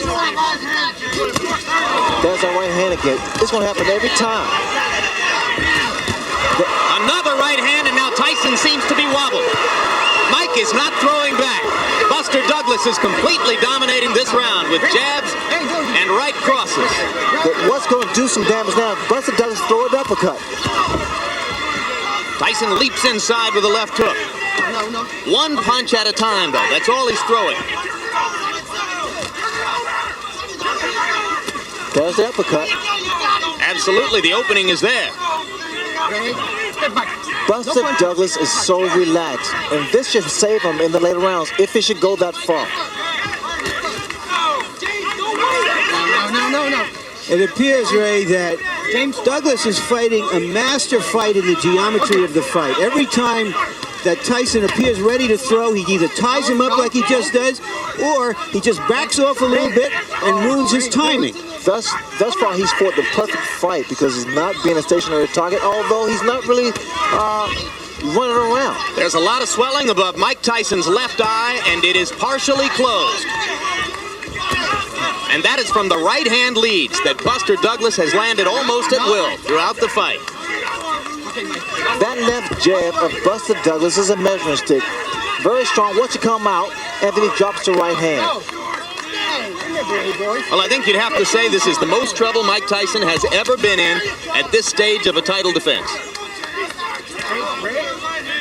This is the most trouble Jimmy's ever been at any stage of a title defense. Now, Mike doesn't get hit by lead right hand.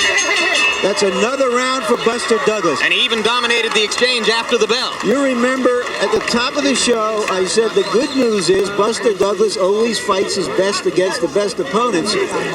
This is even better news than that from his point of view.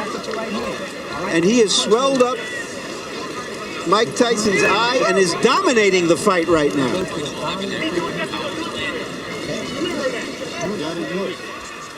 Now just watch this combination. A long right, a left jab hook somewhere in there, and he has been doing this over and over. Every time Tyson is willing, takes a punch and wants to fire back, Douglas fires back before he can.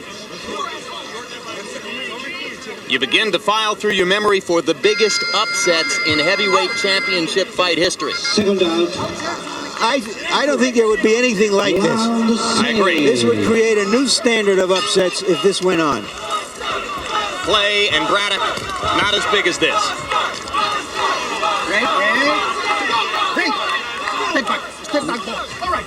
Question is the stamina of Douglas, as you've pointed out. Stamina has never been a problem for Mike Tyson opponents in the past. And I would question the stamina of Buster Douglas at this kind of pace, Larry, but again, he is so relaxed in there. By punch stat computations in the 5th round, Buster Douglas outlanded Mike Tyson 3-1, 33 punches to 11. If anything, his dominance is increasing. Again, the lead-off rights, I'm very surprised they are landing like they are. Tyson landed an uppercut inside.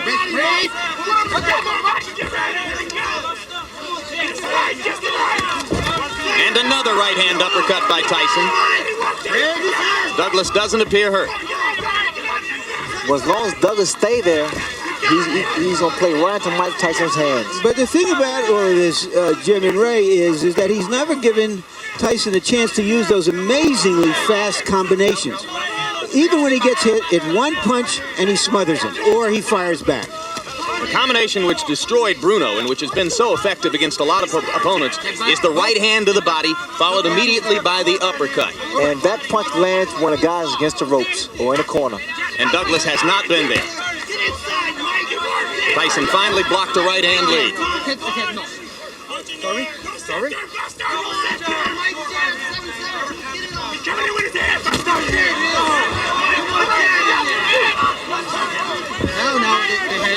Little more peekaboo defense from Tyson now, as he is clearly aware of the closing left eye. And that becomes a factor, especially for the very first time. Experience plays a major role in that kind of handicap. One of the things that his great mentor, Cus D'Amato, used to tell him was, it's no virtue to get hit, keep your gloves up. And Mike Tyson, in recent fights, which have been so easy for him, has forgotten that advice and has kept his hands down. Now you see, he's so worried that he's gone back to what was called the peekaboo style of defense. He's got his gloves back up again. What I don't see is the upper body movement from Tyson, and that's why Douglas is able to land those kind of punches. No head movement. Tyson winging inside with a left and a right. Douglas again ties him up. Lead off right once again. Mike needs to pick the tempo of the fight up. He has to make Douglas work. So far, he has not done that. Douglas not quite as quick and active in this round as he has been in previous rounds, but there's very little drop-off. And the champion looks frustrated. Missed with the leaping left. A confident Douglas goes back to his corner, well ahead on points, you have to assume. I gave that round to Tyson, the first one I have. You're still laying on the outside on this guy. You got to back this guy up, right? You got to go to his body. Once you get inside, you got to punch, Mike. You definitely got to punch when you get in there, all right? When you get inside, don't look to hold. Use your hands. Set on your knees. You got your 2 punches. Grease. Give me some grease. Grease. Just the right hand. Come on, why don't you do now, baby? Stay alert. It's your fight. Your show. You understand me? Grease, baby. You got it won. Just stay in control. Just stay alert. Control. This fucking guy's scared to death. That jab. Put shit on him. That jab's a shot, baby. The jab right hand. Yeah. You gotta punch your hand. Lots of sevens. Everything off of sevens. Round 7. All right. Past the midway point of the scheduled 12 rounds. Few at ringside thought that Buster Douglas would make it this far. He has made it this far with a so far dominant showing over heavyweight champion Mike Tyson.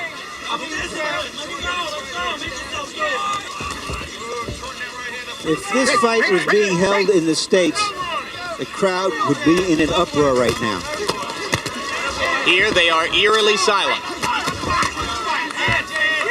Douglas continues to outland Tyson at close quarters and then to tie him up. It has made an enormous difference in the talent of Buster Douglas by shedding off those pounds. He's so much quicker, he's so much agile, and he's so much accurate now.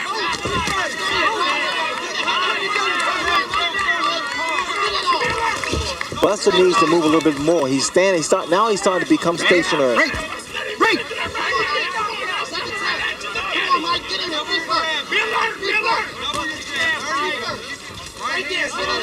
No, punches. Punch. Great. All right.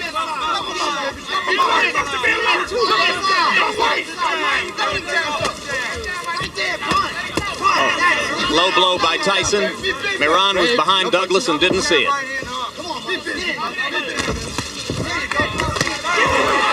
Douglas with another right hand, looping over the top. It's a great tempo for Douglas. Notice his hands are down.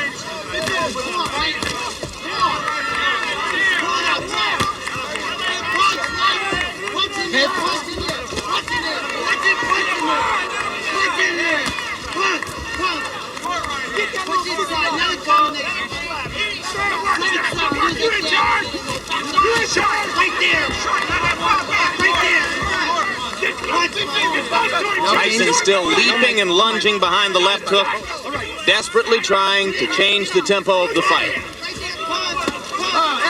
Another low blow. This time Miran saw it. Another right hand lead for Douglas, partially connected. Left jabs right on Tyson's face. This is the first time I've seen a big man in the ring with Tyson use his physical attributes, the height and reach advantage.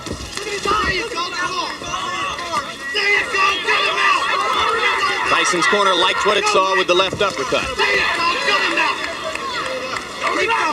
It was almost 25 years ago when a 7-1 betting underdog named Cassius Clay thoroughly frustrated and whipped a Sonny Liston in Miami Beach at a time when Liston was regarded as invincible. You have to go back that far to find something this shocking in a heavyweight title fight. No combinations by Mike Tyson.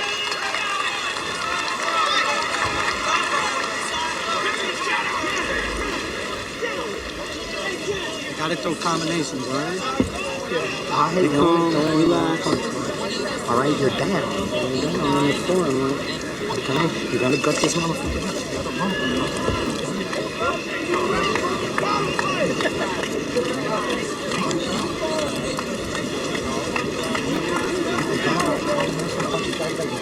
You gotta brawl with this. Don't relax. Double your jab every time he comes to you, and the right hand's only going to travel. Beautiful work, champ. Beautiful work. Keep busting on that eye. Stay strong, but stay alert. Everything else is in your ballpark, champ. Now, this is an event that happened in training. It was dismissed. Tyson has been down before in training. Nobody takes it too seriously. But there you saw Greg Page step in with a right hand and Tyson go down. In fairness, I don't know how you can relate it to what happened here, except that Mike Tyson is anything but the dynamo, this dynamic terror that we're used to seeing. Buster Douglas has neutralized him, frustrated him, beaten him to the punch. By punch count statistics, Tyson is averaging only 23 punches around. He's going to have to step up the activity if he's going to turn things around here. That knockdown in training took place just a little bit more than 3 weeks ago. Everybody from Don King on down in Tyson's camp said it was no play acting, it was for real. Off this performance, I think you'd have to say yes, it was definitely for real.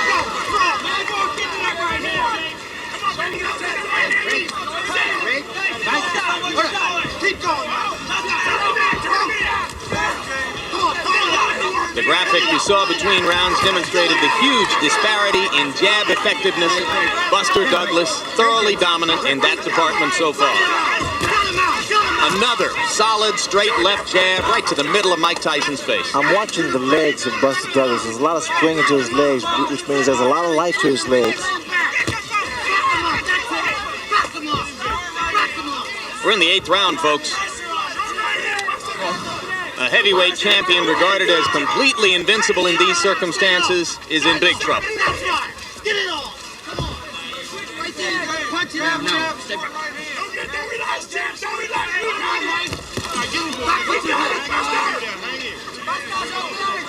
You got it. Work in there. Put him out, Mike. Fight. Right there.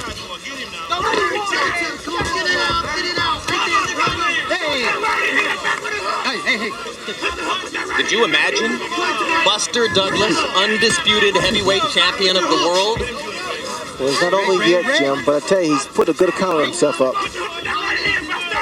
It boggles the mind. Well, he's asking some questions of Tyson that Tyson hasn't been asked before. In the second half of a fight, he's got to come back and win it. Look at the punches. These right-hand leads are not diminishing in effectiveness, guys. He is still landing just about all of them. Double jabs, lead off right hands.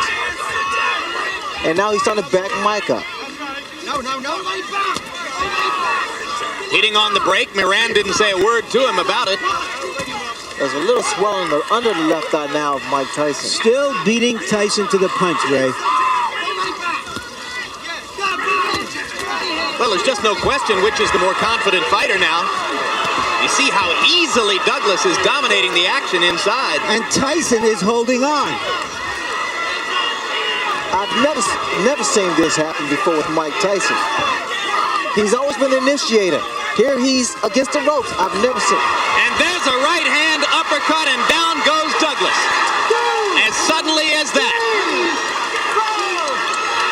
Can he beat the count? He got a little overconfident.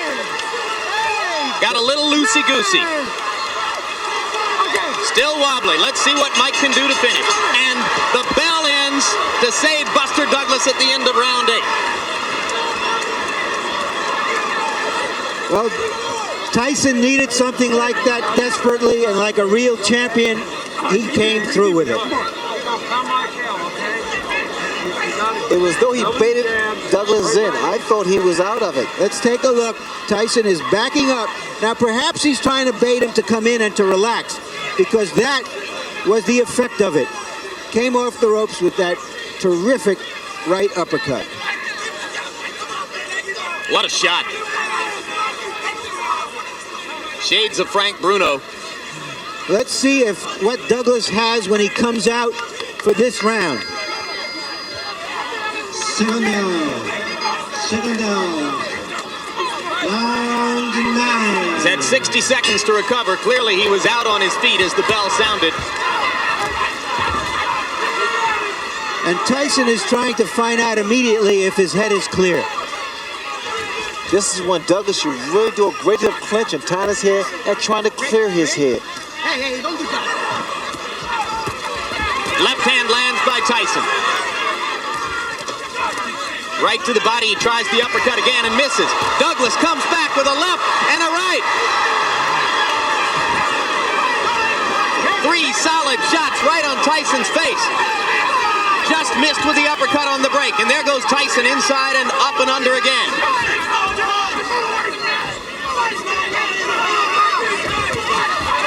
Solid right, Weary. Now, if I was Douglas, I would move now. Just move around. Just try to clear that head, clear those cobwebs. Tyson misses with the right over the top. And Mike has slowed down. Step back. Step back. Maybe a tiny bit arm weary. No, Buster. No, Mike. Step back.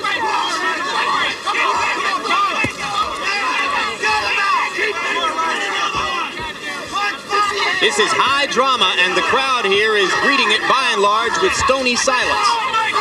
Probably disbelief, Jim. They came to see Godzilla, and the wrong guy appeared to be Godzilla until that knockdown. The left eye of Mike Tyson's nearly closed now. Shades of Ray Leonard against Tommy Hearns. Douglas coming back with a left and right. Tyson is wobbling. Tyson needs the ropes for support. Douglas wailing away. Without the ropes, Mike would have gone down. Plenty of time left in the round.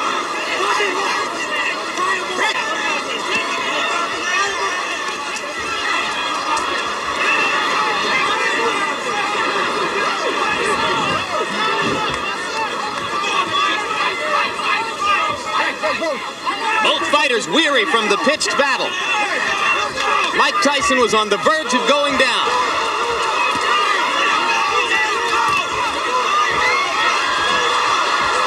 And again, the champion wobbles back to the ropes.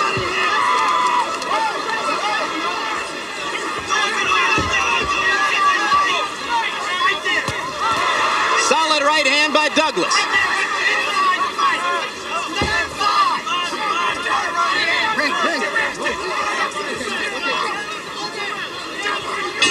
The most action-filled, heavy punching exchange round of Mike Tyson's career. And Mike Tyson is hurt, his eye is closing, and he is behind in this fight. Let him go. Just an incredible surge of strength and life in Buster Douglas. Come on now. Let's go.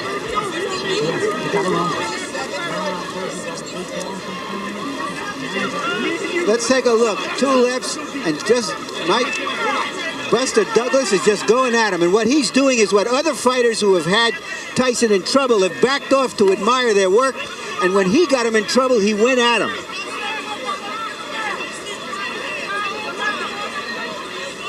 And Tyson has taken some big punches. James Douglas is not a great puncher, but he's a 230-pound man throwing some hard stuff. And Tyson, to his credit, has stood in there and taken the punches. Oh, what a right hand by Tyson to begin the 10th round. Emphasis on man, Larry. This has been an inspired, courageous performance by a man whose mother has died within the past month, whose son's mother is battling a difficult kidney ailment, who had every reason to come into this bout depressed and downtrodden, chosen by no one to have a chance of getting out of the first few rounds, and he has thoroughly dominated Mike Tyson with the exception of the moment when he went down. Well, the other day, John Johnson's Douglas' manager, and Douglas himself said, I am a new person now, and apparently he is. He's been a whole different person than the one every boxing expert expected to see here. It appears that Tyson is virtually a one-eyed fighter at this point. A desperate one-eyed fighter. Brawling willingly just to try to get in the shot that will finish things in. Oh, the uppercut. What an uppercut by Douglas, and down goes Tyson.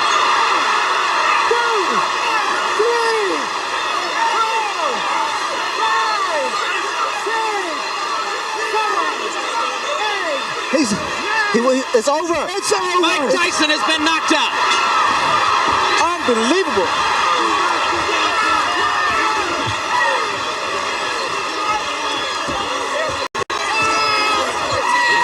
This This makes Cinderella look like a sad story, what Buster Douglas has done here tonight. Let's go ahead and call it the biggest upset in the history of heavyweight championship fights. Say it now, gentlemen. James Buster Douglas, undisputed heavyweight champion of the world. I would be willing to say it's the greatest upset in boxing history. There seems to be a little pandemonium here. In Las Vegas, they wouldn't even put up any odds on this fight. And suddenly, Mike Tyson, perceived as this giant monolith, has been reduced to being another heavyweight champion who got defeated.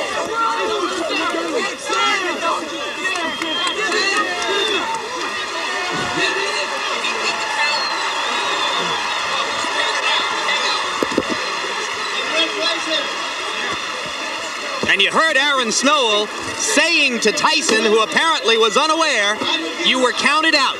KO.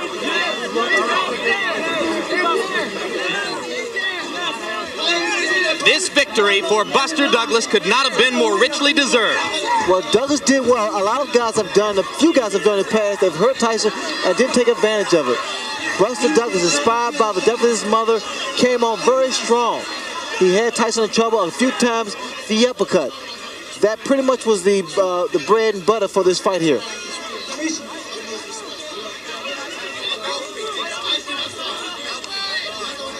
It wasn't just the power of the punches, but it was the accuracy and the number of punches that Buster Douglas threw. Sustained accuracy all through the bout. For 10 straight rounds, he was sharper and crisper and more accurate than the champion.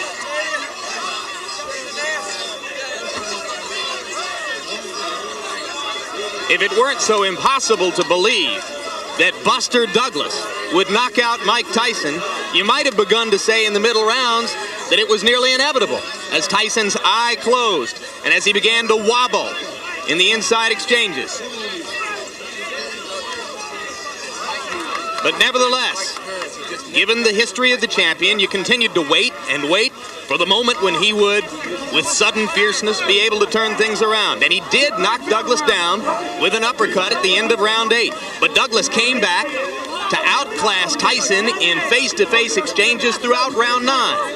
And then in the 10th, he took over once again and finished Tyson with the combination you saw. That was the turning point, Jim, when he was knocked down in the 8th round, Douglas was, and he came back strong in the 9th round. A heart as big as Japan's economic power. 23 seconds in round number 10. The winner by way of knockout and new heavyweight champion of the world, James Buster Douglas.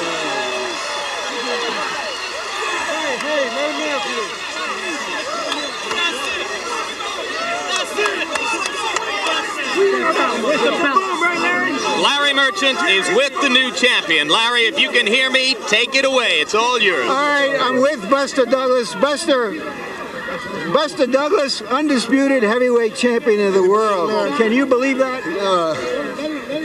Yeah, it's happening. Take this out. Why did it happen, James? Because I wanted it. Why? Why did you win this fight that nobody on the planet gave you? His mother. In what way? God bless her heart. Let him go, Larry. After he got knocked down, I said, you can't let him beat. You want to go, James? No, let him talk. Are you saying, I mean, you came out here more animated than we've ever seen you, more focused than we've ever seen you, and you're crediting it to the fact that the death of your mother just what? Focused your mind, what? I was already focused, you know. Well, what surprised you from the get-go? What were you going to try to do from the get-go? That's what I did, whip his ass. You know, I mean, he come to fight, I come to fight. I told you in the room, I said that it was time for James Douglas to come out of the closet. But it seems you had you know, I told you that I also had times where I had great fights that would come back with 2 or 3 different fights that was mediocre, you know, and that would leave a lot of doubt. I don't blame you guys. You guys go on what you see, you understand? But I know, and my people know, what the real James Douglas is all about. Every challenger for Mike Tyson says the same thing, but you did something in there to neutralize him. Why my nose? Thank you, Jesus. All right, just one moment, Buster. I told you in the room, I said, they weren't James Douglas. But you didn't let him get off. It seemed every time he wanted to throw a punch, either you beat him to it or you smothered him. Was that the idea? Well, I just did what I did, you know. I went out there and fought my fight. All right, now, very instinctive, very instinctive. All right, now you had him, but you get knocked down at the end. Well, yeah, you know, and that was a good shot. I mean, you know, like I said before, a man over 200 pounds has a good shot. Did you get careless? Did you think you had? I think so. That was just starting to get real relaxed, you know, and I got shook. I mean, I got hit, and I came back, you know, sucked it up. Because I knew I had him also. You know, I knew he was, every time he would try to get off, I would come back, you know, and offset him by beating him to his punch. You know, because Mike, well, early in the fight, you know, Mike would come out, you know, and throw his big shots. You know, so what I would do is just, you know, go with him and come back with my own. You know, and another thing, I was very relaxed. I wasn't afraid of the man. I feared no man because I believe in God. That's the only man I fear. You know, thank God. I give this praise to the Lord Jesus Christ. But you know that you're in there with Mike Tyson. After the knockdown, did you think he would come on, or did you know you had to stop his momentum at that point? Well, yeah, I knew he was going to come because he's a champion. I mean, he was going to suck it up and come and get me, you know, and I was ready for it. I was aware of everything, you know, I was totally aware of everything. And Dad, this one is for you. I love you. Could you see the confusion in his eyes? One of his eyes was closed. Well, I seen that early on, you know, because of the stiff jab.